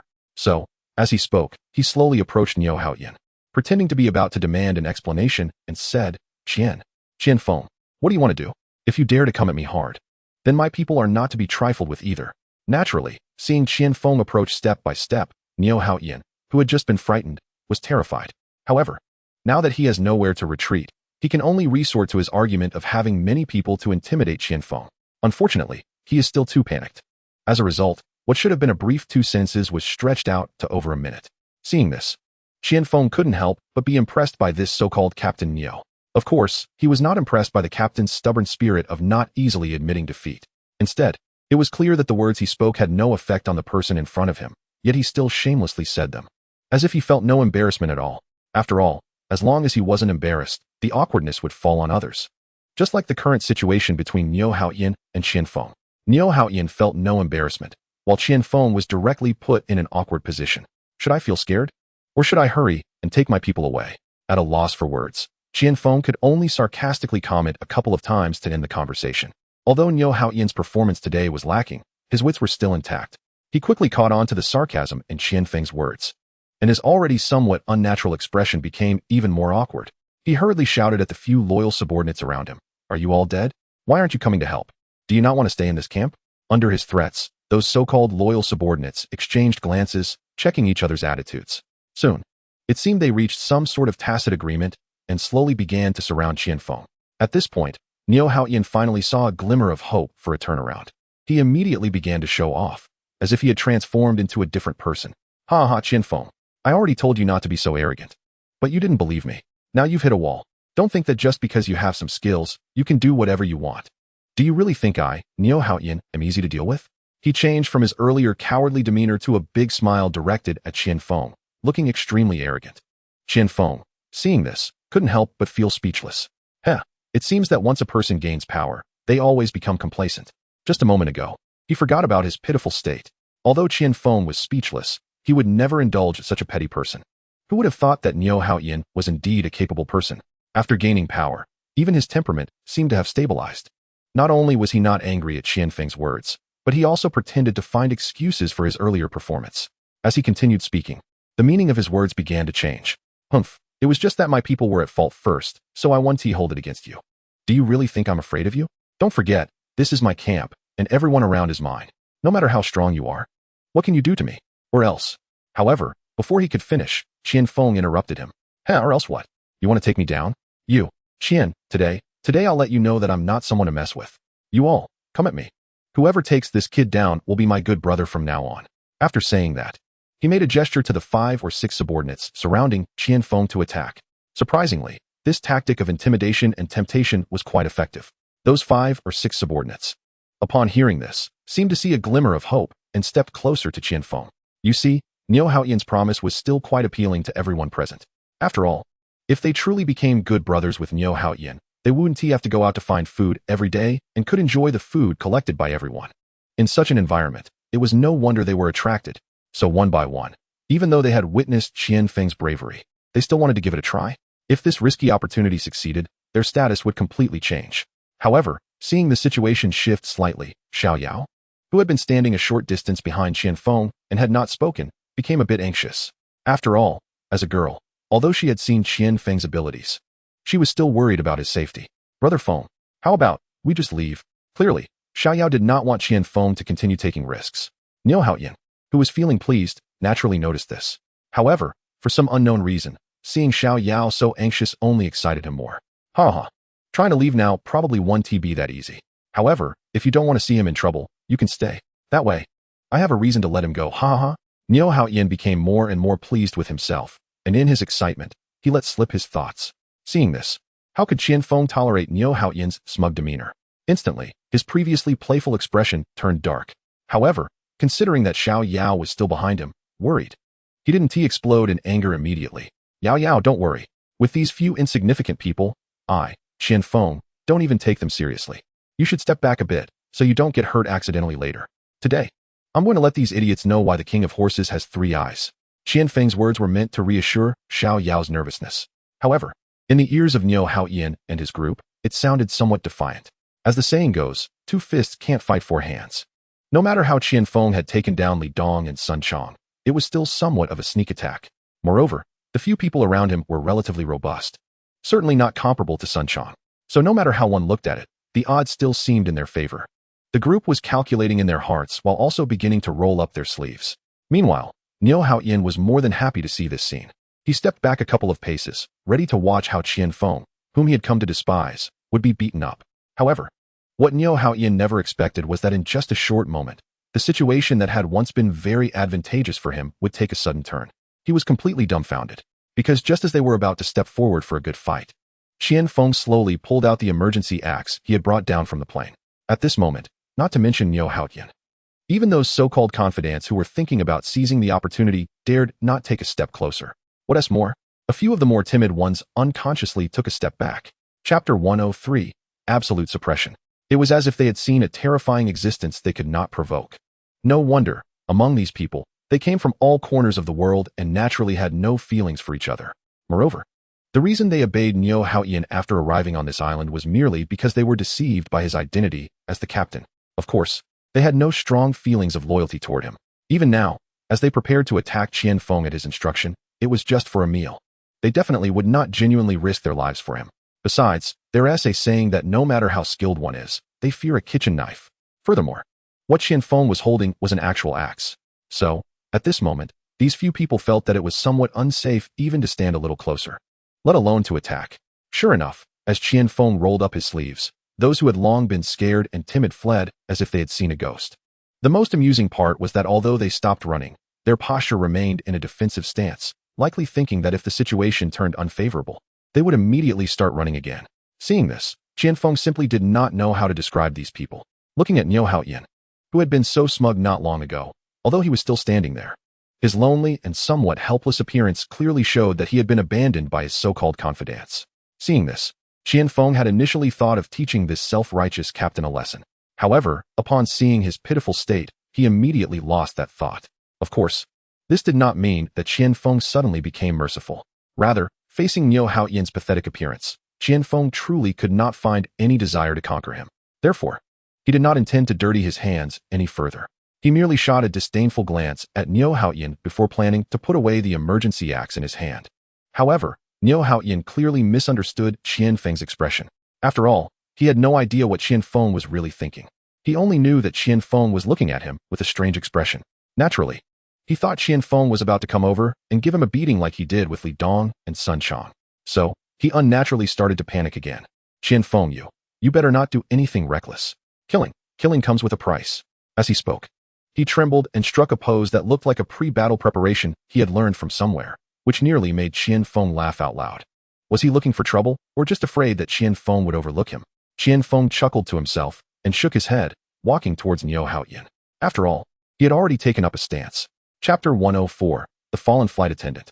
So, no matter how boring it seemed, Qianfeng should still go over and show some support. However, when Qianfeng really came before him, this big Captain Niu dared not say a word.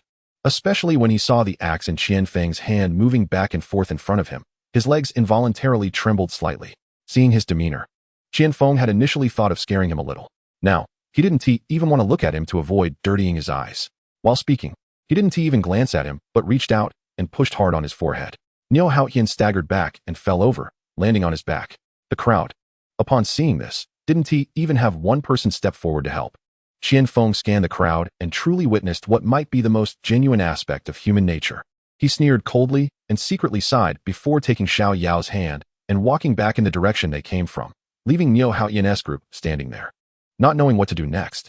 However, if the people present were observant, they would have noticed that it wasn't just those in the camp watching Qianfeng and Xiao Yao leave.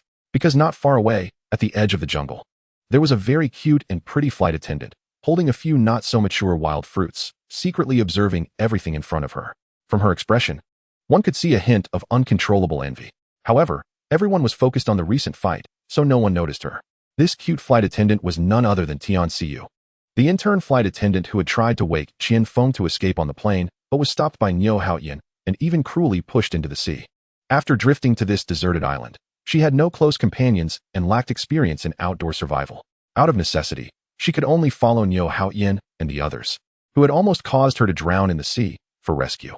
Of course, she had also tried to leave her current group to find other survivors. However, during the evacuation, the distressed passengers on the few lifeboats were swept apart by the waves. Now, their fates were uncertain, not to mention whether they had drifted to this island. Even if they were like her and had washed up on this island, where could she possibly search in such a vast place? She couldn't just recklessly plunge into the mountains and forests to look for them. Therefore, she could only remain in this camp, living in fear. During this time, Niu Haoyan's group had tried to intimidate and lure her multiple times to make her submit. But she, who was inherently stubborn, would rather work hard alongside the less favored male survivors than demean herself by doing things she didn't want to do. Over the days, she naturally became increasingly marginalized by Niu Haoyan and his group, being excluded from those receiving special treatment. However, it was a good thing that although Tian Xiu was stubborn, she also had a broad mind. So she quickly got used to it and felt much more at ease. Chapter 105, Innocently Resented.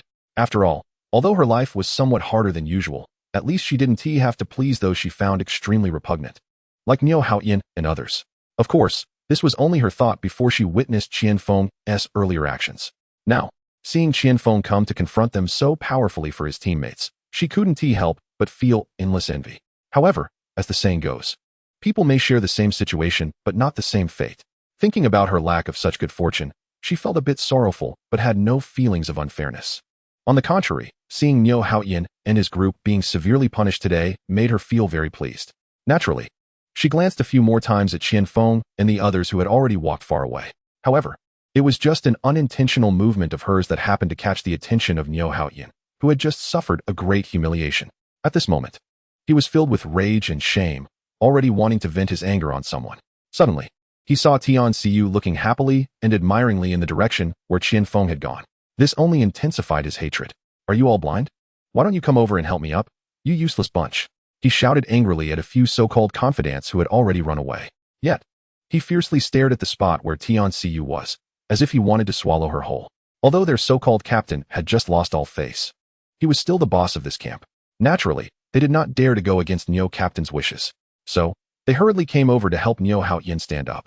Even Li Dong and Sun Chong, who had just been beaten up by Qian Feng, slowly approached.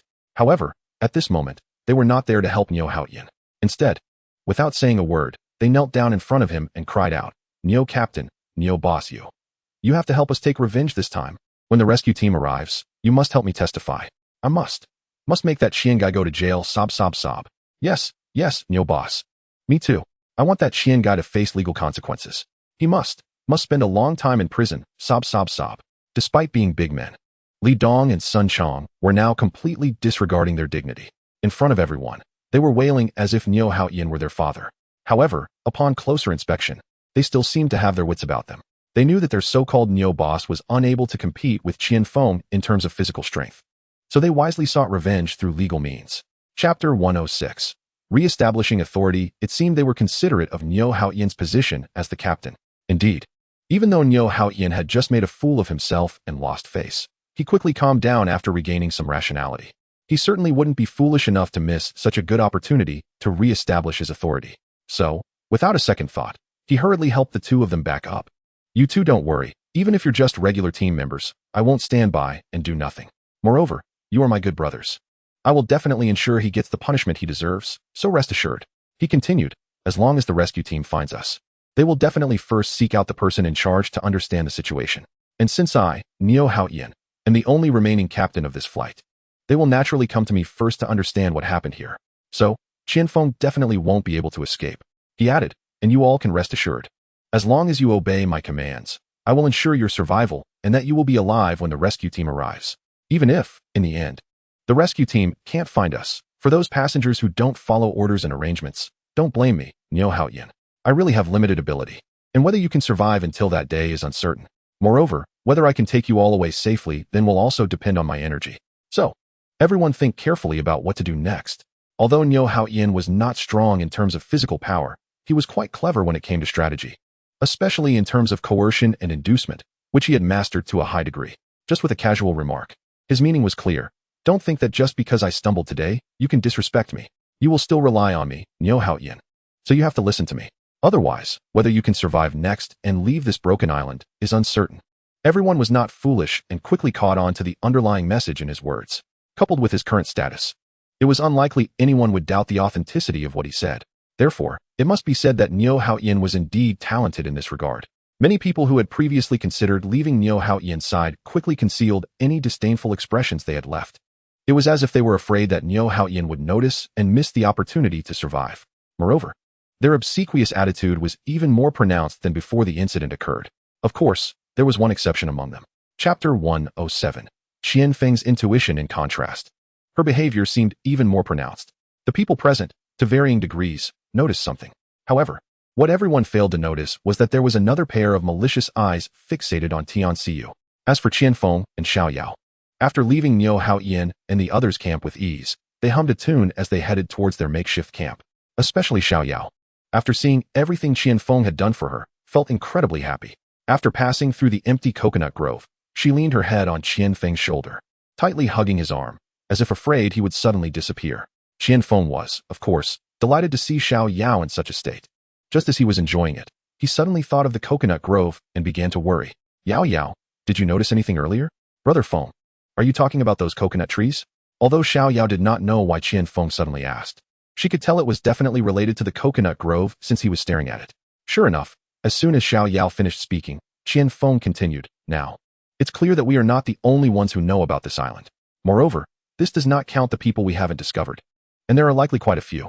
Therefore, regarding food, I think we should gather some in advance. Otherwise, if we run out of food later, it could become a significant problem, especially with drinkable fresh water We need to store some until we find a new water source. Thinking that it had been over a week since the plane crash and still no sign of rescue personnel, Qian Feng felt increasingly uneasy. The uncertain thought he had earlier reemerged. However, before he could think further, Xiao Yao interrupted him. Yeah, Brother Feng, you're right. Thanks for reminding me. I just remembered something. They seem to have scavenged most of the food and drink around their camp. It's likely that they have started to gather food from the nearby beaches as well. When I encountered them yesterday, it must have been just when they were out looking for something to eat, which is why it was such a coincidence. But at this moment, she clearly looked much better than before. At the very least, she was able to discuss this matter with a calm mindset. That's right. While they still don't dare to come to our beach, I think we should take the initiative to gather and store any available food, drink, and supplies around us. Otherwise, if we delay too long, they might become desperate. After all, with their numbers, if they unite one day, it would be difficult to intimidate them as casually as before. Chapter 108. Advanced Preparation. Qian Feng initially didn't want to say this so bluntly. However, considering that the two of them had ended up on such a desolate island where neither heaven nor earth responded to their calls, and that there were some unscrupulous people around, he felt compelled to give Xiao Yao a heads up about potential developments. After all, the conflict had already arisen, and they were facing a growing shortage of survival supplies. Keeping her in a fairy tale world might not be a good thing. Sure enough, after hearing this, Xiao Yao's expression immediately changed. Not only was she surprised, but there was also a hint of fear. It was as if Qian Feng's words were too unbelievable for her to accept. Brother Feng, do you mean they might come over here to steal our food? Xiao Yao's question quickly confirmed the hidden meaning behind her earlier expression. This was very likely. Don't be fooled by the fact that they were just taught a lesson. They might have concerns, but if too much time passes and food becomes scarcer, anyone might do anything for a bite to eat. As he spoke, Qian Feng recalled some scenes he had seen while on missions, and his heart grew heavy. Xiao Yao, although she hadn't yet experienced what Qian Feng described, didn't doubt his words at all. He appeared even more certain. After all, even if Xiao Yao was innocent, she knew that this place was a lawless wilderness. Naturally, things beyond ordinary imagination could happen, as Qian Feng said.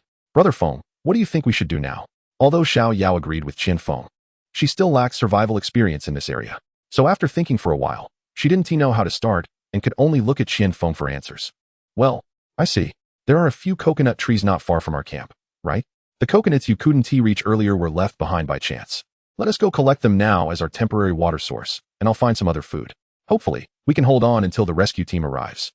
Though the idea was just formed, Qian Feng's words revealed that he had clearly already had a corresponding plan. And since Xiao Yao didn't have any good suggestions, she naturally wouldn't oppose after hearing Qian Feng say this. So, without further ado, they hurried toward the coconut trees where Xiao Yao had previously found dry coconuts. However, when they arrived beneath the coconut trees, Xiao Yao couldn't help but feel a bit overwhelmed. You see, the wild coconut trees in front of them typically reach heights of 20 to 30 meters. Some even exceed 30 meters. Without professional tools, it would be very difficult to successfully pick the coconuts from the top. Otherwise, the coconut grove near Niu Hao Yan's camp wouldn't have been destroyed like that. They must have thought of many ways to finally get their hands on the coconuts. With this in mind, Xiao Yao looked around, intending to find some usable tools. However, after searching, she couldn't find any suitable sticks or long bamboo poles. Instead, she noticed that Qian Feng had already rolled up his sleeves and was preparing to climb one of the coconut trees. Brother Feng, are you going to climb up? That is too dangerous. Seeing this, Xiao Yao immediately became anxious again. Even her tone of persuasion became somewhat awkward. However, at this moment, Qian Feng had no time to listen to her finish speaking. With a leap, he jumped onto a coconut tree over a meter high off the ground. Then, like a monkey, he hung onto the tree and reassured her. Don't worry, Yao. Your husband is a monkey. I won't fall. Just wait down there. Clearly, Qian Feng was also quite the smooth talker. Even while climbing the tree, he didn't forget to tease the anxious Xiao Yao. However, Xiao Yao, still with a worried face, felt a bit embarrassed at his playful words. She immediately lowered her slightly flushed face, almost touching her soft chest. Brother Feng, you're annoying.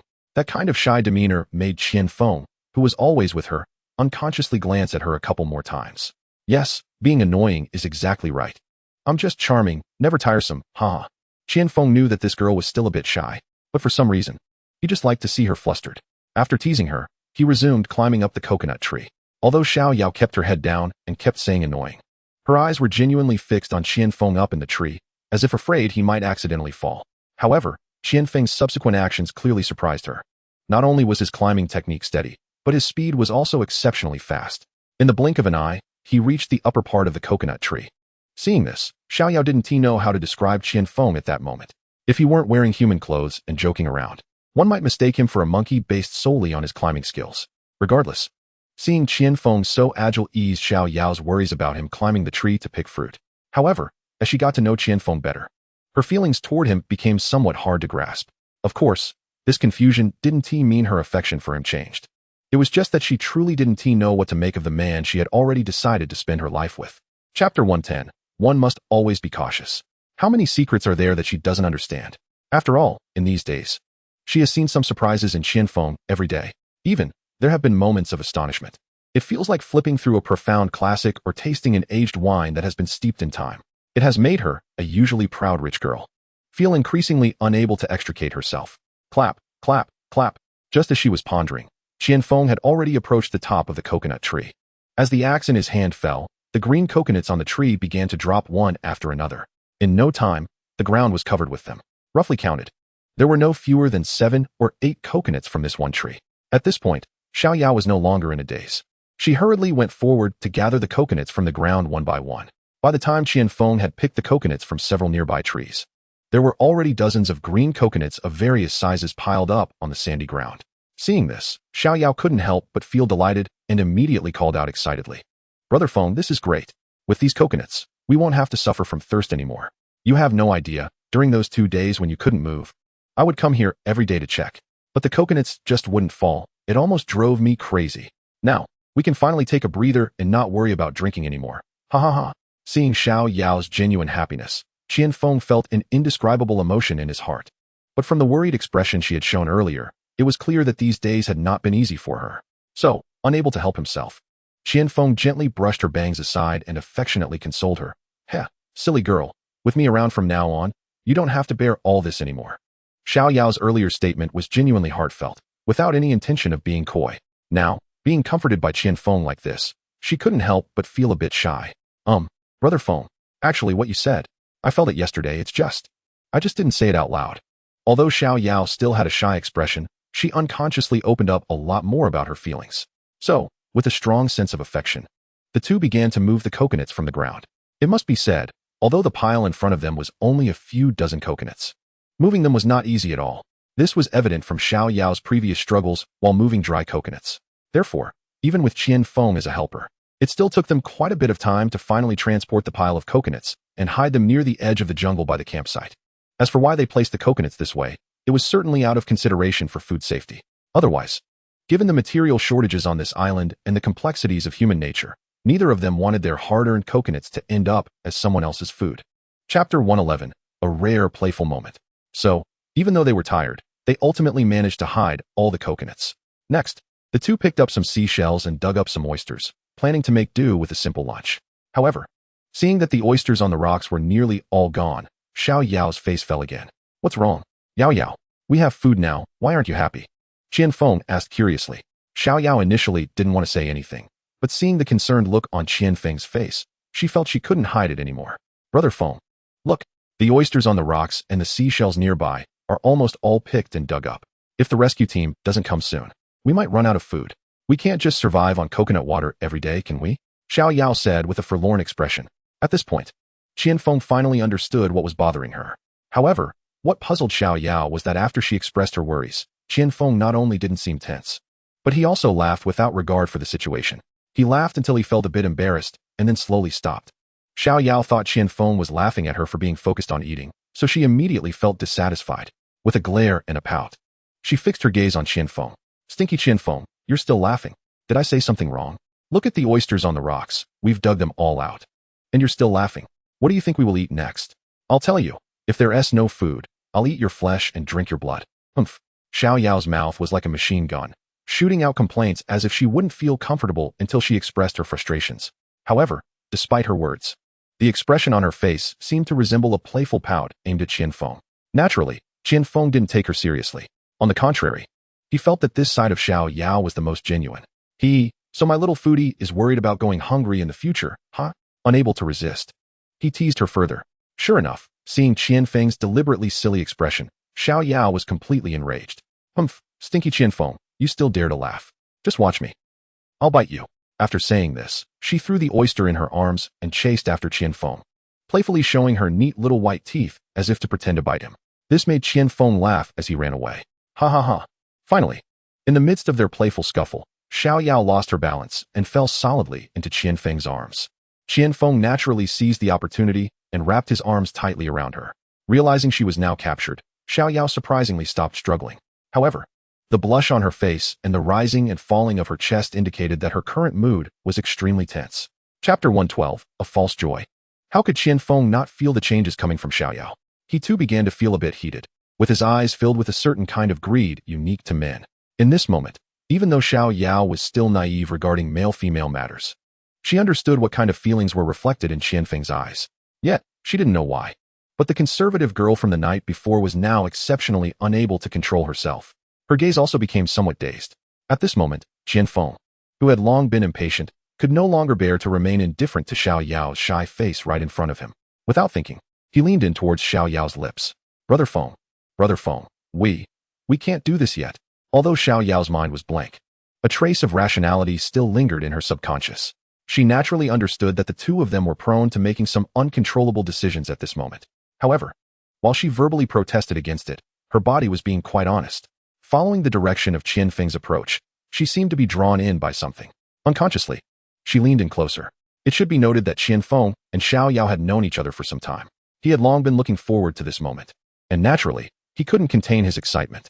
However, when a person becomes overly excited, certain organs in their body will inevitably react. This was no exception for Qian Feng at that moment. What he never expected was that this seemingly ordinary instinctive reaction would abruptly interrupt the beautiful moment before him. After all, although Xiao Yao could sometimes be a bit spoiled, she was fundamentally very traditional. She had never experienced a situation like this before. So, as soon as Qian Feng's body showed some reaction, she immediately sensed it. Startled, she quickly regained her composure. No, Fenggu. We can't do this yet. Seeing her own reaction, Xiao Yao was instantly shocked. She hadn't expected to find herself in such an uncontrollable situation. To ease the tension in her heart, she felt compelled to repeat what she had said earlier. However, it was clear that this time, her protest was different from her earlier days. Because at this moment, not only was she verbally saying no, but she also hurriedly climbed up from Qian Feng's side and ran towards the water's edge. She continuously splashed her face with the seawater, as if fearing that if they stayed too close or if she didn't cool down immediately, she would soon be lost again. On the other hand, Qian Feng, faced with this sudden opportunity, thought it was a blessing from heaven. He was thinking of taking this chance to show his prowess. Little did he know, this time Xiao Yao's joke was bigger than any before. Not only did it leave him feeling empty, but it also left the desire that had already surged within him nowhere to dissipate. At this point, Qian Feng felt like he could die from the frustration, and his body was unbearably hot. With no other choice, he mimicked Xiao Yao's actions, getting up from the sand and heading directly to the water's edge. However, unlike Xiao Yao, who crouched there to cool off, he simply jumped into the water with a splash and refused to come out for a long time. Only after he had thoroughly washed away the thoughts in his mind did he slowly surface from the water. Upon seeing this, Xiao Yao understood he was forcing himself to calm down and naturally felt a bit embarrassed. Fenggu, I'm still not ready. Can you give me a bit more time, please? She blushed, almost pleading, finally expressing her guilt towards Qian Feng. No matter how one looked at it, Qian Feng was a sensible man and naturally didn't want to blame her for this. So, he chose not to say anything more. However, after all this commotion, he felt a bit awkward and didn't know how to act. Yao, it's fine, I understand. I just want to soak a bit more. How about you go roast those oysters first? To ease his inner embarrassment, he pretended to be nonchalant and sent Xiao Yao off. But what Xiao Yao didn't know was that as soon as she turned and walked a few steps away, Qian Feng began to pound his chest in frustration, as if he had just missed out on a super grand prize. Just then, something suddenly bumped against his foot. He looked down sharply, as the water level had already risen above Qian Feng's waist, and the sand at the bottom had been stirred up by his earlier splashing. He couldn't clearly see what the large shadow was that had just bumped into his foot. However, from its slippery feel, he could vaguely sense that it was likely a large fish that had accidentally collided with him. At that moment, it was slowly swimming away from him. Without thinking much, he dove deep into the water again. Sure enough, in front of him was an enormous grouper. However, the behavior of this grouper puzzled Qian Feng. It should be known that regardless of where the fish are, as soon as they encounter other large species, they tend to get frightened and swim away quickly. Yet, this giant grouper before Qian Feng was quite different. It not only didn't swim away quickly, but also seemed unbothered, leisurely swimming in front of him as if he didn't exist at all. Qian Feng felt confused, but soon realized he had been short-sighted. It turned out that there were not just this one large fish around him. Looking around, he noticed several similar fish nearby. Moreover, aside from their size and color being slightly different, these fish seemed not to be afraid of him at all and didn't consider him a threat. After thinking for a moment, Qianfeng figured it out. In fact, these fish were not afraid of him. Rather, at this moment, they likely feared no one at all. Because on such a remote, deserted island, aside from the arrival of Qianfeng and the other survivors, there probably hadn't been any visitors before. And certainly no one had come to catch them. Therefore, to these creatures that could also swim in the sea, they might think of him as a new friend and wouldn't feel scared. This also explained why Qianfeng had so easily caught that large grouper while digging for oysters near the rocks yesterday. Of course, this was only the case for now. If time passed, or if Qianfeng and the others caught fish more frequently, then even these naive and ignorant fish would eventually become clever and wary. It was just a matter of time. With this in mind, Qianfeng couldn't help but come up with a new idea. That was to take advantage of the fact that these fish were still clueless about danger and catch a bunch to stock up. This way, he and Xiao Yao wouldn't have to worry about food every day. The more Qianfeng thought about it, the more feasible it seemed. But just as he was about to take action, he suddenly remembered a serious issue. Given the current conditions on this deserted island, he soon negated his newly emerged idea. No matter how many fish he caught, he wouldn't be able to preserve them. Aside from being able to enjoy 1 or 2 good meals at the moment, the rest would ultimately go to waste. Even if he thought about cleaning them all up and drying them into fish jerky, it still wouldn't work. After all, without salt for preservation, considering the current day and night temperature differences on this island, it's likely that the fish meat wouldn't be fully dried before it spoiled. Suddenly, Qianfeng, who had been so excited before, deflated like a punctured ball, feeling completely dejected. Just as he was about to go ashore to eat something and then think of a solution, he suddenly felt something blocking his path under his feet. He dove back into the water to take a look. He saw that he was actually in a shallow pit, about several dozen square meters in size, hidden near the reef. Most of the area around the shallow pit was surrounded by natural reefs. The various sea fish were swimming and foraging in this shallow pit. What he had just bumped into under his feet was indeed a reef stone surrounding the edge of the shallow pit. Seeing this, Qianfeng's previously dismissed idea began to sprout again. However, this time, his plan was somewhat different. Now, instead of trying to catch the fish for storage, he realized that with this natural shallow pit, he only needed to make slight modifications to potentially keep them all in the seawater. Furthermore, he could utilize the principles of the rising and falling tides along the coast to design this natural shallow pit into a large device that combined storage and automatic capture. Chapter 115, Automatic Fishing Device. In this way, the two of them could completely solve the current problem of unstable food supply. Moreover, it would be just like a farm pond, allowing them to take and eat fresh fish whenever they wanted. It was simply a perfect and sustainable solution. After a little thought, Qianfeng no longer cared about whether to eat or not. With a splash, he dove back into the seawater. He needed to carefully examine the terrain to see if his vision could actually be realized. Sure enough, after swimming around, Qianfeng discovered that there were only 2 gaps of about half a meter wide around the shallow pit that weren't blocked by reef stones. The other edges were all surrounded by various sizes of reef stones. Although it wasn't completely sealed, if the seawater receded, it should be no problem to keep the fish inside.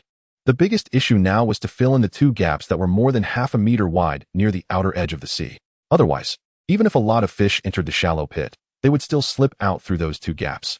With this in mind, he immediately surfaced from the water. Looking around, he noticed many stones of varying sizes near the nearby reef. In an instant, he had a new idea.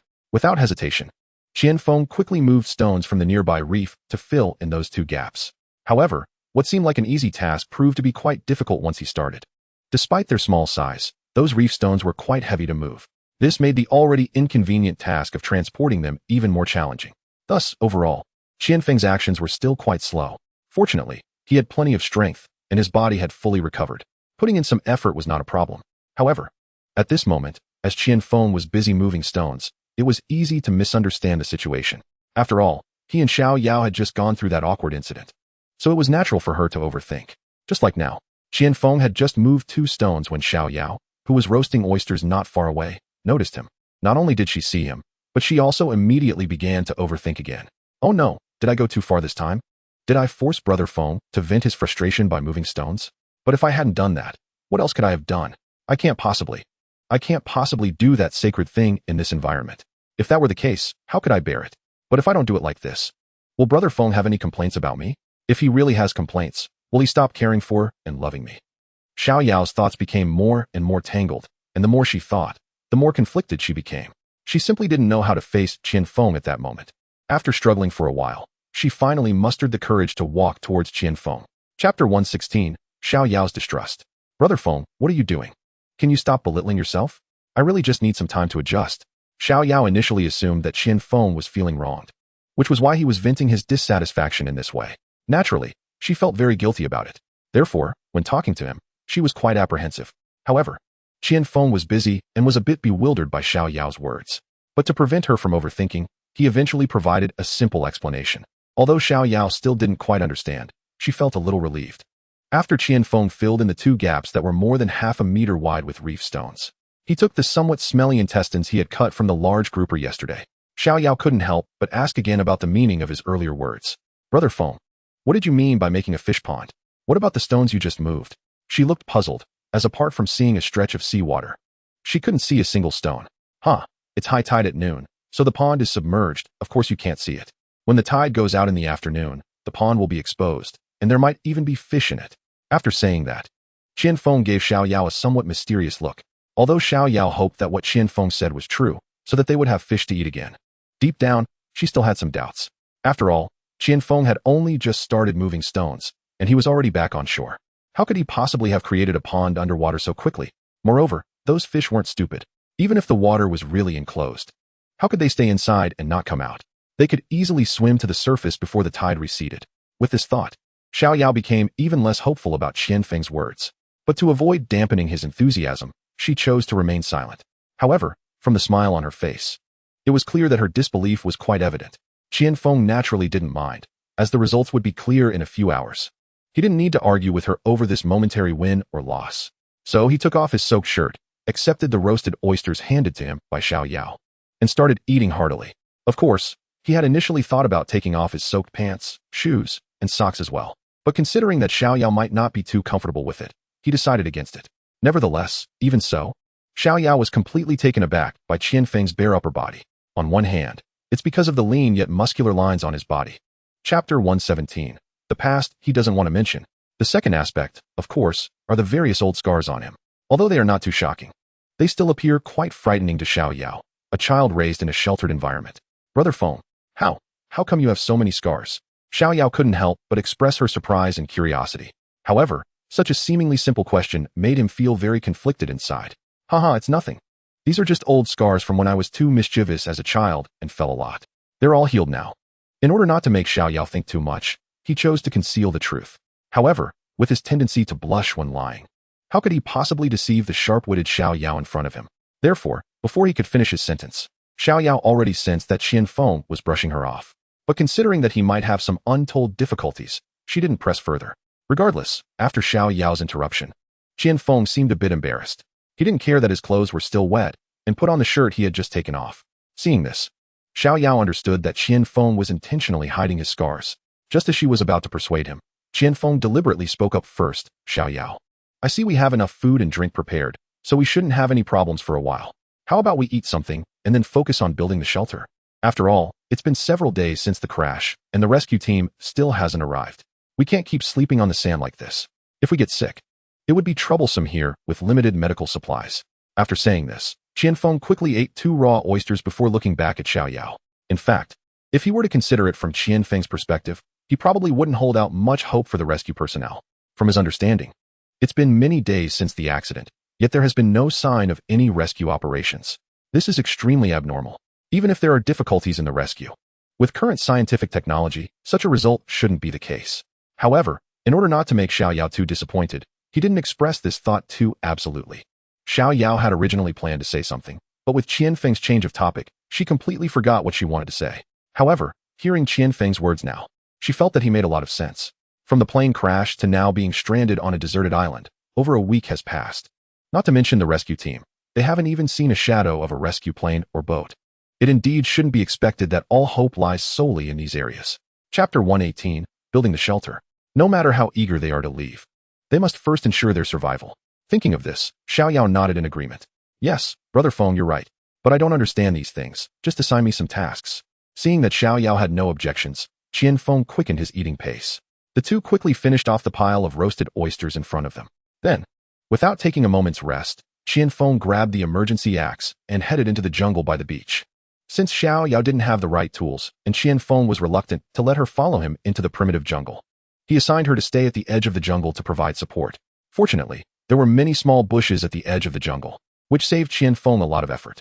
In no time, he cut out several long sticks needed for the shelter's frame. Next, he pulled out some vines from a nearby thicket. Just like that, the basic materials for building the shelter were almost ready.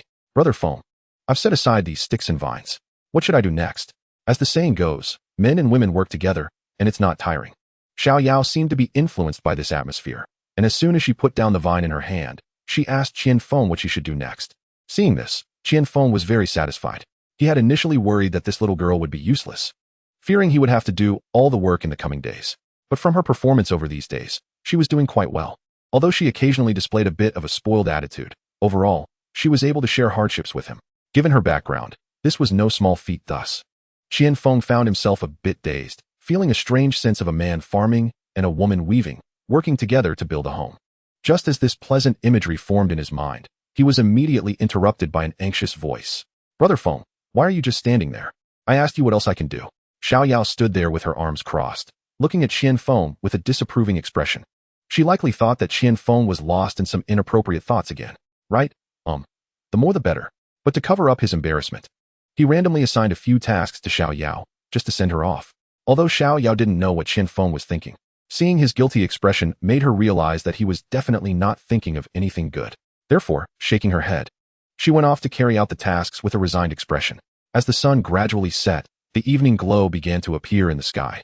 Qian Feng and Xiao Yao finally managed to construct the basic shape of the shelter. Chapter 119, Qian Feng's Thoughts. Although the interior space wasn't too large, it could comfortably accommodate 2 or 3 people for resting and sleeping. Moreover, taking advantage of the remaining materials, Qian Feng built a relatively sturdy wooden bed inside the shelter. Of course, this wooden bed was not the kind that had been properly crafted and polished. Strictly speaking, it was just a simple wooden frame. By inserting a few larger tree branches into the sand, and then adding some crossbars for support, followed by a layer of dry grass and leaves on top, it was complete. Although it was just a simple wooden frame, it was still much better than sleeping directly on the sand. However, upon closer inspection, the wooden bed Qian Feng built still gave off a narrow and small feeling, akin to those foldable army cots. It would be fine for one person to sleep on, but if 2 people were to sleep together, they would have to cuddle closely just to fit. Brother Feng, we finally finished building the shelter. But why do I feel that this wooden bed is a bit too narrow? Are you trying to take advantage of me again by deliberately making the wooden bed like this? Look, Qian Feng just stopped his actions with satisfaction. On the side, Xiao Yao, who had been silent, thought about how the two had already slept in each other's arms last night. Naturally, Xiao Yao also guessed what Qian Feng was up to. So, she straightforwardly exposed Qian Feng's little scheme that he thought he was being clever with. Qian Feng naturally did not expect Xiao Yao to discover it so quickly. For a moment, he was somewhat at a loss for words. After turning it over in his mind several times, he finally managed to come up with a somewhat reasonable excuse. How could that be? Even a clever housewife can't cook without rice, right? It's really not something I can help. You see, our shelter is quite small. If this wooden bed is made too big, we won't have any space to move around. Anyway, it's already done. So let us make do with it for now. If it really isn't enough later, we can expand a bit, okay? Indeed, a man's words are deceptive. In this urgent situation, Qian Feng's reasoning was concocted. Xiao Yao couldn't find a better rebuttal either. You just bully me and talk about how a clever housewife can't cook without rice. I think you're more like a poisonous woman. After casually nagging for a few more words, she let his scheme succeed. However, from her final uncontrollable chuckle, it could still be seen that Xiao Yao was no longer so insistent on her original boundaries regarding her intimacy with Qian Feng. And Qian Feng, who had always had ulterior motives, naturally felt this too. So inexplicably, he became even more excited. The two then tidied up some shortcomings of the shelter. By the time he finished fixing the simple fence at the entrance, the afterglow in the sky had dimmed a bit. Chapter 120. You are amazing. The two looked at the results of their hard work and felt very satisfied, especially Qian Feng, who seemed to have accomplished something he had been planning for a long time. Not bad. Our Yao Yao can finally stop feeling cold tonight. Although Qian Feng was just casually expressing his feelings, his words unconsciously revealed his care for Xiao Yao, making her, who was still somewhat immersed in the joy of success, feel a little touched. But to relieve her shyness, she hurriedly changed the topic as the sky was about to darken. Brother Feng, look at your proud look. If you keep nagging, we might end up hungry tonight when it gets dark. Sure enough, after Xiao Yao's reminder, Qian Feng finally reacted. But seeing his sudden realization, It was clear he had forgotten about the mealtime. Hee, Yao Yao is right. I can't let our Yao Yao go hungry. Qian Feng was originally just trying to ease the awkwardness by teasing Xiao Yao. But coincidentally, his rebellious stomach chose that moment to growl. This made Xiao Yao, who had been hesitant to speak much, unable to hold back her laughter. That sounds nice. You said you wouldn't let me go hungry. Now, who's the one who is hungry, huh? Hee. While Xiao Yao laughed heartily, she turned and walked toward the water's edge. However, what Qian Feng did not expect was that as soon as Xiao Yao reached the water's edge, she seemed to be startled by something and shouted loudly. As if she had seen something incredible, Qian Feng was startled. Although he didn't know what had happened, he knew that Xiao Yao must have encountered something unimaginable. So without thinking much, he ran towards the spot where Xiao Yao was standing. However, what complicated Qian Feng's feelings was that after running just a few steps, Xiao Yao, who had been shouting, pointed at the water and yelled again. Brother Feng. Fish, so many fish. This time, however, her shout was filled more with excitement than surprise. Of course, Qian Feng heard her cry, but at that moment, he had no time to decipher the content of Xiao Yao's words. It wasn't until he rushed to Xiao Yao's side and saw her standing there unharmed that he finally breathed a sigh of relief. At the same time, the heavy stone in his heart was finally put down. Following Xiao Yao's pointing direction, he indeed saw that the rocks, which had been submerged in seawater, were now mostly exposed due to the retreat of the tide. Moreover, in a shallow area surrounded by rocks, 6 or 7 large sea fish were indeed trapped there. However, with a little attention, one would notice that the spot they were staring at was exactly the shallow pit where Qian Feng had worked hard to move stones during the day. Brother Feng, you're amazing. There really are fish. Chapter 121, A Great Harvest. Indeed, from Xiao Yao's words, it was clear that she had also realized this point. However, stimulated by the huge harvest, she could no longer speak properly. Qian Feng, seeing this scene, was somewhat speechless. He chuckled. This could really scare me to death. While speaking, he patted Xiao Yao's shoulder and stepped into the shallow pit to catch fish. However, with the tide having receded and the fish trapped in the shallow pit, it was naturally much easier to catch them. So in no time, Qian Feng pulled up 2 incredibly plump sea fish. At this moment, Xiao Yao no longer just stood by and watched. She quickly put away her excitement and moved closer. The 2 happily cleaned the 2 large fish together. Then they placed them on a rack to roast. Of course, Qian Feng wouldn't waste the fish's entrails. After all, he was counting on these fish guts to attract more sea fish tomorrow. By the time Qian Feng finished preparing everything, Xiao Yao had already roasted the 2 large fish to a fragrant perfection. After a day of hard work, Qian Feng was already hungry and naturally couldn't resist the temptation of such delicious food. He couldn't help but swallow hard. Xiao Yao, who had already admired Qian Feng's performance today, was secretly observing him by the campfire. Seeing his childlike greedy expression, she couldn't help but tease him. Brother Feng, are you starving? Here, this one is already roasted. While speaking, she didn't forget to hand over the roasted fish in front of her to Qian Feng. I really am a bit hungry, so I want to be polite. Qian Feng, not one to be pretentious, took the roasted fish and started eating it heartily. Looking like a glutton. Seeing this, Xiao Yao couldn't help but chuckle while also being surprised. She really didn't know that eating could be so unrestrained. This was quite different from the dining etiquette she had been exposed to since childhood. However, for some reason, she didn't find Qian Feng's manner of eating inappropriate or disgusting. On the contrary, she was deeply attracted by the ruggedness that was inadvertently revealed in Qian Feng, which is something inherent in men. It was so captivating that she almost couldn't take her eyes off him. It should be noted that Xiao Yao came from a well-off family and had always interacted with people from the upper class. Among her peers, there were plenty of young masters from various wealthy families. Naturally, she was used to seeing all kinds of pretentious behavior from those who considered themselves upper class. However, she had never been interested in those who appeared virtuous on the surface but were extremely sordid in private, those so-called nobles. Therefore, in comparison, she found Qian Feng's authenticity much more appealing. This was also the first time she had such a strange feeling about a man. Nevertheless, due to shyness, she didn't dare to show any of it. In fact, to conceal the uncontrollable heat on her face, she deliberately added some wood to the fire, pretending to be busy. Thus, amidst her blushing, the 2 finally finished the largest grilled fish on the rack. But, just like yesterday, they still had eyes bigger than their stomachs. They had 2 huge sea fish, and somehow they ended up with 1 left over. However, given the living conditions on the island, having food to eat was already quite good. They certainly wouldn't waste it.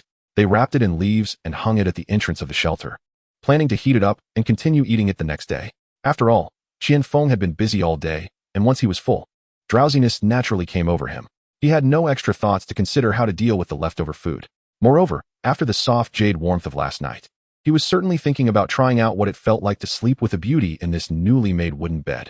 Xiao Yao, being very smart, naturally understood what Qian Feng was thinking. However, since there was only one room in the shelter and only one wooden bed, in the end, she couldn't escape Qian Feng's clutches and ended up being tightly embraced by him all night. But it must be said, ever since they had this shelter and wooden bed, they no longer had to endure the cold sea breeze blowing all night, nor did they need to fend off the chill coming from the sandy ground. Therefore, the quality of their sleep had significantly improved. They fell asleep quickly and slept soundly until dawn. Xiao Yao let out a soft hum and gently pulled away Qian Feng's big hand that was resting on her waist. Just as she was thinking of getting up, she found that Qian Feng had already opened his eyes and was looking at her with a mischievous gaze, as if he was about to play some trick. Scared, she hurriedly climbed out of the wooden bed. This made Qian Feng chuckle and laugh nonstop on the bed. Haha, look at you scared. Are you really afraid that I would eat you? If I really wanted to eat you, I would have done it last night. Would you have had the chance to escape? Don't forget, I have my limits.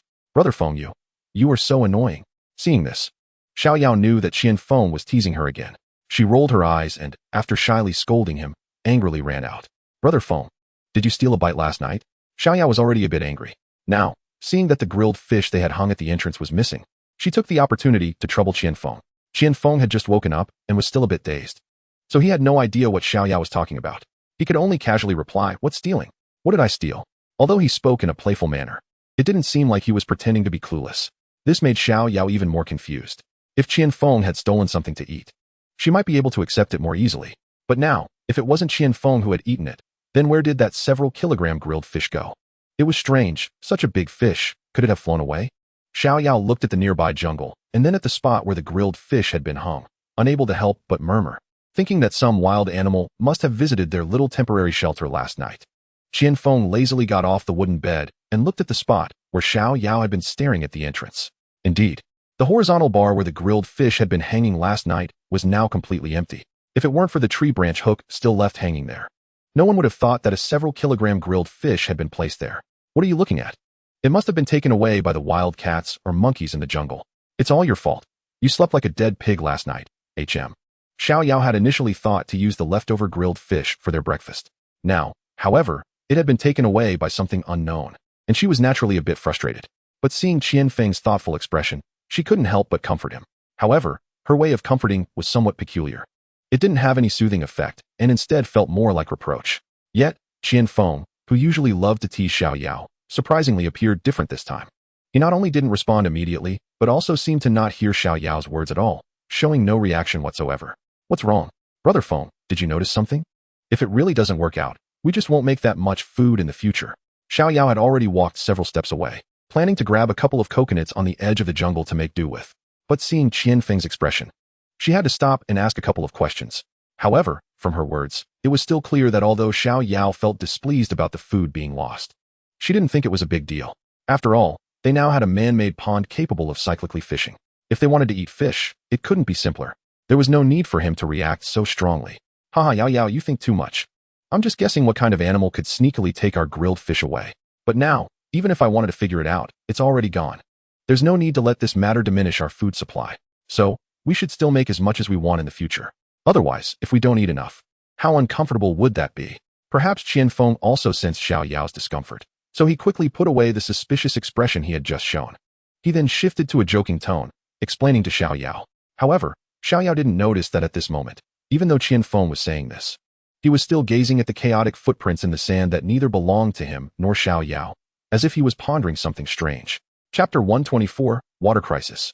Xiao Yao naturally had no objections to Qian Feng's words. However, seeing him return to his usual playful demeanor, she took the coconuts for herself. This left Qian Feng alone to ponder. He finally managed to temporarily set aside his thoughts. Brother Feng, I thought about something while I was getting the coconuts. You said our roasted fish was taken by wild animals. Do you think our coconuts could also be stolen by wild animals? After all, we don't have many left. And if other wild animals come to steal, or if the same ones that took the fish come again, we could really be in trouble. As Xiao Yao spoke, she put down the coconut she was holding, her mouth never stopping. It was as if she was reminding Qian Feng while also expressing her own unease. However, the speaker was unintentional, but the listener took it to heart. Xiao Yao's seemingly aimless chatter was like thunder striking Qian Feng. It made him realize the issue he had just been contemplating. Moreover, This time he also came up with a follow-up solution. It was like a big help for him. Qian Feng. Brother Feng, why are you still grinning? I said we don't have many coconuts left. Should we find a new place to hide them? Otherwise, if those wild animals come and eat them, we might soon run out of drinking water. Naturally, Xiao Yao couldn't accept Qian Feng's silly, oblivious attitude and repeated her point. This time, Qian Feng finally understood the real meaning behind Xiao Yao's words. However, upon further reflection, he realized he had to put aside the issue of the food being discarded and consider the water situation first. They currently had no fresh water other than coconut juice. So after a day and a night, the dozens of coconuts they had collected were disappearing at a visible rate. Especially yesterday, since both of them were doing physical labor. The consumption of coconut juice was even more outrageous. If they didn't think of a way to deal with this in advance, they might indeed end up consuming the remaining coconuts quickly, just as Xiao Yao had worried. At that point, it would be too passive to think of a solution. However, aside from possibly finding fresh water in the jungle, the chances of finding fresh water on this beach were slim. Unless Qian Feng had the ability to desalinate seawater, otherwise, it would be utterly impossible. Yet, given the situation, even if it seemed impossible, he couldn't just sit back and wait. So after a little thought, he decided to look around for useful materials to make some simple tools to desalinate seawater. That way, at least in the short term, they wouldn't have to worry about obtaining fresh water. With this in mind, Qian Feng didn't even bother to drink a sip of coconut juice and began to wander along the beach. After all, it's hard to cook without rice. Even though he had many ideas for obtaining fresh water in his mind, without the corresponding materials, he couldn't make the necessary tools. Thus, his only hope for collecting materials was to rely on the ocean debris washed up on the shore. However, that's how things go in the world. When things are going well, everything goes smoothly. But when you're unlucky, even drinking water can be a problem. Sure enough, after Qian Feng took a big round, aside from picking up some old mineral water bottles and 2 drifting bottles left by some lovesick couple, he was left with just a couple of torn fishing nets and plastic sheets. Xiao Yao naturally knew that Qian Feng rushed out to find a solution to the freshwater problem. Therefore, she couldn't help but nag him a couple of times.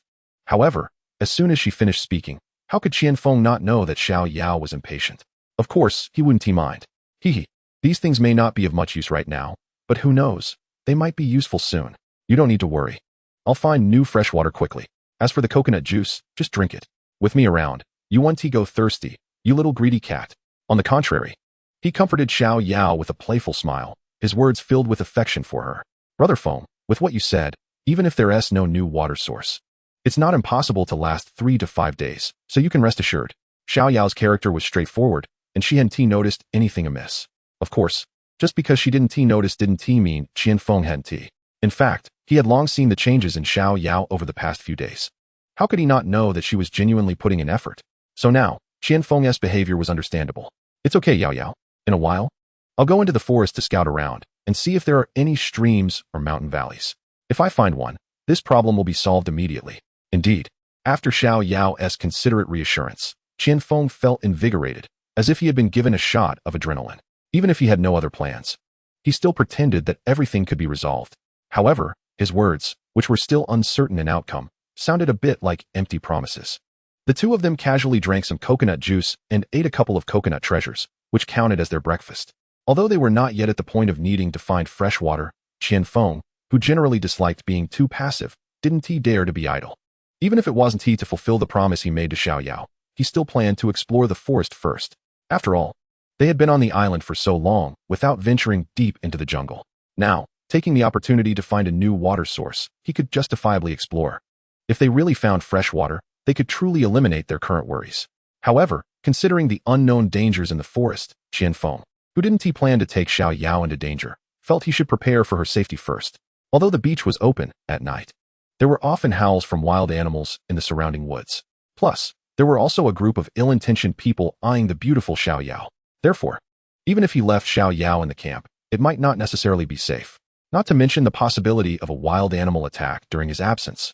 Even if there were no wild animal attacks on the camp, Qian Feng still had to make some preparations for Xiao Yao to guard against Niu Haoyan and his gang sneaking into the camp to cause trouble while he was away. Otherwise, if anything went wrong, Qian Feng wouldn't even have time to regret it. So thinking of this, Qian Feng seemed less anxious than before. Instead, he leisurely took the axe and wanted to head into the forest again. Seeing this, Xiao Yao naturally had no idea what Qian Feng was thinking. She thought he was going to enter the forest to look for a water source. Without thinking much, she hurriedly followed him. Brother Feng, wait for me. I'm not ready yet. While running, She couldn't help but nag about Qian Feng's self-centered behavior. Qian Feng initially wanted to reassure her. However, seeing Xiao Yao's somewhat reckless action surprised him. Of course, his surprise wasn't because he thought his position in Xiao Yao's heart had changed. Rather, he felt that the reason Xiao Yao was acting this way was probably because she was still unaware of the unknown dangers hidden in the primitive jungle. If she knew the dangers of the jungle and still willingly followed him into life and death situations, then Qian Feng would be pleased to see that. This similar scene had already been confirmed by Xiao Yao during their survival at sea. However, this was a different time. Due to the deepening of his feelings for Xiao Yao, Qian Feng often felt that the reason she acted so heroically in some tragic acts of devotion alongside him back then might have been just because she was momentarily moved by his rescue, leading her to make such an impulsive decision. Chapter 127, Testing. If she were calm and had other choices, Qian Feng wasn't sure whether she would still act so resolutely for him. This was also the true reason why, since arriving on this deserted island, he couldn't help but want to test Xiao Yao's true thoughts whenever he had the chance. In fact, these psychological changes in Qian Feng were merely caused by his increasingly deep feelings for Xiao Yao. In other words, this was also due to a man's possessiveness, which made Qian Feng, a previously oblivious straight man, become so entangled. He just hadn't realized it yet. This time was no exception. Seeing Xiao Yao looking like she wanted to share hardships with him, Qian Feng's damn male pride and possessiveness unconsciously began to act up again. Yao Yao, you don't need to worry. I'm not going into the forest to find a water source right away. I'm just going to look around here at the edge of the jungle, so you don't need to follow me. Qian Feng's words were not false at all, because what he was about to do was indeed this. However, the information he deliberately revealed in his speech soon caught Xiao Yao's attention, just as Qian Feng had anticipated. Oh, then I can come help you. No. Brother Feng, you just said you wanted to prepare weapons for me to use for self-defense when I encounter danger in the future. What does that mean? I'm with you every day. Even if I go into the forest with you, I have your protection. What danger could I encounter? Xiao Yao, unaware of Qian Feng's little calculations, naturally had no guard up. Therefore, after hearing what he said, she didn't immediately react. It wasn't until she had already spoken half of her words that she felt there seemed to be another meaning in Qian Feng's words. She couldn't help but confirm it again. What Qian Feng wanted was exactly this effect, which was to take advantage of the situation. He understood Xiao Yao's character and knew that if she had any confusion, she would definitely not give up. Thus, Qian Feng pretended to let something slip and told Xiao Yao, no, Yao Yao. This time, I plan to go into the forest myself to look for a water source, so you don't need to follow me. And before I go into the forest, I will prepare some weapons for you, also because I'm worried. Anyway, it's just for you to use later, just keep them safe. Sure enough, Qian Feng's words made Xiao Yao even more confused. As soon as he finished speaking, she anxiously began to ask him. However, from the content of her questions, it was clear that she had misunderstood Qian Feng's meaning again. Qian Feng saw this and didn't know whether to laugh or cry. Chapter 128. This is the answer he wanted. After all, according to common sense, with Xiao Yao's intelligence, she shouldn't misunderstand the meaning of his words. Yet now, she could even misinterpret such straightforward speech, which truly left him puzzled. But to achieve his testing purpose, he patiently explained again. But in such a primitive jungle, it's extremely dangerous. There are snakes and poisonous insects everywhere, not to mention many ferocious beasts. So, knowing this, how could I dare to take you in? However, if we don't go in to look for fresh water, with the few coconuts we have left, we might run out in 2 or 3 days. By then, we would both be dead. So after careful consideration, I think it's most appropriate for me to go in alone to find a water source. As for the weapons I need to prepare, I believe it's necessary to make some preparations in advance. You just have to be more vigilant in the future. Qian Feng's words were sincere, and what he spoke about were indeed the real issues they were facing. Xiao Yao, of course, didn't notice that there were hidden thoughts behind Qian Feng's words. But precisely because of this, she took Qian Feng's earlier statement seriously. However, it was unclear whether Xiao Yao was a bit foolish or if she was truly deeply in love with Qian Feng. In any case, her next words seemed somewhat childish. Brother Feng, since that's the case, then I must go into the jungle with you. Not to mention whether the forest is as dangerous as you say. Even if it really is that dangerous, can I help you?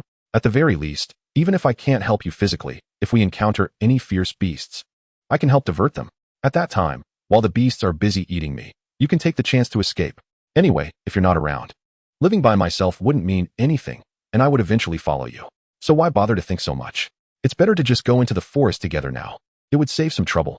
Although Xiao Yao's words seemed a bit childish, her sincerity was evident. Most importantly, Qian Feng loved to hear such answers. So, as soon as Xiao Yao finished speaking, Qian Feng couldn't contain the excitement in his heart anymore. He reached out, pulled her into his arms, and without thinking, kissed her directly. Xiao Yao of course didn't expect Qian Feng to make such a move suddenly. After a soft hum, she was tightly wrapped up in Qian Feng's arms. This time, however, she no longer felt any of the awkwardness she had experienced before. Chapter 129, Simple Weapons. It wasn't until they both found it hard to breathe that they reluctantly separated. Cough. Well, Brother Feng, this time, no matter what, you have to take me with you. This is what you promised me before. Perhaps this was the first time in her life that Xiao Yao had bravely expressed her feelings physically. Unconsciously, she felt a bit shy again. Even her tone of voice became somewhat hurried. No, Yao Yao, I understand your feelings, but the situation I just mentioned is very real. How can I risk your safety and take you on an adventure? How about this? I'll go check it out first. But I promise I won't go deep into the jungle. However, if you're there, I might get distracted, which wouldn't be good for everyone. What do you think? Xiao Yao's reaction greatly satisfied Qian Feng. At this moment, he naturally wouldn't dwell on the matter any longer. Thus, his subsequent persuasion became extremely gentle. Hearing this, Xiao Yao felt a bit helpless, but upon reflection, it was indeed true. So, she didn't say much more on the matter. However, out of concern for Qian Feng, she still looked worried and reminded him a few more times. Well, okay, but you have to promise me not to go deep into the jungle. Her words were filled with worry and affection. Qian Feng couldn't hide his feelings of gratitude, and was also worried that he might act on some impulsive, hormone-driven actions. He nodded seriously in agreement, and then continued into the jungle with his axe. Seeing this, Xiao Yao, although unsure of what Qian Feng was going to do, still helped him with some small tasks to accompany him. Her movements were incredibly skilled. Not long after, the two longest wooden sticks were carved into two straight and sharp spears in his hands. And that wasn't all. As he swung the axe, he frequently roasted things over the charcoal fire. The materials on the ground were quickly fashioned into two fairly decent wooden bow arms and a pile of wooden arrows. At this point, even though Xiao Yao had previously been unclear about what Qian Feng was doing, she finally understood. Clearly, Qian Feng, who was working hard to carve the wooden handles right in front of her, was preparing to make two more wooden bows and some wooden arrows. However, having looked at the materials Qian Feng had, she still couldn't make sense of it. Chapter 130, Unexpected. Indeed, Xiao Yao's straightforward personality couldn't hide her thoughts. Brother Feng, I know you want to make some wooden bows, but it's useless without bowstrings. Given the conditions here, we can't find suitable bowstrings. Even if we make them, they won't serve any purpose. So, without thinking, she voiced her concerns. Although Qian Feng didn't pay too much attention to Xiao Yao's words, he was surprised by her familiarity with bow and arrow making. Clearly, he sensed that she must have some understanding of this area. Out of curiosity, he decided to test Xiao Yao. Yao Yao, if we disregard the reality, what do you think would be the best material for the bowstring? Well, actually, in ancient times, bowstrings were generally made from animal sinews, while in modern times, steel wire is more common. But if we really can't find these materials, using finely woven nylon string would also work. Although Xiao Yao's answer was brief, it didn't disappoint Qian Feng.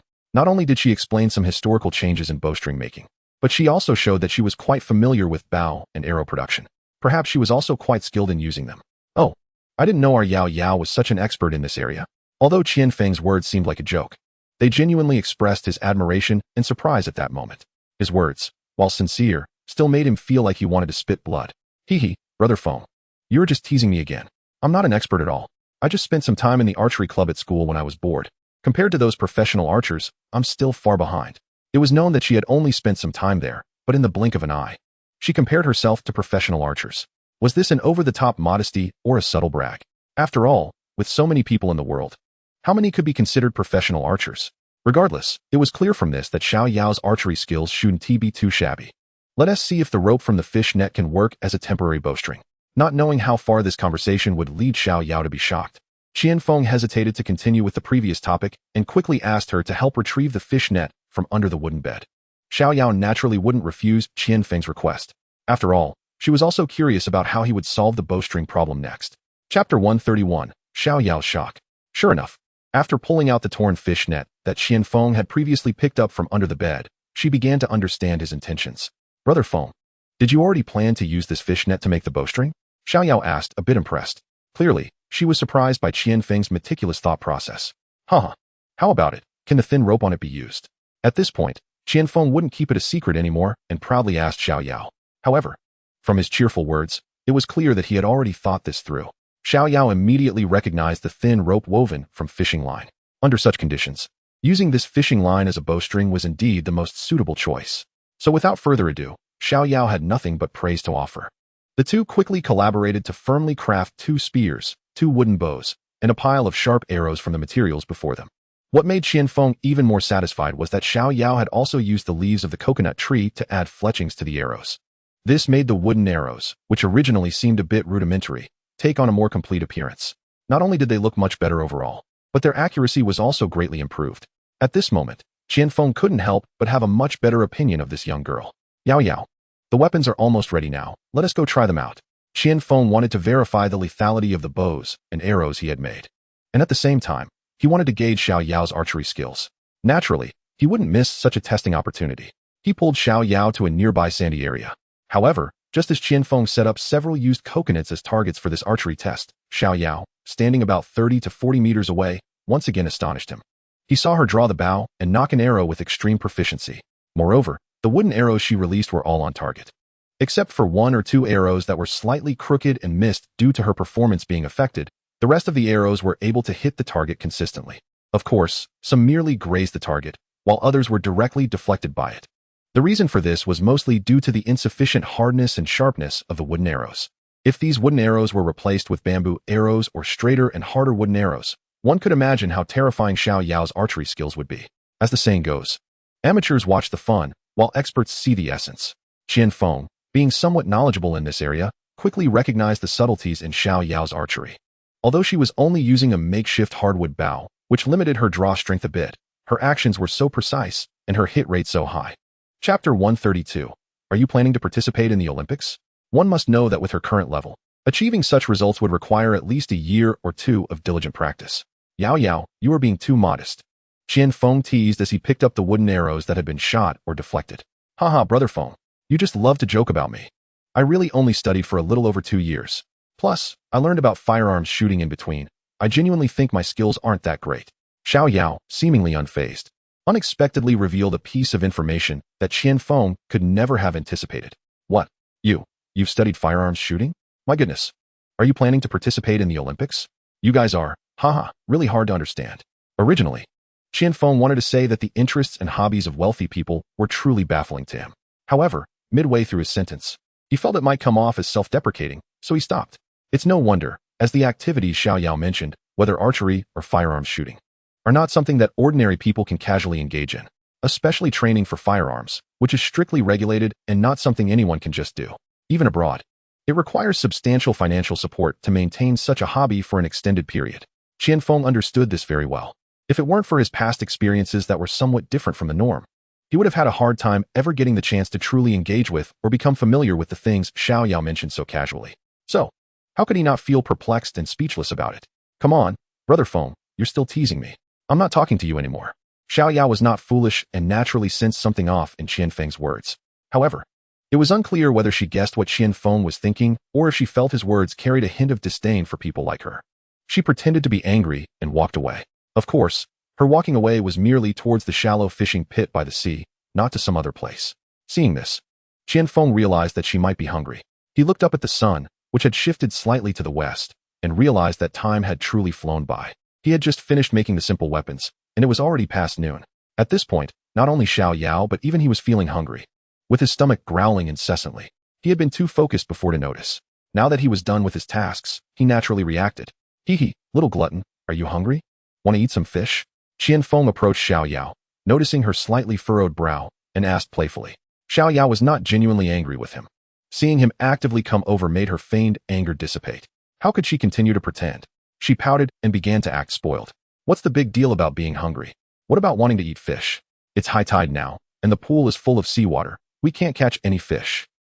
It's all your fault. You've made me angry. Seeing Xiao Yao like this, Qianfeng didn't know whether to laugh or cry. Who gets so indignant about being hungry? Wasn't this just openly bullying Qianfeng's soft heart, which was powerless to resist her? Look at you. You want food and act so entitled. I really can't do anything about you. However, it seemed Qianfeng enjoyed this kind of banter. He was not the least bit resentful. Instead, he happily began to strip off his clothes and pants to dive into the water. Xiao Yao knew what Qianfeng was about to do and was aware of his excellent swimming skills, so she had no worries. On the contrary, she was pleased to see Qianfeng constantly doing things for her. At this moment, Qianfeng didn't have time to think about these things. Holding one of the sharpened wooden spears, he plunged into the shallow pit surrounded by rocks. Sure enough, with a suitable tool in hand. His efficiency in catching fish greatly increased. In just a short while, he had speared 5 or 6 large fish, including 2 of Xiao Yao's favorite giant groupers. Seeing this, Xiao Yao thought about the incident where their grilled fish was stolen and realized Qianfeng had caught too many. Considering the weight of the big fish he had caught, each one was no less than 8 or 9 pounds. Even if they had 2 meals in a row, the 2 of them wouldn't be able to finish it all. That meant they might end up wasting some. All right, brother Feng, you big fool, there are just the 2 of us. If you catch so many fish, we won't finish them even with dinner. Isn't that wasteful? You're so extravagant and don't know how to manage. Xiao Yao certainly wouldn't let him continue to catch more fish and quickly stopped him. However, Qianfeng seemed to have anticipated that she would intervene. As soon as she spoke, he playfully emerged from the water. Hee, everyone is tired today, so let's eat a bit more. If we can't finish it, we'll roast them and take them with us as dry food tomorrow. Clearly, from his words, it was evident that Qianfeng had intentionally caught so many fish. Additionally, he inadvertently revealed that he probably wouldn't rush into the forest to look for fresh water today.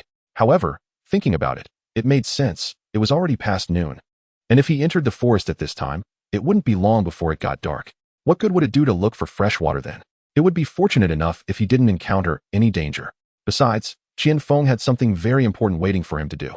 If he didn't figure this out in a day, he wouldn't have the heart to do anything else.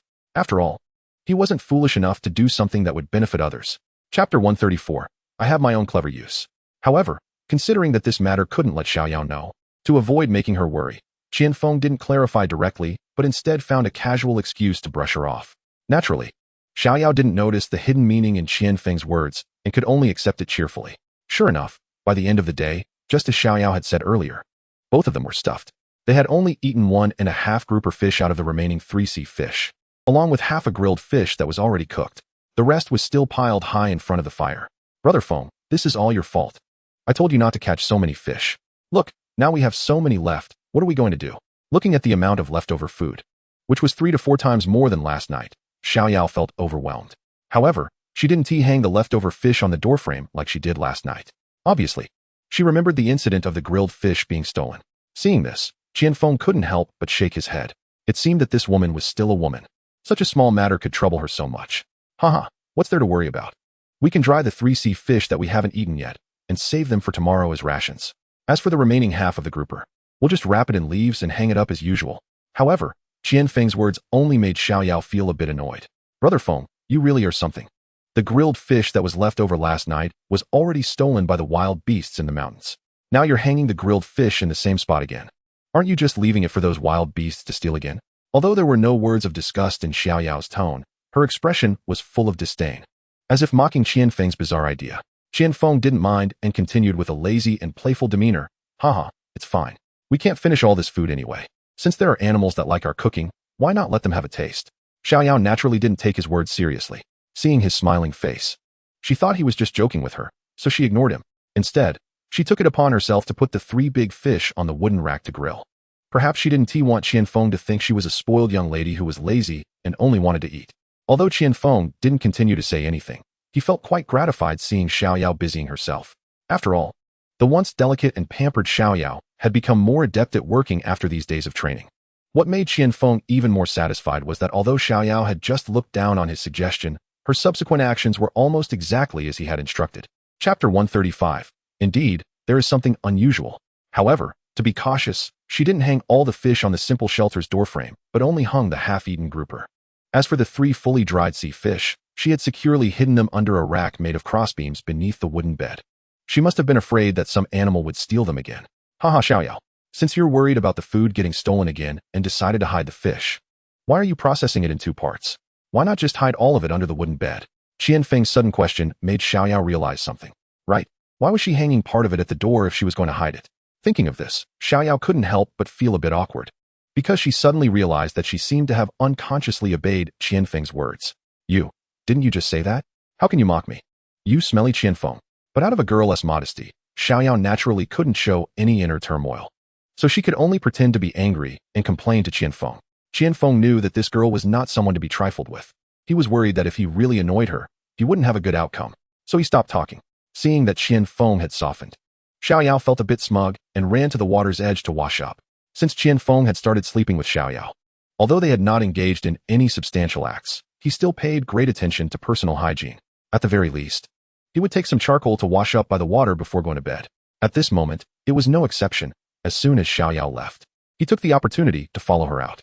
However, what Xiaoyao didn't know was that throughout Qianfeng's entire washing process tonight, his eyes were intentionally or unintentionally observing everything around the camp. Especially in the forest behind the shelter, he occasionally caught a glimpse out of the corner of his eye, as if he was secretly searching for something. What Qianfeng didn't expect was that his originally casual behavior of testing his luck actually led him to unexpectedly discover something unusual.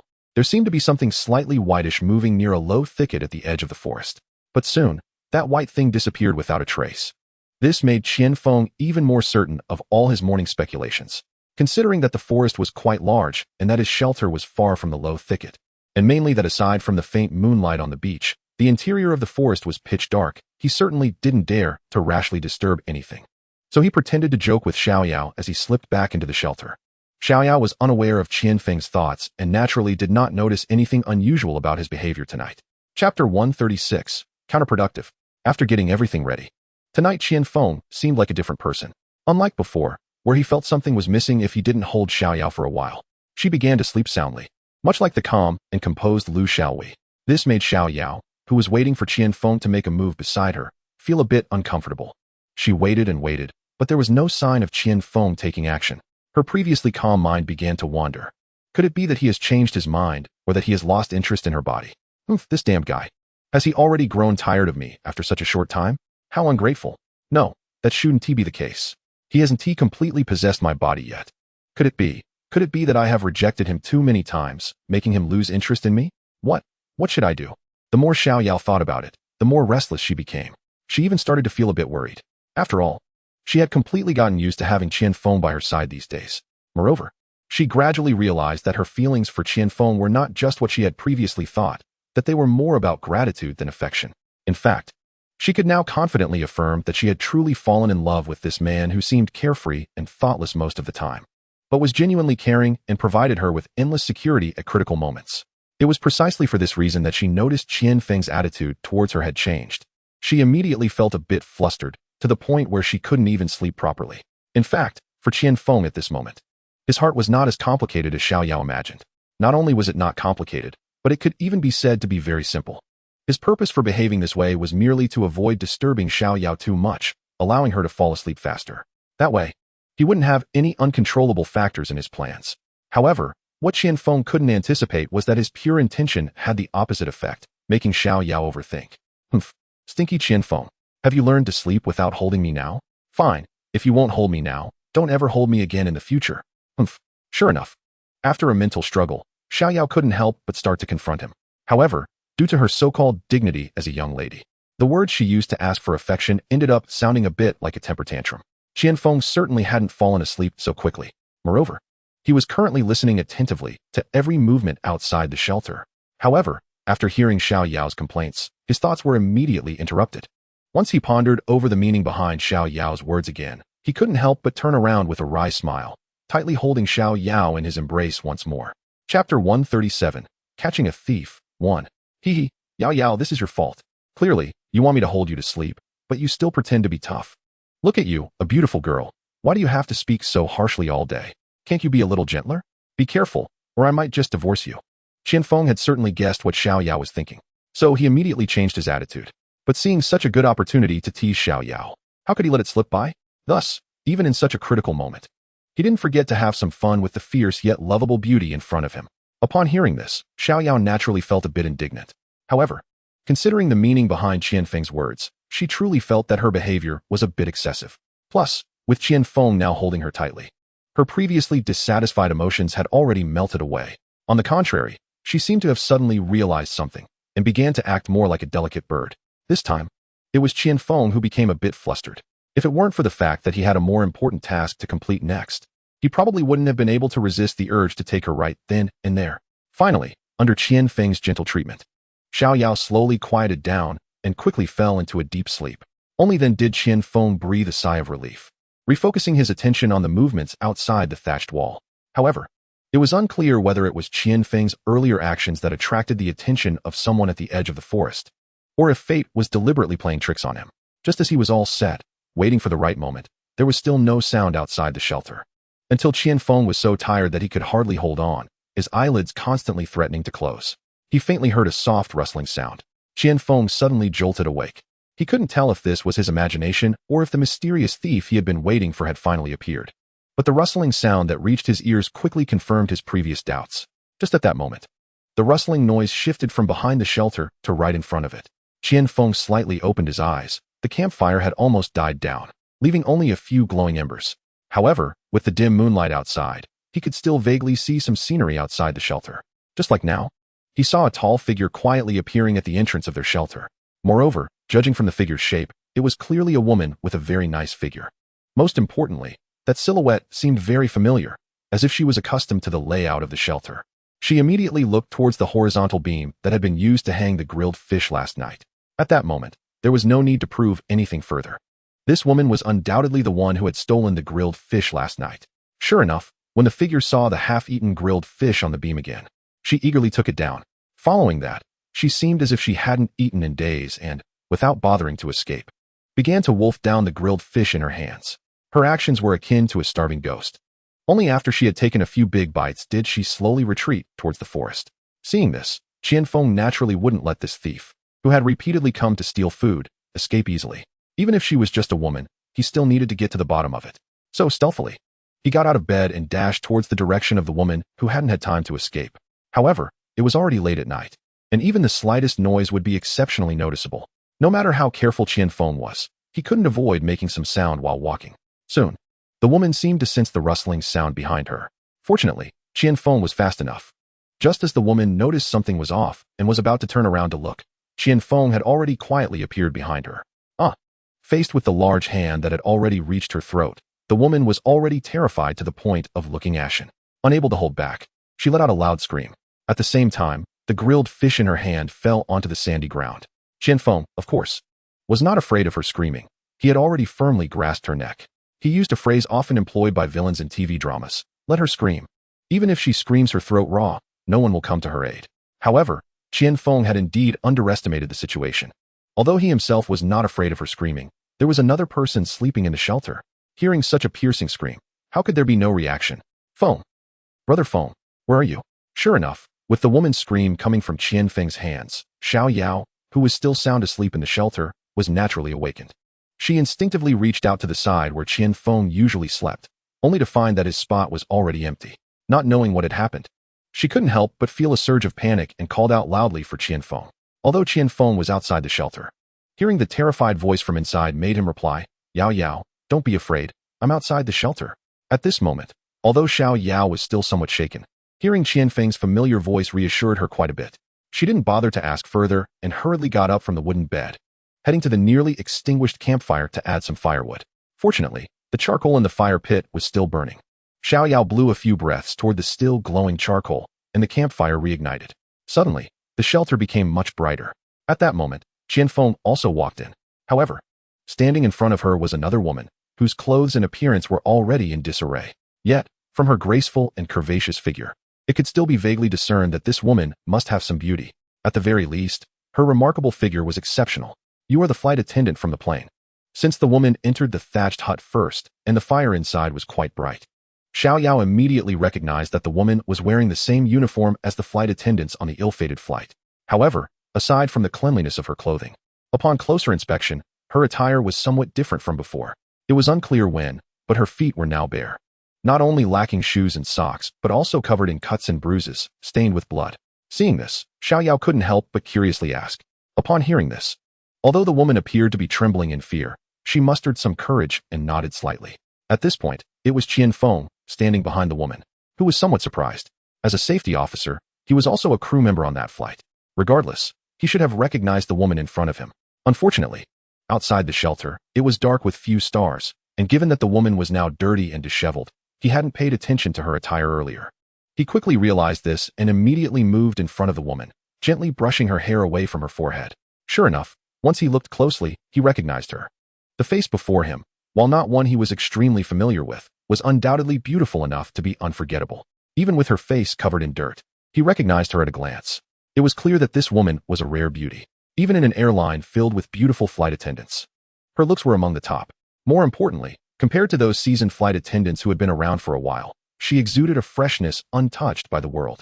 So, even though they had not interacted much from the beginning, Qianfeng still had a deep impression of her appearance. You are that new intern flight attendant. How could it be you? Qianfeng realized that this so-called fish thief was someone he had previously noticed, and she was indeed a genuine beauty. His anger from earlier had dissipated, making his tone much more polite. Tianxiu. He had intended to address her by name out of respect, but from his somewhat hasty yet detailed inquiry, it was clear he had indeed paid attention to this beautiful flight attendant.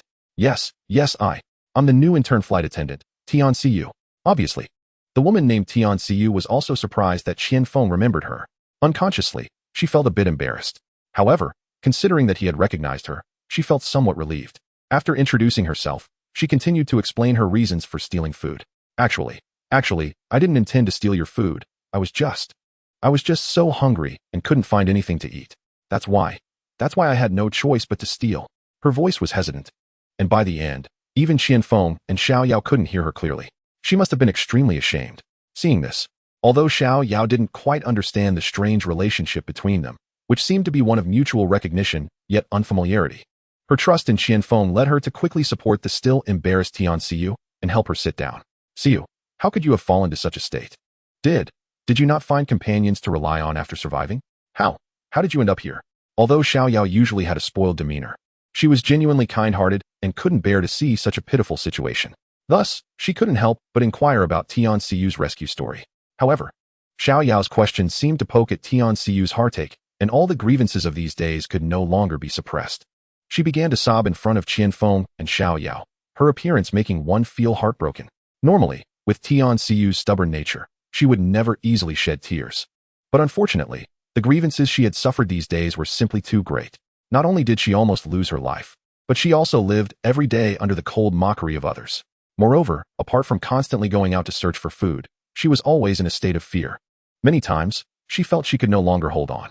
If it weren't for her survival instinct supporting her, she might have already sought an end to her suffering. Now that Xiao Yao brought it up, how could she still bear it? See you, what's wrong? Don't be like this. Did I say something wrong? If that's the case, I apologize. Although Xiao Yao didn't know why she reacted this way, her instinct as a woman made her realize immediately that her previous question had touched a sore spot. She hurriedly apologized, which made Tianxiu feel a bit embarrassed. After all, it was she who had intruded into someone else's camp to steal food. Moreover, the inquiry was out of concern for her. How could she let others feel guilty for her crying? So, without wiping away her tears, she hurriedly began to explain. No, it's not that. Sister, don't think too much. I just thought of the grievances I've faced these days, and I couldn't help but feel emotional. It's not your fault. It seemed that Tianxiu was afraid that Xiao Yao might misunderstand her. After explaining, she nervously looked at Xiao Yao again. Oh, so what have you been through these days? Hearing this, Xiao Yao felt much more at ease. However, unable to contain her curiosity, she asked again. Fortunately, it seemed that Tianxiu had just cried, and her repressed emotions had been vented, or perhaps she thought she should clarify her situation. This time, she appeared much calmer and no longer displayed the uncontrolled emotions from before. Clearly, she was ready to share her experiences. Thus, she slowly began to recount her recent experiences. It turned out that Tianxiu, the flight attendant, originally flew domestic routes. However, due to her stubborn personality and disdain for actions that violated moral boundaries, after more than 2 years of flying domestic routes, she had not made any progress in her position. Finally, she had the opportunity to transfer to international routes and went to the training department. However, it was uncertain whether she was lucky or unlucky recently because the airline had developed several new international routes. In a situation where there was a shortage of staff, she was temporarily assigned to the flight of Qianfeng and others while still undergoing internal training for international flight service procedures. This was her first official international flight. Qianfeng, as a crew member on the same flight, was relatively aware of this. He remembered her because they had met at a crew meeting before the flight. However, both of them were not very familiar with each other, so they didn't remember each other's names.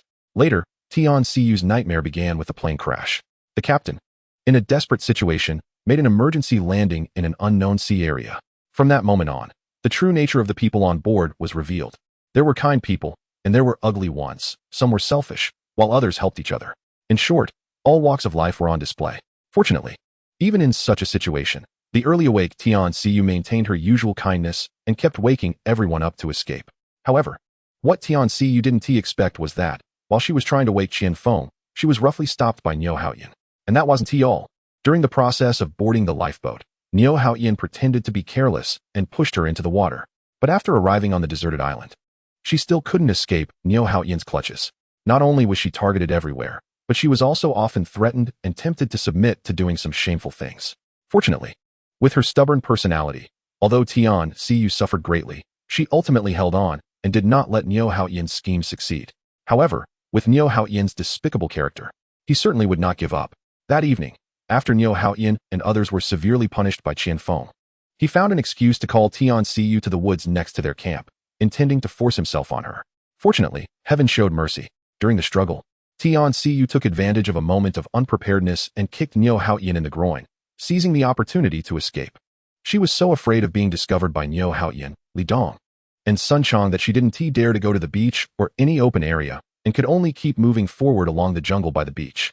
Even though her feet were scratched and bloodied by the branches and weeds in the jungle, she still didn't dare to stop until she saw the temporary camp of Qian Feng and Xiao Yao, at which point she finally paused. However, since she was still unsure of Qian Feng's character and had just been frightened, she naturally didn't dare to approach easily. She could only hide in the jungle and observe from a distance. After midnight, when Qian Feng and Xiao Yao fell asleep, she had no choice but to sneak out and steal some food to satisfy her hunger. Ultimately, she was caught in a trap set by Qian Feng. Although there were still some unclear points in the entire narrative for Qian Feng and Xiao Yao, they both believed Tian Ciyu's words. This was because it was mostly consistent with what they had learned from other sources. Regardless, through Tian Ciyu's account, Qian Feng and Xiao Yao finally understood the course of events. However, Xiao Yao, who had already felt a lot of indignation, couldn't help but gently pat Tian Ciyu's hands, likely feeling heartbroken for her experience. Yet, this unintentional action from Xiao Yao inadvertently touched Tian Ciyu's inner sorrow, causing her to quietly sob again. Her pitiful, aggrieved appearance resembled that of a younger sister who had been bullied, finding emotional release upon seeing her family. Seeing this, Xiao Yao could no longer bear the scene before her. She quickly reached out to wipe away Tian Ciyu's tears. "It's okay, Ciyu. Now that you're here, you don't have to be afraid of anything. With us here, we will never let you suffer any grievances again." It was unclear whether Xiao Yao was stimulated by Tian Ciyu's tragic situation or if she was overwhelmed by a surge of maternal instinct upon seeing her pitiful appearance. As they talked, they ended up soothing each other, completely embodying the role of a big sister taking charge. Qian Feng saw this and didn't know whether to laugh or cry. He was even more unsure how to assess Xiao Yao's chivalrous spirit. He thought to himself, "This woman is really an emotional creature, just a few words in, and she's already calling her sister. Besides, they should look at themselves. Who knows who is older? Yet they've already started calling each other names. Moreover, I haven't even spoken yet, and you've already taken my side. What can I do about you?" Although Qian Feng was internally nagging about Xiao Yao's emotional outburst, in reality, he had no dissatisfaction at all. In fact, one could say he felt the same way as Xiao Yao. After all, the beautiful woman crying in front of him was so stunning. Not to mention, they were colleagues from the same airline, and Tian Ciyu was targeted just to save him. Naturally, Qian Feng felt it was his duty to lend a helping hand. With this thought, Qian Feng put away his helpless expression and stopped secretly mocking the two women. Instead, he turned to Xiao Yao and said, "Yao Yao, what are you waiting for? Didn't you say you wouldn't let her feel wronged? Why don't you take out the food you've been hiding and treat Sister Ciyu well?" Obviously, Qian Feng was mimicking how Xiao Yao had referred to Tian Ciyu, teasing her on purpose. But at that moment, after learning about Tian Ciyu's situation, Xiao Yao had already decided to keep her around. She certainly wouldn't be stingy with that little food. So, in response to Qian Feng's teasing, she hurriedly went under the wooden bed and pulled out the dried fish she had hidden earlier, handing it to Tian Ciyu. Yes, it's all my fault. This is the dried fish I roasted earlier. Hurry up and eat." Xiao Yao enthusiastically welcomed Tian Ciyu as if she had found her family. However, this made the still somewhat bewildered Tian Ciyu unsure of what to do. She felt torn between accepting the fish or not. After a long pause, she finally reacted and pointed to the sandy ground outside the shelter, speaking up, "No, sister, I just ate that piece of fish that fell on the ground. Don't waste it." However, from Tian Ciyu's words, it was clear that she hadn't yet fully adjusted to her new identity. She appeared somewhat reserved and even a bit flustered. "Oh, Sister Ciyu, what are you talking about? That piece of fish has already fallen into the sand. Why bother?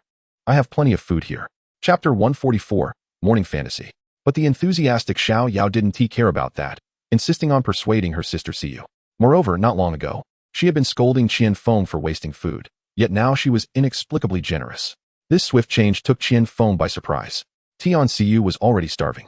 And now with Xiao Yao treating her this way, she could no longer resist the temptation of food. She loosened her stomach and began to eat heartily. Brother Feng, why are you still standing there? Go chop some coconuts. If you make Sister Siyu choke, let us see if I have any good fruits for you. While Xiao Yao urged Tian Siyu to eat fish, she also directed Qian Feng like a mother hen.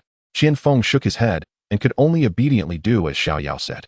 After they were full, Xiao Yao sent Qian Feng off to sleep on the sand, while she stayed up all night, talking with Tian Siyu on the wooden bed. Although Qian Feng didn't say much, he silently lamented. Life was originally going well. Why did it have to be like this? How would he live in the future? Qian Feng was lost in thought as he found a random spot to lie down, feeling utterly desolate. The next day, Qian Feng had hoped to sleep a little longer. But considering there was now another person in the camp, the already scarce coconuts would probably be consumed even faster. He had to get up early to prepare to find a water source in the jungle. However, he was somewhat surprised when he got up from the sand and found that the two women were no longer on the wooden bed. He felt a bit anxious. Fearing something might have happened, he hurried out of the shelter to check. He saw the two women had already gone to wash up by the water and were occasionally bursting into laughter, clearly getting along very well. Suddenly, Qian Feng felt a strange sensation arise in his heart, as if he were in a happy household with one man and two women. If it were really like this, it wouldn't be a bad thing. Qian Feng thought to himself, unable to help but show a mischievous smile. Brother Feng, you're awake. Just as Qian Feng was lost in his thoughts, Tian Siyu, who had just finished washing up, noticed him not far behind and shyly greeted him. However, from her somewhat hesitant tone, it was clear that she was still quite reserved around him. At that moment, Qian Feng, who was still somewhat immersed in his fantasy, was struck dumb when he saw the freshly tidied up Tian Siyu. Although her clothes were still somewhat tattered and dirty, her innate beauty shone through, and the dirt on her face, arms, and calves had been washed clean. Chapter 145. Unexplained Targeting.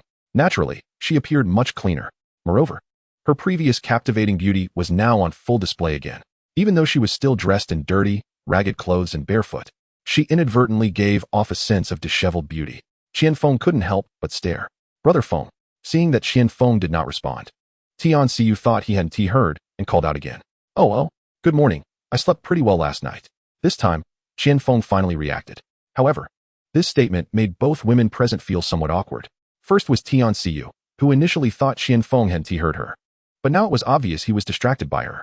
Meanwhile, Xiao Yao, who had been busy washing up, felt awkward as well. No need to say more. If Qian Feng hadn't been interrupted by Tian Siyu's earlier words, he might have drooled by now. Seeing this, Xiao Yao, although knowing there was nothing between them, still felt a bit uncomfortable seeing Qian Feng in such a state. In just a moment, she began to overthink. Well, Qian Feng, just one night, and you already. You are just daydreaming about Miss Tian Siyu. Look at me, I should really teach you a lesson. However, she, Xiao Yao, is still considered to have a normal outlook on life. She only directed her anger at Qian Feng, whose eyes were still gleaming with greed, and did not blame Tian Siyu at all. Hey, Brother Feng, you got up really early today. You didn't get up so early just to watch Miss Siyu wash up, did you? Just after a slight pause, Xiao Yao began to attack Qian Feng with double meanings in her words. The way she gritted her teeth was as if she wanted to rush forward and bite Qian Feng a few times. This way, no matter how stunning Tian Siyu was in front of them, Qian Feng did not dare to take another look. Hee, Yao, what are you talking about? I just planned to get up early to go into the jungle and see if I could find a water source. What Qian Feng said was indeed true. He did think so at first. However, after his earlier gaffe, it was clear that Xiao Yao would not feel the slightest bit moved by his behavior. On the contrary, she felt that Qian Feng should work a bit harder to feel balanced in her heart. The previous sentiment of wanting to share hardships with Qian Feng was completely gone. Otherwise, our Miss Siyu won't have anything to eat during the day. Chapter 146. Strange Behavior. Sure enough, Xiao Yao's subsequent words did not give Qian Feng any good face. In just a few sentences, she had directly left Qian Feng speechless. At this moment, even Qian Feng, who was usually slow to react, knew that Xiao Yao was deliberately targeting him. But since he felt a bit guilty, he didn't want to say anything more. He could only obediently go into the water to catch fish. Tian Siyu had been secretly observing Qian Feng and the others' every move over the past 2 days. Naturally, she was not surprised by the scene where he casually knew where the fish were. However, she felt a bit guilty for causing Qian Feng to be unjustly scolded and having to go into the water to catch fish early in the morning. She couldn't help but show a hint of embarrassment. Yao, is this really not good? Her words were full of reluctance. However, Xiao Yao was currently in a fit of anger and couldn't possibly listen to Tian Siyu's words. Who cares if his eyes are blind? After hearing this, Tian Siyu seemed to understand something. but she still didn't dare to confirm it and didn't know what else to say. She just felt inexplicably disappointed, as if she had lost something important. Xiao Yao naturally did not notice the subtle changes in the girl's expression. Pouting, she turned and walked toward the shelter, clearly still furious about Qian Feng's earlier behavior. Qian Feng was a straightforward person and naturally did not take this as an important matter. He continued to fish in the shallow pit. However, what surprised Qian Feng was that the number of fish in the shallow pit was greater than before.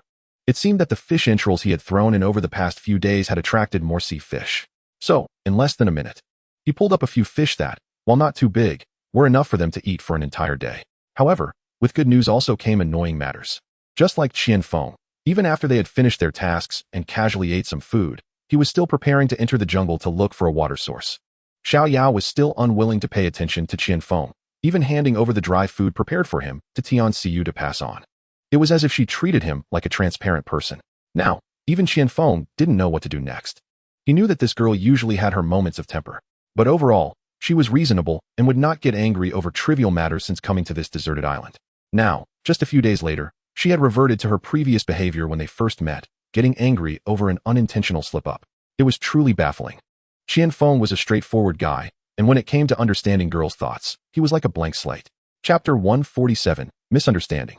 Naturally, he couldn't understand Xiao Yao's behavior and thought she was just throwing a tantrum again. He picked up his weapon and the food Xiao Yao had prepared for him, helplessly entering the jungle.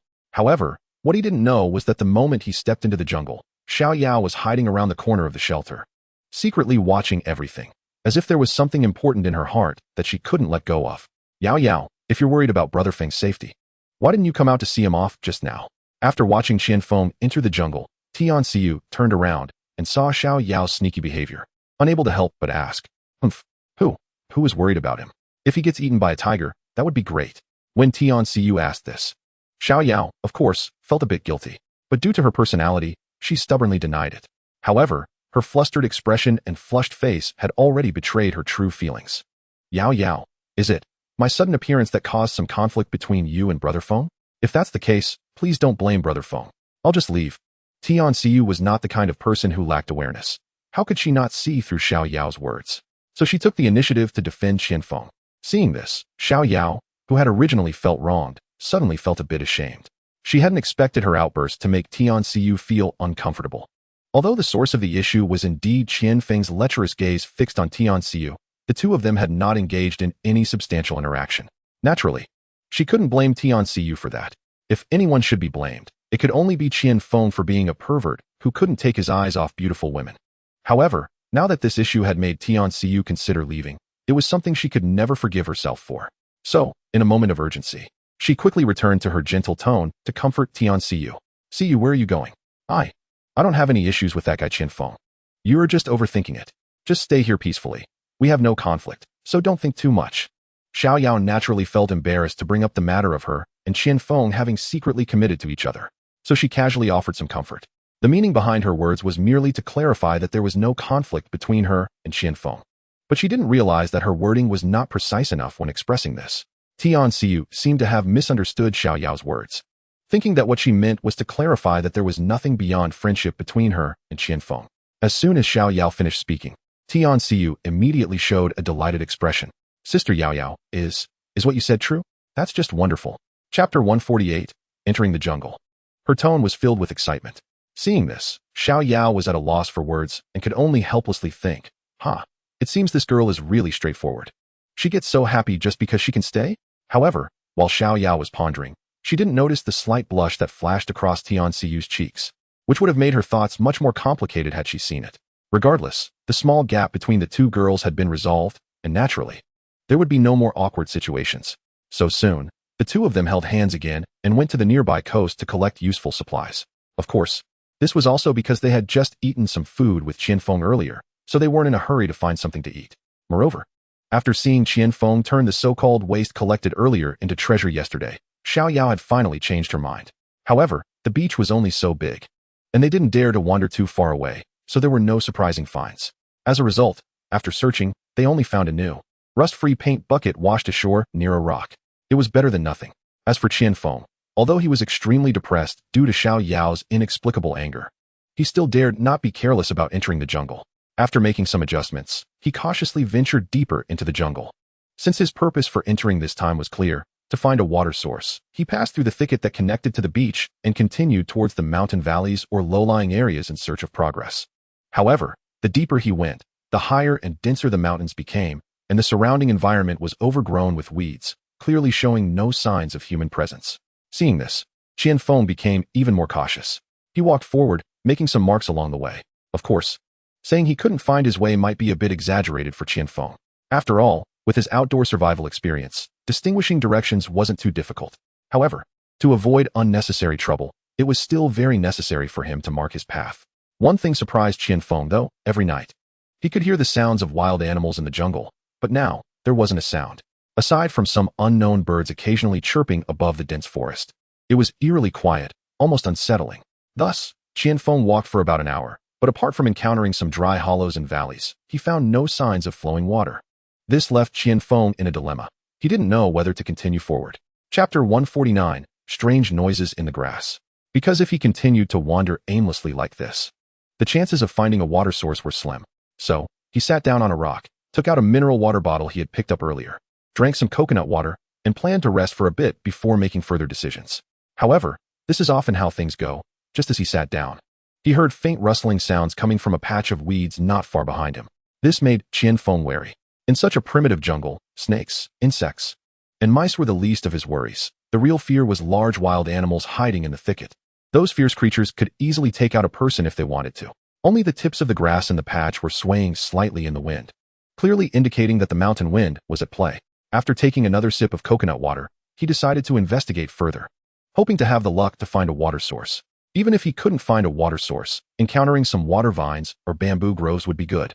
After all, finding these plants would be like finding a water source in Qian Feng's eyes, as they were like containers filled with water that he could easily draw from. However, just as he got up and walked a few steps, the patch of grass behind him made two more rustling sounds, slightly louder than before, as if teasing Qian Feng. The surroundings were completely still, with not a single leaf or blade of grass moving, indicating there was no mountain wind at the moment.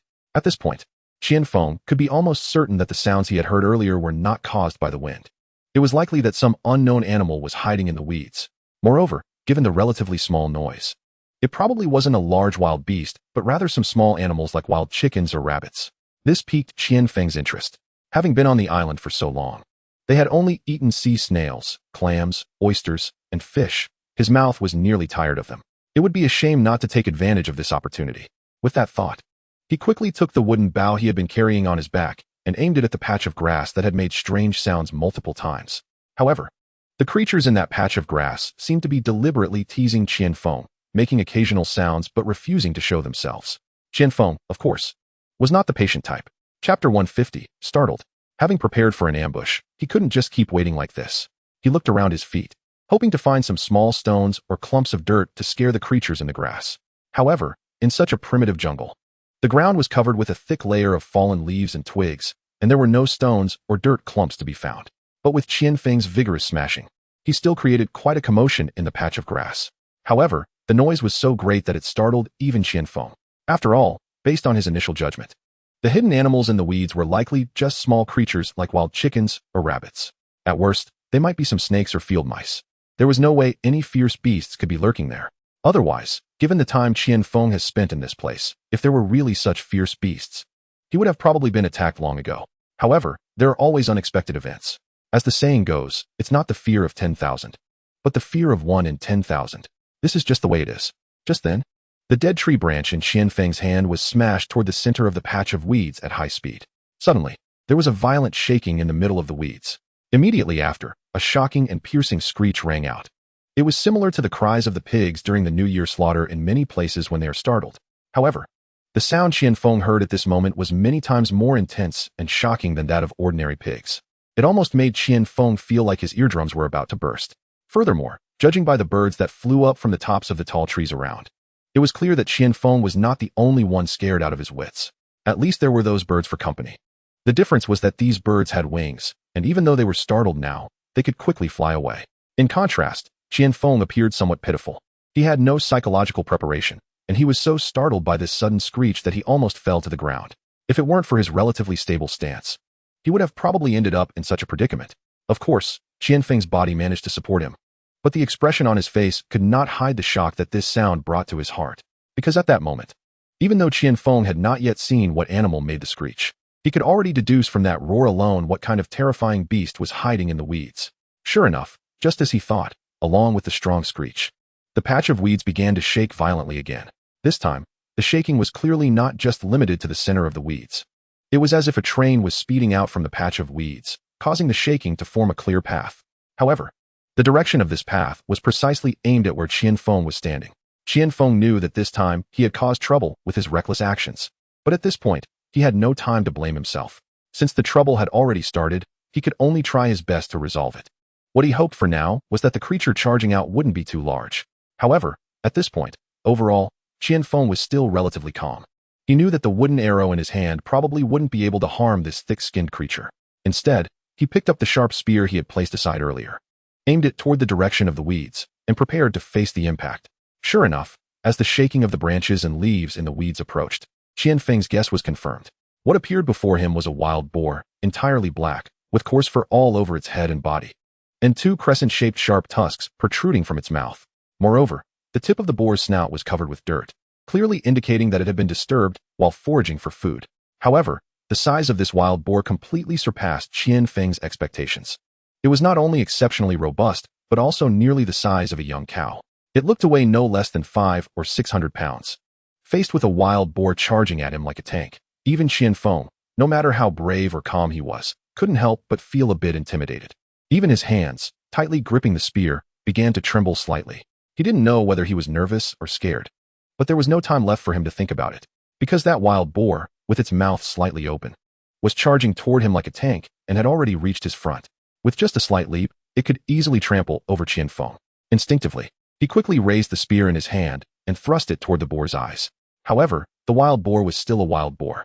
In terms of both strength and reaction, it was far superior to a domestic pig.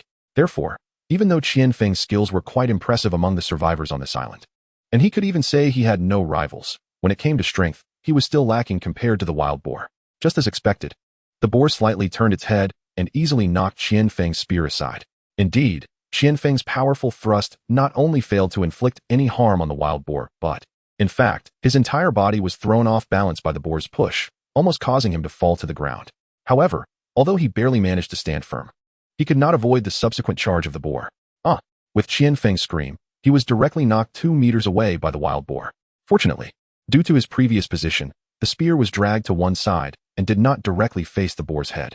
Therefore, even though he was thrown away, overall, he did not suffer significant injuries. But after all, how could a human body compare to that of a wild boar? So, even though Qianfeng still managed to stay conscious, he was knocked to the ground and was in pain. However, Qianfeng was certainly not an ordinary person.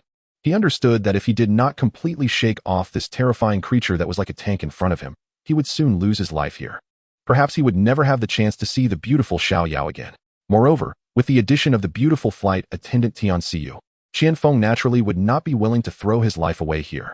Sure enough, in the midst of his absurd thoughts, whether it was worry for his own life, or because he couldn't bear to leave behind the 2 beautiful women beside him, he suddenly became filled with a strong desire to survive. Taking advantage of the wild boar's momentum as it crashed into a nearby thicket, he quickly looked around. Needless to say, he was looking for a place to temporarily escape the danger. However, he had forgotten that the place he was in was an undeveloped, deserted island. Now, the area around him was barren. Apart from some ancient trees, it was filled with visible weeds and low shrubs. Where could he hide? No matter where he tried to hide, he couldn't escape the fate of being attacked by the wild boar. It was important to know that wild boars are not gentle or timid animals. They are completely different from domesticated pigs. If someone provokes them or if they feel threatened, it can be extremely aggressive, perhaps even many times more so than humans. Qianfeng endured the severe pain coursing through his body. Feeling anxious and unsure of what to do, his gaze happened to land on a not very tall, but thick, bushy tree with a trunk about the size of a small bucket. The key was that the trunk of this bushy tree was not like other trees, which were straight and thick, making them difficult to climb. At least, about 2 meters off the ground, it had some thick branches. If he could move a little faster, there was a possibility he could quickly climb up to the branches and hide before the wild boar charged at him again. However, he was startled when he looked again. The wild boar had somehow adjusted its body, and although its eyes were not big, they were glaring at him with an unusually fierce intensity, as if it could attack at any moment. At this point, Qian Feng could no longer care about the pain he was feeling. Chapter 153. Temporarily escaped from danger. The cold sweat on his body made him feel a bit more alert. He locked onto the position of the bushy tree not far away, turned, and threw the long spear he was tightly holding towards the wild boar's head with all his might. Of course, in Qian Feng's hands, the spear would hit its target.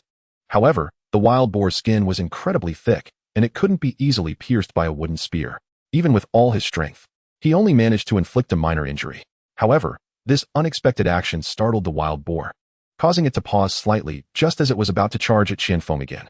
Seeing this, Qian Feng realized it was a once-in-a-lifetime opportunity and didn't hesitate any longer. He gritted his teeth, endured the pain in his body, and ran as fast as he could towards the bushy tree he had already assessed. However, Qian Feng overlooked the wild boar's reaction. Just as he had taken a few steps, the wild boar adjusted its stance and charged towards him again. This time, it seemed even more furious. Perhaps angered by Qian Feng's earlier action or eager to take revenge. Its speed was noticeably fiercer and more aggressive than before. Despite Qian Feng running ahead, he could still clearly hear the sound of the boar charging behind him. Fortunately, the bushy tree was not too far away, allowing him to leap onto a branch just before the wild boar reached him. However, while Qian Feng managed to climb the tree, the wild boar did not have the same agility as humans, at least not in terms of awareness. With a loud crash, the wild boar charged directly into the thick trunk of the tree, causing it to shake violently and drop several yellow leaves. Qian Feng, who had just steadied himself on the branch, felt it sway beneath him. Regardless, Qian Feng had finally managed to temporarily escape the danger posed by the wild boar. After all, the wild boar seemed somewhat stunned by the impact, standing dazed at the base of the tree. However, as the wild boar began to regain its senses, Qian Feng felt the trunk shaking again beneath his feet. He looked down and saw the wild boar starting to root around the base of the bushy tree. He couldn't help but feel dumbfounded. This pesky creature seemed unwilling to leave, circling the tree as if it had a deep grudge against him. Although Qian Feng was quite speechless at this sight, he realized that he was relatively safe for the moment. So, he decided to sit on the branch and watch the wild boar's antics below. After all, it would eventually tire of its mischief and leave. Chapter 154. Cannot sit still and wait. It couldn't possibly stay under the tree forever. Thinking this, Qian Feng stopped feeling anxious and just sat on the branch, swinging his legs while waiting. However, the situation did not develop according to Qian Feng's wishes. He had underestimated the wild boar's destructive capabilities. In just a short time, it had dug up a large pile of dirt at the base of the tree. As the roots were slowly being unearthed, the bushy tree, about the size of a small bucket, began to sway more and more. If this continued, it wouldn't be long before the entire tree would be knocked down. Seeing this, Qian Feng naturally became alarmed. If the tree really fell, he would have no solid ground to stand on. Even more troubling was that with the wild boar's relentless nature, it was almost certain to continue pursuing him. Not to mention, escaping safely would be impossible. After all, if it came to a race through the jungle, Qian Feng had no confidence that he could outrun the wild boar. But how could he stop it? He had already thrown the long spear, and even if he hadn't, it wouldn't be of much use in this situation. Besides that, he had an emergency axe strapped to his waist, but the length of the axe handle was hardly worth considering. It was almost as good as having nothing. After ruling out those options, the only things left were the wooden bow and arrows on his back. Although the sharpness and point of the wooden arrows were unlikely to inflict serious harm on the wild boar, doing something was better than doing nothing, right? Even if it meant disturbing the boar or slowing down its destructive process, that would still be an improvement. With this thought in mind, Qian Feng quickly stood up on the branch. He took the wooden bow, nocked an arrow, and leaned against the tree trunk, carefully observing the wild boar's movements below. Indeed, upon closer observation, he quickly came up with a better idea. That's right, the wild boar's head is hard, and its skin is thick. So the wooden arrows won't hurt it at all. But not every part of the wild boar is that tough. If I can hit a softer spot, I can still inflict a serious injury. For example, its eyes would be the most suitable target. However, this would require a high level of accuracy in his aim. Although Qian Feng wasn't completely confident, he was out of options and decided to give it a try. If he got lucky and hit it with an arrow, the subsequent problems would likely be resolved. The more he thought about it, the stronger his resolve became, as if his archery skills had invisibly improved significantly. But anyway, Qian Feng was already prepared to attack the wild boar under the tree. However, human calculations often fall short of the heavens' arrangements. Even though Qian Feng had made all the preparations, the wooden arrow in his hand still could not be smoothly released. Chapter 155. The wild boar goes crazy. Because the wild boar, which had been digging in the soil with its head down, was still focused on the ground diagonal to it. It did not give Qian Feng any opportunity to shoot. As a result, Qian Feng was instantly speechless. He had found a rare solution to his predicament, but he never expected that implementing it would be so difficult. Helpless, Qianfeng could only endure and wait quietly for the opportunity to come. However, as the saying goes, heaven does not disappoint those who have the will. After Qianfeng's wait, it was unclear whether he was favored by the heavens or if the wild boar had truly tired from digging. It actually stopped digging and seemed to regard Qianfeng as a harmless waste. Seeing this, Qianfeng could no longer tolerate the wild boar's blatant provocation. Even though he knew he shouldn't argue with such a soulless beast, as a human, and more importantly, a male human, he could not bear it. Moreover, this was a once-in-a-lifetime good opportunity. If he missed it, it would be hard to say whether he would have another chance like this. Most importantly, the small tree he was standing on, which was as thick as a water bucket, had started to lean slightly under the wild boar's digging. If he couldn't seize this opportunity to drive the wild boar away immediately, it would be even harder to say whether there would be a second chance before this tree fell. As the saying goes, opportunity knocks but once. Qianfeng steadied his mind and then bent the bow again, aiming the arrowhead, which had been sharpened as much as possible, directly at the wild boar that was still looking up at him beneath the tree. Fortunately, since Qianfeng was only about 2 or 3 meters away from the wild boar, he felt relatively confident after aiming at one of its eyes. The wild boar seemed to be destined for this calamity. It stood still and did not even slightly shake its head. It was completely cooperating with Qianfeng's shooting action. Sure enough, with a slight sound of the arrow being released, the wooden arrow in Qianfeng's hand struck directly into the wild boar's left eye. This time, it was the wild boar's turn to lose its composure. It first froze, then let out a roar as if it had been stabbed by a great pain. The sound was filled with both horror and rage, instantly swallowing all the surrounding sounds. However, what Qianfeng found most unbelievable was that the wild boar's subsequent behavior was as if it had gone mad. It kept roaring while repeatedly crashing its head, with the arrow still lodged in its eye, against the tree trunk in front of it. It seemed to want to shake off the wooden arrow from its eye. However, the arrow had already been deeply embedded in its eye and could not be easily shaken off. Chapter 156, Escape. So, no matter how fiercely it crashed, it was of no use. Aside from increasing its pain and injury, the wooden arrow only became more deeply embedded. However, its rampage caused Qianfeng, who was in the tree, to suffer as well. Not only was he shaken by the wild boar's collisions, but the roots of the tree were also becoming loose from the digging. The entire tree began to lean to one side, and it was on the verge of falling. Seeing this, Qianfeng couldn't believe how fierce the wild boar was even after being injured, and he felt a bit uneasy. It seems this tree won't hold for much longer. Once it really falls, I will definitely be attacked by the wild boar again. And since I have blinded one of its eyes, it surely won't let me off easily. Rather than this, should I take the initiative and jump behind the wild boar to attack it? The more Qianfeng thought, the more uncertain he felt, and he was already planning to jump down and engage in close combat with the wild boar. However, for some unknown reason, perhaps it was because Qianfeng's life was not meant to end yet, or maybe the wild boar was in unbearable pain. Just as Qianfeng was about to pull out his emergency axe and jump down, the branch he was standing on suddenly stopped moving. Qianfeng naturally felt puzzled. But before he could look down, he heard a series of cracking sounds from broken twigs. Following the sound, he looked over and saw the wild boar had darted into the bushes as if it were escaping for its life, disappearing from sight. This sudden change left Qianfeng, who had originally planned to fight the wild boar to the death, completely bewildered. However, regardless of how it happened, the danger had finally been resolved. He stood frozen in the tree for a while before gradually regaining his senses. After some thought, Qianfeng couldn't help but feel a bit frightened. If the wild boar hadn't suddenly run away, and he had truly fought it, he would not have been so lucky today. Death or injury would have been inevitable. If things went wrong, he could have easily lost his life here. Thinking of this, Qianfeng didn't dare to venture further. Since that big fellow had left alone this time, what about next time? Even if he had 10 of himself, it would still be insufficient. As the saying goes, the best strategy is to retreat. He hurriedly jumped down from the tree, putting away the long spear he had used to attack the wild boar. However, he didn't realize that after such a dramatic encounter, Qianfeng was now somewhat colorful. Not only were his clothes and pants torn in several places, but he also had scratches and abrasions all over his body. In any case, he was covered in blood and dirt. Chapter 157, The Battle of Man and Monkey 1. It looked quite frightening, but Qianfeng knew that these were merely superficial injuries and were not serious. At the very least, these small wounds had no impact on his current actions. Moreover, perhaps in a few days, these small wounds would heal. He didn't pay much attention to them. However, this outing had yielded no water source and left him with injuries. Even though he knew the two women would not blame him at all, he still felt embarrassed about his appearance. Amidst his worries, Qianfeng also felt a bit hungry. He patted his pocket and fortunately found the package of dried grilled fish he had brought along. So, he didn't think too much and found a dense grove nearby to shield himself from the still intense sunlight. He took out the slightly flattened package of dried grilled fish and began to eat a few bites indiscriminately. However, just as he was eating the grilled fish and contemplating what his next plan should be, suddenly, he felt a sharp pain on his head. Immediately after, a wild fruit, which he had never seen before, fell from above and hit the ground. He looked up and instantly felt a surge of anger. There, on a large tree behind him, was a monkey with a bare red bottom, grinning at him and chattering mockingly, as if it was laughing at his misfortune.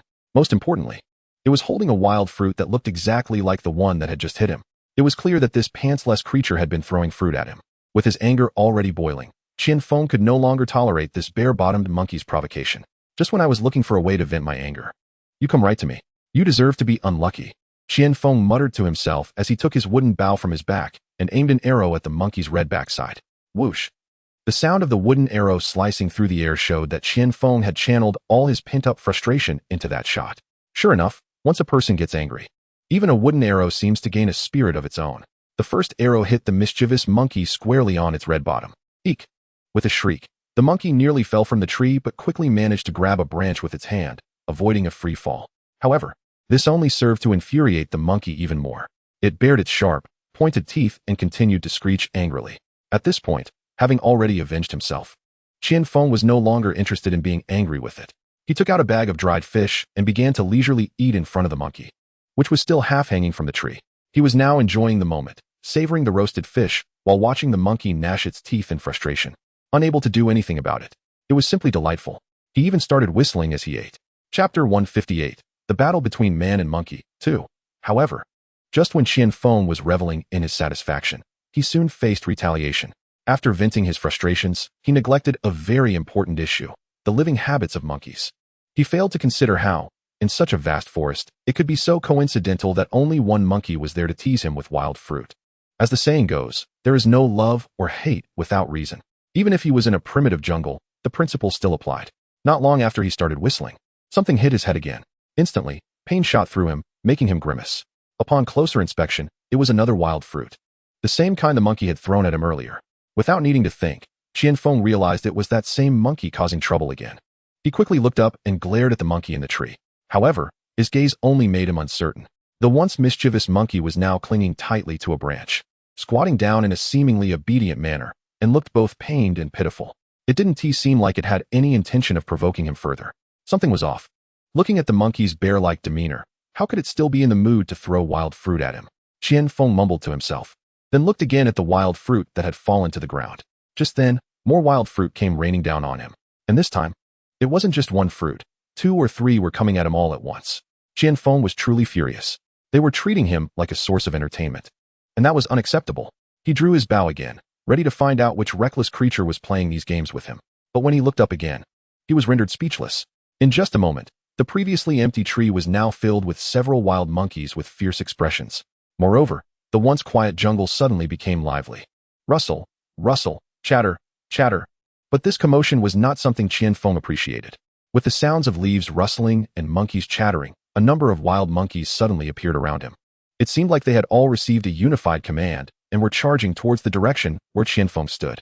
Clearly, he had inadvertently stumbled into the territory of a monkey troop. Holding his wooden bow, Qian Feng hesitated, unsure if he should shoot another arrow like before. However, before he could collect his thoughts, he was bombarded from above and surrounded by wild fruit falling from the trees. The onslaught was relentless. It seemed like they wouldn't stop until they had knocked him out. The worst part was that he was being mercilessly hit on the head and body. Even if he wanted to find a place to hide, he couldn't manage to do so. Faced with such a situation, Qian Feng had no desire to fight. Forget fighting. Even running a little slower could mean another bump on his forehead. So, he didn't even have time to collect the food and coconut juice he had left under the tree. He slung his arrows over his back, grabbed his spear, and dashed out of the jungle as if he were a defeated army fleeing in disarray. He was in a truly embarrassing state. Yet, even in that chaos, he could still feel the monkeys chasing after him. The pain from the fruit hitting him and the incessant chatter ringing in his ears never ceased. It was as if they were constantly reminding him of his predicament. Qian Feng completely abandoned any sense of luck. He stopped caring about any marks he had left behind and ran blindly forward. He didn't know how long he had been running, but he finally escaped the jungle filled with wild monkeys and reached an open area. However, at that point, Qian Feng had nearly exhausted all his speed and strength. Once he stopped, He had no desire to move another step.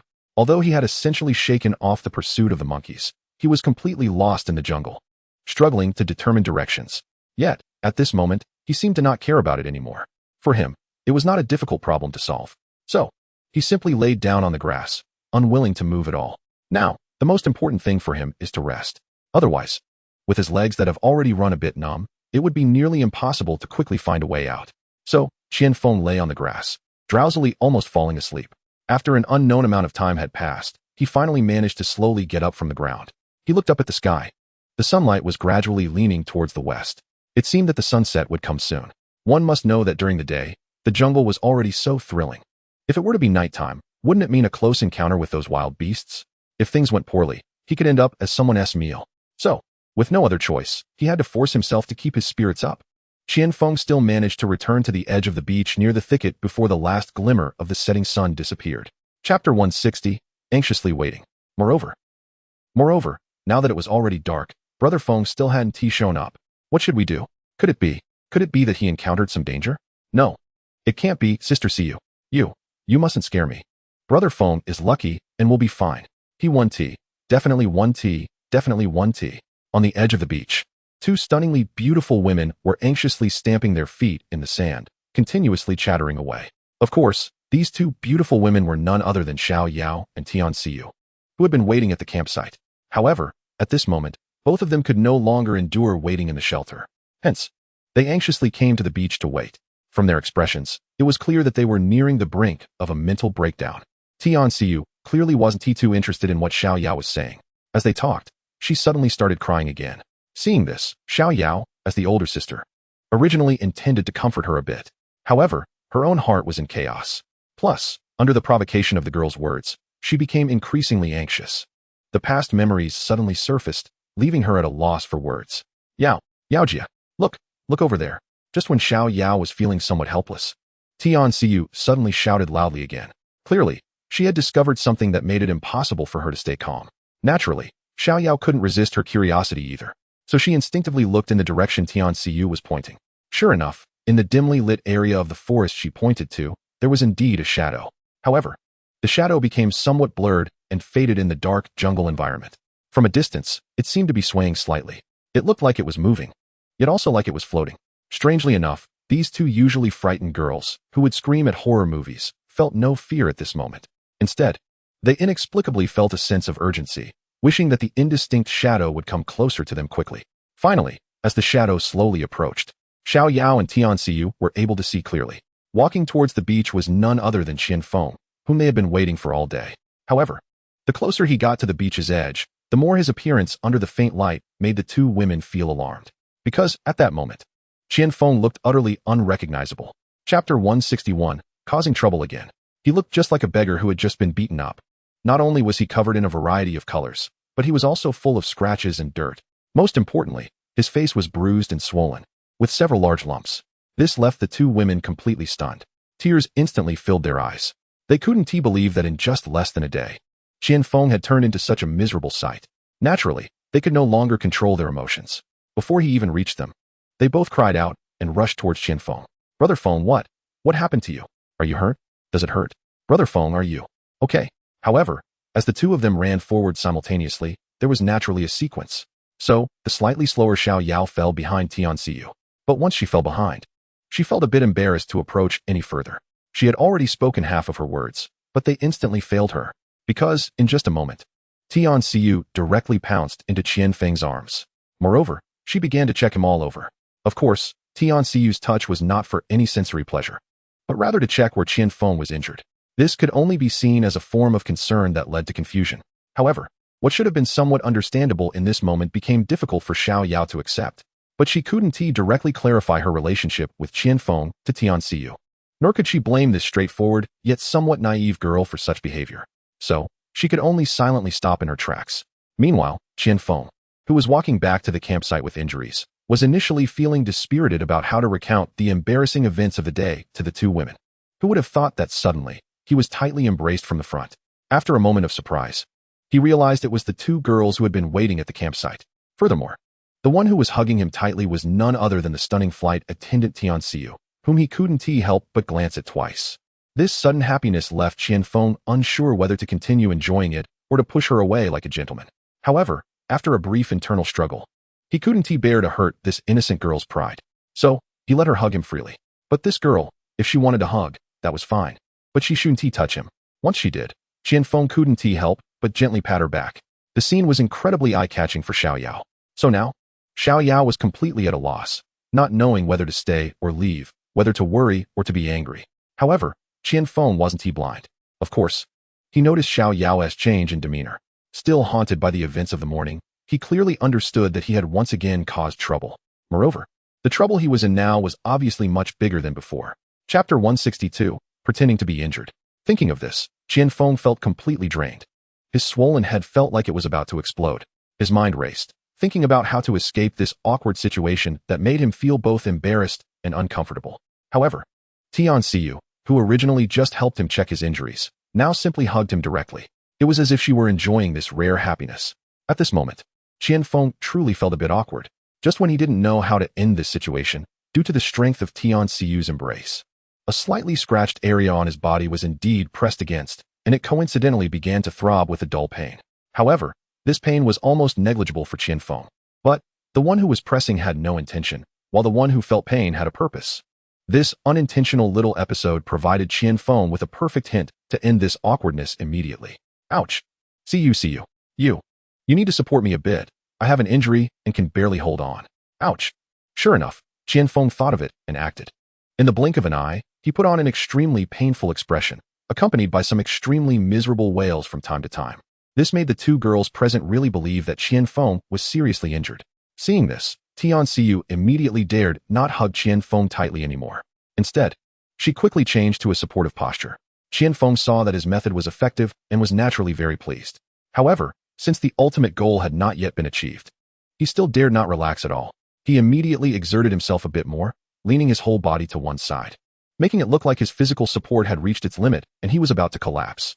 It should be noted that although Tian Xiu was not particularly weak, she was still a girl. How could she support a strong man like Qianfeng? So soon, the two began to sway, feeling as if they were about to fall to the ground. At this point, Xiaoyao, who was already on edge, could no longer pretend not to see or hear. Although she still felt very uncomfortable, she rushed over to help support Qianfeng's shoulder. This was exactly the effect Qianfeng wanted, and he felt a surge of joy in his heart.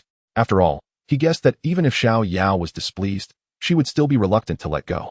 Therefore, he simply draped his hand over both her and Tian Xiu's shoulders. In this situation, even if Xiaoyao was unwilling, she could no longer stand idly by. At this moment, although the sky outside the shelter had completely darkened, the dim light from the fire still allowed everyone to see the arrangement inside the shelter clearly. So, Qianfeng was smoothly settled onto the wooden bed, lying flat. However, at this time, Xiaoyao, after all the fuss Qianfeng caused, seemed to be in a much better mood. Chapter 163, Adding Fuel to the Fire. But upon closer inspection, it was clear that she was still somewhat concerned about what had just happened. However, because Qianfeng was injured, she couldn't express it. Finally, after the two girls worked hard, Qianfeng was finally settled. He drank some coconut water and ate some grilled fish, and the fatigue he felt finally eased a bit. But to avoid revealing any flaws, he still refused the girls' request to clean his wounds, citing the lack of clean water as a reason. Although the girls were still a bit worried, after a brief check, they did not find any major fatal injuries. Moreover, seeing that Qianfeng was indeed in much better condition than before, they no longer insisted. However, they really couldn't understand why Qianfeng, who had been fine earlier, had ended up in such a miserable state just from entering the forest. Unable to contain her curiosity, Tian Xiu still asked, "Brother Feng, what did you find in the forest today?" Of course, the question Tian Xiu asked was exactly what Xiaoyao wanted to know. However, she felt a bit out of place now and didn't want to speak. Although Qianfeng didn't want to mention the embarrassing events of the day, he knew he couldn't avoid it. So, he detailed how he fought with the wild boar and how he dealt with the monkey troop. Naturally, the narrative was carefully embellished. He omitted the embarrassing details of being chased by the wild boar and mocked by the monkeys, instead replacing them with tales of his brave battle against the giant wild boar and his clever tactics against the large monkey troop. In the end, he claimed to have shot out the left eye of the wild boar and repelled the monkey troop's attack at the cost of being injured all over. After finishing the conversation about his experience in the forest, the two girls, having not seen it for themselves and having no similar experiences as Qianfeng described, naturally had no doubts about his account. So, after listening to Qianfeng's story, they were somewhat shocked. It also gave them a deep understanding of the danger level in the jungle. Of course, that was a matter for later. After all, everyone had been exhausted from the day's events. Moreover, Qian Feng was still injured. Even if the two girls had more questions or grievances, they were very sensible and naturally did not dare to disturb Qian Feng's recovery. However, considering that Qian Feng was an injured person who needed a good resting environment, the two girls voluntarily suggested that Qian Feng sleep on the wooden bed while they made do on the sandy ground near the fire. They decided to think of ways to improve the sleeping conditions after Qian Feng's injuries healed completely. Qian Feng couldn't refuse them, so he could only accept their arrangement and continue to lie down on the wooden bed. Gradually, as the flames in the firewood pile began to extinguish again, the shelter slowly fell silent. Chapter 164, Midnight Shadows. Aside from the occasional sound of waves in the distance, the surroundings were eerily quiet. Not knowing how long had passed, Qian Feng thought the two girls had fallen asleep. He wanted to stretch his muscles a bit. After all, pretending to be an injured person was not an easy task. At the very least, it was difficult to gauge the right balance. He needed to appear in great discomfort while also not moving too freely. After a long time, he naturally felt a bit numb. So, after waiting for the two girls to fall asleep, he wanted to stretch out a bit. Even if it was inconvenient to get out of bed, stretching while lying down was still very necessary. However, coincidentally, just as Qian Feng was about to turn over, he noticed a shadow flickering in the dim light ahead. Focusing his eyes, thanks to the faint glow from the embers that had not completely extinguished, Qian Feng discerned that the moving shadow was indeed caused by Xiao Yao, who was sleeping next to the fire. Moreover, he clearly saw that she seemed to be afraid of being discovered by anyone in the shelter. She was even moving so slowly that it was as if she were trying to avoid attracting attention. If there had been anyone else present who did not know Xiao Yao, they would surely have thought she was up to no good. Of course, Qian Feng definitely wouldn't think so. He understood her quite well. Therefore, when Xiao Yao sat up in the middle of the night, he thought that he had moved too much and attracted her attention. He immediately stopped moving and didn't dare to move again. Fortunately, Xiao Yao's subsequent actions indicated that she obviously hadn't noticed that Qian Feng was quietly watching her. Seeing this, Qian Feng naturally felt a bit confused. What was this girl doing out here in the middle of the night? Could it be that the two ambiguous incidents that had happened today had made Xiao Yao feel upset? Was she feeling wronged and wanting to leave alone? If that were the case, it would be too dangerous. This was a deserted island, and any carelessness could lead to encounters with wild beasts. Even if she didn't encounter them, if she ran into those wild boars and monkeys from today, with Xiao Yao's outdoor survival skills, she would still be in great danger. The more Qian Feng thought about it, the more scared he became, and the more anxious he felt. He had already made up his mind that Xiao Yao was indeed going to leave alone, just as he imagined. He didn't dare to think any further. He quickly climbed out of the wooden bed and stealthily followed her outside the shelter. However, when Qian Feng got outside, he could no longer see Xiao Yao's figure. He hurriedly ran a few steps and looked towards the sandy area near the jungle, but he still didn't find any sign of Xiao Yao. At this point, Qian Feng was completely panicked. Oh no, this girl really ran into the jungle by herself. Wasn't that seeking death? This was really worrisome. Just at the moment when Qian Feng turned around, he didn't know if it was his eyes playing tricks on him or if he had just happened to have some kind of hallucination. He actually noticed a shadow that seemed to be a person sitting motionless not far from the water's edge on the sandy ground. At that moment, Qian Feng didn't know what kind of feelings he was experiencing. He felt a mix of joy as if he had regained something important and anxiety about whether he was just getting his hopes up for nothing. In short, it was a complex feeling that couldn't be more complicated. But anyway, the appearance of this shadow gave Qian Feng a tremendous hope. After all, on this beach, apart from himself, Xiao Yao, and Tian Xiu, there was no fourth person. Moreover, Tian Xiu was currently sleeping in the shelter. So, as long as the figure in front of him wasn't a figment of his imagination, it had to be Xiao Yao without a doubt. However, Qian Feng didn't know if it was heaven purposely punishing him. Most nights in the past, there would still be moonlight. But at this critical moment, he didn't know where it had gone, making everything he saw look blurry. He couldn't even be sure if what he was seeing was real or an illusion. Therefore, in order to confirm everything, Qian Feng slowly walked towards the figure that seemed to be sitting there. Sure enough, when Qian Feng got closer to that figure, he could clearly see that the back was indeed the Xiao Yao he had been searching for all along. At this moment, Xiao Yao was indeed sitting there. But it was unclear whether she was lost in thought or had simply fallen asleep, completely unaware that Qian Feng had quietly approached her from behind. It wasn't until Qian Feng's footsteps got closer and louder, nearly standing right behind her, that she seemed to sense something. She suddenly turned around, her hands instinctively tensed up. Clearly, she had been startled. But once she saw that it was Qian Feng standing in front of her, her hands relaxed immediately. Why are you out here in the middle of the night? You know how worried I was just now?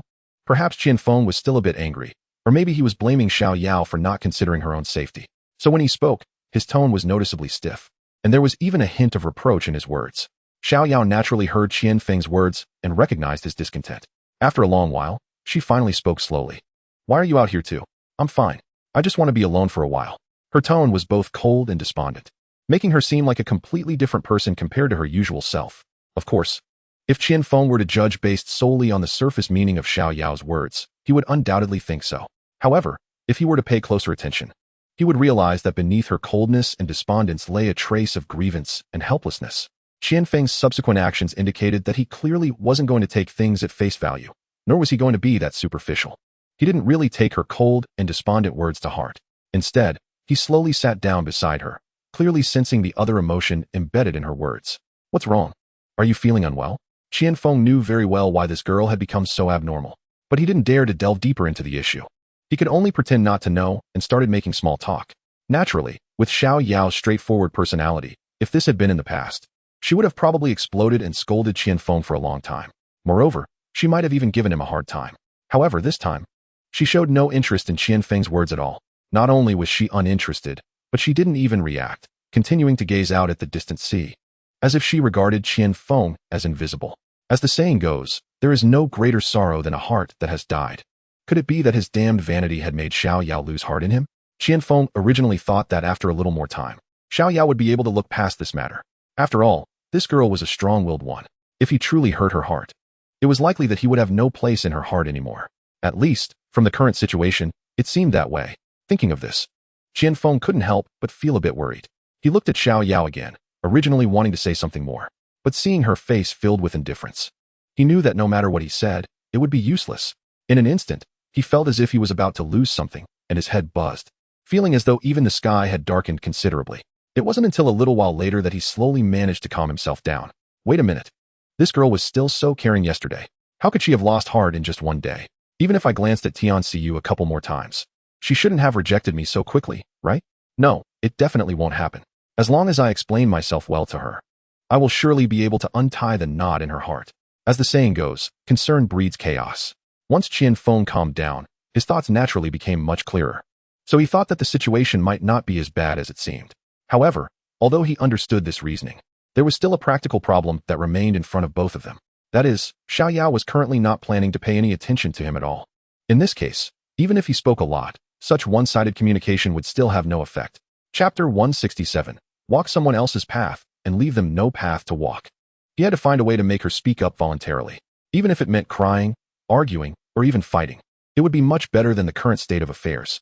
With this thought, Qian Feng couldn't help but ponder deeply. However, after thinking for a while, he still couldn't come up with a good solution. What to do? Is it really that I have no way out? Qian Feng muttered with a worried expression. However, it was this seemingly casual mutter that inadvertently gave him another idea. Yes, just like those people online often say, walk someone else's path and leave them no path to walk. Qian Feng happily slapped his thigh and jumped up from the sandy ground. However, in order to ensure that his plan could proceed smoothly, he forcibly suppressed his excitement. Without further ado, Qian Feng changed from his earlier panic and uncertainty about what to say. He brushed the sand off his hands and pretended to be the villain first to complain. "Humph, you women really are something. You get all worked up for no reason. What did I do wrong? I went into the mountains early this morning to find you a water source and almost lost my life in the jungle. Not only do you not care about me, but you treat me like this. Do you think this is appropriate?" To be honest, Qian Feng's complaints were indeed comparable to those blood-boiling scenes online. If he added a line about a scumbag woman, the resemblance would be about 80 to 90%. However, those two words were a bit too sensitive, so he didn't dare to say them out loud. As expected, once Qian Feng's words came out, the previously indifferent Xiao Yao indeed reacted. But soon, she forcibly suppressed her impulse to speak. If the sky had been a bit brighter at that moment, Qian Feng would have clearly seen that her face was flushed red from holding back her anger. She must have been quite furious. Qian Feng, who had been quietly observing Xiao Yao's every move, realized from her instinctive reaction that she would soon be unable to hold back her rebuttal. "Hey, with your straightforward temper, you still want to mess with me? Let us see how I deal with you." Qian Feng chuckled to himself and continued facing Xiao Yao. "I knew it. I knew I wasn't wrong. You really are a heartless woman. Look, I hit the nail on the head, and now you have nothing to say, right? I must have been blind to have liked you in the first place." His twisted tone added even more intensity compared to before. Sure enough, Qian Feng's performance made Xiao Yao completely unable to hold it together. With a belly full of grievances, She never expected that Qian Feng would play the victim and turn the tables on her. This was truly intolerable. Qian Feng, you bastard. Although Xiao Yao had a straightforward personality, she was still a wealthy young lady raised with strict discipline. Chapter 168, Crazy Xiao Yao. Therefore, when it came to cursing or arguing, she was not very good at it. Faced with Qian Feng's counterattack, even though she was furious to the point of almost exploding, she still couldn't manage to say a single rebuttal. After holding it in for a while, she finally managed to squeeze out a few words that were neither painful nor itchy. However, these few short words, while still a criticism of Qian Feng, made him even happier, because it was clear that Xiao Yao could no longer hold back her rebuttal. Next, Qian Feng didn't care whether she was angry or not. Anyway, what he wanted was this effect. So, with the veins in his neck bulging, he continued to berate Xiao Yao. I don't even know who the real jerk is, getting angry for no reason and throwing a fit. Forget it, I want to force you. If your conscience allows it, then you can keep treating me this way. Anyway, even the hottest heart will have its cold moments. If you want to blame someone, blame me, Qian Feng, for having poor judgment. Sure enough, as soon as Qian Feng uttered these shameless words, Xiao Yao was completely enraged. Even if she was not good at verbal sparring, she had reached her limit. You, Qian you are a rogue, a thug, a scoundrel. You say I ignore you. You say I get angry for no reason. You say I have no conscience. I'll bite you to death. Xiao Yao was already furious from Qian Feng's words and could not calm down. As she rebutted, she became even angrier, to the point where she could not organize her thoughts properly. Even when she forcibly squeezed out a few awkward words, they still couldn't convey even a fraction of her immense anger. So, as she spoke, she completely lost control of her emotions and, disregarding her identity and the years of upbringing, pounced on Qian Feng like a madwoman. Qian Feng had never tried to force someone into a corner like this, especially not a woman. Naturally, he didn't know how much of this medicine he had administered. Now, seeing Xiao Yao, who was almost on the verge of collapse, recklessly charging at him, even he should have realized that he had gone too far. Thus, he quickly changed his tone and started to explain to Xiao Yao. Yao, listen to me, I was just joking with you. Calm down. Calm down. In fact, given the current situation, it would be more accurate to say that Qian Feng was begging for mercy rather than explaining. However, at this moment, it seemed that he didn't even have the chance to plead for mercy. In just a moment, Xiao Yao bit down hard on his shoulder, causing Qian Feng to grimace in pain. His face twisted in agony, looking almost like a rabid dog. Chapter 169, Hands aren't enough, use your mouth. It must be said that one could not blame Xiao Yao for having such a reaction. If anyone were to be blamed, it could only be Qian Feng, who had managed to push such an educated and cultured young lady to this point. He could be considered unprecedented in this regard. Therefore, he could only say that he brought this upon himself. However, no matter how much trouble he had caused, it was still up to Qian Feng to remedy the situation. He endured the piercing pain in his arm while continuously trying to block Xiao Yao's relentless pulling. However, despite Qian Feng's best efforts to stop her, it seemed to have little effect. After all, despite the noise and chaos, he couldn't bring himself to hurt Xiao Yao even a little. So, even though he had the ability to put an end to it all immediately, he restrained his strength to avoid accidentally hurting her. As a result, no matter how effective Qian Feng's blocking was, it became less significant. Soon enough, his hands, body, and even face were inevitably marked with several red marks. Of course, on the surface, it seemed like Xiao Yao had nearly lost her mind and was crazily retaliating against Qian Feng. In reality, she had only vented her frustration and anger after a brief scuffle. Moreover, she could clearly feel from Qian Feng's actions that he was intentionally protecting her. Thus, even though she had great dissatisfaction, it had already been completely digested. As for why she didn't stop, it was naturally because she was still annoyed by Qian Feng's earlier whiny behavior of the bad guy telling on the good guy. She was ready to teach him a lesson. In fact, every action she took next looked fierce, but she still held back her strength. It was just that Qian Feng, who was already a bit jumpy, was still too startled by Xiao Yao's behavior to notice anything. So, the two continued to wrestle on the beach. Just as Xiao Yao loosened her grip, her mouth bit down on Qian Feng again, as if she wouldn't stop until she had bitten him into a psychological barrier. At this moment, Qian Feng's hands were firmly entangled by Xiao Yao, and he didn't dare to struggle forcefully, so he couldn't extend his hands to block her. In desperation, seeing his arm about to suffer again, he instinctively brought his mouth up to try to stop Xiao Yao's next bite. Xiao Yao never expected that this disgusting guy would be so shameless, making such ambiguous moves even at this point. She was completely unprepared. Even if she had been at such a close distance, no matter how fast she reacted, she couldn't escape.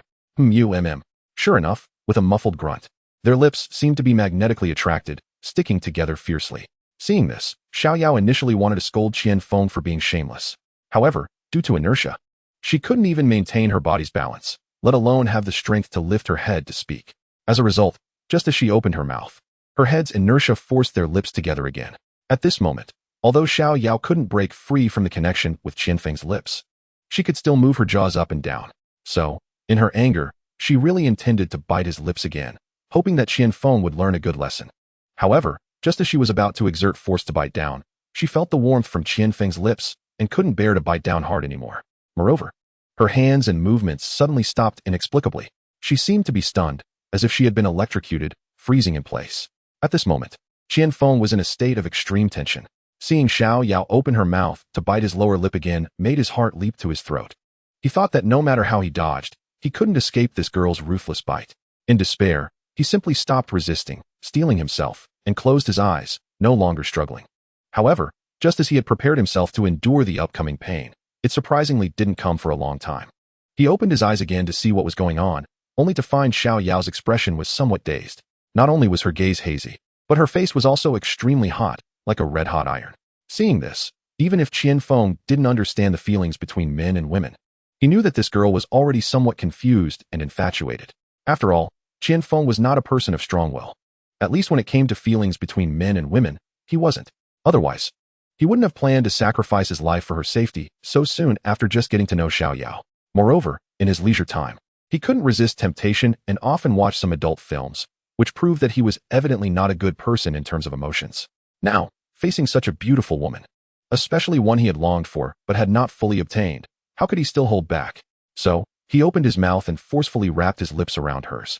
Xiao Yao, who had been a bit dazed, was caught off guard by Qian Feng's sudden counterattack and felt a bit embarrassed. She wanted to push him away with all her strength, but the comfortable feeling she subconsciously sensed made her reluctant to do so. She could only let Qian Feng devour her lips wantonly. However, such physical contact often spreads like a virus. Once it starts, it is bound to become uncontrollable.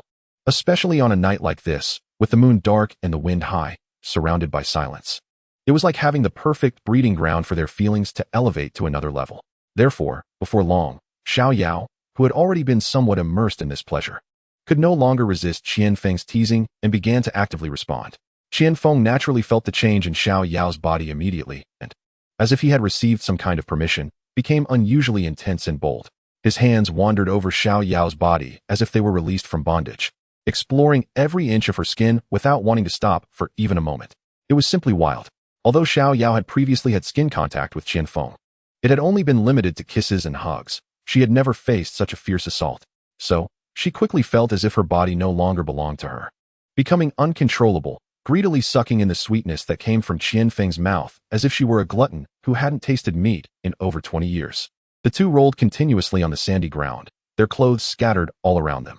In an instant, the sounds of the waves, the wind, their gasps, and playful teasing intertwined. It was only when their emotions reached a peak that they gradually came to a stop. Xiao Yao, with this first taste of forbidden fruit, underwent a complete transformation in her life. She changed from an innocent girl who had never experienced such things into a beautiful young woman, radiating a charm unlike any other time before. Yao Yao, are you okay? Looking at Xiao Yao, who was already too exhausted to move, Qian Feng, though satisfied, still felt a bit worried and asked nervously. His eyes were filled with affection. Xiao Yao had never been looked down upon in such a manner, especially not by a man. Even if this man was her lover, whom she loved a bit madly, she still felt somewhat uneasy, especially under the bright moonlight that illuminated the surroundings after the clouds had parted. In that moment, her already flushed cheeks felt even hotter, but she noticed Qian Feng's concern. So she mustered her strength and sat up slightly from the ground. Feng Ge, I'm okay. However, as she spoke, her face became even more radiant, like a blooming lotus.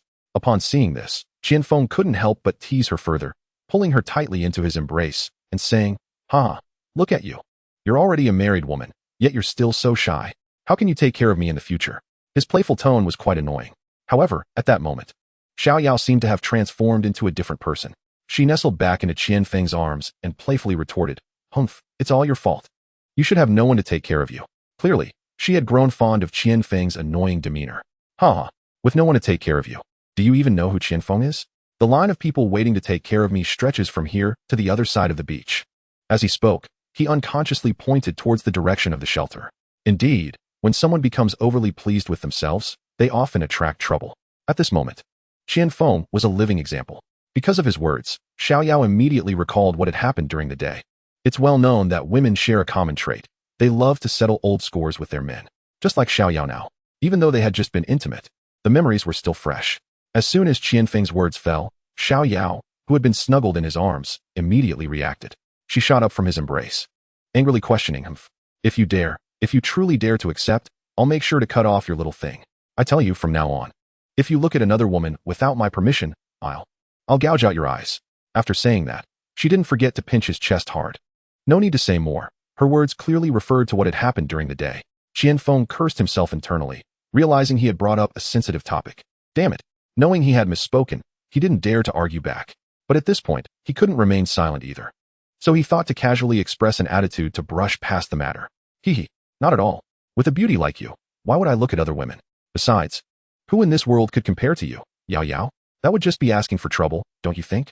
Although Qian Feng's words had a somewhat flattering tone. At that moment, Xiao Yao, still floating in a blissful state after their earlier encounter, was not in a position to analyze his words critically. Naturally, her intelligence was still in a basic zero state, unable to recover. Therefore, no matter how Qian Feng spoke, Xiao Yao still enjoyed it. Moreover, she had already given her most precious body to this guy. Did she really intend to dwell on this issue? She merely wanted Qian Feng's attitude. Even if his attitude might not have much significance, it was still what she needed at the moment. So, after hearing Qian Feng's words, it didn't take long for Xiao Yao to be coaxed back into a state of joy. You don't have a single honest word. Seeing this, Qian Feng realized he had finally managed to smooth things over. He let out a slight sigh of relief. However, to prevent such situations from happening again in the future, he secretly resolved not to speak carelessly again. The two continued to chat for a while. Xiao Yao was worried that Tian Xiu would wake up in the middle of the night, find them missing, and misunderstand the situation. However, Qian Feng, having tasted the sweetness of the moment, was not about to let such a beautiful opportunity slip away. He flipped over, pinning Xiao Yao beneath him once more. Flashing that charming smile, Xiao Yao wasn't foolish. She immediately understood what Qian Feng was up to. However, seeing his fierce movements reminded her of something important. She quickly stopped Qian Feng's next move and asked in confusion, Why? Why do you seem completely uninjured now? Qian Feng never expected Xiao Yao to be so quick-witted at such a moment. He was momentarily at a loss for words, stammering without a good reason to offer. Clearly, he was starting to reveal too much. Seeing this, Xiao Yao understood everything. This guy was clearly putting on an act. Instantly, she became furious and began to scold Qian Feng. You, Qian Feng, you tricked me. Which of your words are true? You really infuriate me. You infuriate me. She thought Qian Feng was just a guy who liked to look at beautiful women, but his true nature was still honest and straightforward. Who knew he was hiding so many tricks? If she hadn't discovered it tonight, she might not have known how long he would have kept deceiving her. The more she thought about it, the angrier she became, and she was less inclined to cooperate with Qian Feng's next actions. Moreover, she initially intended to say a few more words, but before she could finish, Qian Feng's lips blocked hers, leaving her unable to speak. It seemed Qian Feng planned to use this forceful method to compel Xiao Yao to drop the issue. Xiao Yao felt that she had been deceived all along and had now given everything to the fraud in front of her. Being in a fit of anger, she was naturally unwilling to let Qian Feng easily succeed again. Therefore, intentionally or unintentionally, she began to act coy once more. However, this little lamb, in front of the big bad wolf, no matter how coy she was, ultimately could not escape the fate of being devoured. Moreover, the little lamb had already been eaten once, and she could no longer resist the pleasure of being consumed. So, after a symbolic resistance, she surrendered. After that, needless to say, it was once again Qian Feng's time to act recklessly. The two, having the experience from the last time, had become much more in sync. Chapter 174, If Only We Had a Pot. Of course, there was a saying in the book that was quite good, to be in pain and yet enjoy it. And at this moment, that was the situation for the two of them. However, the joy belonged to Qian Feng, while Xiao Yao was only half happy. After all, despite the continuous upheaval, Xiao Yao had indeed experienced pleasures she had never felt before. But not having fully adapted yet, she still felt somewhat miserable. In fact, by the end, even walking had become a bit strange for her. However, as the saying goes, if you can eat salted fish, you can withstand thirst. Perhaps this is the price of transformation. The next day, Tian Xiu woke up early, but Xiao Yao and Qian Feng were still sound asleep. Confused, she thought they were unable to get up because they were too exhausted. Naturally, she did not dare to disturb them and went to prepare breakfast by herself. By the time she had everything ready, the two of them finally woke up slowly. However, from their appearance, Both still looked somewhat fatigued, especially Xiao Yao, who looked like she was about to fall apart and didn't want to move at all. Sister Yao, what's wrong? Are you feeling unwell? Tian Xiu noticed and naturally became a bit anxious. Out of concern for Xiao Yao, she quickly asked. Xiao Yao certainly knew why she was like this. But how could she bring herself to tell Tian Xiu about it? Even if Xiao Yao was willing, it was ultimately not the right time. She could only stammer for a long time without coming up with a reasonable explanation. Xiu, don't worry. Your sister Xiao Yao is fine. She probably just caught a chill last night. I'll find a way to make her some fish soup to drink, and she should be fine. Qian Feng, seeing the situation, quickly spoke up to ease the tension. After hearing this, Tian Xiu finally relaxed a bit. However, the girl seemed to have a natural tendency to be overly sentimental. In just a moment, she furrowed her brows again. Brother Feng, but how can we make fish soup when we have nothing? If only we had a pot, she said. If we had a pot, I could make fish soup for Sister Yao right now. Clearly, the girl was worried about the lack of cooking tools. However, this was understandable. The lack of such a pot was of great significance to the three of them. After all, with that item, they would not have to eat grilled fish every day. Plus, if they had a pot, Qian Feng could immediately do something to improve their living conditions. But it seemed that fate was playing tricks on him, as he had not been able to find suitable materials. Don't worry, I'll go open a coconut and use the shell to cook, he said to comfort Tian Xiu. However, as Tian Xiu continued talking, Qian Feng finally realized that the problems they were facing were not just these. Chapter 175. The speaker has no intention. Brother Feng, actually our coconuts are finished. These two are the last ones I took out this morning. Tian Xiu pointed to the two coconuts on the ground, whose shells were already turning yellow, looking worried. In an instant, not only did Qian Feng feel troubled, but Xiao Yao, who had already moved to the wooden bed to rest, could not help but sit up in agitation and asked Qian Feng nervously, Brother Feng, then, what should we do next? Her urgent expression seemed to indicate that she could already imagine how difficult it would be to go without water. Although Qian Feng had been mentally prepared and knew that the coconuts they had stored wouldn't last long, he had not expected this moment to come so quickly. It left him somewhat at a loss. I will find a way. I'll think of something. You don't have to worry. Qian Feng was clearly trying to appear as relaxed as possible while reassuring the two girls. However, with his obviously unprepared poor acting and his stammering speech, how could he deceive their eyes? Sure enough, before Qian Feng finished speaking, the two girls already realized that he was just comforting himself. Brother Feng, I know you've done your best. You don't have to pretend to comfort us. I'll take a bucket and go to the edge of the jungle to see if there are any wild fruits or something. I know a lot of plant species, and if we're lucky, we should still be able to find something. Tian Xiu, being a strong-willed girl who didn't like to beat around the bush, did not want Qian Feng to face all the survival pressure on the deserted island alone. While comforting him, she proactively proposed her idea. Yes, Xiu, you're right. I'll go with you to look for fruits. Xiao Yao quickly expressed her support as well. Although her words sounded somewhat defiant, they were also quite uplifting in spirit. However, at this moment, Qian Feng seemed to be pondering something important. Even after the two girls had finished what they wanted to say, he still showed no reaction. After a moment, he finally seemed to come to his senses and quickly asked Tian Xiu, wait, Xiu, I remember you two just said you wanted to take a bucket to the jungle to pick wild fruits, right? You two aren't saying that wrong, are you? Where did you get the bucket? His expression gave the impression that he both hoped the bucket was real and felt deep down that this was a bit unreliable. Although the two girls did not know what was on Qian Feng's mind, seeing his serious expression made them think he was considering something important. Now, hearing him stammer out such a meaningless question after a long pause made them speechless. Chapter 176. The listener has intentions. But considering that there might be some other implication in Qian Feng's question, Tian Xiu replied, we picked them up yesterday by the reef after you left. Yes. Not long after you entered the jungle, we found it by the seaside. At that time, we didn't know what it was useful for. So we casually picked it up and placed it under the wooden bed. As she spoke, Tian Xiu was worried that Qian Feng wouldn't believe her. So she walked over to the bed. She reached under the bed and pulled out an iron paint can that still had some rust on it. When Qian Feng saw it, he didn't care that the can was filled with a lot of miscellaneous items. He quickly picked up the iron can and examined it seriously. The two women saw this and felt a bit confused. After all, this was just an old, discarded paint can. It had no carvings and wasn't inlaid with gold like those valuable items. What was there to look at? However, Qian Feng didn't care what they thought about his actions at that moment. He quickly took off the lid of the can and started knocking and pinching it, as if he was testing whether the quality of the metal lid was hard enough. After a while, he suddenly shouted as if he had found a rare treasure. Haha, it's really hard to find something like this, and it didn't take any effort at all. We finally don't have to worry about drinking water anymore.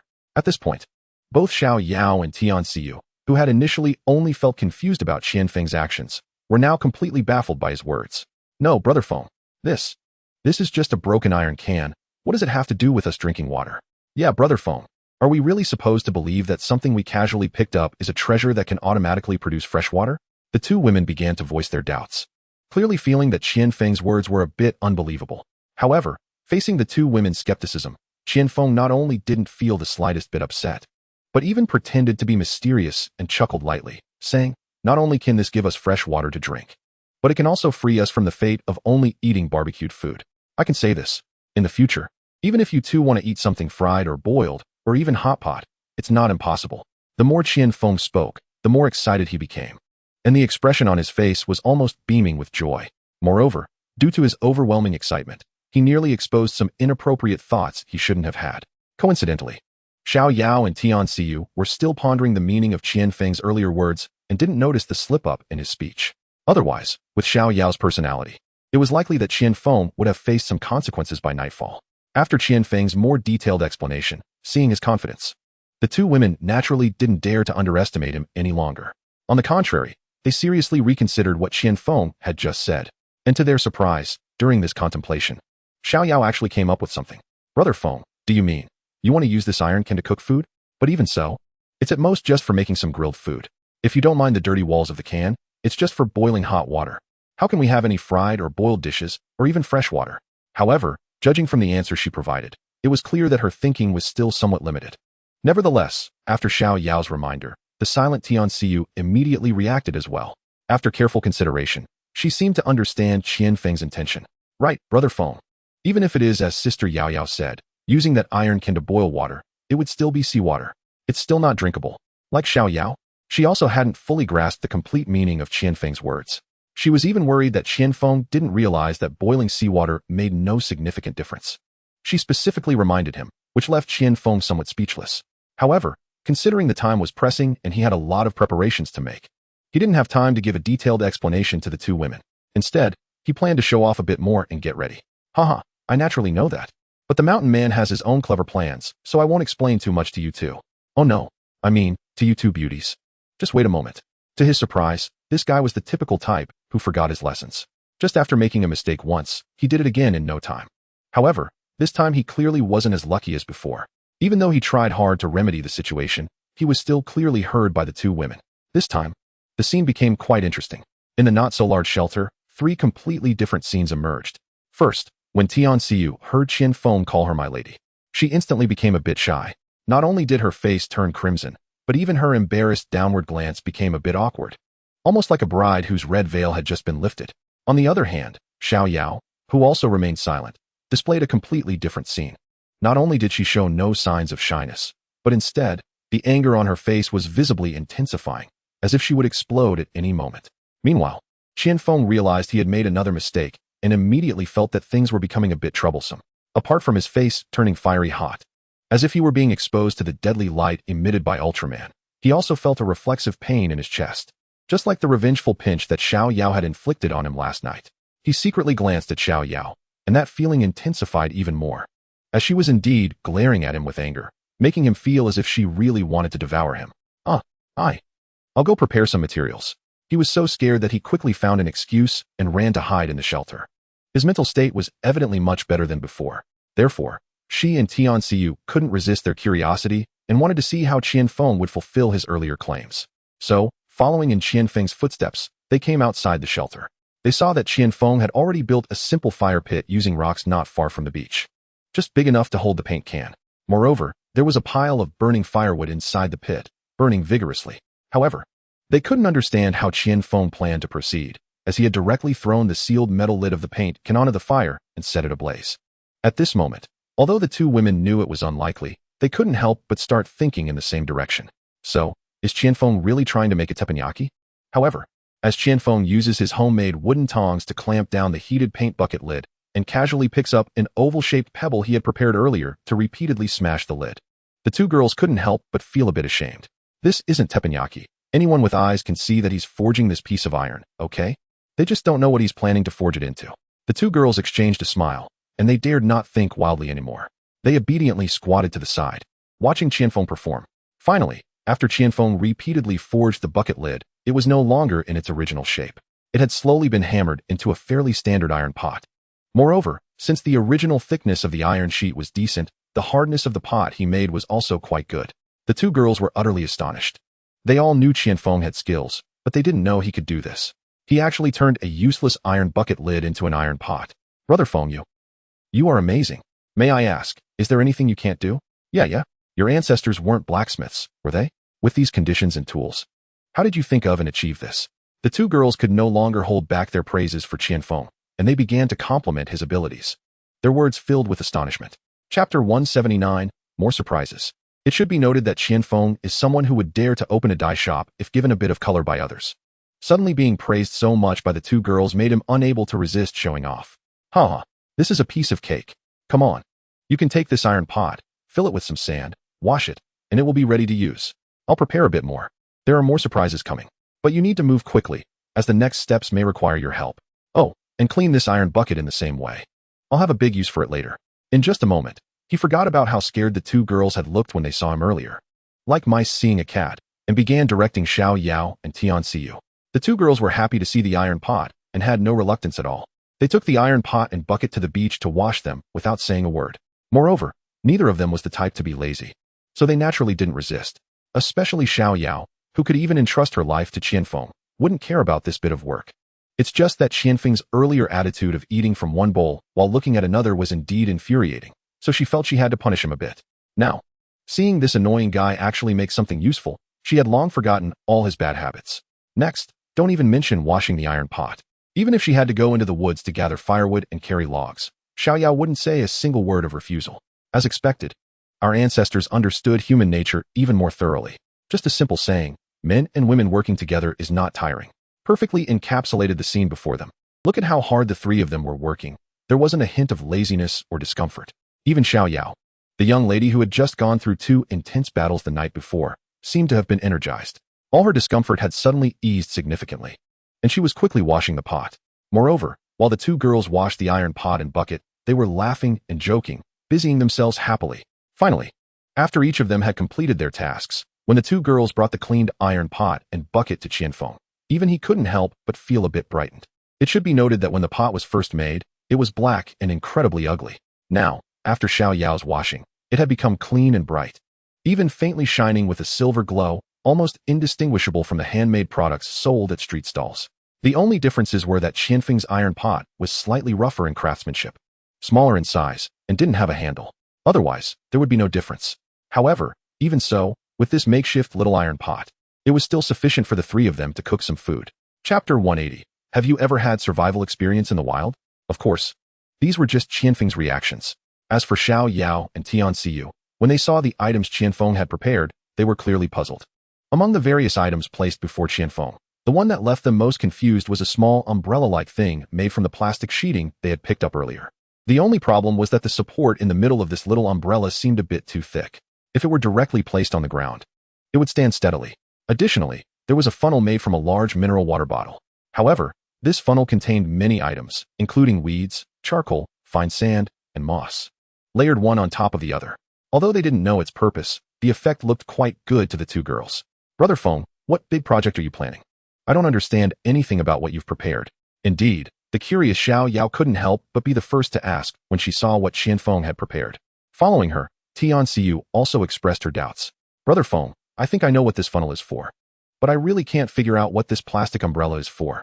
However, her seemingly unremarkable words caught both Qianfeng's and Xiao Yao's interest, prompting them to look at her. Oh, you know the purpose of this funnel?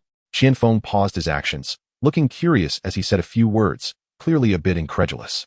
Xiao Yao, who hadn't had the chance to speak yet, was even more direct. Xiu, if you can understand this guy's stuff, quickly tell us what this funnel is for. Tian Xiu had originally just made a casual comment, but she didn't expect it to elicit such a reaction from Qianfeng and Xiao Yao, making her feel a bit embarrassed.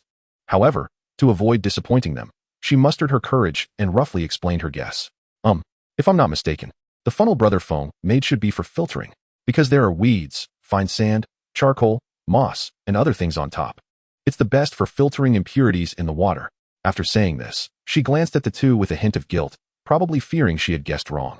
However, Qianfeng's subsequent reaction clearly indicated that Tian Xiu was absolutely right in what she said.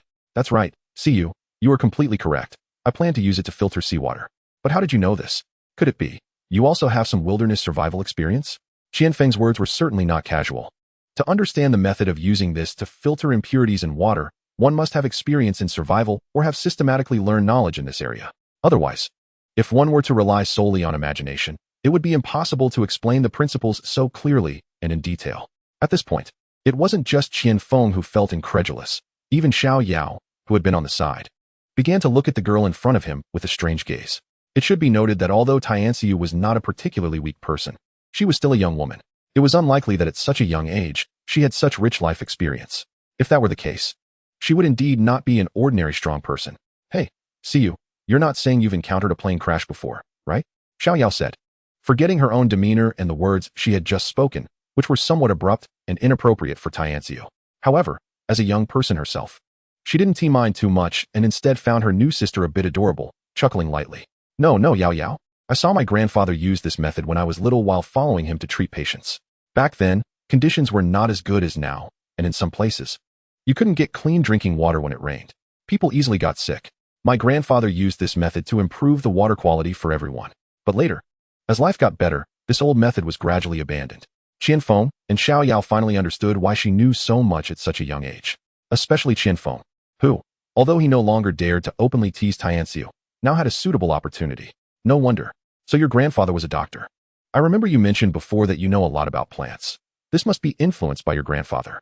However, while saying this, Qianfeng still maintained a very casual attitude, fearing that if Xiao Yao heard anything wrong, she would get upset again.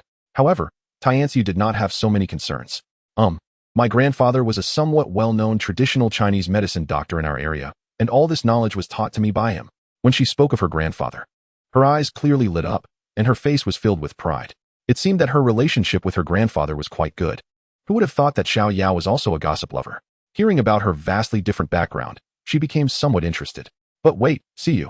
Since your family has such a good heritage, why did you choose to become a flight attendant? That's such a pity.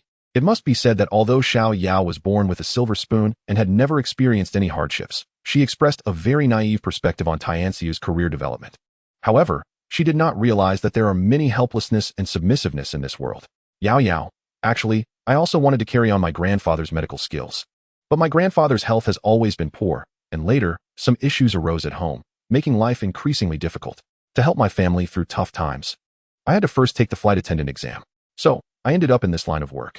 But fortunately, my grandfather left behind many medical books. And with the basics he taught me while he was alive, I self-studied quite a bit. It's just, I haven't had the opportunity to really treat patients yet. As Tianxiu spoke, she tried to suppress her sadness. However, her explanation finally clarified Xiao Yao's earlier question. Yet, the laughter at the end made Qianfeng and Xiao Yao feel somewhat helpless. As Tianxiu spoke, Xiao Yao finally understood that there were many helpless aspects in this girl's life. However, this corresponded well with her current personality. If it weren't for these special experiences, she probably wouldn't be much stronger than her peers. Even when faced with current changes, she could remain unafraid of power and maintain her original intentions. Even being so calm and optimistic, this was truly rare. Thinking of this, Xiao Yao couldn't help but increase her good impression of Tianxiu.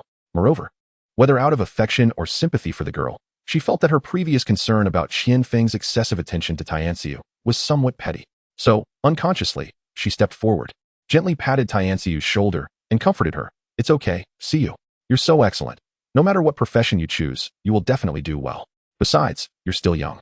You will have plenty of opportunities to treat patients in the future, right? Originally, given Tianxiu's independent personality, she would have been annoyed by such treatment.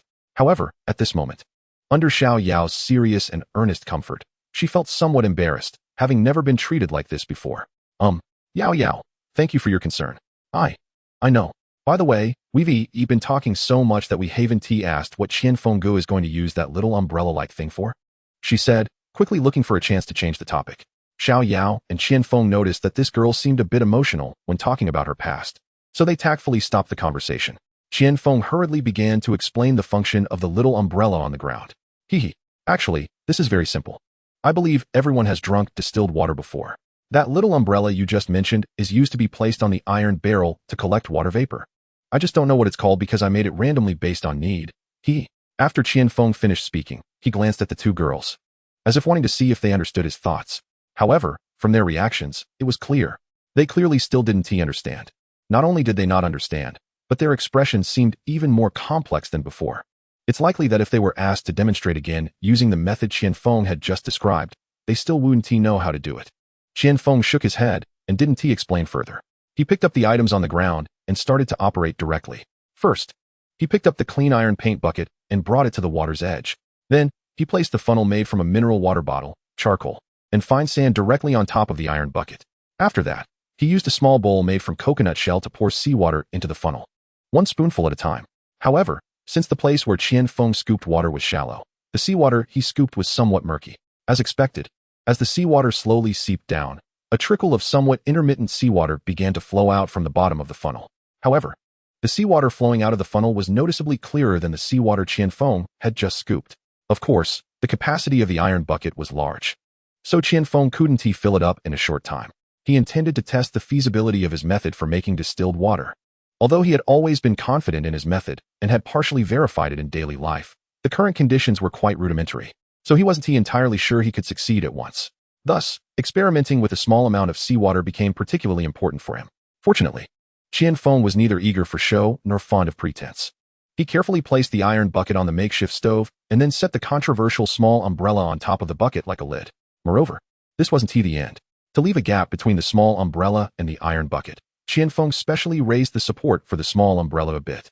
However, this made his operation appear less like putting a lid on the bucket and more like a small house made from a small bucket when viewed from afar. The small umbrella made of plastic was obviously much larger than the iron bucket. Alright, everything was ready, just missing firewood, huh?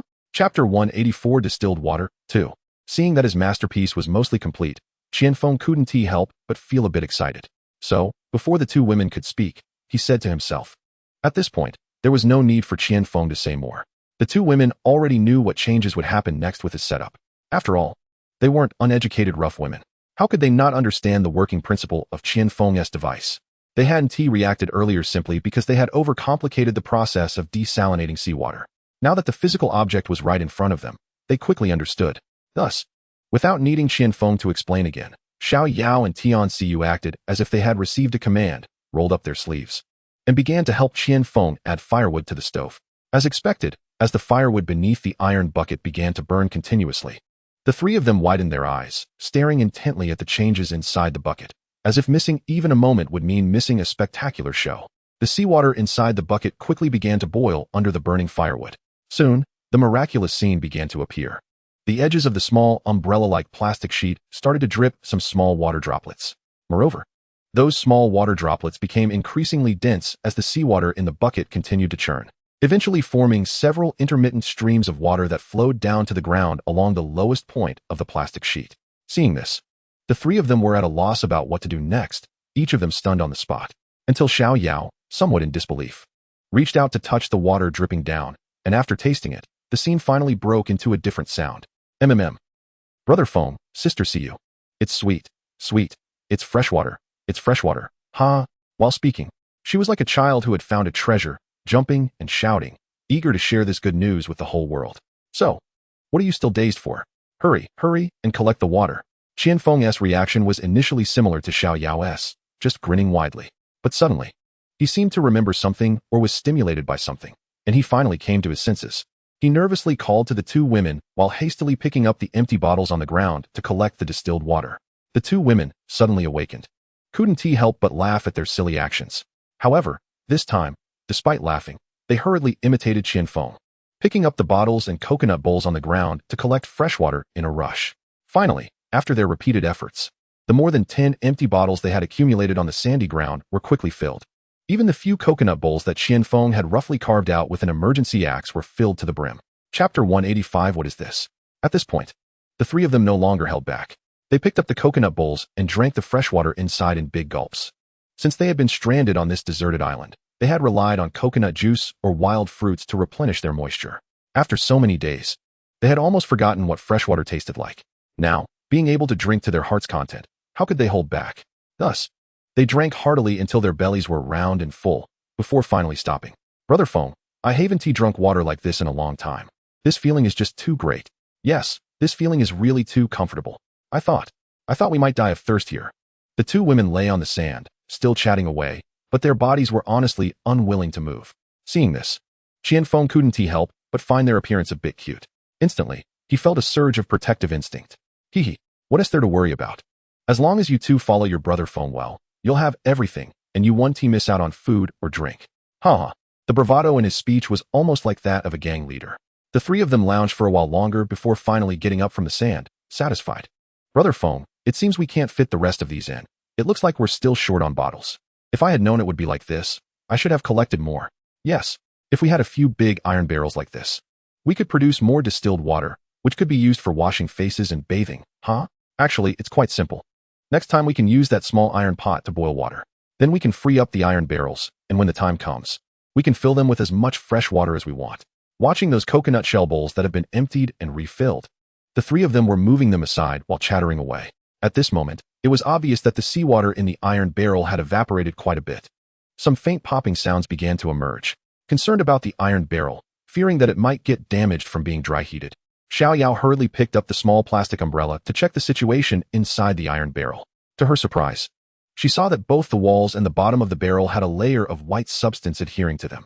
Moreover, judging by the thickness of the layer, there seemed to be quite a bit of this white substance inside. Hey brother Feng, sister Siyu, come look. What are these white things?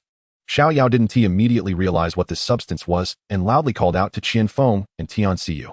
Tian Siyu, who was about the same age as Xiao Yao, naturally had a strong curiosity. Plus, hearing Xiao Yao's shout, how could she remain indifferent?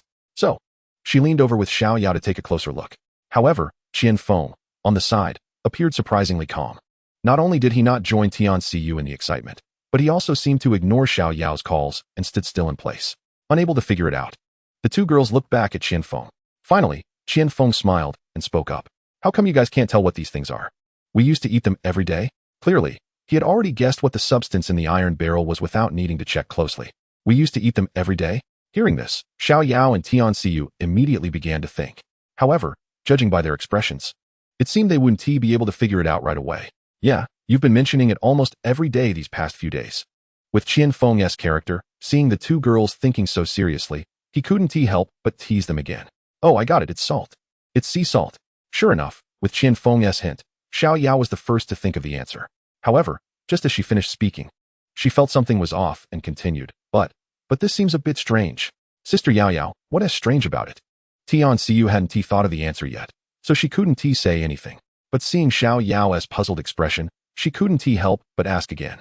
Siyu, look, the salt we usually eat is fine salt. But look, these have already formed, yet they are in chunks. Can we really eat this kind of sea salt? Xiao Yao glanced at Tian Siyu and then at the salt blocks in the iron barrel. Finally, she voiced her doubts. Hearing this, Tian Siyu instinctively looked back at the iron barrel to confirm. It turned out that Xiao Yao's observation was quite meticulous. Although there was still a bit of seawater soaking the sea salt in the barrel, it had already mostly formed. However, the salt granules appeared larger. Even if one said it was in blocks, it wouldn't be an exaggeration. Moreover, the color was somewhat different from the fine salt they usually used. Although it was generally white, it wasn't as pure as the fine salt they had at home. On the contrary, it even had a slight yellow tint. It really was somewhat different. At this point, Tian Siyu also didn't dare to confirm further. Seeing this, Qian Feng was directly amused by the two girls in front of him. It seemed that what the book said was true. Knowledge really isn't the same for everyone. Even those cultivated in the same educational system can have vastly different understandings. Especially when it comes to common knowledge, the differences are even more pronounced. Thinking of this, Qian Feng put down what he was doing, picked up the small iron pot that hadn't been used yet, and walked over to the two girls. Ladies, let me show you how to turn these sea salt blocks into fine salt. Qian Feng's tone was, of course, intentional. However, his imitation of a little eunuch from a Qing dynasty drama was indeed quite realistic, making the two girls laugh uncontrollably. Chapter 187, Magic Trick. It wasn't until the two of them had laughed enough that they finally calmed down to see how Qian Feng operated. However, Qian Feng seemed to have turned into a drama king, still speaking in that same tone from before. Ladies, please watch. I'm about to perform a magic trick. After saying that, he used his sleeve to cushion the pot and poured all the salt blocks and salt water from the iron barrel into the small pot. Then, he placed the small pot over the fire to heat it up. The two girls, seeing this, naturally didn't know why he was doing this. But they were eagerly waiting to see what else he could do. Soon, as the small pot was heated slowly, the remaining salt water inside was visibly evaporating. At this moment, Qian Feng didn't remain idle either.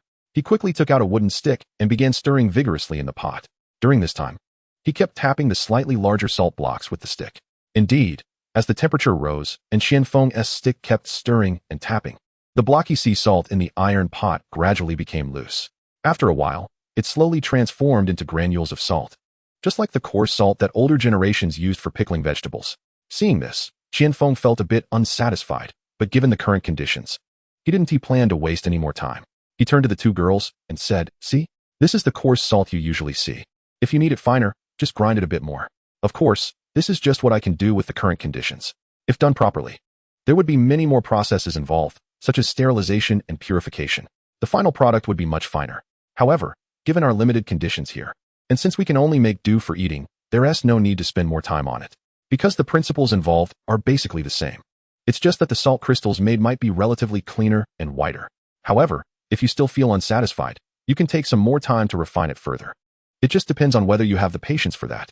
After Qianfeng finished speaking, he stopped his actions and looked at Xiao Yao and Tian Xiu again, as if checking if they had any other opinions.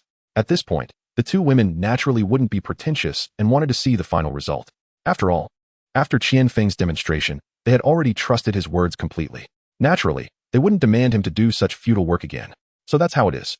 I thought the sea salt would turn out like this when dried in the sun. What a funny mistake. Luckily, we have Brother Feng here. Yes, that's right. Although we eat this stuff every day, I really don't know how it's made. After the two women understood the process of making sea salt, they couldn't help but feel a bit ashamed. Chapter 188, Warm Moments. But at the same time, they were also grateful to have met Qianfeng. Otherwise, with their limited survival skills in the wild, they wouldn't know how miserable their days would have been. All right, you two, don't be too sentimental. Now that we have a cast iron pot and sea salt, if we don't cook a big meal to reward ourselves, wouldn't that be a bit unfair to all the hard work we put in today? Seeing the two women gradually lost in thought, Qianfeng guessed that they must be reflecting on their lives these past few days. So, to prevent them from continuing to feel down, he smiled and made a suggestion to them. Sure enough, the two women, who had long been tired of tasteless food, became interested immediately upon hearing Qianfeng's suggestion. Although tasteless food can maximize the original flavors, it really doesn't hold up to daily consumption, especially when eating some fish with a strong fishy taste. Xiao Yao found it hard to swallow at times. If this weren't on a deserted island, she probably wouldn't even touch it under normal circumstances. Additionally, it might be because they hadn't consumed enough salt for too long. They noticeably felt very fatigued these days. However, considering the limited conditions here, they didn't say much about it. In fact, they didn't know that this feeling wasn't just experienced by the two of them. Their brother Feng had long been aware of it. Otherwise, he wouldn't have been so eager to find materials to make fresh water. Besides addressing the freshwater crisis, another more important reason was to solve the salt problem. Of course, Qianfeng wouldn't mention these things, and they wouldn't know. Even if they found out later, they would probably just treat it as a joke. Naturally, there was no need to elaborate on that. Moreover, after hearing that Qianfeng was going to cook a big meal, the two women happily started planning. Yes, Brother Feng, this is fantastic. I've had enough of tasteless food. I've decided that I want to contribute to this big meal. I'll help you out. Yes, me too. Since Sister Yao Yao is helping out, I'll go over to the edge of the forest and see if there are any wild vegetables or fruits. The more variety, the richer it will look. Since the two women had already arranged their tasks, the remaining matters naturally fell to Qianfeng. So, there was no need to say more. The three of them began to prepare according to their respective tasks. Immediately, the previously somewhat quiet beach became lively. Qianfeng naturally went to the shallow pit to catch fish first. Xiao Yao, not having a specific task yet, followed along the beach to pick up some shells and pry some oysters. As for Tian Xiu, she dove into the forest to look for wild vegetables and fruits. Just as she had mentioned earlier. After all, she had mainly done these tasks when she was with Niu Haoyan and the others, so it wasn't difficult for her. This made the scene feel quite warm. Chapter 189, Tian Xiu Gets Frightened. If they had a camera right now, the footage would definitely be a beautiful and harmonious slice of life film. However, this is how things often develop. Fortune and misfortune depend on each other. This point was already hinted at by our ancestors thousands of years ago. It's just that before something happens, everyone tends not to realize it. And at this moment, Qianfeng and the others were just like that. Stinky Qianfeng, I didn't expect you to know so much. It seems Xiao Yao, struck gold. In front of the firewood stove, Xiao Yao was adding firewood to the pot where Qianfeng was making clam soup while smiling and chatting with him. However, after their deep conversation last night, the way she called Qianfeng seemed a bit different from before. Not only was there no longer that subtle admiration based on status, but it also added a touch of emotional intimacy and a hint of equality in their identities. Just like those old married couples who like to add some specific words when calling their other half. Qianfeng naturally heard Xiao Yao's slightly cheesy words. But due to a man's despicable vanity and his playful nature, he pretended not to hear and asked, "What did you just say, Yao Yao? What did you strike gold with?" However, Qian Feng's acting skills were clearly not high. After just a few words, he couldn't help but show a hint of a smile. Xiao Yao was very clever. Seeing his expression, she immediately realized he was doing it on purpose. She rolled her eyes and pretended to be angry, glaring at Qian Feng and scolding, "Humph. Stinky Qian Feng, you did that on purpose. I don't want to talk to you anymore." However, even while saying this, the smile on her face didn't diminish at all. "If you don't want to talk to me, then I won't give you a full meal later." Haraha. This made Qian Feng burst into laughter. Feng. Brother Feng. Brother Feng. However, just as the two were flirting, Tian Siyu's voice came from the edge of the jungle, somewhat out of place. Immediately after, they saw her figure rushing out of the forest, frantically holding a large pile of unknown items. She was so nervous that she stumbled and fell right on the sandy beach. Seeing this, Qian Feng and Xiao Yao, although not knowing what terrifying thing had happened to her, didn't dare to take it lightly. After all, the environment they were in and the various dangers within it were enough to keep them on high alert at all times. So, without time to think, they dropped what they were doing and hurried towards the direction where Tian Siyu had fallen. "Siyu, what's wrong?" As they ran, Xiao Yao kept calling out to her with a worried expression, as if fearing that something dangerous might happen while he rushed over. Fortunately, when Qian Feng and Xiao Yao reached her, Tian Siyu had already crawled up from the sand. It seemed that aside from being a bit frightened, she didn't have any substantial injuries. However, the pair of grass shoes that Qian Feng had made for her was now missing from her feet. It was likely that she had accidentally lost them while running. Seeing that Tian Siyu was mostly okay, Qian Feng and Xiao Yao felt somewhat relieved, but they were still confused and needed to clarify what had happened. "Siyu, what exactly happened?" "Yeah, Siyu, what did you see?" However, it seemed that Tian Siyu was either too scared or out of breath from running. Despite their questions, she remained in a daze for quite a while. It wasn't until a moment later that she slowly began to regain her composure and started to recount what she had seen. "Feng, Brother Feng, Yao Yao, they have come, they have come." Her words were filled with terror, as if she were on the verge of disaster. Who has come? Yes. Who has arrived?" The way Tian Siyu spoke, only halfway through her sentence, nearly drove Qian Feng and Xiao Yao to desperation. So, right after she finished speaking, they urgently pressed her for more information. It's Niu Haoyan and his people. They have found the forest over there." This time, Tian Siyu finally made herself clear, but her tone was still frantic, not diminishing in the slightest from before. "Oh, they have such guts to come looking for trouble just a few days after what happened." Upon hearing this, Qian Feng, who already had a bad impression of those people, couldn't help but feel angry. After all, they had just been severely punished by him. To come looking for trouble so soon was clearly disregarding his authority. Thinking of this, he wished he could immediately find those people and teach them another lesson. However, in truth, Qian Feng might have overthought this situation. After all, under normal circumstances, Tian Siyu had escaped on her own and had done so near Niu Haoyan's camp. They probably still didn't know that she had escaped to Qian Feng's side. Thus, it was unreasonable to say that they were being disrespectful to him. It was just that this guy was likely used to beating others and couldn't stand even the slightest bit of resistance. Therefore, without analyzing the situation, he jumped to the conclusion that they were looking down on him. "Brother Feng, could it be that there is some misunderstanding here? Logically, they shouldn't know that we have taken in Siyu." Indeed, it was Xiao Yao who remained relatively calm and pointed out the key to the situation after a little thought. Moreover, she seemed to suddenly recall something important. Before Qian Feng could react, she quickly turned to Tian Siyu and asked, "By the way, Siyu, could it be that you misunderstood? Are they also out looking for food? Did they see you?" After Xiao Yao's reminder, Qian Feng found himself at a loss for words. After all, Xiao Yao's analysis did make sense. However, the reaction it elicited from Tian Siyu was quite significant. "No, it's not like that, Yao Yao. While I'm not sure if they saw me, I can definitely say that they came specifically to find me. Because I clearly saw and heard them discussing where to look for me." Following that, Tian Siyu detailed how she had stumbled upon those people after entering the jungle. It turned out that after entering the jungle, she had been carefully searching for edible plants on the ground. However, she didn't know if it was due to the geographical location. But no matter how hard she searched, she couldn't find even a single edible wild vegetable. As for wild fruits, that was even less likely.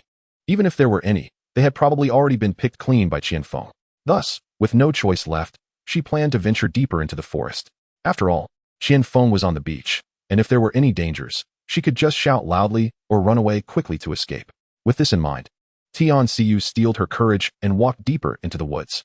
Sure enough, as she slowly moved forward, she began to find more wild vegetables. Moreover, in addition to wild vegetables, she also discovered the presence of wild ginger, which nearly made her overjoyed. Since she had arrived at Qianfeng and their camp, she had always been taken care of by them, and she had long wanted to help out in some way. Unfortunately, there had been no opportunity until now. Now that she had finally found some rare necessities for living, she certainly wanted to gather more. So, facing these treasures, how could she bear to let them go? She squatted down and began to gather them nonstop. In just a short while, she had dug up a large pile. However, she inadvertently heard voices in the jungle. Everyone, pay a bit more attention and keep looking ahead. I don't believe that a weak woman can just vanish into thin air. Moreover, the voice was particularly familiar to Tianxiu. She froze for a moment, almost letting out a sound from the shock. Fortunately, she managed to hold back and didn't make a noise. Summoning her courage, she peered through the gaps in the leaves and found the source of the voices. However, seeing who it was made her even more nervous. The speaker was none other than Niu Haoyan's so-called brother, Sun Chong, the third in command of their team. Behind him were several men, some of whom Tianxiu had never seen before. They were likely new members that Niu Haoyan had recruited in recent days. Changgu, we've been searching for so long. Do you think we can still find that girl named you? She hasn't already been eaten by those wild beasts, has she? While observing, one of the younger new members expressed his impatience, as if he wanted to give up. Sun Chong, hearing this, naturally felt a bit displeased and began to intentionally scold the young man, his tone quite harsh. After all, he is now the third person in the team, so he naturally has to maintain a certain demeanor. I've mentioned her name countless times. It's Tianxiu, a beautiful woman. Once you see her, you won't forget her. However, remember her, but don't get any wild ideas. Because no matter how much you think about it, she is already out of your reach, understand? Sure enough, with Sun Chong's status, even though that young man is a whole head taller than him, he still doesn't dare to say a word against it. Of course. Brother Chong, even if you gave me 10 more guts, I wouldn't dare to think about a woman that Boss Niu has his eye on, would I?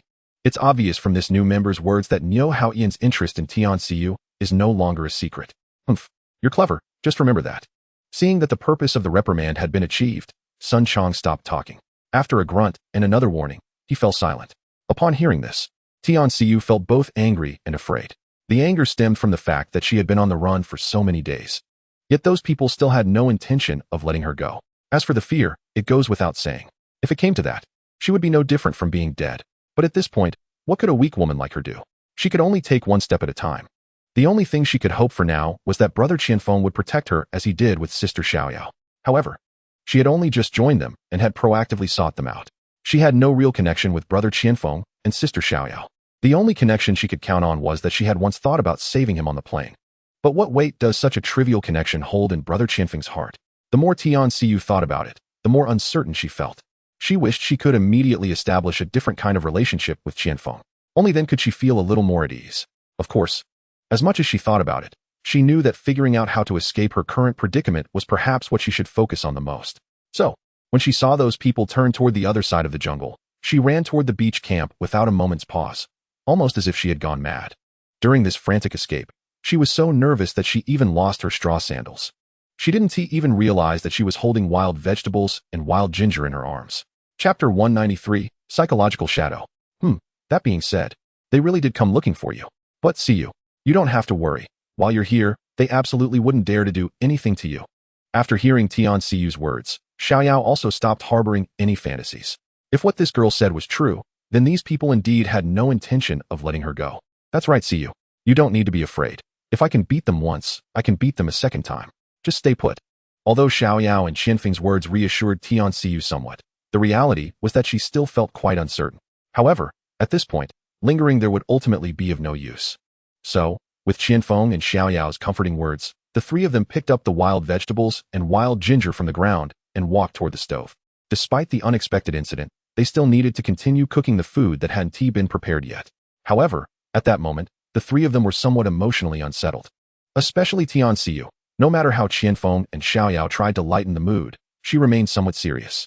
Even when she forced a few light laughs out of courtesy, it was extremely strained.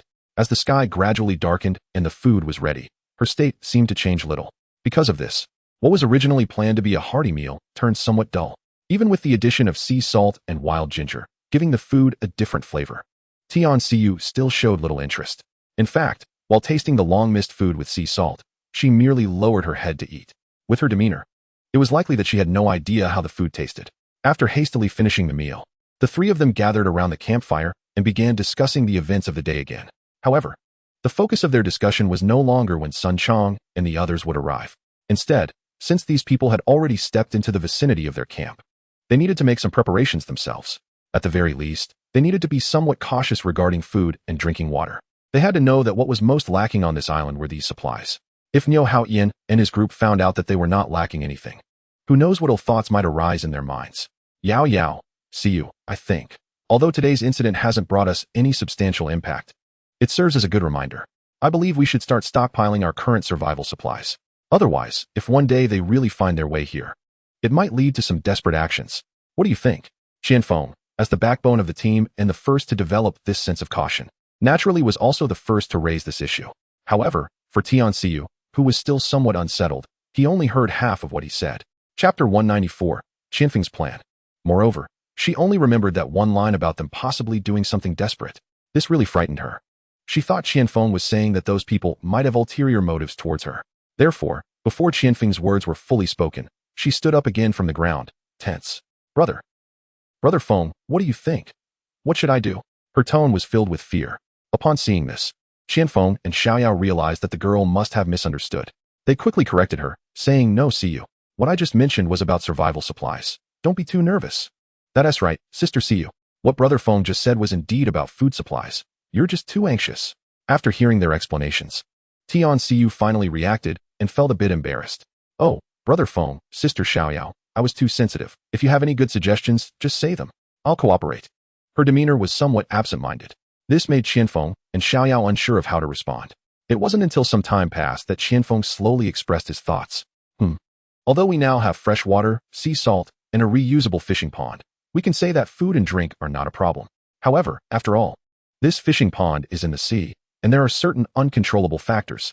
Moreover, considering the reasons we just mentioned, I'm afraid that if Niu Haoyan and the others can't supply food, they might take some extreme actions. Therefore, for safety's sake, I think we should store some food first. At the very least, we should store as much fish as we have in that pond. Even if something uncontrollable happens in the meantime, we won't be too passive. Besides, now that we have sea salt, it shouldn't be too difficult to make such preparations. For example, we can completely turn those sea fish into salted fish. This way, it will be beneficial for storage. And we won't have to worry about others coveting it. What do you think? Although Qianfeng's tone seemed to be consulting the two women, it was clear from his thoughtful ideas that he had already made up his mind. Naturally, the two women had no objections to such a decision. After all, with Qianfeng considering such matters, they were too lazy to worry about it. As long as they did their best to cooperate, that was the best support. So soon after Qianfeng's suggestion was made, they immediately agreed. Brother Feng, I agree. I agree too. But the amount of sea salt we extracted today is not much. If we really want to salt the fish in the pond on a large scale, it might not be enough. However, Xiaoyao, who was free of those troublesome matters, was obviously more attentive to Qianfeng's proposal. In just a blink of an eye, she pointed out the biggest problem facing Qianfeng's plan at the moment. Yao makes a good point.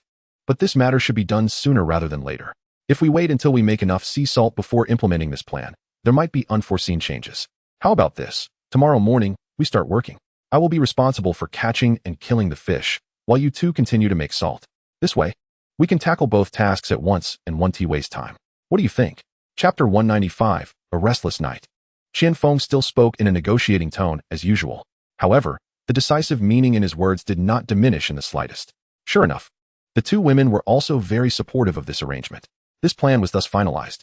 After the three continued to chat for a while, as the sky grew darker, they all went to sleep one after another. Considering Tian Siyu's state, which was still restless, Qianfeng deliberately chose a spot close to the entrance of the shelter to lie down. This action, surprisingly, gave the two women a different sense of security. So, after a short while, the three gradually fell asleep. However, in the middle of the night, while everyone was sound asleep, Qianfeng felt as if something had quietly flashed past him. Instinctively, he opened his eyes and found that it was Tian Siyu. What was she doing out at this late hour? In thought, Qianfeng worried that she might discover him, so he didn't rush to sit up. Instead, he kept an eye on her every move out of the corner of his eye. Fortunately, when she reached the shoreline, she stopped and slowly sat down by the sea. She sat there, lost in thought, her shoulders occasionally shaking, presumably from quietly shedding tears. Although Qianfeng wasn't sure what she was specifically thinking, he could roughly guess that she was still pondering the events of the day. Thus, he couldn't help but feel emotional. Yet, considering that his actions might disturb everyone's rest, he chose to stay outside alone for a while. Seeing this, an invisible sympathy arose within Qianfeng. He had initially thought of comforting her with a few words, but considering Xiao Yao's concern, he held back. He just watched from a distance. However, he soon realized that Xiao Yao, who was sleeping beside Tian Xiyu, must have noticed it too. In fact, among the three, although they all seemed to be sound asleep on the surface, in reality, none of them had fallen asleep yet. As for the reason, there was no need to elaborate. It was naturally due to the events of the day. However, Tian Xiyu, as the person involved, felt anxious and scared, which was understandable. Meanwhile, Qianfeng and Xiao Yao were also unable to sleep due to worry. Therefore, every action of Tian Xiyu's was still felt by Xiao Yao. However, like Qianfeng, she wanted to see what the girl was up to, so she didn't make any noise. Until she saw that Qianfeng was also awake, she dared not move. After all, she also wanted to see if Qianfeng would still revolve around Tian Xiyu like before. Fortunately, Qianfeng's behavior made Xiao Yao feel somewhat relieved, as he didn't take the opportunity to chase after her. On the contrary, he didn't even sit up, strictly adhering to his own requirements. However, soon, she began to feel a bit uncomfortable again. But this discomfort wasn't for herself, it was for Tian Xiyu. Chapter 196, Still Discovered. Because, as a woman herself, Xiao Yao could empathize with Tian Xiyu's current confusion and helplessness. But what could be done? After all, the crux of the problem was not herself. Even if she wanted to enlighten her, she still didn't know where to start. Apart from the usual few phrases, she genuinely didn't know what else she could do or say. Therefore, she could only watch helplessly like Qianfeng. Finally, the next day, the few of them got up early to prepare. With the experience from the previous day, although the two women didn't sleep well last night, they operated Qianfeng's salt-making equipment quite smoothly. As for Qianfeng, there was no need to mention it. Catching and killing fish was nothing for him. Thus, after a day of busy work, by evening, the originally sparse beach was filled with many salted fish and seafood. If it weren't for the fact that the fish in the pond were the only ones they had today, they might have even dried more. Moreover, new members would swim into the fish pond every day, so they didn't have to worry about not having more food to supplement. Therefore, after a day of hard work, the few of them lay on the sandy ground, looking at the rows of salted fish in front of them, feeling exceptionally satisfied. However, this world is often like this. Beautiful things are always coveted by some ill-intentioned people without one realizing. Even if it is on a deserted island with very few people, it is no exception. Just like now, Qianfeng and the others could never have guessed that their seemingly quick preparations were still a step too late. Because, just when they finished their work and lay on the beach resting, this scene was inadvertently spotted by Sun Chong and others, who were searching in the jungle yesterday. In fact, under normal circumstances, this group of people should have only come to this area yesterday. They shouldn't have returned so quickly. But the situation turned out to be just that coincidental. They happened to discover some traces left by Tian Xiyu when she was foraging for wild vegetables yesterday. However, due to the late hour yesterday, they did not continue to investigate further. But since this clue was hard to come by, they returned to the location the next day to continue their search. Sure enough, following the traces left by Tian Xiyu, they found more signs. Among these signs, there was undoubtedly the pair of straw sandals she had lost yesterday. Therefore, Sun Chong and the others were even more certain that the beautiful Tian Xiyu had indeed appeared in this area. As they searched and tracked, they finally spotted Qianfeng, Xiao Yao, and Tian Xiyu comfortably lying on the beach before evening. Moreover, around them, there were rows of dried fish hanging out to dry. This time, not only was Sun Chong shocked, but even the old and new members who had been following him were equally astonished. Sun Chong did not expect that. After wandering around aimlessly, he would inadvertently come close to the camp of Qianfeng, which had left him with lingering fears. This was something he could never have imagined before coming here. Chapter 197, Discovery of the situation in such a primitive jungle. It was nearly the same no matter where they walked. So after wandering a bit, they could hardly distinguish east from west. If they hadn't been smart enough to leave some marks along the way, they might not have even known how to get back. Meanwhile, the other members behind him were deeply attracted by the food in front of them. They had been suffering from hunger and thirst for days. Now seeing so much food laid out before them, it would be strange if they didn't feel excited. Brother Chong, look, fish, so many fish. Yes, yes, how could they have so much food? If only this food were ours. Unfortunately, with that person here, we probably can only watch. They whispered among themselves, expressing their astonishment. However, from their conversation, it was clear that some of them had already recognized Qianfeng among the three. That person, with so many of us here, are we really afraid of him? One tall young man, presumably a new recruit, muttered somewhat defiantly after hearing his companion's somewhat gloomy words. Clearly, he had not truly realized the extent of Qianfeng's terror. Enough with the chatter. That person is not someone we can easily provoke. Now that we know that girl is here, That makes things easier. The tall young man was oblivious, but Sun Chong was very clear. He would not be foolish enough to think that his few people could get any good deals on someone else's territory. No, Brother Chong, are we really just going to leave? Those are big sea fish. The tall young man clearly did not understand Sun Chong's decision. Seeing that he didn't dare to approach, he suggested again. From another perspective, although he was somewhat arrogant, he could still be considered a relatively upright person. After all, in such circumstances, his attention had always been on the rows of dried fish, completely ignoring the two beautiful women lying on the sand like Qian Feng. All right, enough of the nonsense. Do you think I can't see that's fish? I'm worried you might have the life to catch them, but not to eat them. And don't forget why we came out today. Sun Chong was too lazy to argue with him, and, after a couple of scoldings, led the way back along the original path. However, while he walked, he couldn't stop grumbling. Clearly, he had probably been starving for days. In fact, it was not surprising that he had such a reaction. If it weren't for the other few people who had also experienced or witnessed Qian Feng's power, they might have shared his thoughts. Chapter 198. Someone really came. It should be noted that since they had been stranded on this deserted island, their situation had been worse than that of beggars. Although they had established a special food search team among them, their capabilities were limited. Furthermore, they were also afraid to venture deep into the jungle, so they could only wander along the edge of the jungle or the coastline. Therefore, the amount of food they were able to obtain was naturally not much, and it had been steadily decreasing every day. In recent days, they could no longer endure it and attempted to go fishing, but again, due to their lack of survival skills in the wild, their harvest was still quite unstable. As a result, their current hunger situation was easy to imagine. Feng, Brother Feng, do you feel like someone is talking in that direction of the jungle? It was unclear whether Tian Xiu was too sensitive or if she truly heard something. She actually discovered some traces of Sun Chong and the others.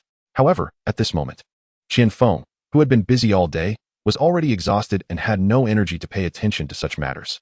Xiao Yao was in a similar state, so she naturally did not hear anything either. Xiu, you might be too tired and imagining things. There's no sound here, just rest well, okay? Yeah, Sister Xiu. There's no sound over there, don't scare yourself. You've been too tense these days, you should relax a bit. Seeing that everyone seemed to doubt her words, Tian Xiu became a bit anxious. No, Brother Feng, Sister Yao, there really is a sound. I really heard it. As she spoke, she hurriedly got up from the ground.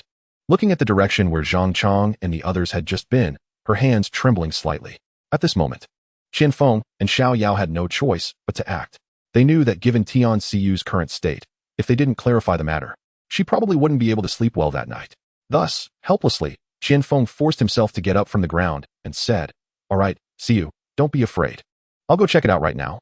After saying this, he walked empty-handed in the direction Tian Xiu pointed to. Seeing this, Xiao Yao, naturally a bit curious, also got up and followed. Thus, the three of them quickly arrived at the edge of the jungle. However, at this point, Sun Chong and his group had long since left. They naturally did not see any figures. Look, Sister Xiu, now you should feel relieved, right? There's nothing here. Xiao Yao, who had never believed that there would be people hiding in the forest, naturally didn't even take a close look and began to comfort Tian Xiu, clearly wanting to ease her worries. However, what surprised her was that just as she finished speaking, Qian Feng suddenly expressed some surprise. "No, Yao Yao. Someone really has been here. You see the weeds and branches in this place. It's obvious that someone has been here," Qian Feng said as he squatted down, pointing it out to Xiao Yao. Hearing this, Xiao Yao also dared not be careless and hurriedly leaned in to take a look. Chapter 199. Do they dare to abduct people in broad daylight? But soon, she thought of other possibilities. Brother Feng, could this be caused by Sister C you looking for wild vegetables yesterday? As she spoke, Xiao Yao mimicked Qian Feng's actions, crouching down to move some of the flattened weeds. Qian Feng had already considered this possibility beforehand. Yeah, I thought of that too, but it should be impossible. Look at these footprints in those branches and weeds that have been disturbed. The various traces, although not very obvious, clearly indicate that it can't be done by just one person. Following Qian Feng's hint, Xiao Yao seriously examined the surrounding environment. Sure enough, as mentioned earlier, there were many places around that seemed to have been trampled. Additionally, some small branches appeared to have been accidentally broken. The breakage was still fresh, indicating it had just happened not long ago. Moreover, there were faint shoe prints imprinted in the loose dirt on the ground, of various sizes, clearly indicating that it wasn't the work of just one person. Brother Feng, if you hadn't mentioned it, I wouldn't have noticed. This is really something, and it seems like more than one person has been here. After saying this, Xiao Yao slowly stood up from the ground. Looking around with a tense expression, she said. With this, Tian Xiu became even more nervous. She quickly looked around, especially behind her, and waited until she confirmed that there was nothing suspicious nearby before she cautiously spoke again. Tian Xiu wasn't foolish, naturally. Her first reaction was to imagine who had left these footprints. Excluding Niu Haoyan and his group, it was unlikely that anyone else would engage in such sneaky activities. Xiao Yao knew that when Tian Ciyu asked this, it represented her fear that Niu Haoyan and his group might come to forcefully take her away. Or perhaps one day, take her away when no one was paying attention. After all, not long ago, she had encountered a similar situation with the same group of people. How could she not understand the girl's current feelings of uncertainty and anxiety? So, without realizing it, she tightened her grip on Tian Ciyu's hands and comforted her with a sympathetic expression. Sister Ciyu, don't be afraid. It's broad daylight. Even if they came, what could they do? They can't just abduct people. Besides, with Brother Feng here, they wouldn't dare. You can rest assured. However, with her current state of fear, which made her somewhat blank-headed and slow to react, what good effect could her comfort have? It was merely a few meaningless words. After all, the reality was as such. She couldn't just deny the situation to comfort the girl, right? Therefore, after this round of soothing, to put it bluntly, it might have been better not to comfort her at all. Chapter 200. Comforting someone also depends on the person. Yao Yao, do you think they would really come to abduct people? If that were the case, then what should I do? Just as Xiao Yao finished her comforting words, Tian Ciyu naturally began to think further along the lines of her words. Her fearful expression almost on the verge of tears. Seeing this, Qian Feng was speechless. Hee, I say, you two really, what is going on? Nothing has happened yet. And you're already scaring yourselves here. Can't you show a bit of the fierceness you had when bullying me these days? Besides, I, Qian Feng, am still alive. They wouldn't dare to come and abduct anyone. Even if they did come, it doesn't necessarily mean they are after you, Ciyu. Maybe they just came here by accident while looking for food. Don't think too much. Indeed, comforting someone has to be done by the right person. Especially when a woman with no sense of security is in front of a man she cares about, like Tian Ciyu was in front of Qian Feng now. In just a few sentences, Tian Ciyu felt much more at ease. However, while one person felt reassured, another naturally felt annoyed. Originally, Qian Feng's words were said in a state of extreme speechlessness, aimed at calming the two women's anxious hearts. Thus, his exaggerated words were understandable. But many times, that is how women are. When facing their beloved, they cannot tolerate even a grain of sand in their eyes. Xiao Yao was no exception. After all, in her eyes, she had truly become Qian Feng's woman in private. Therefore, she could not accept him saying she was fierce towards him. Even if she was indeed fierce at times, it still shouldn't be spoken about. As soon as Qian Feng finished speaking, Xiao Yao immediately fell into the common trap many women fall into. You, with the surname Qian, are starting to talk nonsense again, right? When have I ever been fierce or harsh with you? Even if sometimes I lost control and was fierce, it wasn't harsh. I think you're just taking advantage of my kindness and think I'm too good to you. Besides, Sister Ciyu has only been here for a few days. How could she have been fierce to you? I see you just can't speak a word of truth. Xiao Yao's words were sharp, and she didn't forget to pull Tian Ciyu in to establish a united front against Qian Feng. Thus, in just a few short sentences, she left Qian Feng in a daze. However, no matter how one looked at it, this scene felt somewhat familiar to Qian Feng. It was the same expressions, the same rhetoric, just like in those soap operas. Chapter 201. Qian Feng, you are looking for death. I just added a bit of exaggeration, okay? Besides, I think what I said wasn't that exaggerated. After all, both of you are indeed pretty fierce. Seeing this, Qian Feng naturally didn't dare to act tough anymore and immediately put on a smiling face. However, his cheeky nature remained unchanged. This time, he truly provoked Xiao Yao's anger. You, with the surname Qian, really can't change your dog-like behavior. Look at me not dealing with you properly. It's really infuriating. As she scolded him, she hurriedly chased after him, pretending to be about to pinch Qian Feng hard. However, this funny scene unexpectedly made the previously silent Tian Ciyu laugh, instantly easing her earlier tension. This was something Qian Feng never anticipated. Finally, after Xiao Yao's playful scuffle, the three of them sat back down on the sandy ground to discuss their current strategy. Brother Feng, I find today's situation quite strange. Regardless of what those people in the jungle are here for, I think we should make some preparations. What do you think? Although Xiao Yao usually acts carefree, she is very attentive when it matters. So, she was the first to express her thoughts. Qian Feng didn't think it was a big deal, but this does concern the safety of the two women, so he couldn't afford to be careless. He quickly looked around at the two women and said, how about this? Just like Xiao Yao mentioned earlier, no matter what those people in the jungle are here for, we should prepare in advance. Soon, I'll make some bows and long spears for you to carry with you as a precaution. Also, you two should stay close to me these days and not wander off. That way, if anything unexpected happens, I can take care of you in time. Additionally, after the pickled fish has dried enough, make sure to hide it along with the fresh water you've gathered these days to prevent them from stealing it. Qian Feng, like a mother hen. Covered all the possibilities he could think of. Only after both women nodded in agreement did he hurry off to gather materials at the edge of the forest. Seeing that Qianfeng finally took her safety seriously, Tian Xiu felt much more at ease. So, she and Xiao Yao quickly began to turn the pickled fish to speed up the drying process. After all, wealth should not be flaunted. On this deserted island, food is just as valuable, if not more so, than money. Currently, with so much food so openly laid out to dry, it could certainly attract unwanted attention. Therefore, they had to hurry and finish drying the pickled fish for quicker storage. However, as Tian Xiu glanced at Qianfeng's departing figure, there was a subtle, hard-to-detect change in her expression. Chapter 202, Found the Person. After Sun Chong and the others evacuated, they didn't dare to delay for even a moment. However, just as they entered the camp, they saw Niu Haoyan leaning against the support of a grass shed, moving slowly. His expression showed a bit of pain that mirrored his laborious steps. Obviously, he hadn't fully recovered from the kick to his groin by Tian Xiu earlier. On the other hand, Li Dong looked even worse. Not only was he bruised, but he seemed to have difficulty walking, lying motionless in the sandy area of the shed. Boss. Niu boss. We found her. We finally found that girl Tian Xiu.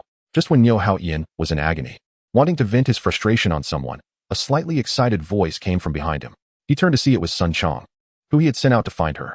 However, his focus was not on Sun Chong, but rather on the name Tian Xiu. Alright, stop making a fuss and quickly tell me what's going on. What Niu Haoyan wanted was information about the girl who had kicked him and managed to escape. Naturally, he had no patience to deal with Sun Chong's self-congratulatory attitude, so he quickly interrupted him. Sun Chong, seeing this, although unsure why Niu Haoyan looked that way, didn't dare to show any disrespect. He stepped forward and said, boss, we finally found that girl. She's with that kid Qianfeng right now. What do you think we should do next? Sun Chong's eagerness was, of course, to gain favor with Niu Haoyan. He seemed to fear that Niu Haoyan would grow impatient. So he quickly spilled all the information he had gathered that day, to show his commitment to the matter. He even took the initiative to ask Niu Haoyan what they should do next. Niu Haoyan, in pain and barely able to bear it, felt even more furious upon hearing that Tian Xiu had been found. Who would have thought she would hide with Qianfeng? Now, he was at a loss for what to do. After all, he had just witnessed Qianfeng's power, and Li Dong, whom he had just beaten, was still lying motionless in the grass shed. How could he dare to provoke this madman again? So, he hesitated to express his stance. Yet even so, the veins on his neck were visible, showing he was feeling quite stifled. Captain Niu, you're right. However, just as Niu Haoyan was unsure how to respond to Sun Chong's question and was deep in thought, a loud voice suddenly rang out from the crowd behind Sun Chong. It was Wang Gang, the tall young man who had accompanied them to search for news about Tian Xiu. Chapter 203, Being Hit with Shadows. However, whether Wang Gang was overly excited or eager to prove himself, before Niu Haoyan could speak, he directly took the initiative. It was clear he was not quite satisfied with Sun Chong's decision. Wang Gang was a new member who had just joined. Although Niu Haoyan had a good impression of him, he was still not familiar with him. Plus, not having a clear understanding of the situation, he was hesitant to make a quick decision. However, Wang Gang, being big and impulsive, said, Captain Niu, are we going to catch her or not? Speak up. Although he seemed to be considering Niu Haoyan's feelings, he was somewhat overshadowing him. As it turned out, it was indeed Wang Gang who was unlucky. As a newcomer, he should have been humble. Now, he was jumping out to show off without regard for rank. Niu Haoyan certainly wouldn't let him get away with it. He knew he couldn't do anything to Qianfeng, but he had a different attitude toward his own people. So, he slammed the post, turned sharply, and angrily shouted at Sun Chong, you can't? Can't you see we're all injured? How can we compete with them? It was clear he was venting his frustrations on Wang Gang. Ouch. However, in his agitation and with a sudden movement, he inadvertently aggravated the pain in his groin, causing him to cry out in agony. At this moment, Wang Gang dared not ask again. Although he regarded himself as larger than the other members, he still depended on Niu Haoyan's leadership to survive. Naturally, he didn't dare to be too reckless. So, after being scolded by Niu Haoyan, he stood there nervously, like a child who had done something wrong, thinking about stepping forward to lend a hand, yet feeling hesitant to do so. It was simply too awkward to even mention. Until after a while, Niu Haoyan's expression had eased quite a bit. It was then that Sun Chong finally stepped in to defuse the situation. He tentatively asked, Niu, Boss Niu, are we really just going to let that girl go? Upon hearing this, although Niu Haoyan still felt a bit unwilling, seeing that the person speaking was Sun Chong, and his expression was very respectful, the anger that had been boiling inside Niu Haoyan instantly calmed down. You saw what happened that day. What do we have to fight against them? Are we really just relying on you few? His words were filled with endless sighs. However, what surprised Niu Haoyan was that at this moment, Sun Chong seemed to somewhat disagree with his earlier statement. Boss, I think you are too worried about our safety. While this is good for us, it does seem like you are overthinking it. In fact, we don't need to diminish our own strength just to boost others. After all, we were caught off guard by Qin Feng that day. If we had been prepared in advance, with our current numbers, we wouldn't have suffered such a great loss. Moreover, with the addition of Brother Wang Gang and others, our strength has naturally increased quite a bit. Most importantly, Brother Wang Gang has volunteered to take the lead. With his determination and combat ability, he would surely be formidable. Exactly. Qin Feng is strong, but even the strongest fists can't fight against many hands. If we prepare some weapons, then when a conflict arises, we can rush in together. No matter how good he is, he can't possibly protect everyone, right? Sun Chong's disagreement was still delivered with a humble attitude, and his timing was just right. Not only providing Niu Haoyan with a way out, but also analyzing the situation effectively. One must admit, this little guy Sun Chong was quite smart and emotionally intelligent. However, if anyone present had been listening carefully, they might have noticed that Sun Chong's words seemed to be subtly undermining Wang Gang. But they were all still absorbed in the hope that Sun Chong's words had brought, so they naturally didn't catch on. As for Wang Gang, he was even less likely to sense anything amiss. With his straightforward thinking, he wouldn't consider things that deeply. Right now, he was still basking in the gratitude for Sun Chong's earlier support and compliments. Any slight dissatisfaction he had with Sun Chong before had long been forgotten. To him, Sun Chong was simply a great person who would never have any bad intentions toward him. However, there is a saying that goes something like this. The people who often seem to care the most about you can be the ones who see you in the worst light. Just like Sun Chong in front of him, his words were not an unintentional compliment toward Wang Gang. Rather, it was completely a way to undermine him. This wasn't the first time Wang Gang had chosen to ignore Sun Chong over the past few days. With his cunning nature, he couldn't tolerate it. So, he wanted to take this opportunity to teach this ignorant kid a lesson, to let him truly learn a lesson. However, to avoid exposing any flaws, he still didn't dare to show it too obviously. The others present, including Niu Haoyan, of course, didn't know that Sun Chong had this side to him. So they didn't pay it any mind. Indeed, Sun Chong's words had an effect, instantly reminding Niu Haoyan, who was feeling somewhat restless, of his so-called leadership role.